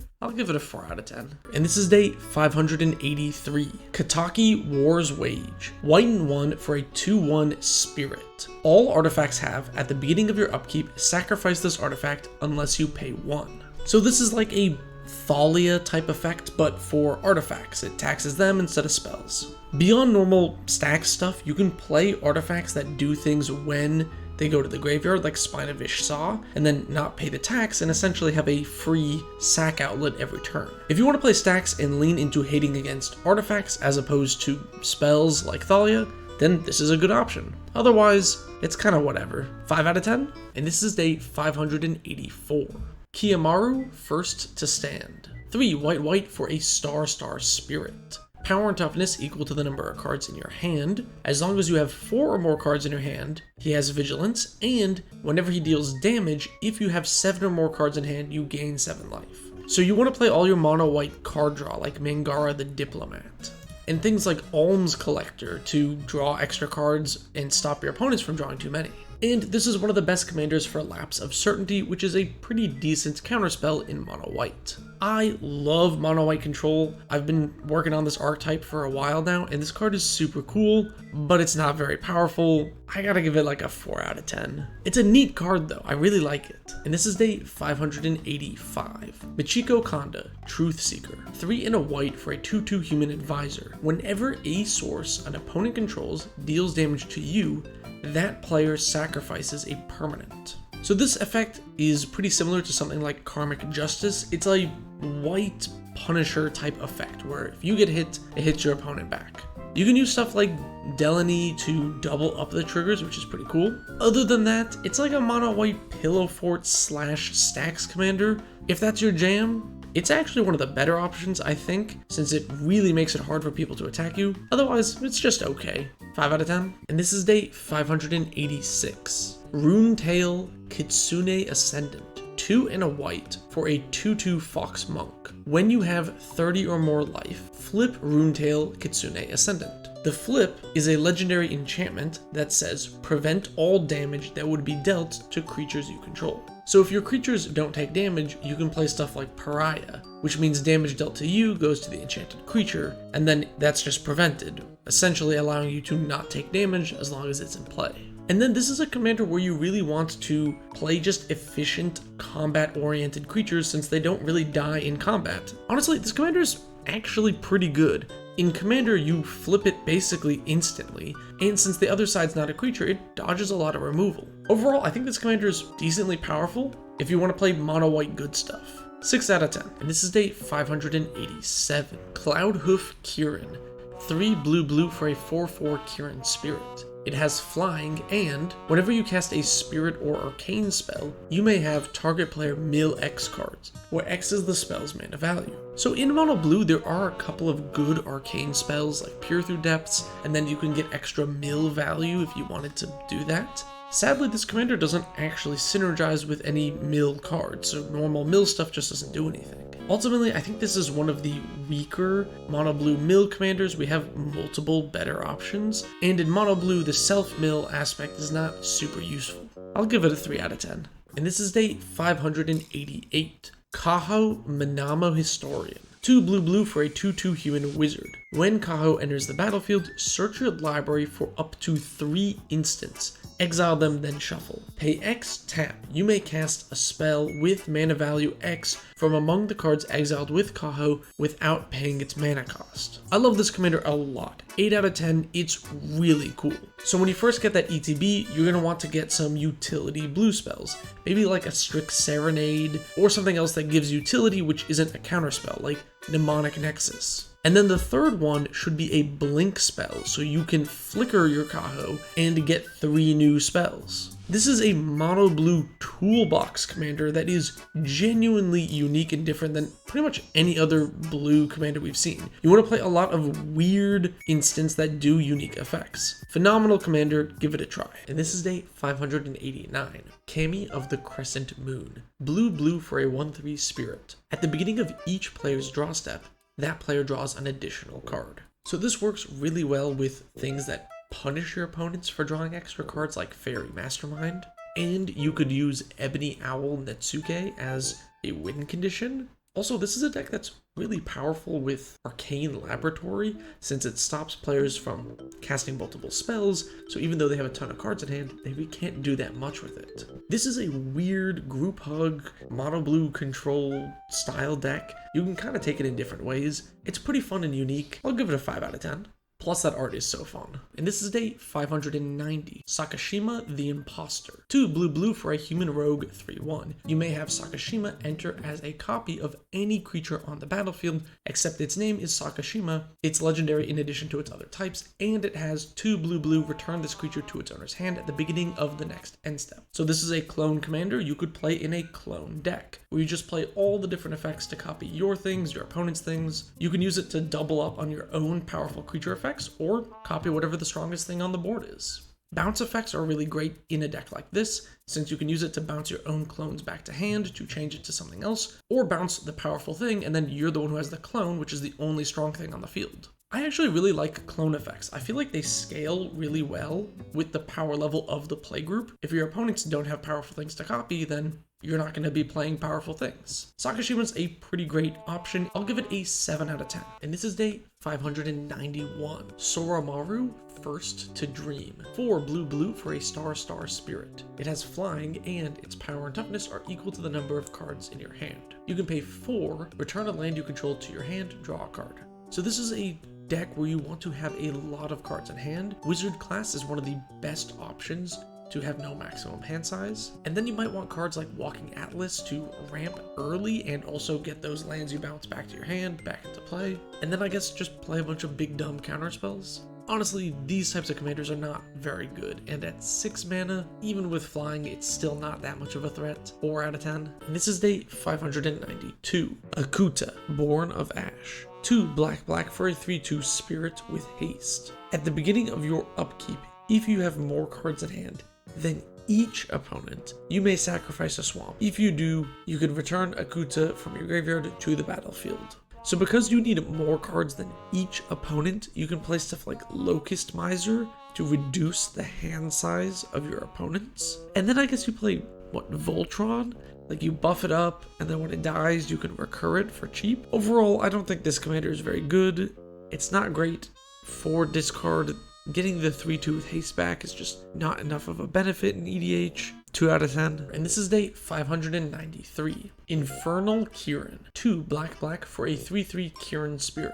It has flying, and whenever you cast a spirit or arcane spell, target player reveals their hand and discards all cards with that spell's mana value. So this lets your utility arcane spells like Rend Flesh just yoink every 3-drop from your opponent's hand. And if you combo this with some discard synergy, you can get a ton of extra value from that effect. Plus, Mono Black does have a couple of decent spirits that you can use. As far as one of these cast a spirit or arcane spell commanders goes, this one's actually pretty good. Turning a random crappy spirit into a double Thoughtseize is actually pretty powerful. I'll give it a 5 out of 10. This is day 594 of me rating every legendary creature. Kagamaru, First to Suffer. 3 black for a star demon spirit. Power and toughness equal to the number of cards in your hand, and you can pay a black. Sacrifice it. All creatures get -X until end of turn, where X is the number of cards in your hand. So with cards like Necropotence and the likes, you can keep a ton of cards in your hand and easily have this instant speed board wipe active almost all the time. And if you don't want to keep recasting your commander after sacrificing it, play reanimation effects like Shallow Grave. Also, if you're going to be paying life to draw a ton of cards, things like Ivory Tower could help out. This commander is actually decently powerful, and instant speed board wipe is pretty good, even though it is conditional. Overall, if you want to play Mono Black Control, it's not a bad option. I'll give it a 6 out of 10. And this is day 595. Kuon, Ogre Ascendant. Black for a 2/4 Ogre Monk. At the beginning of the end step, if 3 or more creatures died this turn, flip Koan. And the flip side is a legendary enchantment, which has at the beginning of each player's upkeep, that player sacrifices a creature.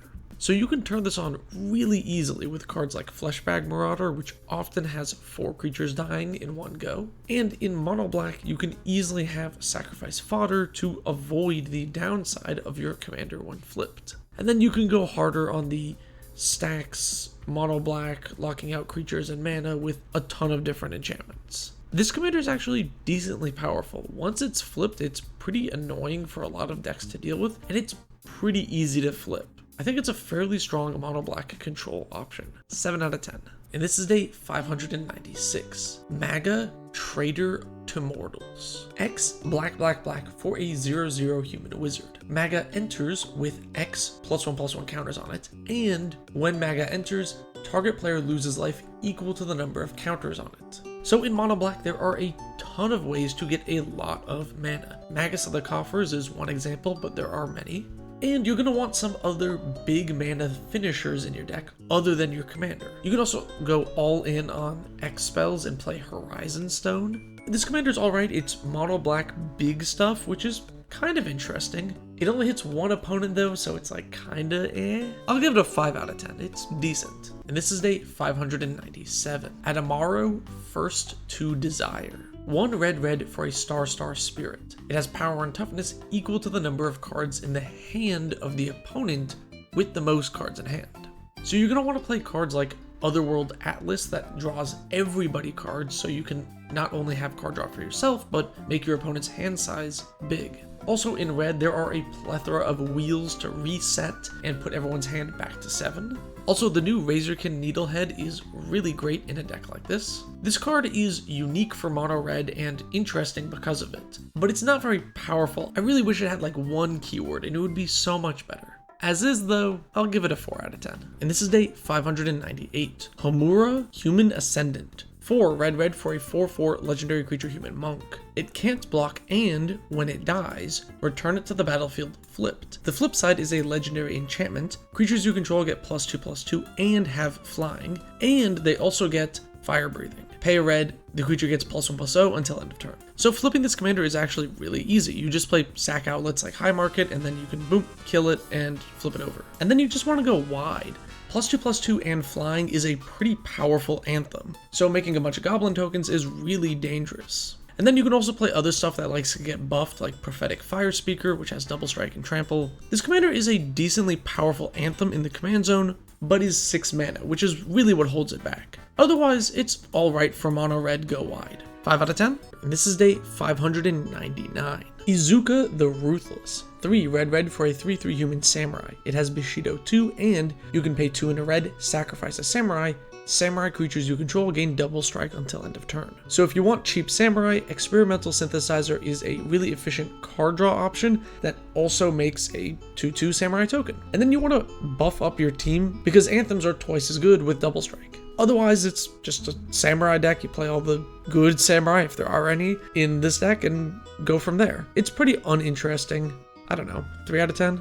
This is day 600 of me rating every legendary creature ever. Jawari, the Earth Aflame. 3 red for a 3/3 legendary spirit. You can pay red and X, and Jawari deals X damage to target creature without flying. You can also channel it for red X to deal X damage to each creature without flying. So if you play stuff like Braid of Fire to get a lot of mana, you can then at instant speed actually use it. And then you can just blast your own Brash Taunter effect to deal damage to your opponents. Also, if you give the commander lifelink or death touch, that still works because the commander deals the damage. This is a decent option for mono red control. There are a few commanders like this that you can ping, so you give them death touch and you just ping down different things. It's alright.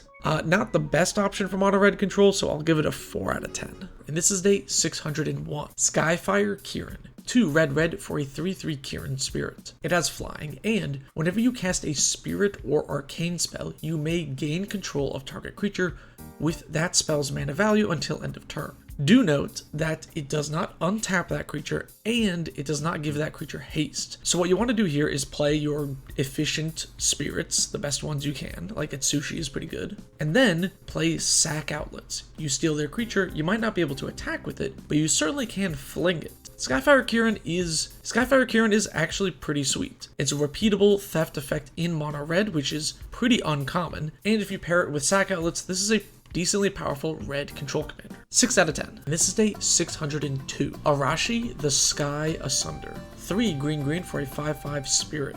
You can pay green and X to deal X damage to target creature with flying. And it has channel, green X, discard it, deal X damage to each creature with flying.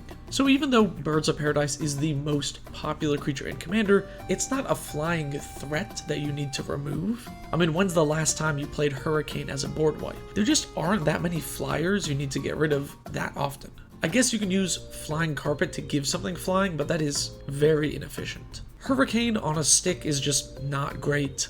I'll give it a 2 out of 10. This is day 603. Ayumi, the Last Visitor. 3 green for a 7/3 spirit with legendary Landwalk. So if your opponent plays a Gaia's Cradle, you can swing in for 7 unblockable damage. And that's like about it. Even if it was a 5 mana 7/3 with straight up unblockable, it wouldn't be a great commander. And considering it's worse than that, I'll give it a 1 out of 10. I really don't think it even deserves the 2. Cool art though. And this is day 604. Bounteous Kieran. 5 green for a 4/4 Kieran spirit. It has flying, and whenever you cast a spirit or arcane spell, you may gain life equal to that spell's mana value. So you can jam your deck with a bunch of spirits and gain quite a bit of life with this commander, especially if you ramp. The problem is, outside of artifacts, there aren't too many life gain payoffs in mono green. I guess you get Prized Pig, but it's not even that good of a payoff. I feel like this commander would be a lot better if it just had one more color. As is, I'll give it a 3 out of 10. And this is day 605. Masumaru, First to Live. 3 green for a star spirit. It has power and toughness equal to twice the number of cards in your hand.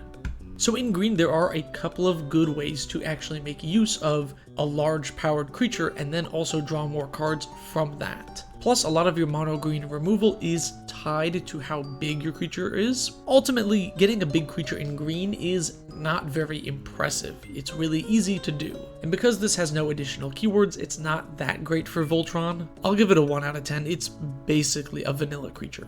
And this is day 606. Reki, the History of Kamigawa. 2 and a green for a 1/2 human shaman. Whenever you cast a legendary spell, draw a card. Luckily in mono green, there's actually some decent legendary tribal support, like Time of Need to tutor up any legend you need, or the new Delighted Halfling to make your legends uncounterable. And then this deck is pretty simple. You just jam all the good legendary mid-range value cards that they've printed since they started focusing on Commander, and you have a pretty good mono green deck. This commander is card draw in the command zone, making it relatively powerful. That being said, it is very one note, but I suppose that note is something not many other cards do. With all of that said, I will give this a 5 out of 10. It's probably better in the 99. And this is day 607. Sasaya Orochi Ascendant. 1 green for a 2/3 snake monk. Reveal your hand. If you have 7 or more lands in your hand, flip her. And then the flip side says whenever a land you control is tapped for mana, add an additional 1 mana for any type that land could produce for each other land you control with the same name. So if you have 8 forests, each forest will tap for 8 mana. So you want to play cards like Nissa's Pilgrimage as ways to fill your hand with tons of lands. And once you flip your commander, you'll have so much mana, you're going to want places to dump it. X spells are a great option. Also, you can play Helix Pinnacle in this deck, which is a very funny win con. This commander is a lot stronger than it might initially read. I know you have to fill your hand with lands, but once you flip it, it is tremendously powerful. I got a patron of mine that does play this as their commander, and it's so cool. 7 out of 10. And this is day 608. Seki Season's Guide. 5 green for a 0/0 spirit. It enters with 8 counters, and if it would be dealt damage, instead you prevent that and remove that many counters. And you make that many 1/1 spirits. And then you can sacrifice 8 spirits to return it from your graveyard to the battlefield. So using the card 1 with Kami, you can go infinite in a couple of different ways. Outside of that, your commander is decently big as an 8/8,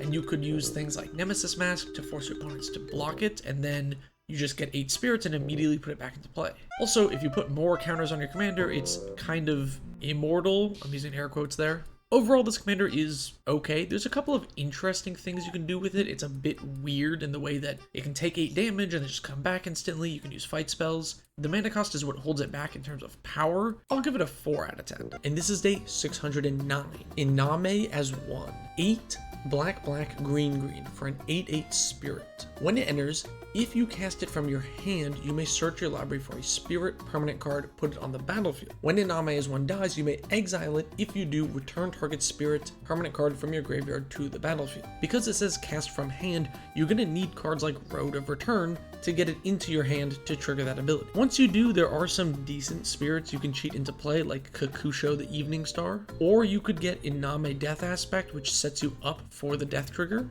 This commander's mana cost is enormous, and you need to get it out of the command zone. Once you have it in play,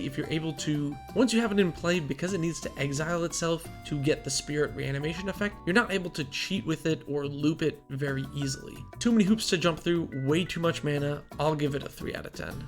And this is day 610. Argus Kos, Wojek Veteran. 3 red for a 3/3 human soldier. Whenever he attacks, attacking red creatures get +2/+0, and attacking white creatures get +0/+2. He does buff himself, which is pretty sweet. And then if you play other white and red creatures, you can give them +2/+2. This is really great with cards like Blade Historian, which not only is Boros, but also gives your team double strike. These days, there are better attacking commanders in these colors. So sadly, even though this is our first video outside of Kamigawa in a long time, it's really only a 3 out of 10. I appreciate that he wants you to play multicolored creatures. It's cool, but it's just Boros turn things sideways at the end of the day. And this is day 611. Chorus of the Conclave. 4 white for a 3/8 Dryad. It has Forest Walk, and as an additional cost to cast creature spells, you may pay any amount of mana. If you do, that creature enters with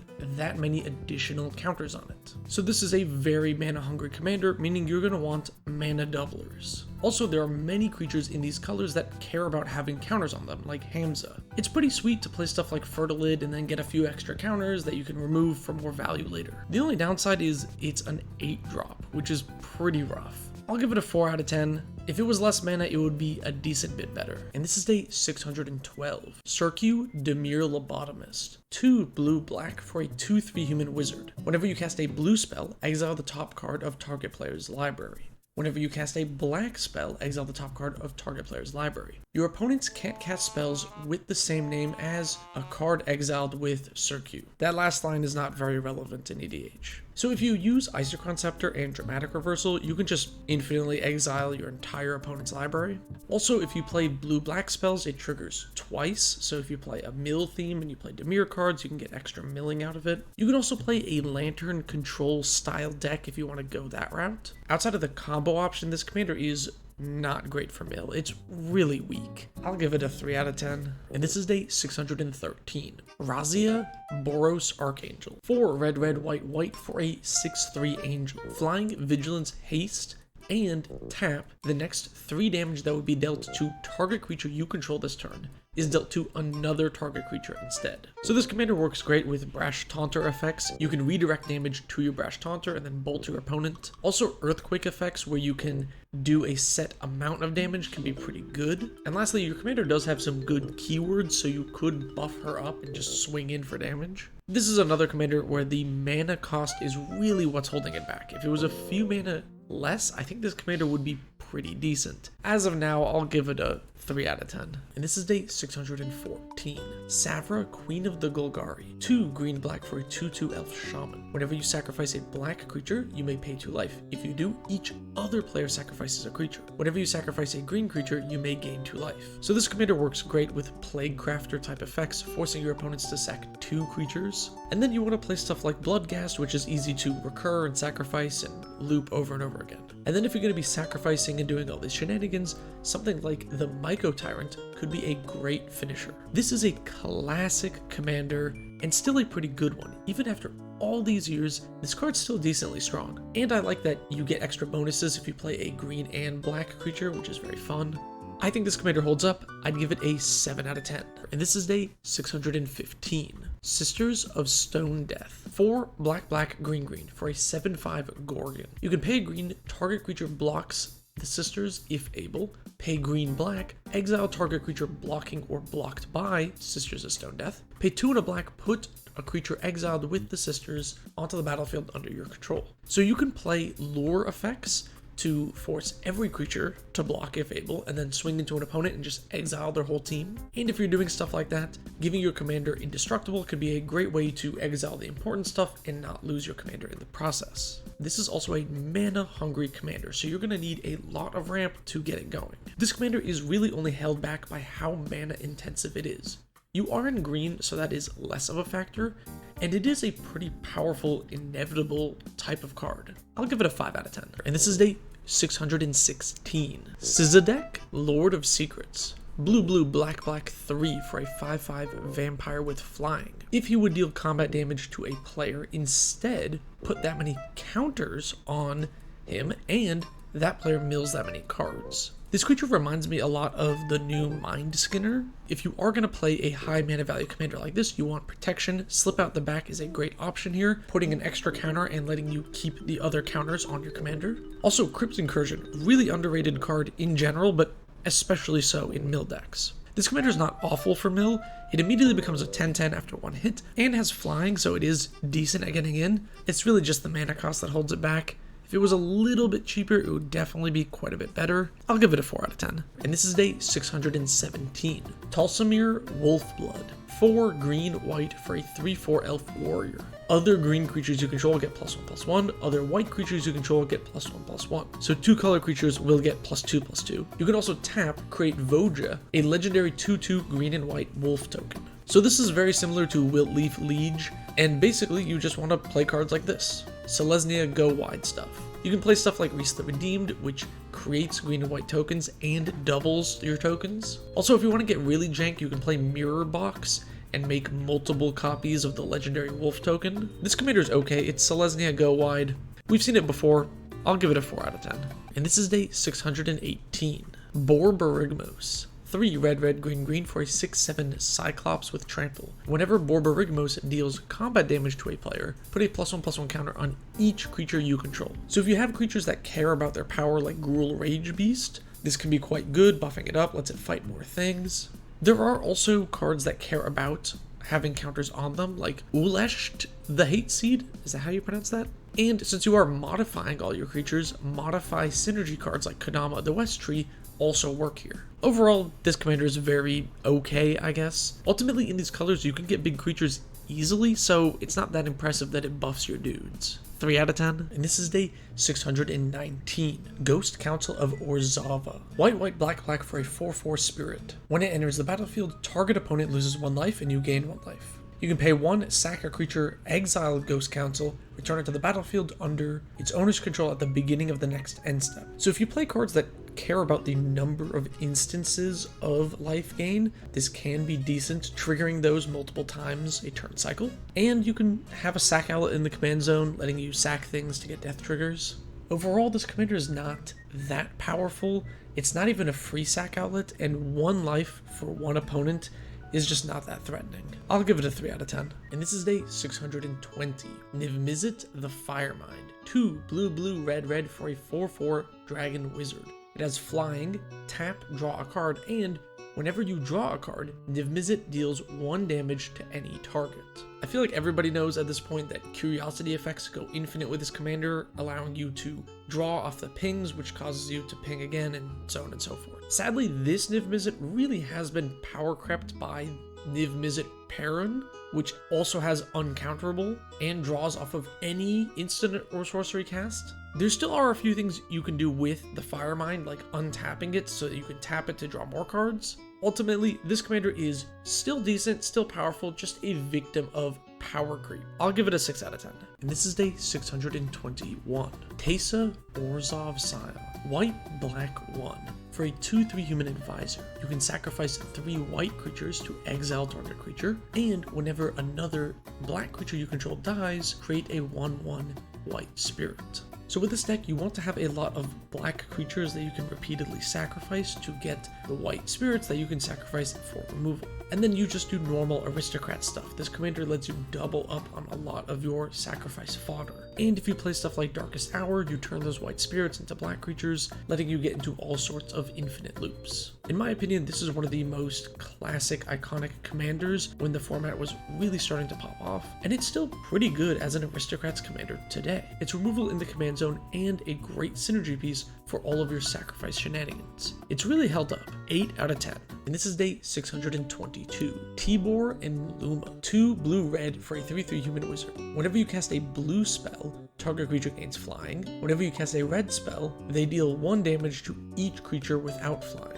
So the best thing to do with this commander is give it Death Touch with something like Basilisk Collar. Then play a blue and red spell, which triggers both of their abilities, and you can stack it however you want. Your commander gives itself flying and then deals 1 damage to each non-flying creature, but because it has Death Touch, it just clears the whole board. And then you just play Is It Flyers that care about instants and sorceries like Crackling Drake, and you have a pretty powerful control deck. Being able to just clear the whole board at instant speed for casting a 2-color instant is quite good. 7 out of 10. And this is day 623. Ulhasht the Hate Seed. 2 red-green for a 0/0 Helion Hydra. It enters with a +1/+1 counter for each other red creature you control and each other green creature you control. If a creature is red and green, it does count for 2. Then you can pay 1, remove a +1/+1 counter, and have it deal 1 damage to target creature, or make a 1/1 Saproling.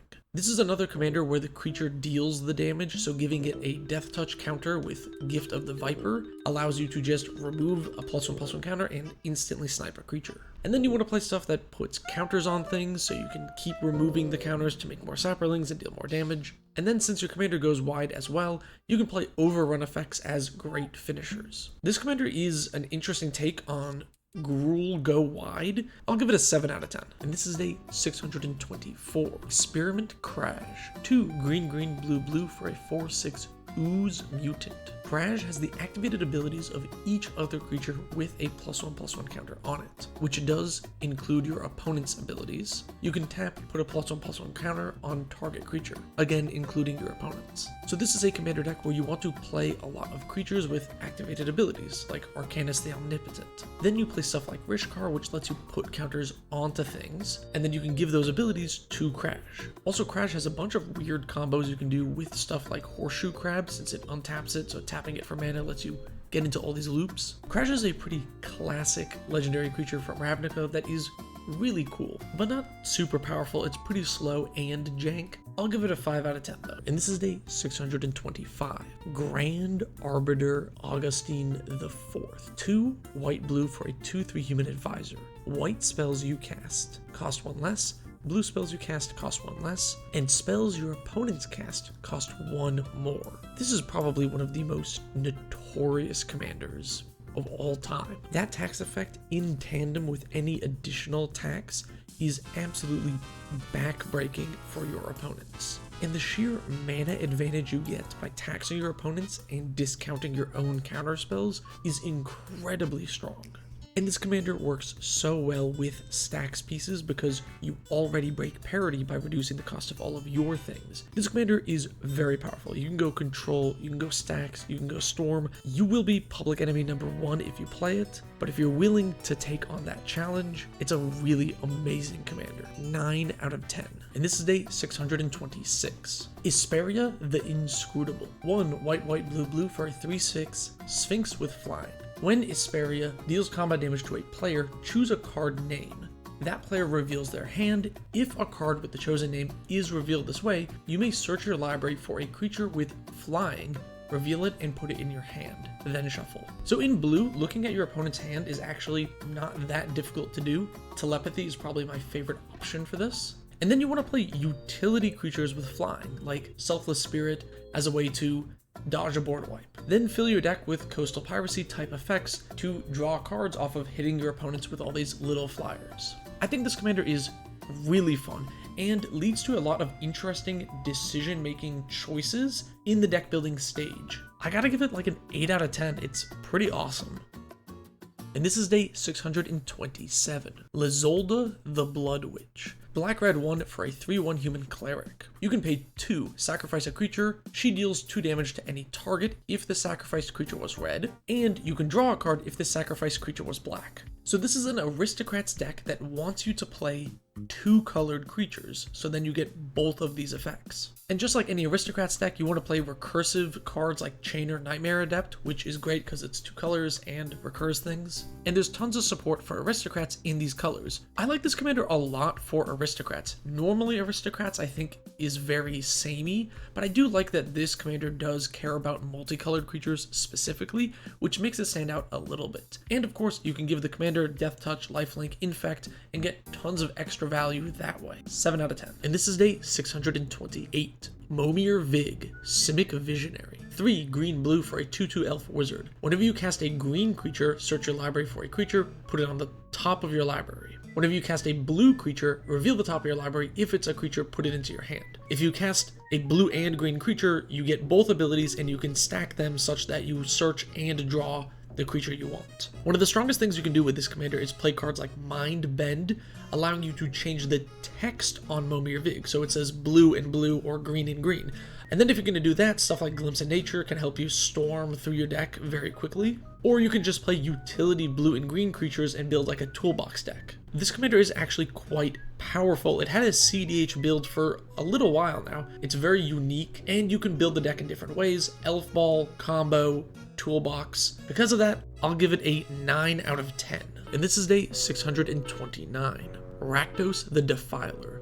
2 black, black, red, red for a 7/6 demon with flying and trample. Whenever Rakdos attacks, sacrifice half of the non-demon permanents you control rounded up. Whenever Rakdos deals combat damage to a player, that player sacrifices half of the non-demon permanents they control. Keep in mind, non-demon permanents includes lands. So one way to break parity with this is just fill your deck with demons so you have less things that you sacrifice. Also, since you're going to lose half your lands whenever you attack with your commander, rituals like Cabal Ritual are really great here. And then, please, please, please load up on haste. It sucks to have to wait a turn to attack with this commander. Rakdos is one of those high-risk, high-reward cards that doesn't work too well in EDH. It's a pretty crazy deck to try. I'll give it a 6 out of 10, and this is day 630. Darien, King of Keljor. 4 white, white for a 3/3 human soldier. Whenever you're dealt damage, create that many 1/1 white soldier tokens. So with any Soul Warden effect, you can essentially mitigate all damage you take. Since if you take 10, Soul Warden will give you 10 life when you make 10 dudes. And then you can play stuff like Mentor the Meek or any other white card that cares about those little dudes coming into play. Also, there's tons of weird cards that just do damage to you that are strangely good in this deck, like Jinxed Idol. At its core, it is mono white go wide, which isn't super interesting, but it does that in a very unique way that no other mono white commander does. I'll give it a 6 out of 10. And this is day 631. Arkham Dagson. 3 in a blue for a 2/2 human artificer. Tap, target artifact creature's controller sacrifices it. That player may search their library for a non-creature artifact and put it on the battlefield, then shuffle. So in this deck, you want to play your commander, cast a cheap artifact creature like an Ornithopter, and then sacrifice it to put some big, silly, non-creature artifact into play, like a God Pharaoh statue. Additionally, you can do some weird shenanigans with Mycosynth Lattice, turning all creatures into artifacts, including your opponents, which your commander can target. This commander is powerful. It used to be a CEDH deck a couple of years back, and it does something pretty unique that no other commander really does. That said, it's very much a if I do the thing, I probably win card, which doesn't lead to the best play patterns overall. I'll give it a 7 out of 10. And this is day 632. Hidar, Rhymewind Master.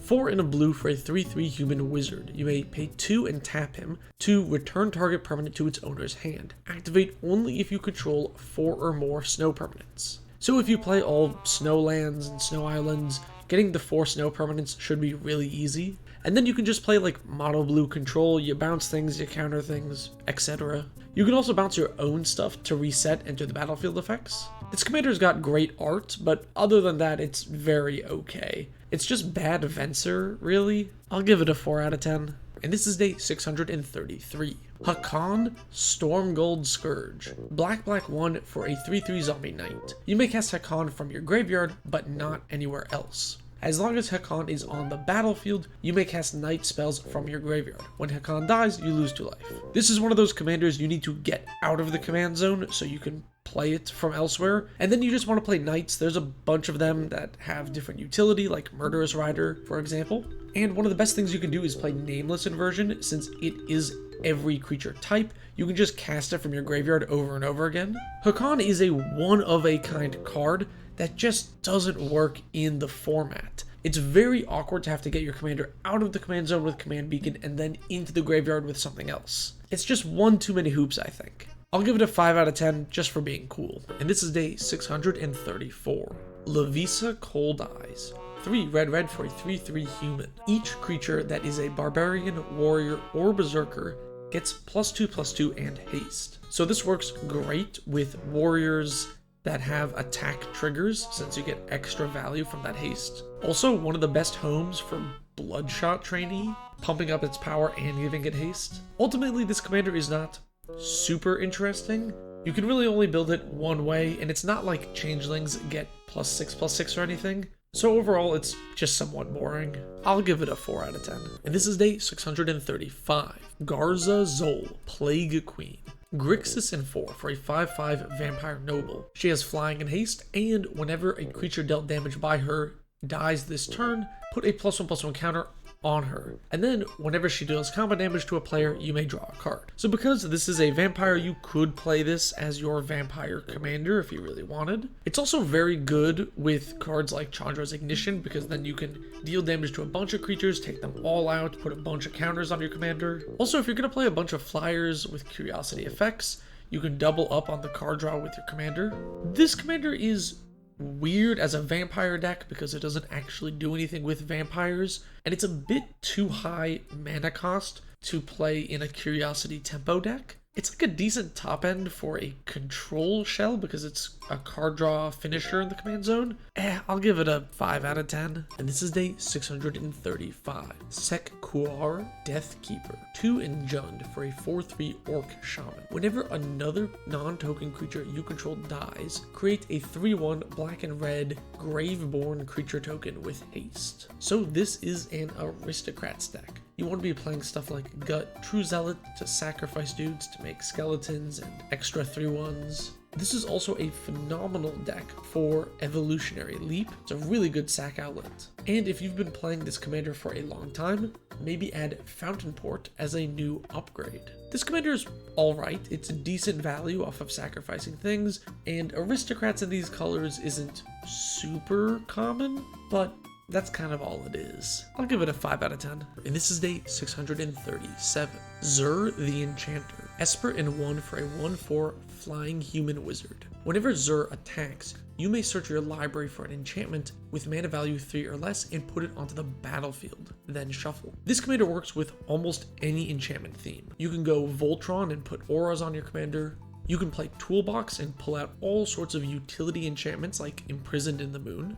And this commander has power. The ability to search up and put Necropotence into play has made it CEDH viable for quite a while. This commander has it all. Power, versatility, and beyond that is a fun, interesting card. There are so many different ways to take this commander. When I see Xur across the table, it could be any number of different sub-themes. I'll give Xur a 10 out of 10. This is day 638 of ranking every legendary creature ever. And today is Mangara of Corondor. White 1 for a 1/1 human wizard. You can tap, exile Mangara, and target permanent. Which might initially seem like this is a 1-for-1 trade, but the trick to this commander is Mangara does not need to be on the battlefield for this ability to resolve. Meaning if you have a flicker effect, you can tap your commander, blink it, exile the permanent, and your commander will just come back into play safe and sound. You could also add a cycling sub-theme to this deck with like Astral Slide and Astral Drift as a fun way to blink your commander as well. Also, don't forget haste enablers, which are really great with the commander, allowing you to cast it and quickly exile something. Mangara is a decent, often overlooked mono-white control option. Outside of mono-white control though, there aren't too many other things you can do with this commander. I'll give it a 5 out of 10. Although, personally, I really like the card. Tivdar of Thorn is white 1 for a 2/2 human knight. He has First Strike, Protection from Red, and ETB, Destroy a Goblin. So you can play Painter's Servant to make everything red, and then you have protection from everything. Also, you can play more anti-goblin cards if you really want. This commander is super niche, very specific, and not very good unless all of your friends play Krenko. I'll give it a 2 out of 10. Teferi, Mage of Zhalfir is blue 2 for a 3/4 human wizard with flash. Creature cards you own that aren't on the battlefield have flash. Each opponent can only cast spells anytime they can cast a sorcery. So if you don't know, Knowledge Pool plus Teferi is a lock, stopping your opponents from casting pretty much any spell. And then you can fill the deck with big blue monsters like Guile.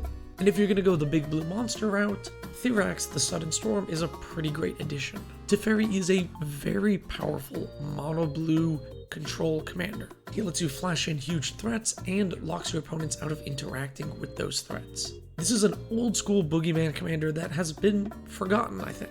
I'll give Teferi a 7 out of 10. Endrick Sar, Master Breeder, is a criminally underplayed aristocrats commander. 4 and a black for a 2/2 human wizard. Whenever you cast a creature spell, create X 1/1 black thralls, where X is that spell's mana value. When you control 7 or more thralls, sacrifice Endrick. So this lets you turn your cards that want sacrifice fodder into cards that have sacrifice fodder by immediately giving you the dudes to sacrifice to your Smothering Abomination. And then you just want to load up on creature sack outlets, like Sadistic Hypnotist, which will make 5 dudes and immediately let you destroy all of your opponent's hands. I think this card is an often forgotten, really powerful mono-black sacrifice deck, letting you power out all this fodder and get a tremendous amount of value from any sack outlet. 6 out of 10, he's pretty great. Limdul the Necromancer is a 4/4 human wizard for 5 black. Whenever a creature an opponent controls dies, you may pay black and 1. If you do, return that card to the battlefield under your control. If it's a creature, it's a zombie in addition to its other creature types. Pay black and 1, regenerate target zombie. You can play him as the top end of your zombie commander deck. Late game, stealing your opponent's creatures and then buffing them up with your own zombie lords isn't terrible. Or you can play this as mono black control and use your commander as a grave betrayal type effect. Whichever way you go, this commander is expensive in terms of mana. And considering it's a 7-drop that requires you to kill something and spend more mana, it's almost impossible to do anything with this commander unless you untap with him, making it tremendously slow. I like that there's a couple different ways to build the deck, but both of those are not very good. I'll give it a 5 out of 10. Ib Halfart Goblin Tactician is a quirky goblin advisor 3/2 for 3 and a red. Whenever another goblin you control becomes blocked, sacrifice it. If you do, it deals 4 damage to each creature blocking it. Sacrifice 2 mountains, create 2 1/1 red goblin creature tokens. So you want to go wide with the goblins because all of them are really difficult to block. 4 damage is quite a bit. But since the commander deals 4 damage to each creature blocking the goblin, something like Nemesis Mask can force your entire opponent's board to take 4 damage. Goblin Tribal has been done to death, but this commander I feel like does add a little neat side element where you want to play lure effects and force players to block your dinky little goblin tokens. I think this commander is a fun, unique take on goblin typal decks. 6 out of 10. Jaya Ballard is red 1 for a 2/2 human spell shaper. You may pay red, tap, discard a card, destroy target blue permanent. Pay red and 1, discard a card, Jaya Ballard, Task Mage deals 3 damage to any target. A creature dealt damage this way can't be regenerated. Pay red 5, discard a card, Jaya Ballard deals 6 damage to each creature and each player. So you want to play cards like Distorting Lens that let you change the color of a permanent so Jaya can destroy anything. And then if you give your commander indestructible, you can use that last ability over and over again. Lastly, you want to play cards that help you when you discard stuff like Madness or Escape cards. Jaya is decent removal in the command zone, but is pretty slow and mana intensive, and being in mono red limits her a lot. I'll give her a 5 out of 10. Noran the Wary is 1 mana for a 2/1 human warrior. Whenever a player casts a spell or a creature attacks, exile Noran the Wary. Return it to the battlefield under its owner's control at the beginning of the next end step. This is one of the best decks for confusion in the ranks. An enchantment that says when stuff enters play, you swap control of it with another thing that shares that type. So when Noran comes into play, you swap control with a creature. Then when someone casts a spell, he'll leave, come back to play under your control, and then you swap for another creature. And then you want to fill your deck with all of the red effects that deal damage when creatures enter the battlefield, because Noran will constantly be flickering in and out basically every turn. Noran the Wary is a really classic, iconic commander, at least in my opinion. I think he's super fun. He lets you use some really weird, different cards that normally don't get to see any play. And it's pretty powerful if you build it right. I'll give Noran a 7 out of 10. Thelon of the Havenwood is green for a 2/2 elf druid. Each fungus creature gets +1/+1 for each spore counter on it. Pay green and black, exile a fungus from a graveyard, put a spore counter on each fungus on the battlefield. Back in the day, a lot of fungi creatures would put spore counters on themselves, and then you could remove the spores to do something. And there are some pretty decent ones, like Spore Flower, which lets you remove 3 spore counters to prevent all combat damage for a turn. Thelon is kind of a one-trick pony. It's a fungus deck, and it's actually pretty good at it. It's a lord and has the ability to put more spore counters on your fungi. Fungus support is something we don't see too often, so I do applaud its uniqueness, but because it really only does one thing, I gotta give it like a 5 out of 10. Drollnu Lichlord is 3 blue-black for a 3/3 zombie wizard. If damage would be dealt to Drollnu, sacrifice that many permanents instead. Tap, target instant or sorcery card in your graveyard gains flashback until end of turn. The flashback cost is equal to the mana cost. So this is a Spellslinger deck that wants some self-milling. Cards like Fact or Fiction are really good here. This is also one of the best decks for all the graveyard casting synergy things like Gravebreaker Lamia. And outside of Blasphemous Act, there aren't that many damage spells that are actually super common in Commander. Drollnu is a great option for Dimir Control or Graveyard Spellslinger if that's what you're after, which personally I really like. But he doesn't really do anything outside of that, so I'll give him a 5 out of 10. Ith High Arcanist is 5 white-blue for a 3/5 human wizard with vigilance, and you may tap, untap target attacking creature, prevent all combat damage that will be dealt to and dealt by that creature this turn, suspend 4 blue-white. So this is like a Maze of Ith in the command zone, which initially might seem very good, but you cannot suspend from the command zone, meaning you're going to be paying full price. Yes, you can use Freed from the Real type effects to untap him multiple times and stop a bunch of creatures from attacking, but honestly, Azorius has so many other good you can't attack me type effects that this is just not worth playing. As a commander, I gotta give this like a 3 out of 10. It's just so overcosted and too slow. In the 99, it's not too bad if you can get that suspend cost. Karavek the Merciless is a pretty sweet commander. 7 mana in Rakdos colors for a 5/4 human shaman. Whenever an opponent casts a spell, Karavek deals damage equal to that spell's mana value to any target. Because Karavek deals the damage, if you give him lifelink, death touch, infect, anything like that, his triggered ability will carry over the effects of those. This is also a great commander if you want to play a group slug deck where you play stuff like Spell Shock and you punish players for casting stuff. You can also play stuff like Maha to reduce the toughness of your opponent's creatures, so whenever they cast anything, you can guaranteed snipe a creature. Karavek is pretty powerful once on the field and does some pretty nasty things, but he is a 7 mana card. In Rakdos, there are some rituals that you can use to get it out early, and you could reanimate it if he dies, but 7 mana is still a lot for a non-green commander. I'll give Karavek a 5 out of 10. Mishra Artificer Prodigy is a commander that seems like it wouldn't work in the format. Grixis and Wand for a 4/4 human artificer. Whenever you cast an artifact spell, you may search your graveyard, hand, and or library for a card with the same name as that spell. Put it onto the battlefield, so there are ways to make this work. If you play something like Blood Funnel, which gives you a bonus but also counters many of your spells, you can then cast an artifact for the discounted cost, have it countered by Blood Funnel, then your commander will search your graveyard for a card with that name and put it into play, essentially letting you play your artifacts for 2 less without any downside. From there, there's a bunch of options with this deck. You can do any generic artifact type theme you want, big artifacts, artifact storm, you name it. Mishra is a extremely unique commander that requires some odd cards to make it function. It's very cool and can be really powerful if you actually get the pieces together. It really just lacks consistency. I'll give Mishra a 6 out of 10. Safi, Eric's daughter, is green-white for a 2/2 human scout. Sacrifice Safi. When target creature is put into your graveyard this turn, return that card to the battlefield. So you can play this in like a white weenies style deck and recur some of your dinky little creatures and their ETBs. You can also play this as a combo commander. There are a bunch of different combo shenanigans you can do with her. Either way, this is one of the best commander decks for Altar of Bone, which is a weird tutor that's on the reserve list. Safi is a decently powerful combo deck that feels like it shouldn't be in green-white, but is somehow. It also lets you do a couple of different things like resetting ETBs or death triggers. There's a couple of cool ways to build the deck. Because of that, I'll give Safi a 7 out of 10.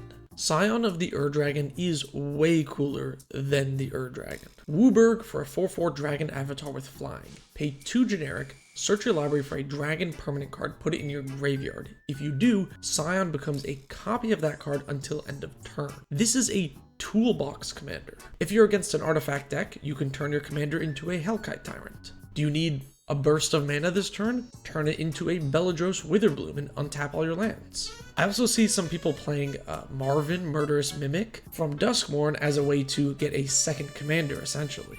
Scion is a really unique way to build a typal deck. Instead of just making your dragons bigger or cost less or drawing cards, it rewards you for having unique members of the dragon type. I think this is a dragon deck done right, and it gets better every set as they print new dragons. 8 out of 10. Stonebrow Crozen Hero is 3 red green for a 4/4 centaur warrior with trample, and whenever a creature you control with trample attacks, it gets +2/+2 until end of turn. So this is a deck where you want to play a bunch of creatures with trample. Quartzwood Crasher is one you might have seen before. That's probably one of the best options for this deck. Froghemoth is another pretty good one that you might have missed when building this deck. Since its effect cares about Froghemoth's power, it actually scales pretty well with the commander. And don't forget, you can give trample to creatures in many different ways in red and green. I think commanders that care about a keyword are pretty cool.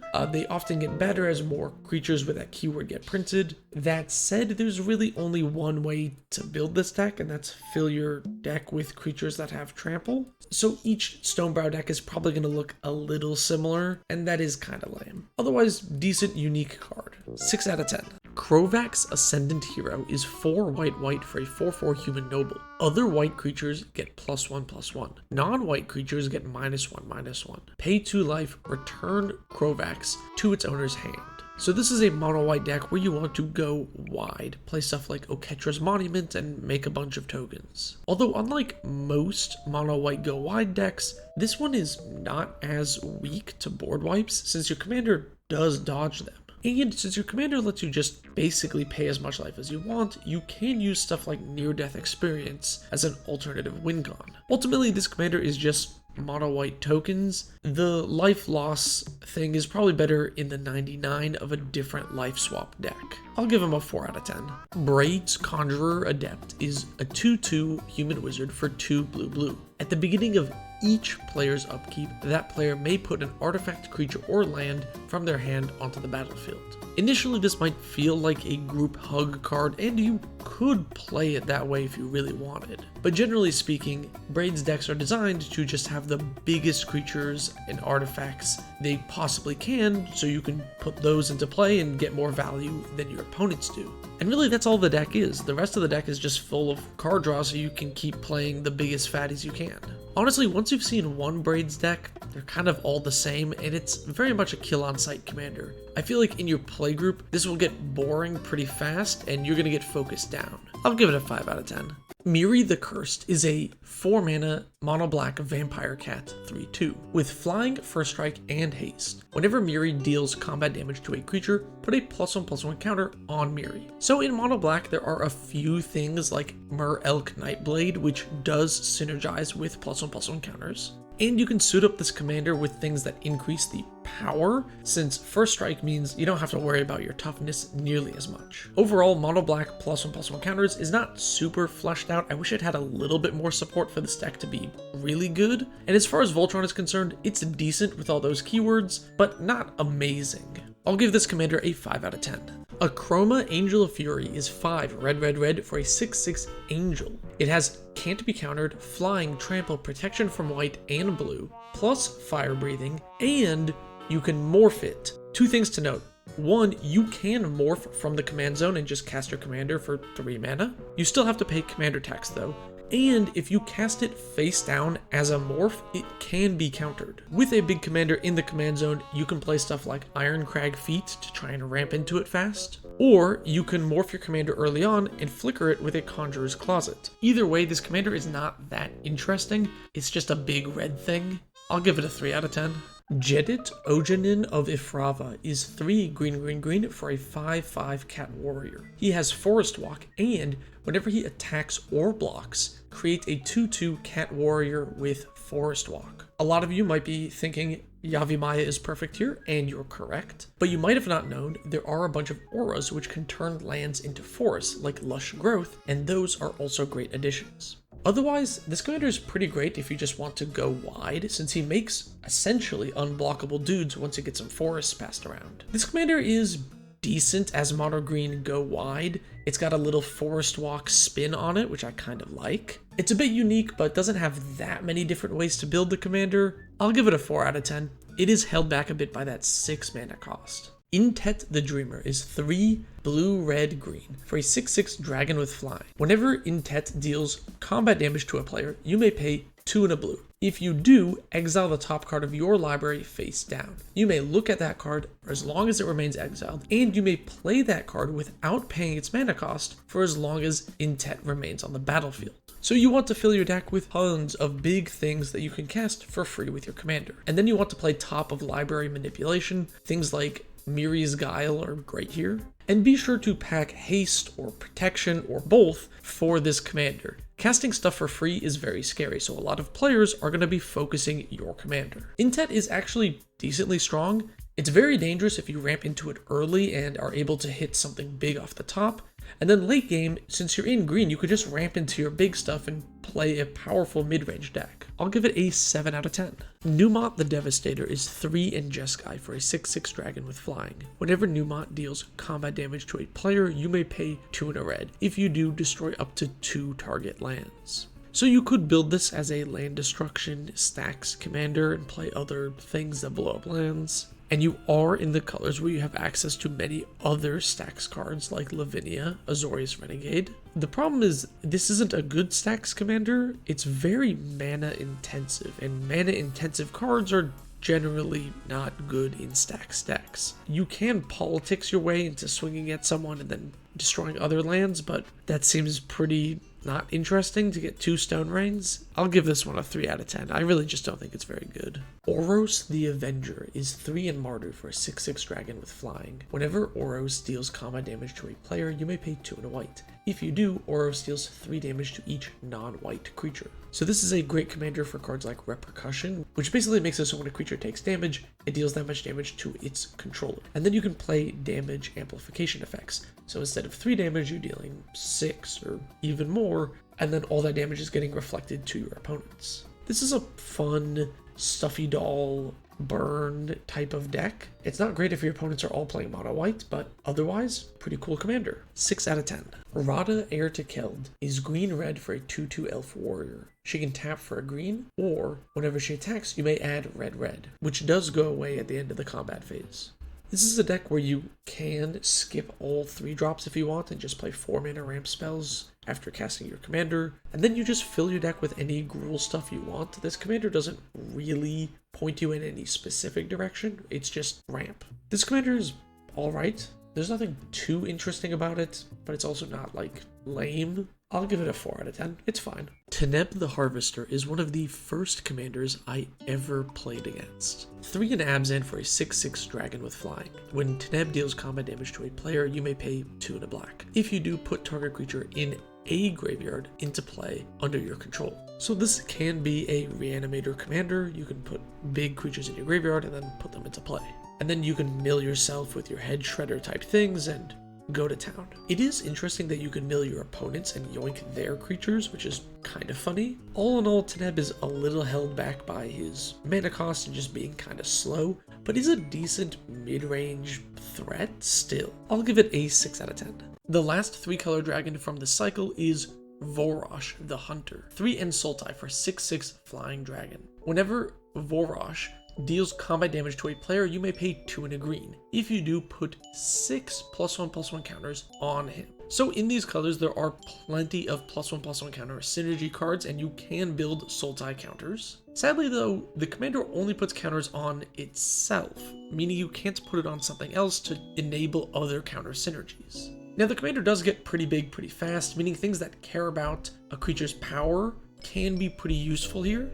Overall, I'm not super impressed with this commander though. It goes from 6 to 12, which is 18 commander damage, so you still take a player out in 3 hits. It's not that fast. I'll give it a 4 out of 10. Oris Samite Guardian is white/1 for a 1/3 human cleric. Tap, prevent all damage that would be dealt to target creature this turn, and then it has Grandeur, which involves discarding another copy of this card, so it doesn't work in Commander. So you can play cards like Pariah, and then you protect the creature from damage this turn, and then you don't take any damage this turn. This is also pretty funny with 100-handed one, which can block an additional 99 creatures, and if you prevent all damage from it, it could just block everything. Overall, this is like a mother of runes in the command zone. It's not that great. I'll give it a 4 out of 10. It's Venser before he died. 2 blue for a 2/2 human wizard with flash, and when Venser comes into play, return target spell or permanent to its owner's hand. So this commander is mono blue control. There is no getting around that. I feel like once your opponents see you playing this commander, they know what's up, which is bouncing and flickering the commander over and over again to bounce and flicker your opponent's stuff. In addition to that, you're going to want to fill your deck with other blue ETB effects to make use of those bouncing and flicker effects. Lastly, since he is a wizard, you can play other wizard synergies if you want to do that. Venser overall is decent if you want to play mono blue control, but that's kind of the only way to build him. It is pretty powerful though, so I'll give it a 5 out of 10.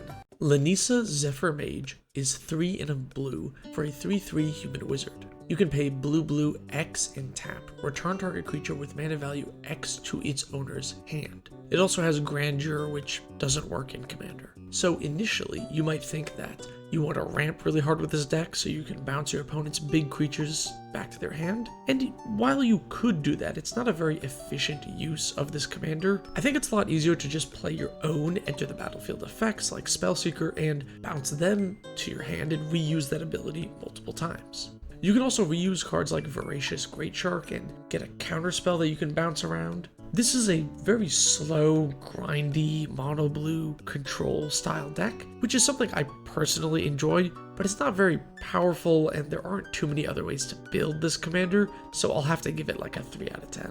Corlash Heir to Blackblade has really cool art. I mean, look at him. But sadly, I don't think this card is very good. 2 black for a star zombie warrior. Power and toughness equal to the number of swamps you control. It has grandeur, which doesn't do anything in commander, and you can pay black and 1 to regenerate Corlash. So mono black getting bigger for swamps is something we've seen in the past before. There's synergy for it. And you can give this commander trample, making it pretty dangerous as just a big threat that tanks removal because of regenerate. Sadly, regenerate is just not as good as like hexproof or indestructible most of the time, and just being big is not really good enough these days. Sweet card, but not a great one. I'll give it like a 3 out of 10. Terrox Bladewing is a 4/3 flying haste dragon for 2 red. It also has grandeur, which means you can discard another card named Terrox to give it +X/+X, where X is its power. This is a 1 out of 10 commander. I mean, it's just a 5 mana 4/3 with flying and haste. Essentially vanilla creature other than that. Don't play this as your commander. Last creature for the grandeur cycle, and it's actually decent. Baru Fist of Kroza is 3 green for a 4/4 human druid. Whenever a forest enters, green creatures you control get +1/+1 and gain trample until end of turn. So you can go wide with cards like Greensleeves, and then draw a bunch of cards with your Toskies, and being able to give your whole team extra power and trample is phenomenal with all of these green effects. Honestly, this commander is a pretty decent finisher in any mono green deck, just in the 99. I'm kind of surprised that I don't see this card more often. Otherwise, it's nothing too unique. I'll give it a 5 out of 10. Joyra of the Gitu is a classic commander boogeyman. Blue-red 1 for a 2/2 human wizard. You may pay 2, exile a non-land card from your hand, put 4 time counters on the exiled card. If it doesn't have suspend, it gains suspend. Meaning you can cast really big things for just 2 mana, assuming you wait a couple of turns. And before your huge creature comes into play, if you first queue up a mass land destruction effect, you can pretty quickly seal the deal. Also, you can play some goofy cards that mess with time counters or upkeeps. This commander has a problem. It's really scary. So if you're gonna play this commander, I suggest going all in and becoming the archenemy, because otherwise you're gonna get run down for nothing. 7 out of 10. Sliver Legion is a classic sliver finisher. Wooburg for a 7/7, all slivers in play get +1/+1 for each other sliver on the battlefield. So somewhat obviously, if you play a sliver deck, this is a finisher, which will turn your board of 2/2s and 3/3s into 10/10s. Alternatively, you can play this as a shapeshifter commander, play all the changelings, and amp them up. The problem with having a huge finisher in the command zone is when your board starts to get wide, even if they're all 1/1s, you'll never fly under the radar. They always know you can just pump up the team and swing. So having this commander in the command zone is a bit awkward because of that.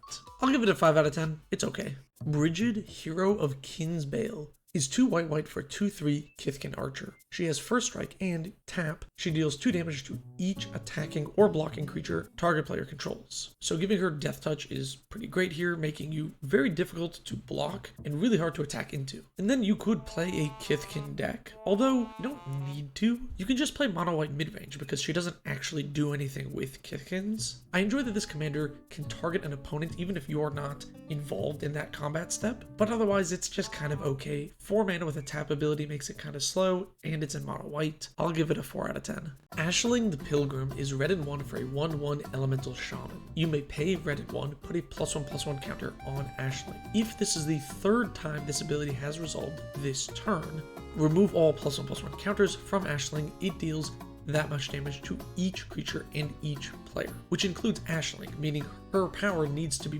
bigger than the damage she deals to herself, otherwise she won't survive. In mono red, there are a few artifacts that can give you additional counters, letting her get even bigger and deal more damage. Also, dealing damage to each creature and each player means lifelink will gain you a ton of life. Lastly, you can play all of the Stuffy Doll, Brash Taunter effects, so that damage is dealt to your opponents even more. Ashling's a pretty fun mono-red Voltron burn commander. It's pretty unique. There's not really another card that does exactly what this does, and that's pretty awesome. It's not crazy powerful or anything, but if you build around it, you can do some strong stuff. I'll give it a 6 out of 10. Brionne Stout Arm is 2 red-white for 4/4 giant warrior. He has lifelink, and you can pay a red, tap, sacrifice another creature. Brionne Stout Arm deals damage equal to the sacrificed creature's power to target player or planeswalker. So there's a few ways you can take this. You can either play big creatures like Hamilton-back Goliath, which gets huge in Commander really fast. Or you can play theft effects, steal your opponent's creature and fling it right back at them. Whichever way you go, you can give your commander Infect and take a player out very fast. This commander is very threatening. There's lots of ways to deal huge amounts of damage tremendously fast with this commander. So pack some protection when you play this card because people will know how scary it is. Otherwise, it's a pretty cool, fun commander. I'll give it a 7 out of 10.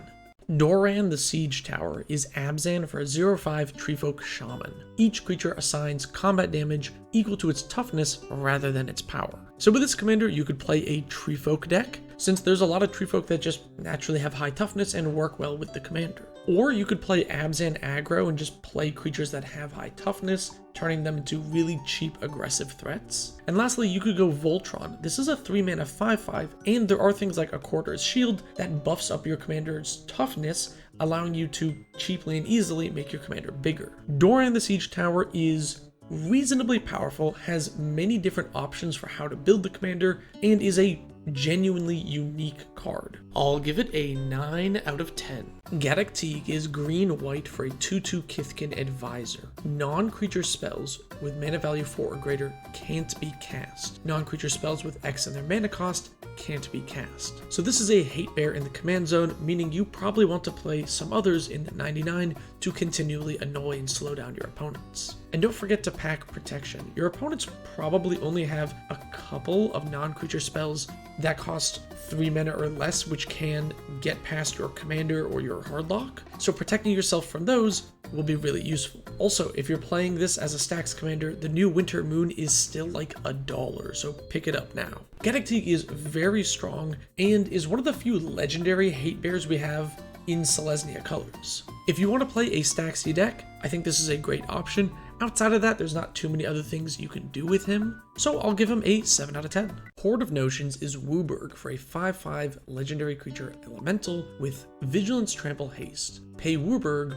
you may play target elemental card from your graveyard without paying its mana cost. So you can play this as your 5-color elemental commander if you wanted, since it just recurs your important pieces. Also, you can play this as a pseudo reanimator piece, since it lets you cast high-cost elementals from the graveyard for only 5 mana. And don't forget, changelings are elementals, so you can repeatedly cast things like Crib Swap from your graveyard and get repeatable removal out of it. Horde of Notions is a neat card. It's got good keywords, a decent body, it's recursion, and has some fun, unique interactions. I like this card a lot. I'll give it a 7 out of 10. Nath of the Guiltleaf is 3 black-green for a 4/4 elf warrior. At the beginning of your upkeep, you may have target opponent discard a card at random, and whenever an opponent discards a card, you may create a 1/1 green elf warrior token. So you can take this deck 2 ways. You can lean into discard and play discard synergies, or you can lean into the elf part and play an elf deck and go elf mode. Whichever way you go, I would recommend Possessed Portal. It's incredibly powerful in this deck and is one of the few decks where Possessed Portal is actually usable. It's one of my favorite cards. It's a strong stacks piece. Nath is a decent commander. There's a couple of different options on how to build it, and it's pretty powerful. I mean, this is an old school boogeyman. 8 years ago, this would be one of the scariest commanders you could see. Overall, pretty sweet. 7 out of 10. Sig River Guide is blue-white for a 2/2 Merfolk Wizard. It has Island Walk, and you can pay 1 and a white. Target Merfolk you control gains protection from the color of your choice until end of turn. So unsurprisingly, this is commonly played as a Merfolk commander, since it protects your Merfolk. It is kind of funny that you can have Sig protect itself and then go Voltron and sneak past blockers. Whichever way you go, having a lot of mana is quite good here since you have a mana sink in the command zone. Overall, Sig is okay, I guess. If you want to play Merfolk, it's fine. Outside of that, not too excited about the Voltron plan. 6 out of 10. The Speed Demon is a really interesting legendary creature. 3 black for a 5/5 demon with flying and trample. It has Start Your Engines, which gives you the whole speed mechanic. At the beginning of your end step, you draw X cards and lose X life, where X is your speed. So you can potentially draw 4 cards a turn with this. Now you can play cheap evasive creatures to chip in and tick up that Start Your Engines every single turn, but there are not that many options for that in mono black. So you might want to play stuff like Blood Artist, because speed triggers off of life loss. It doesn't actually have to be damage. Lastly, since you're going to be losing a lot of life with this commander, giving it lifelink can not only let you push in for a lot of damage, flying and trample and all, but then you get to heal back all the life loss. Card draw in the command zone is very powerful, and this card is no exception to that rule. But I like that you have to work a little bit before you get the really powerful card draw. Losing 4 life a turn is a real cost. It will stack up. That said, I do think there are multiple ways to build this commander: Voltron, Aggro, Aristocrats, or just Control. And I think it's a really great use of the new mechanic in Commander. So I'm going to give the Speed Demon an 8 out of 10. Wart Bogart Auntie is a 4-mana Rakdos 3/3 Goblin Shaman with Fear, and at the beginning of your upkeep, you may return target goblin from your graveyard to your hand. This actually works really well with goblins, because you play your Krenko, you go wide, they cast a board wipe, and then when you cast your commander, you can get Krenko back. Also, Wart works really well with cards like Siege Gang Commander or any sack outlet, because you can sacrifice a goblin for value, and then reuse that goblin's Enter the Battlefield effect every turn. Also, being in Rakdos over mono red does give you access to cards like Patriarch's Bidding and other great synergy pieces, even if they're not goblin specific. Wart is a really good commander for goblins because I think it fixes part of their problem of just folding to board wipes by giving you some amount of recursion or repeatability in the command zone. I'm honestly surprised I don't see this card more, and if you're playing mono red goblins, maybe consider picking it up. I'll give Wart a 7 out of 10. Widwin the Biting Gale is 2 blue-black for a 3/3 fairy wizard. With flash, flying, pay blue, black, 1 life, return Widwin to its owner's hand.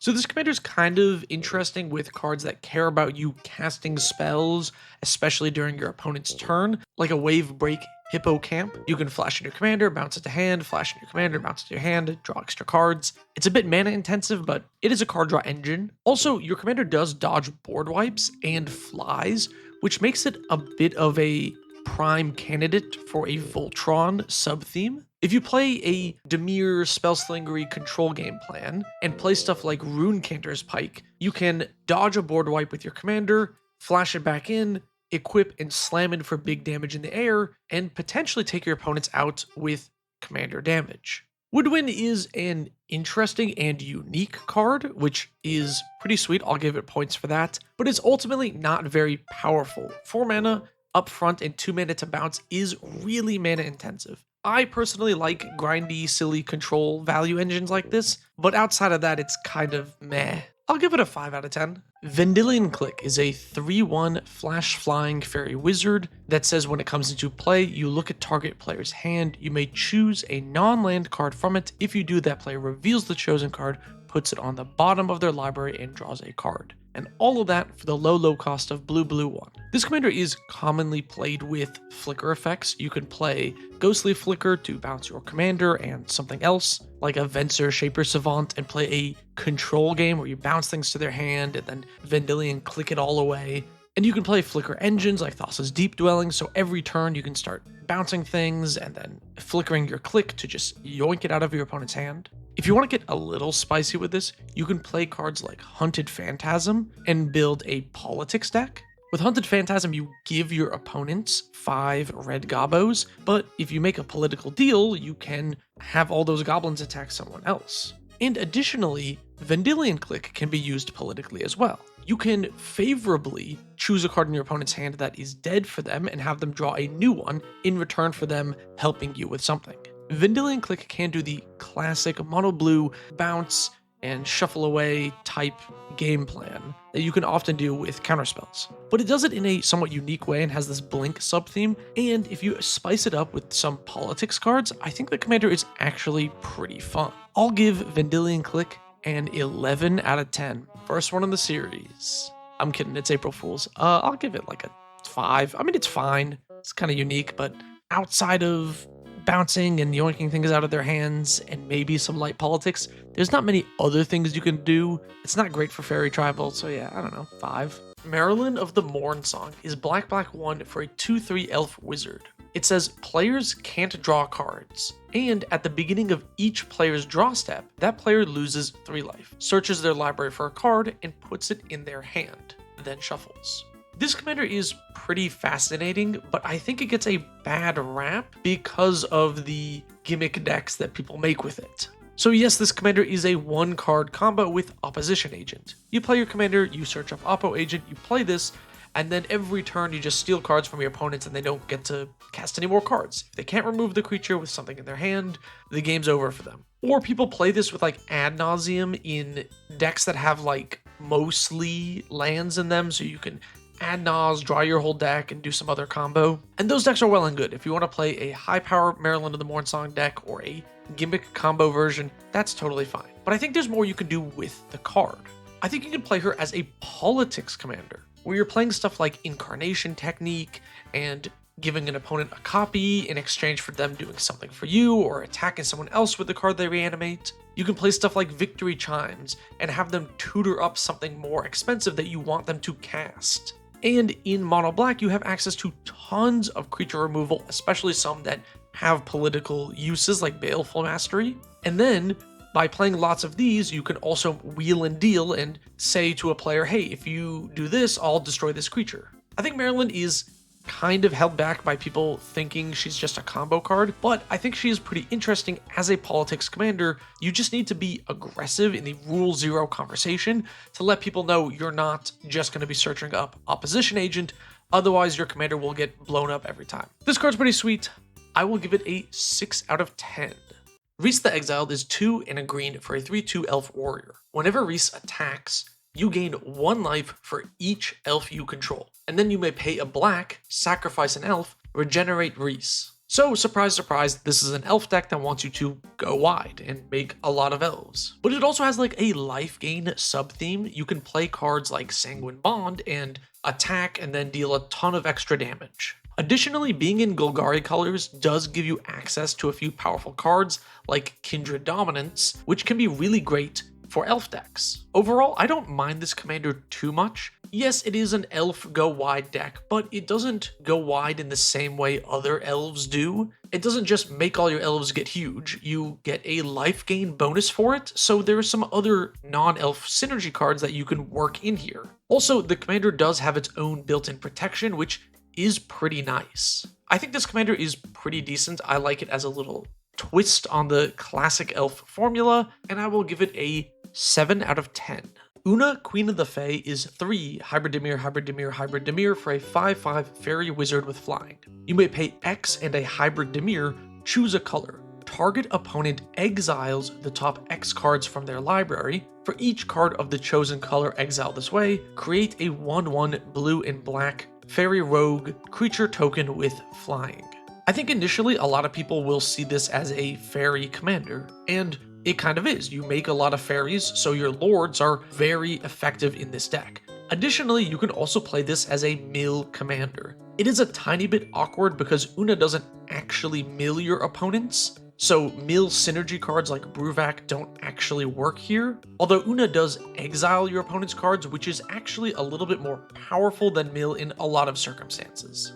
You can also play Una as a control commander. You can hold up all of your mana, and if you don't cast any of your counter spells, then instead dump all your mana into Una and just make a board, create extra blockers and attackers, and you can play this draw-go control style. Lastly, you can make Una a dedicated combo deck. Since your commander is an infinite mana outlet, you can build your deck in such a way that you dig for infinite mana, cast your commander, and then exile everybody's decks. Una is exactly the type of commander that I love to see. This is a 10 out of 10 in my opinion. You have so many different ways you can build the deck, and all of those feel like good actual ways to construct the deck. I wouldn't be surprised if somebody saw this and wanted to build fairies or mill. Both of them are good options. And the fact that it is just a mana outlet and doesn't require you to have fairies to make its effect work means you can play it in control or combo as well. And as a combo commander, it is reasonably powerful too. This is a high mana cost commander, but it is still very strong. You can untap with this and it feels threatening. I love this card. Let me know what you think about it in the comments below. Sig River Cutthroat is Hybrid Dimir for a 1/3 Merfolk Rogue. It has at the beginning of each end step, if an opponent lost 3 or more life this turn, you may draw a card. So a lot of players will use this as a Merfolk or Rogue attacking deck, which is fine. You do want some amount of unblockable creatures to attack during your turn, but you really want to utilize Sig on every turn so you can draw 4 cards a turn cycle.